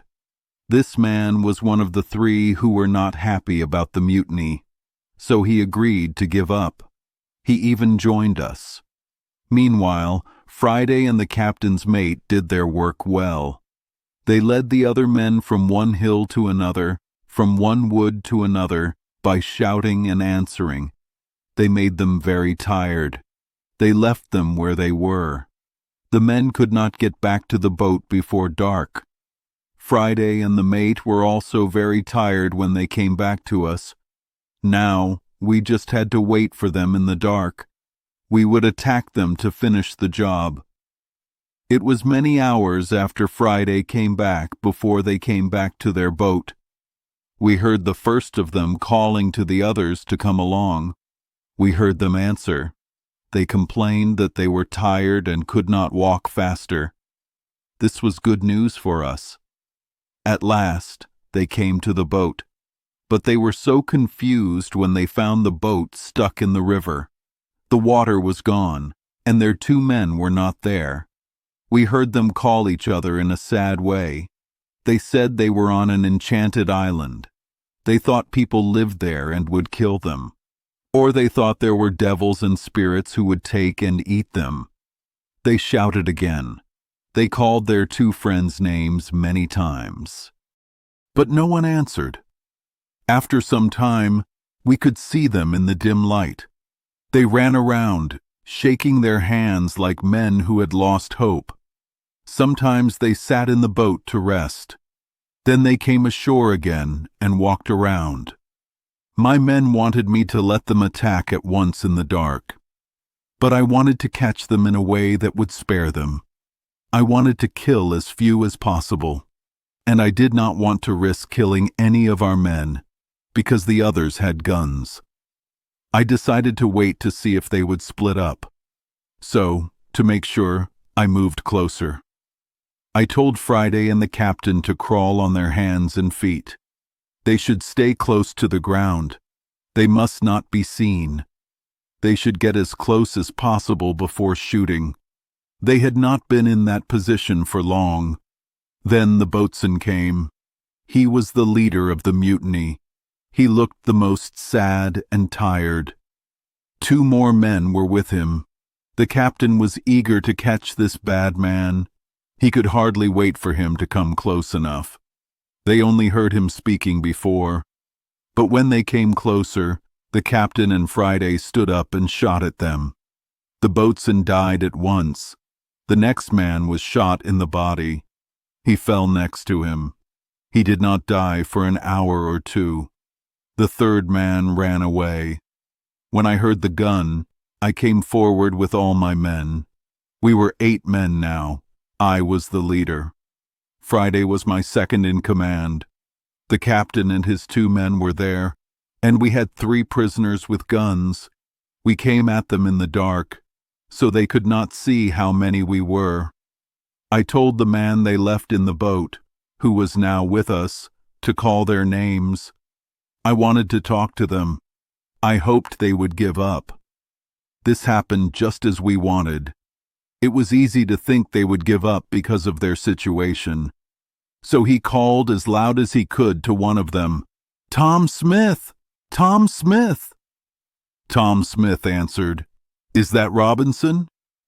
He seemed to know the voice.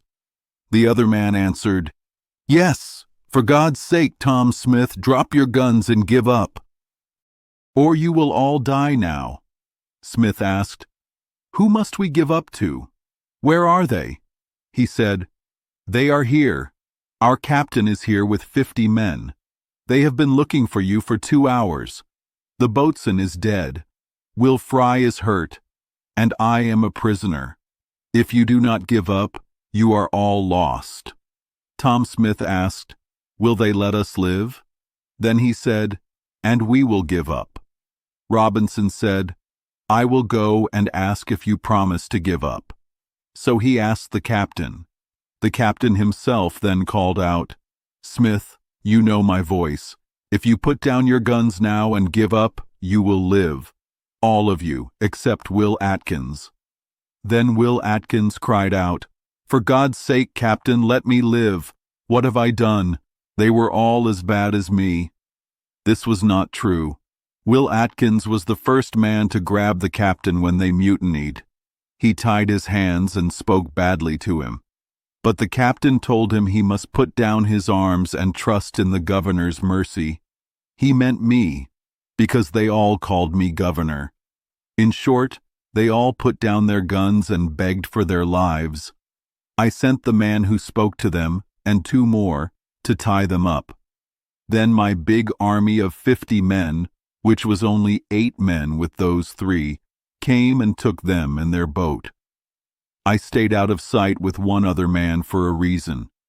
Our next job was to fix the boat and think about taking the ship. The captain now had time to talk to them. He told them how bad they were to him. He told them how bad their plan was. He said it would bring them trouble and possibly hanging. They all looked sorry. They begged for their lives. He told them they were not his prisoners. They were the island commander's prisoners. They thought they left him on an empty island, but God made it so that it was inhabited. The governor was an Englishman. He could hang them all if he wanted. But since he let them live, he thought he would send them to England. There, they would face justice. Except Atkins. The governor told him to tell Atkins to get ready to die. He would be hanged in the morning. This was not true, but it worked. Atkins got on his knees and begged the captain to ask the governor to save him. All the others begged him not to send them to England. I then thought that our time to be saved had come. It would be easy to get these men to help us take the ship. So I went into the dark. I did not want them to see what kind of governor I was. I called the captain to me. When I called from a distance, one of my men was told to speak again. He said to the captain, "Captain, the commander is calling you." The captain quickly said, "Tell His Excellence I am coming." This surprised them even more.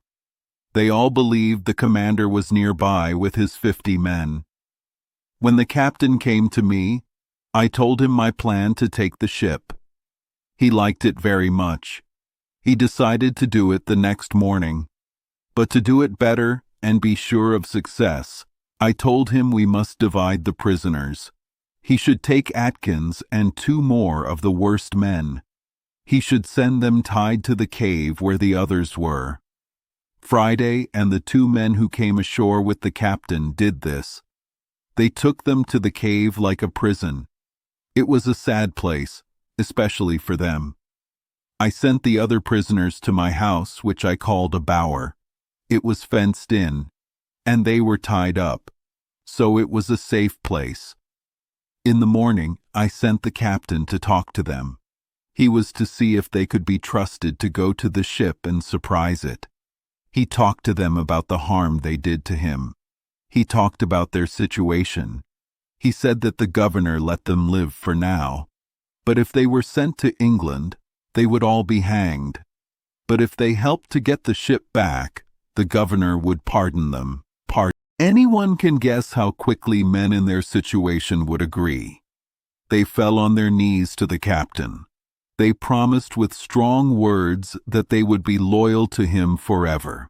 They would owe their lives to him. They would go with him anywhere. They would see him as their father as long as they lived. The captain said, "Well, I must go and tell the governor what you say. I will see if I can make him agree." So he told me how they felt.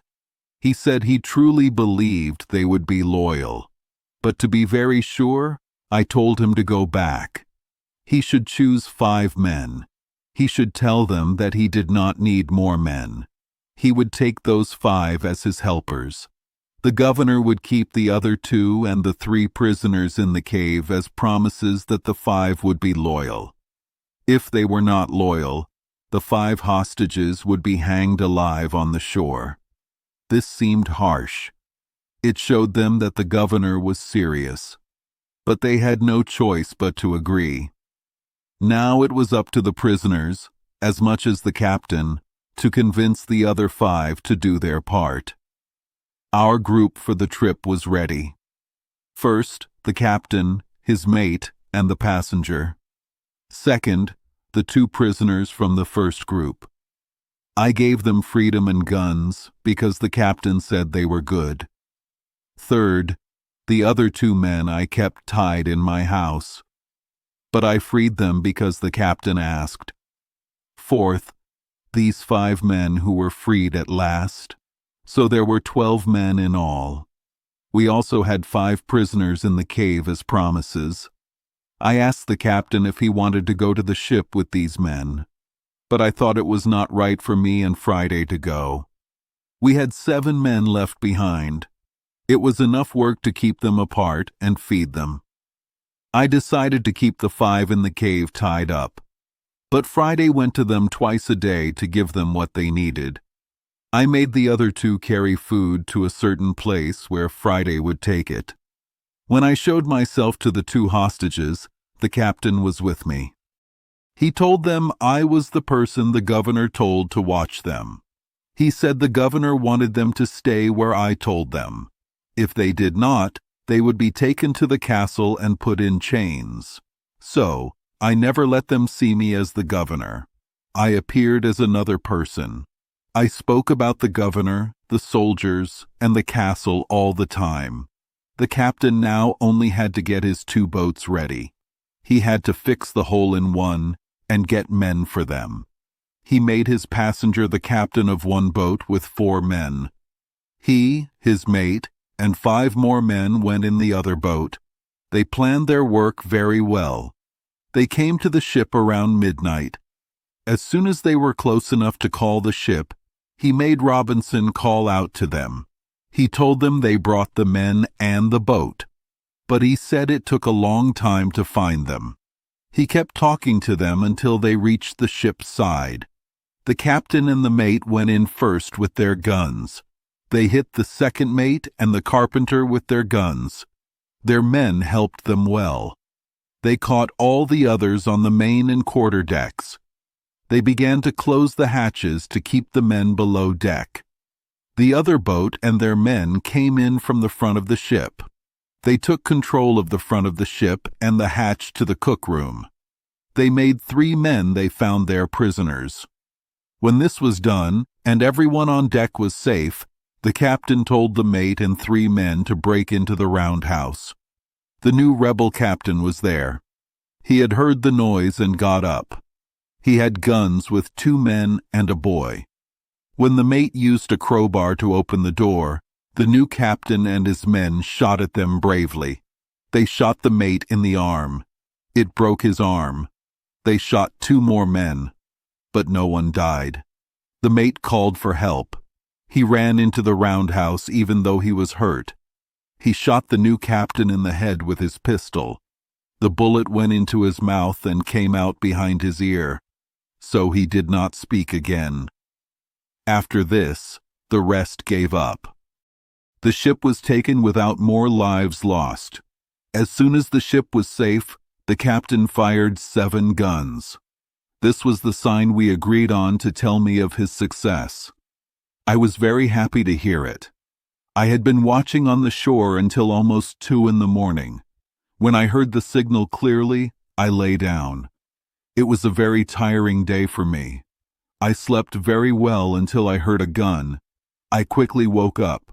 I heard a man call my name, "Governor, Governor." I knew it was the captain's voice. When I climbed to the top of the hill, he was there. He pointed to the ship. He hugged me.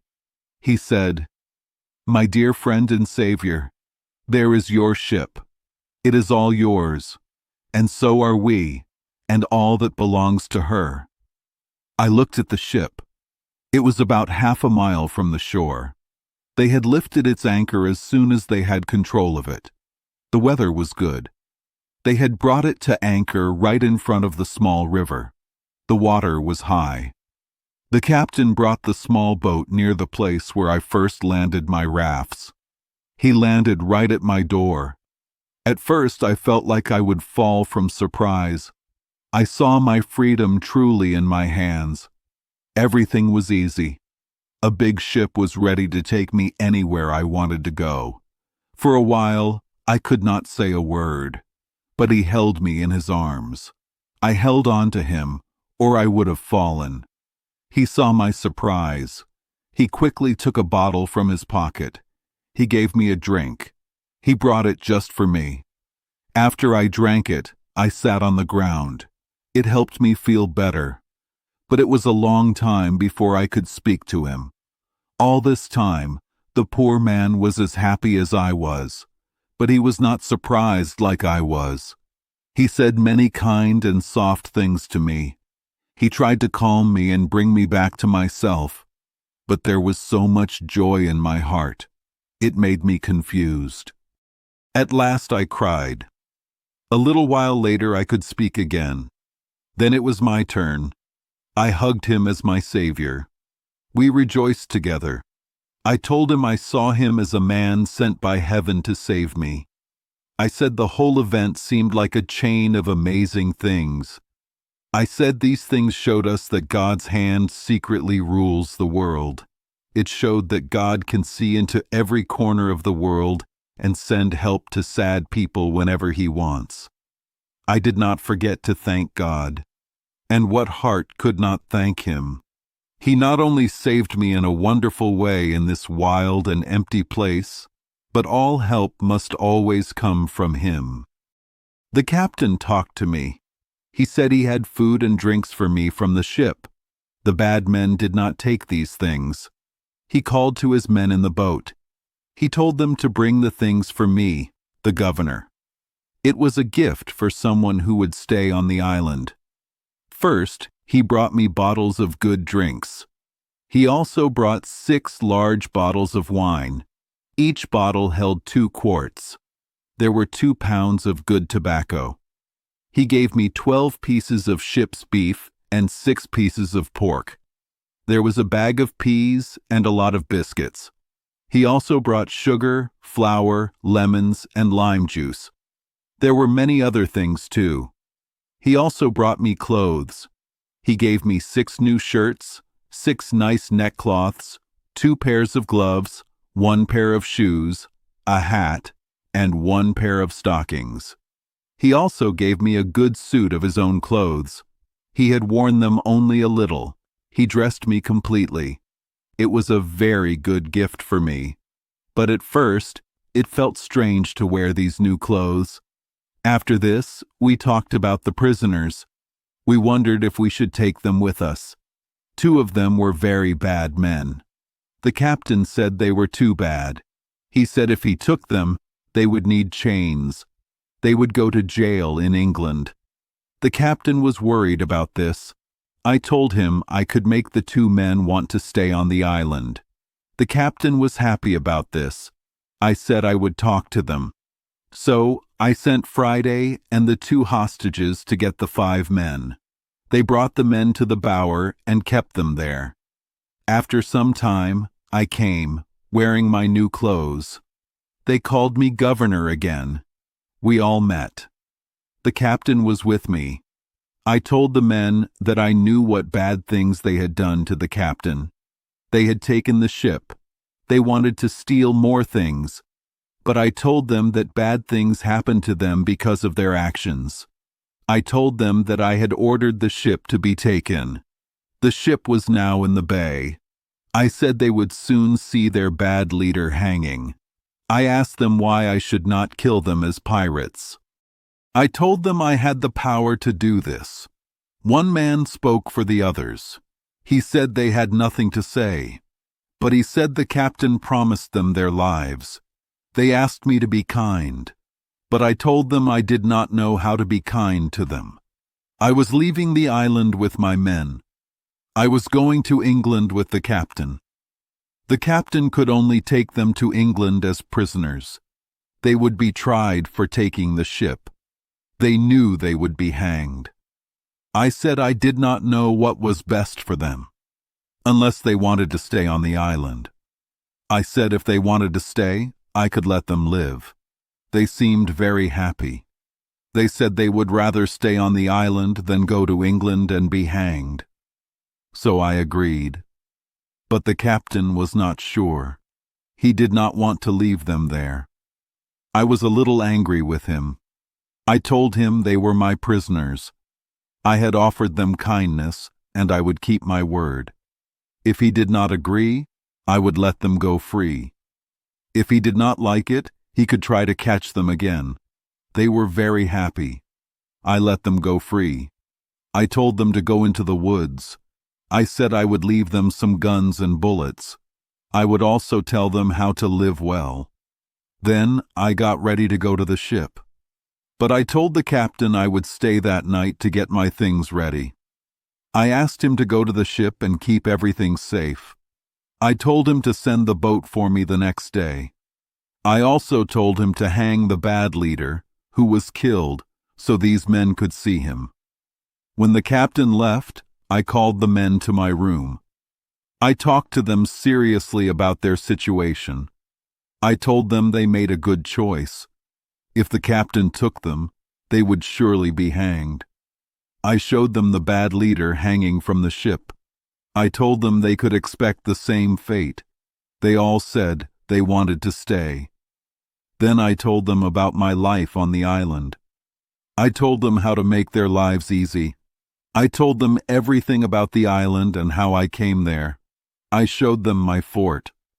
I showed them how I made bread, grew corn, and dried grapes. I showed them everything they needed to live easily. I also told them about the 17 Spaniards who would come. I left a letter for them. I made the men promise to treat the Spaniards well. The captain had ink on his ship. He was surprised I never made ink from charcoal and water or other things. I had done much harder things. I left them my guns, 5 muskets, 3 hunting guns, and 3 swords. I had about 1.5 barrels of gunpowder left. After the first year or two, I did not use much. I did not waste any. I told them how I managed the goats. I told them how to milk and fatten them. I told them how to make butter and cheese. I told them my whole story. I told them I would ask the captain to leave them 2 more barrels of gunpowder and some garden seeds. I said I would have been very happy to have these things. I also gave them the bag of peas the captain brought me. I told them to plant them and grow more. Chapter 19. Return to England. The next day I left them and went to the ship. We got ready to sail, but we did not leave that night. The next morning, 2 of the 5 men came to the ship. They were swimming. They were very sad. They asked to come on the ship. They said the other 3 men would kill them. They asked the captain to take them. The captain said he had no power without me. But then he let them on the ship. They promised to be good. Later, they were whipped. After that, they were good men. Later, the boat went to the shore. It took the things we promised the men. I asked the captain to add their chests and clothes. The men took them and were very thankful. I told them I would help them again if I could. When I left the island, I took my big goatskin hat, my umbrella, and one of my parrots. I also took the money I had before. It was old and rusty. It looked like silver after I rubbed it. I also took the money from the Spanish ship. I left the island on December 19, 1686. I was there for 28 years, 2 months, and 19 days. I arrived in England on June 11, 1687. I had been away for 35 years. When I came to England, I did not know anyone. My friend who kept my money was alive, but she had many problems. She was a widow again. She was very poor. I told her not to worry about the money she owed me. I helped her with some money because she was kind to me before. I could only give her a little then. But I told her I would help her more later, and I did. I went to Yorkshire, but my father was dead. My mother and all my family were gone. I found 2 sisters and 2 children of one of my brothers. Everyone thought I was dead. So, I had nothing. My little money was not enough to live well. But one good thing happened. The ship's captain I saved told the owners how I saved the men and the ship. They invited me to meet them. They thanked me and gave me almost £200. I thought about my life. My money was not enough to live well. So, I decided to go to Lisbon. I wanted to know about my farm in Brazil. I wanted to know about my partner. I thought he thought I was dead. So I went to Lisbon. My man Friday came with me. He was a very good helper. In Lisbon, I found my old friend, the captain who first saved me at sea. He was old now. He did not go to sea anymore. His son was now the captain of his ship. His son still traded with Brazil. The old man did not know me. I almost did not know him. But I told him who I was, and he remembered me. We talked about our old times. I asked about my farm and my partner. The old man said he had not been to Brazil for 9 years. But he said my partner was alive when he left. My 2 friends who helped with my farm were dead, but he thought my farm was doing very well. People thought I was dead. So my friends gave the farm's money to the king and a church. 1/3 went to the king. 2/3 went to the church for the poor and to teach Indians about God. But if I came back, the farm would be mine again. But the money already used for charity could not be given back. He said the king's and church's helpers made sure my partner gave a good report of the farm each year. They got my share. I asked him how much the farm had grown. I asked if it was worth seeing. I asked if I would have problems getting my share. He said he did not know how much the farm grew, but he knew my partner was very rich from his part of it. He heard that the king's part was over 200 moidores a year. He said I would get my farm back easily. My partner was alive to say it was mine. My name was also in the country's records. He also said that my 2 friends' families were good and rich people. He thought they would help me get my farm. He also thought they had a lot of money for me. This money was from the farm when their fathers were in charge. He remembered it was for about 12 years. I was a little worried about this. I asked the old captain why my friends gave away my things. He knew I had made a will. I said he, the Portuguese captain, was my heir. He said that was true, but he could not do anything because there was no proof I was dead. Also, he did not want to get involved with something so far away. He said he had written down my will. He had claimed my things. If he knew if I was dead or alive, he would have taken my sugar house. He would have told his son in Brazil to do it. But he said he had some news that I might not like. He said that because everyone thought I was lost, my partner and friends offered to give him my share of the profits for the first 6 or 8 years. He took that money.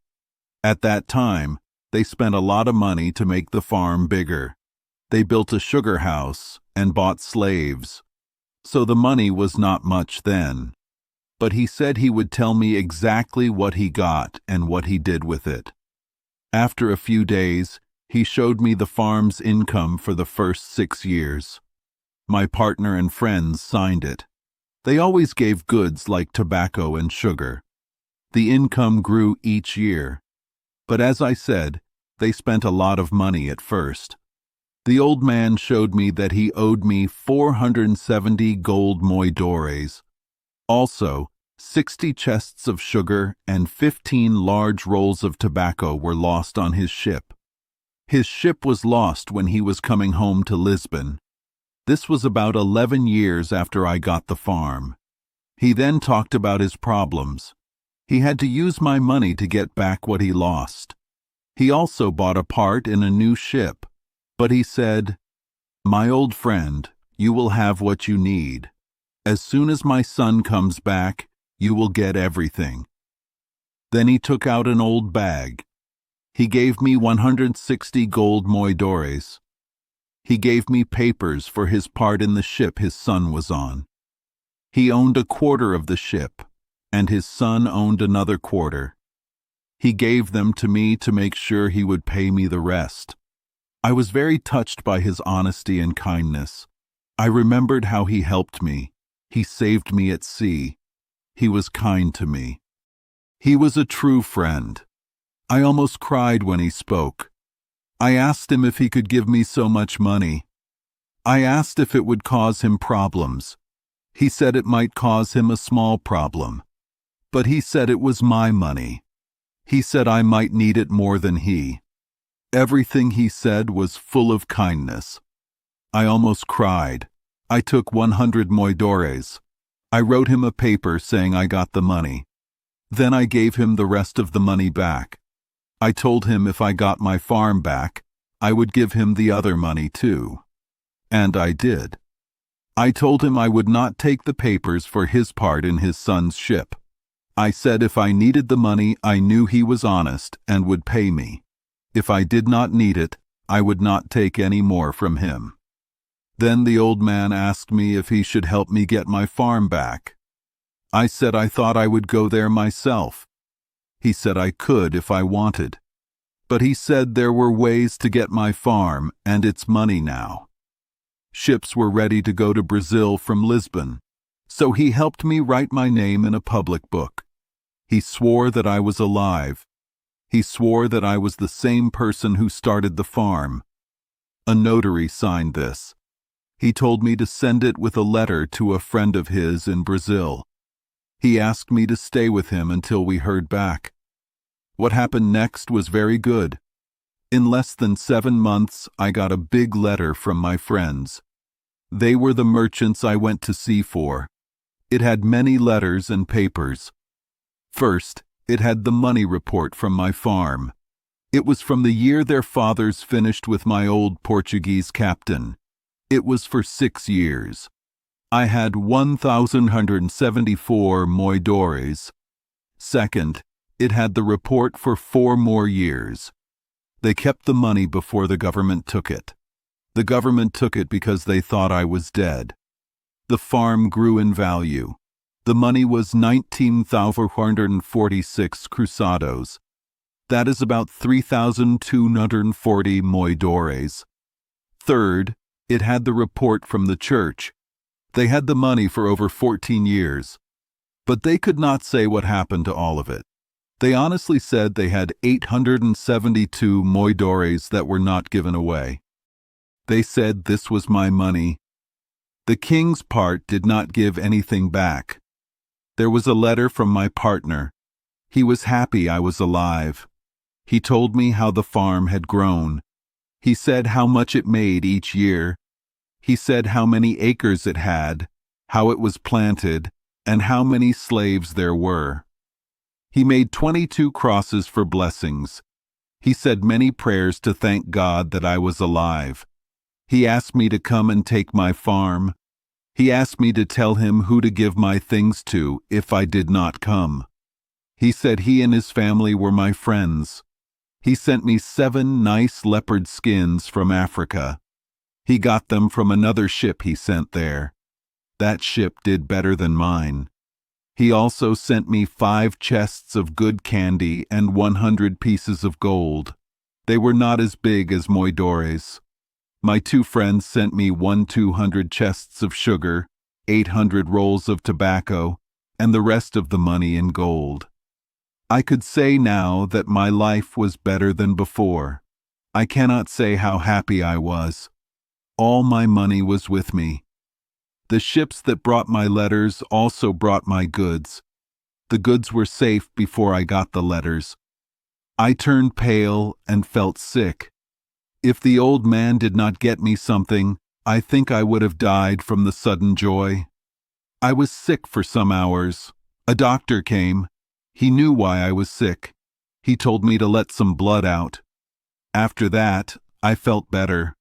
I think I would have died if I had not done that. Now I had over 5,000 pounds in money. I had a farm in Brazil that made over 1,000 pounds a year. It was like owning land in England. I did not know how to understand it. I did not know how to enjoy it. First, I paid back my old friend, the captain. He was kind to me when I had problems. He was kind at the beginning. He was honest at the end. I showed him everything. I told him it was because of him. I said I would pay him back 100 times. First, I gave him back the 100 moidores he gave me. Then I had a paper written. It said he did not owe me the 470 moidores he said he owed me. It was done in the best way. After that, I had a paper written to let him get the money from my farm each year. My partner would give him the money in my name. I also gave him 100 moidores a year for his life, and 50 moidores a year to his son after him for his life. This is how I paid back my old friend. Now I had to think about where to go next. I had to think about what to do with the money God gave me. I had more worries now than when I was on the island. On the island, I had only what I needed. I had nothing but what I needed. But now I had a lot to take care of. I did not have a cave to hide my money. I did not have a place where it could be safe without a lock. I did not know where to put it or who to trust. My old captain was honest. He was the only one I could trust. Next, my farm in Brazil seemed to call me there. But I could not go there until I put my things in safe hands. First, I thought of my old friend, the widow. I knew she was honest, but she was old and poor. She might be in debt. So I had to go back to England myself and take my money with me. It took some months to decide. I had paid the old captain. He was happy. Now I thought of the poor widow. Her husband was my first helper. She was my faithful helper and teacher. So I found a merchant in Lisbon. I asked him to write to his friend in London. He was to pay a bill. He was also to find her. He was to give her 100 pounds from me. He was to talk to her and comfort her. He was to tell her I would give her more money if I lived. At the same time, I sent my 2 sisters 100 pounds each. They were not poor, but they were not rich. One was married and then became a widow. The other had a husband who was not kind to her, but I could not find anyone among my family or friends to trust with my money. I wanted to go to Brazil. This worried me a lot. I thought about going to Brazil and living there. I was used to the place, but I had some small worries about religion. This stopped me. But religion was not the main reason I did not go there now. I was open about the country's religion when I was there. I still was. but now I thought about it more. I thought about living and dying there. I began to feel bad about being a Catholic. I thought it might not be the best religion to die with. But, as I said, this was not the main reason I did not go to Brazil. I did not know who to leave my things with. So I decided to go to England. I thought I would find friends or family there I could trust. So I got ready to go to England with all my money. To get ready to go home, I first answered the letters from Brazil. The Brazil ships were leaving. First, I wrote to the church leader. I thanked him for being fair. I thanked him for the 872 moidores. I asked him to give 500 to the church and 372 to the poor. I asked for his prayers.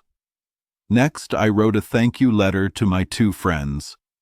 I thanked them for being fair and honest. They did not need any presents.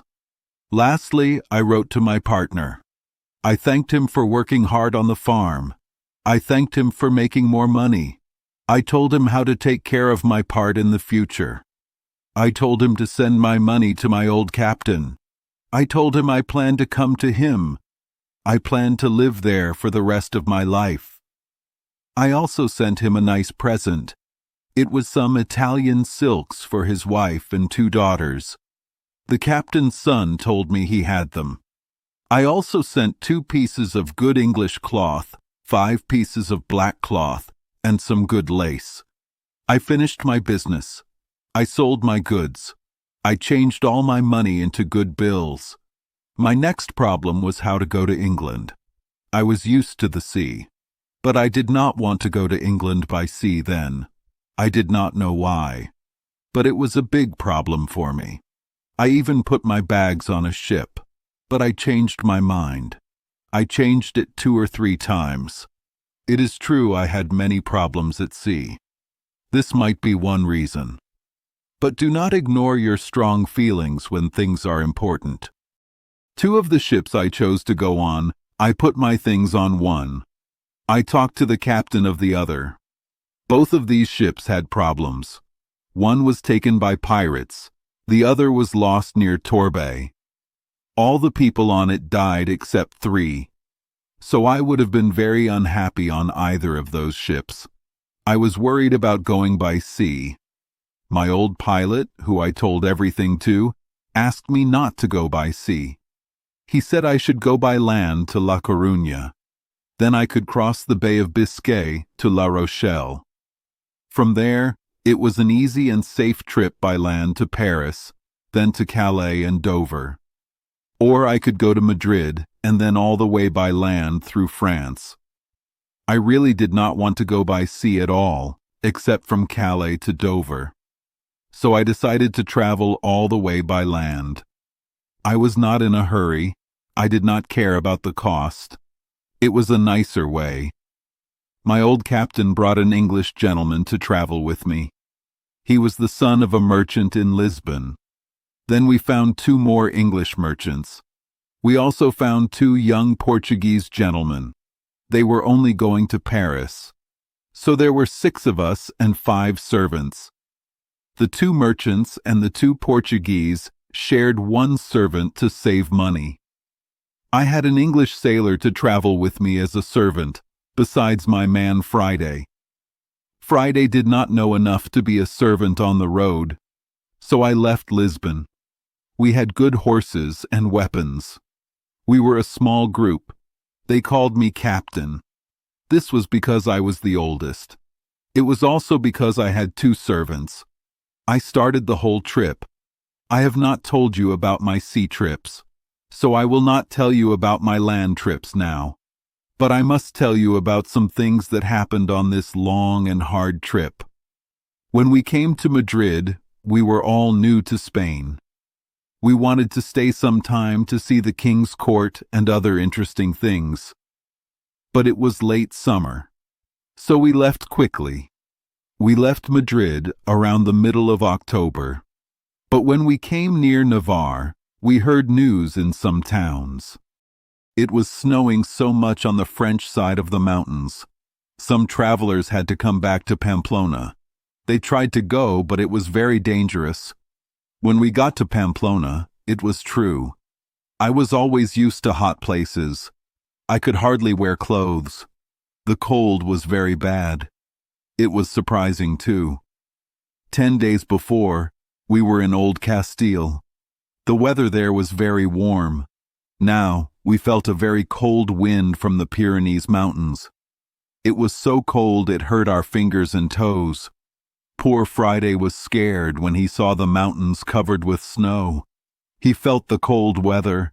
He had never seen or felt it before. Then it kept snowing very hard in Pamplona for a long time. People said winter came early. The roads were hard before. Now they were impossible. The snow was too deep to travel in some places. It was not frozen hard like in northern countries, so it was dangerous to walk. You could be buried alive. We stayed in Pamplona for 20 days. Winter was coming. It was the hardest winter in Europe that anyone remembered. I said we should go to Fuenterrabía. Then we could take a ship to Bordeaux. It was a very short trip. But while I thought about this, 4 French gentlemen came. They were stopped on the French side of the mountains, like we were on the Spanish side. They found a guide. He took them over the mountains by ways that did not have much snow. Where there was snow, they said it was frozen hard enough for them and their horses. We asked for this guide. He said he would take us the same way. There would be no danger from the snow, but we needed to have enough weapons to protect ourselves from wild animals. He said that in big snows, wolves often came to the mountains. They were hungry because the ground was covered with snow. We told him we were ready for such animals. We asked if he could keep us safe from 2-legged wolves. We heard these were more dangerous, especially on the French side of the mountains. He said there was no danger of that on our way.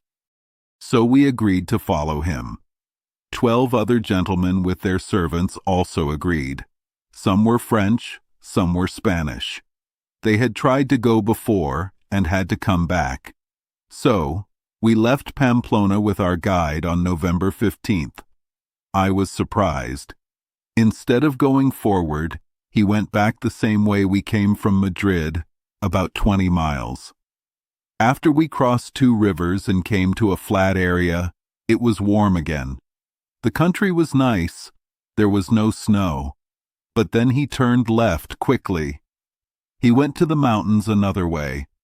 The hills looked scary. But he made many turns. He led us in winding ways. We went over the top of the mountains without much snow. Suddenly, he showed us the beautiful and rich lands of Languedoc and Gascony. They were all green and growing. They were far away. We still had some hard road to travel. We were a little worried when it snowed for a whole day and night. We could not travel, but he told us not to worry. He said we would be past it soon. We saw that we started to go down every day. We went more north than before. So we trusted our guide and went on. It was about 2 hours before night. Our guide was a little ahead of us. We could not quite see him.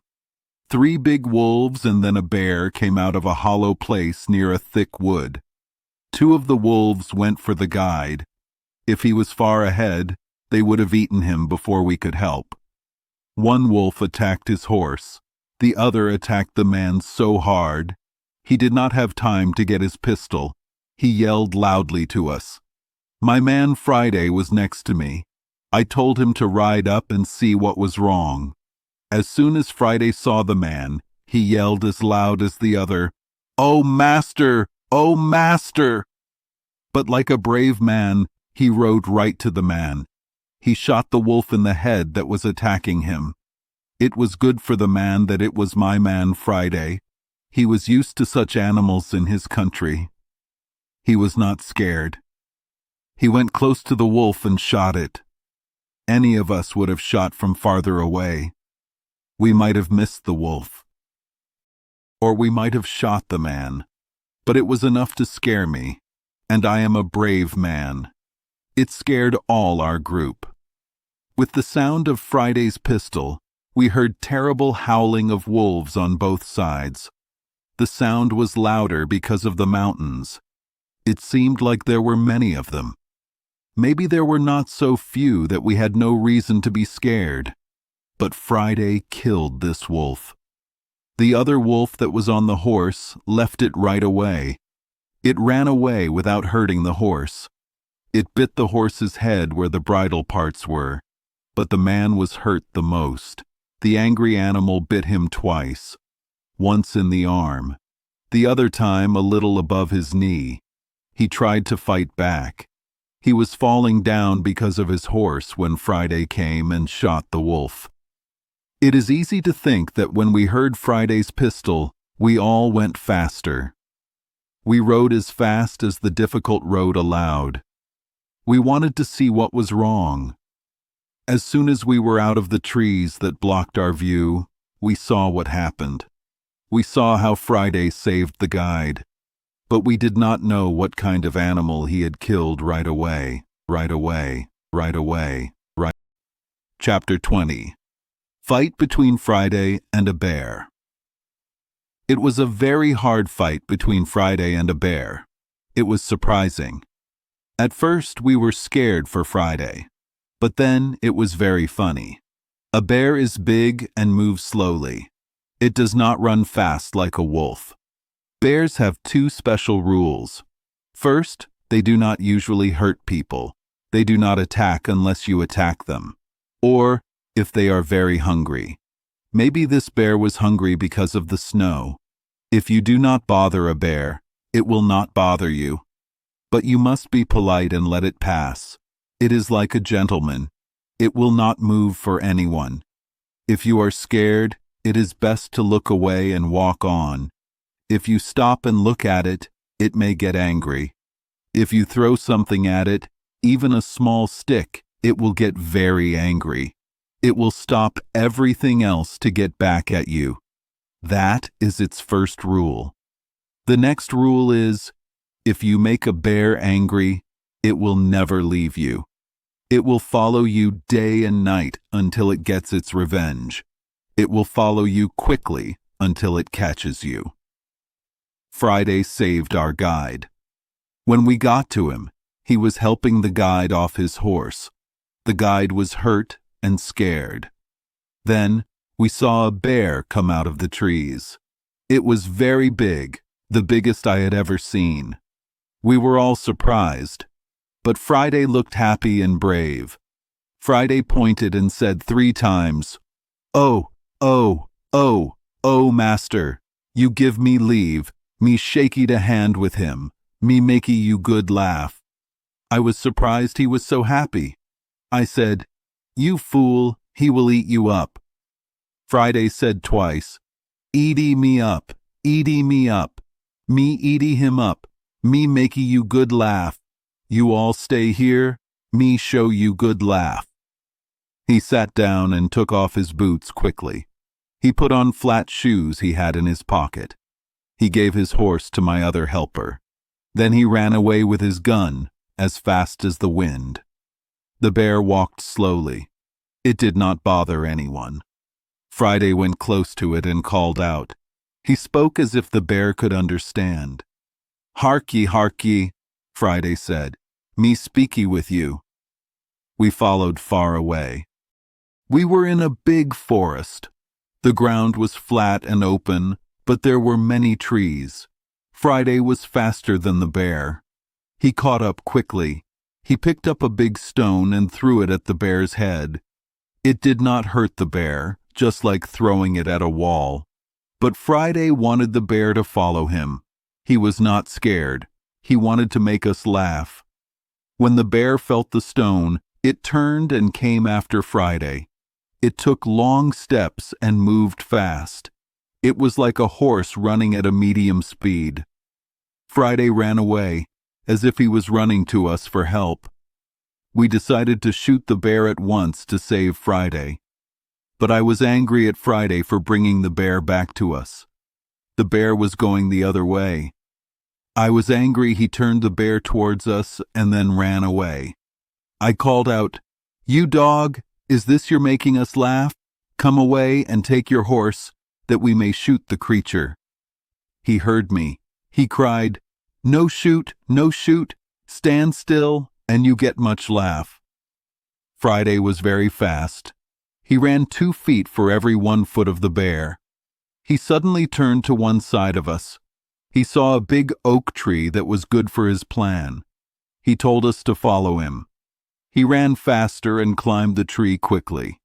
He put his gun on the ground, about 5 or 6 yards from the tree. The bear soon came to the tree. We followed far away. First, the bear stopped at the gun. It smelled it, but left it there. Then it climbed the tree like a cat, even though it was very heavy. I was surprised at my man's foolishness. I did not see anything to laugh at. But then we saw the bear climb the tree. We all rode closer to the tree. When we came to the tree, Friday was at the end of a big branch. The bear was about halfway to him.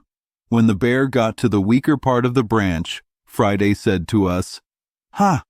Now you see me teach you the bear dance." He started jumping and shaking the branch. The bear started to shake, but it stayed still. It looked behind itself, trying to find a way back. Then we really laughed. But Friday was not finished. When he saw the bear stop, he called to it again, as if the bear could speak English. "What? You come no farther?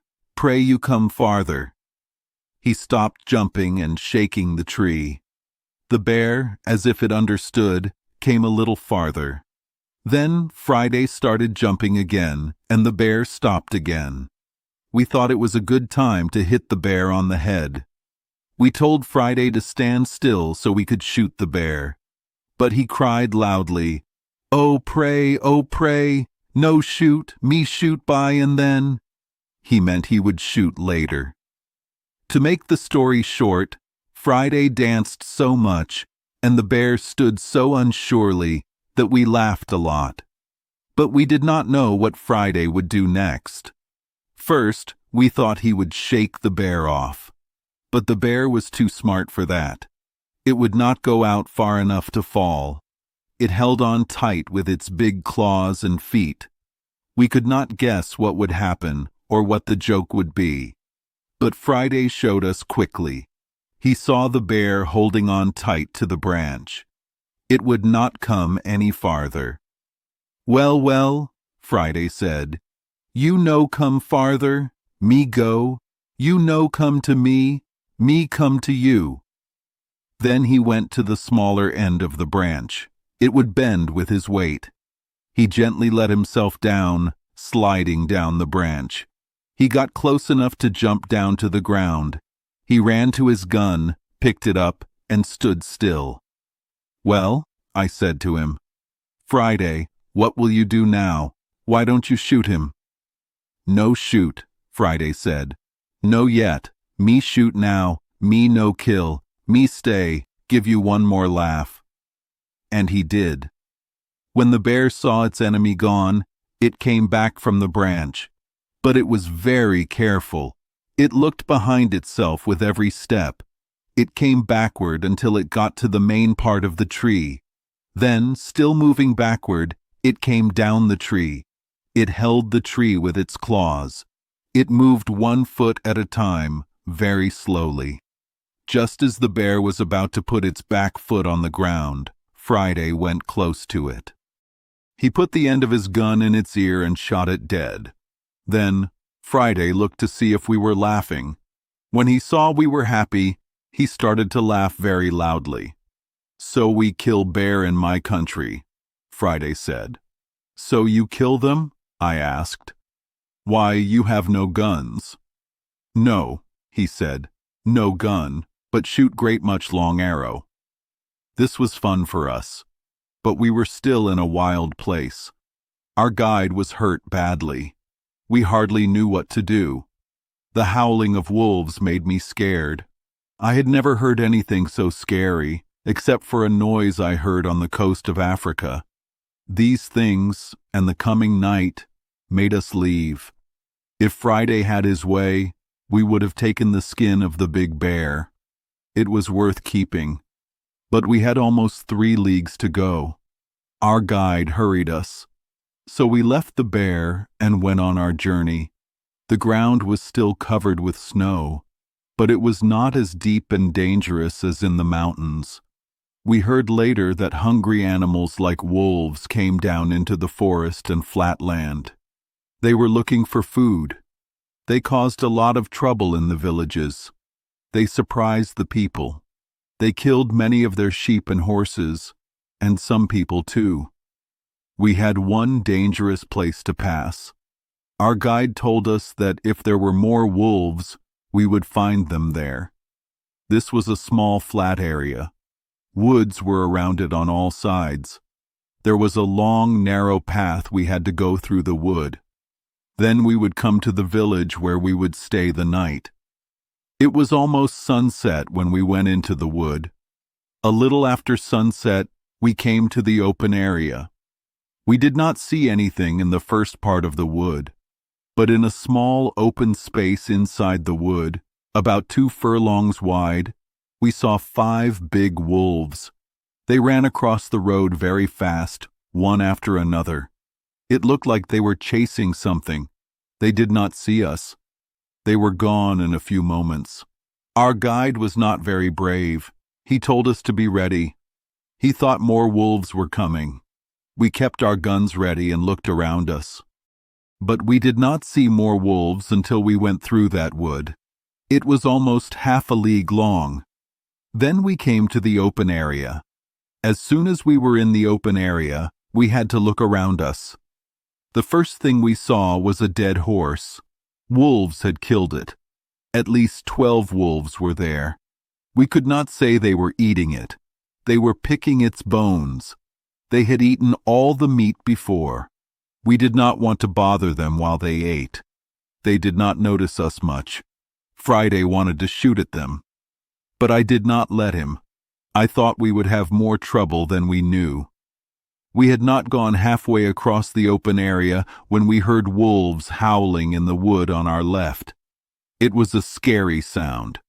Soon after, we saw about 100 wolves coming right towards us. They were all together, most of them in a line, like an army. I did not know how to meet them.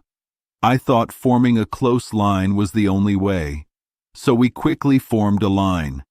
To keep us close, I told only every other man to shoot. The others, who did not shoot, would be ready to shoot again if the wolves kept coming. Then those who shot first should not load their guns again. They should be ready with a pistol. We all had a gun and 2 pistols. So we could shoot 6 times, half of us at a time. But we did not need to shoot yet. When we shot the first time, the wolves stopped. They were scared by the noise and the fire. 4 of them were shot in the head and fell. Many others were hurt and bleeding. We could see it on the snow. I saw they stopped, but they did not run away at once. I remembered that someone told me that loud human voices scare wild animals. So I told everyone to shout as loud as they could, and I was right. When we shouted, they started to go back and turn around. Then I told them to shoot again at their back. This made them run fast. They went into the woods. This gave us time to load our guns again. We kept moving so we would not lose time. We had just loaded our guns and were ready when we heard a terrible noise in the same wood on our left. It was farther ahead, on the way we were going. Night was coming. The light was getting dim. This made it worse for us, but the noise got louder. We could easily hear that it was the howling of those bad animals. Suddenly, we saw 3 groups of wolves. One was on our left, one behind us, and one in front of us. It looked like they were all around us, but they did not attack us. So we kept going forward as fast as our horses could go. The path was very rough, so it was only a fast trot. In this way, we saw the entrance of a wood. We had to go through it on the other side of the open area, but we were very surprised when we came closer to the narrow path. We saw many wolves standing right at the entrance. Suddenly, at another opening in the wood, we heard a gun. We looked that way. A horse ran out with a saddle and bridle. It ran very fast, like the wind. 16 or 17 wolves ran after it, very fast. The horse was faster than them, but we thought it could not keep that speed. We were sure they would catch it in the end, and they surely did. But then we saw a horrible sight. We rode to the entrance where the horse came out. We found the bodies of another horse and 2 men. The hungry animals had eaten them. One of the men was surely the one who fired the gun. A gun lay right by him, already fired. But the man's head and upper body were eaten. This filled us with fear. We did not know what to do. But the animals quickly made us decide. They gathered around us, hoping for food. I truly believe there were 300 of them. It was good for us that at the entrance to the wood, a little way from it, there were some big trees cut down from the summer before. I think they were there to be moved. I brought my small group among those trees. We stood in a line behind one long tree. I told everyone to get off their horses. We used that tree as a wall. We stood in a triangle shape, with our horses in the middle. We did this, and it was good we did. The animals attacked us with so much anger there. They came with a growling sound. They climbed onto the big piece of wood that was our wall. They acted like they were just rushing onto their food. This anger, it seemed, was mainly because they saw our horses behind us. I told our men to shoot as before, every other man. They aimed so well that they killed many wolves with the first shot. But we had to keep shooting all the time. They came like devils, the ones behind pushing the ones in front. When we shot a second time with our guns, we thought they stopped a little. I hoped they would leave. But it was only for a moment.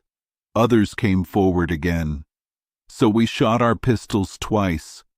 I think in these 4 shootings, we killed 17 or 18 wolves. We hurt twice as many, but they still came. I did not want to use our bullets too fast, so I called my helper, not Friday. Friday was busy. He had loaded my gun and his own very quickly while we were fighting. But, as I said, I called my other helper. I gave him a bag of powder. I told him to make a long trail of powder along the piece of wood. He did it. He just had time to get away. Then the wolves came to it. Some got on it. I put an empty pistol close to the powder and set it on fire. The wolves on the wood were burned. 6 or 7 of them fell, or rather, they jumped among us because of the fire and fear. We killed these quickly. The rest were so scared by the light. The night, which was now very dark, made the light more terrible. They went back a little. Then I told our last pistols to be fired all at once. After that, we shouted. The wolves turned and ran away. We quickly went after almost 20 hurt wolves that were struggling on the ground. We cut them with our swords. This worked as we hoped. Their crying and howling was understood by their friends, so they all ran away and left us. First and last, we killed about 60 wolves. If it had been daylight, we would have killed many more. The fighting area was clear. We went forward again. We still had almost a league to go. We heard the hungry animals howl and yell in the woods many times as we went. Sometimes we thought we saw some of them, but the snow hurt our eyes, so we were not sure. In about 1 more hour, We came to the town where we would stay. We found it very scared, and everyone had weapons. The night before, wolves and some bears had come into the village. They made the people so scared that they had to keep guard day and night. They had to protect their animals and their people, especially at night. The next morning, our guide was very sick. His legs were swollen from his 2 wounds. He could not go any farther. So we had to get a new guide here. We went to Toulouse. There the weather was warm. The country was rich and nice. There was no snow, no wolves, and nothing like them. But when we told our story in Toulouse, they said it was normal in the big forest at the bottom of the mountains, especially when there was snow. But they asked a lot about our guide. They asked why he would bring us that way in such bad weather. They said it was surprising we were not all eaten. When we told them how we stood with our horses in the middle, they blamed us a lot. They said it was very likely we would have all been killed. They said that seeing the horses made the wolves so angry. They saw their food. Other times, wolves are scared of a gun. But they were very hungry and angry because of it. The strong desire to get the horses made them not feel danger. They said if we had not used continuous fire, and then the trick with the powder, we would have been torn to pieces. They also said that if we had stayed on our horses and shot like riders, the wolves would not have thought the horses were so much their own. And finally, they told us that if we had all stood together and left our horses, the wolves would have been so eager to eat the horses that we might have gotten away safely, especially with our guns. For me, I had never felt so much danger in my life. Seeing over 300 devils roaring and coming to eat us, with nowhere to hide or run, I thought I would die. And because of this, I think I will never want to cross those mountains again. I think I would rather go 1,000 leagues by sea, even if I was sure to meet a storm once a week. I have nothing special to say about my trip through France. Other travelers have told better stories than I can. I went from Toulouse to Paris. I did not stay long. I came to Calais and landed safely at Dover on January 14th. I had traveled in very cold weather. I was now at the end of my travels. In a short time, all my new money was safe with me. The money orders I brought were paid. My main helper and friend was my good old widow. She was thankful for the money I sent her. She worked very hard for me. I trusted her completely with my money. And indeed, I was very happy from the start to the end with this good woman's honesty. Now, I decided to sell my land in Brazil. I wrote to my old friend in Lisbon. He offered it to the 2 merchants, the other people who took care of my money. They lived in Brazil. They accepted the offer. They sent 33,000 pieces of 8 to a friend in Lisbon to pay for it. In return, I signed the paper to sell the land. They sent me the form from Lisbon. I sent it to my old friend. He sent me money orders for 32,800 pieces of 8 for the land. He kept 100 moidores a year for himself, for his life, and 50 moidores after that for his son's life. I had promised them this. The land was to provide this money every year. And so, I have told the first part of a life of luck and adventure. It was a life with good and bad parts, and many surprising things that the world will rarely see. It started foolishly, but it ended much happier than I ever hoped. Anyone would think that with all this good fortune, I would not take any more risks, and I would not have if other things had happened. But I was used to traveling. I had no family or many relatives. Even though I was rich, I did not make new friends. And though I sold my land in Brazil, I could not stop thinking about that country. I really wanted to travel again, especially I could not resist wanting to see my island. I wanted to know if the poor Spanish people were still there. My good friend, the widow, strongly told me not to go. She convinced me. For almost 7 years, she stopped me from traveling. During that time, I took care of my 2 nephews, my brother's children. The older one had some money of his own. I raised him like a gentleman. I gave him more money for his land after I died. The other I put with the captain of a ship. After 5 years, I found him to be a smart, brave, and bold young man. I put him on a good ship and sent him to sea. This young man later pulled me into more adventures, even though I was old. In the meantime, I settled down here a little. First of all, I got married. It was a good marriage, and I was happy. I had 3 children, 2 sons, and 1 daughter. But my wife died.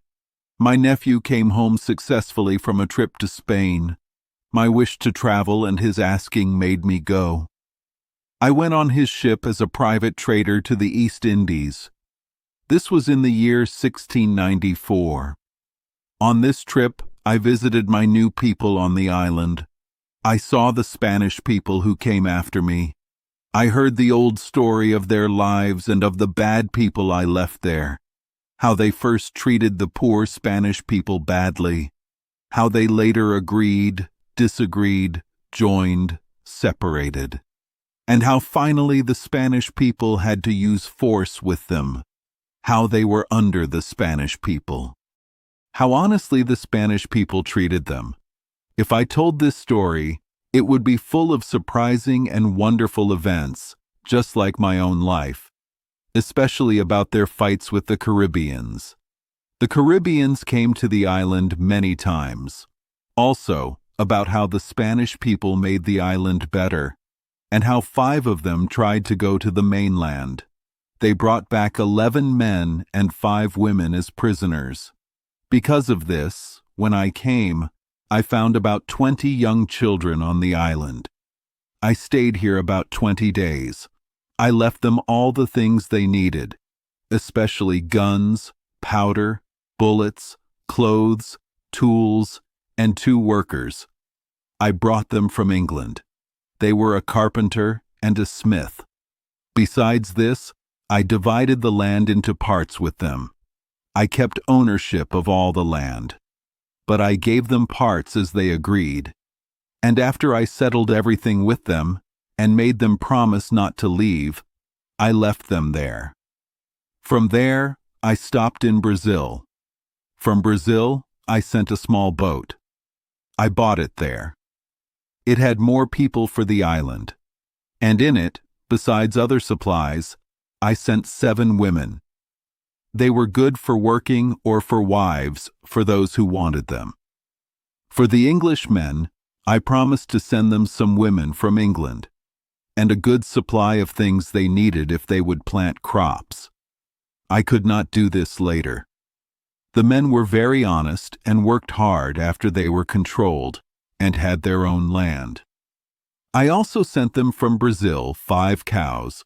3 of them were pregnant, some sheep, and some pigs. When I came again, their numbers had grown a lot. But all these things, with a story of how 300 Caribbeans came and attacked them. They ruined their farms, and how they fought with all those people twice, and were defeated at first, and one of them was killed. But at last, a storm destroyed their enemies' boats. They died of hunger or were killed, almost all of them. And the settlers got back their farms, and they still lived on the island. All these things, with some very surprising events in my own new adventures for 10 more years, I will tell more about in the second part of my story.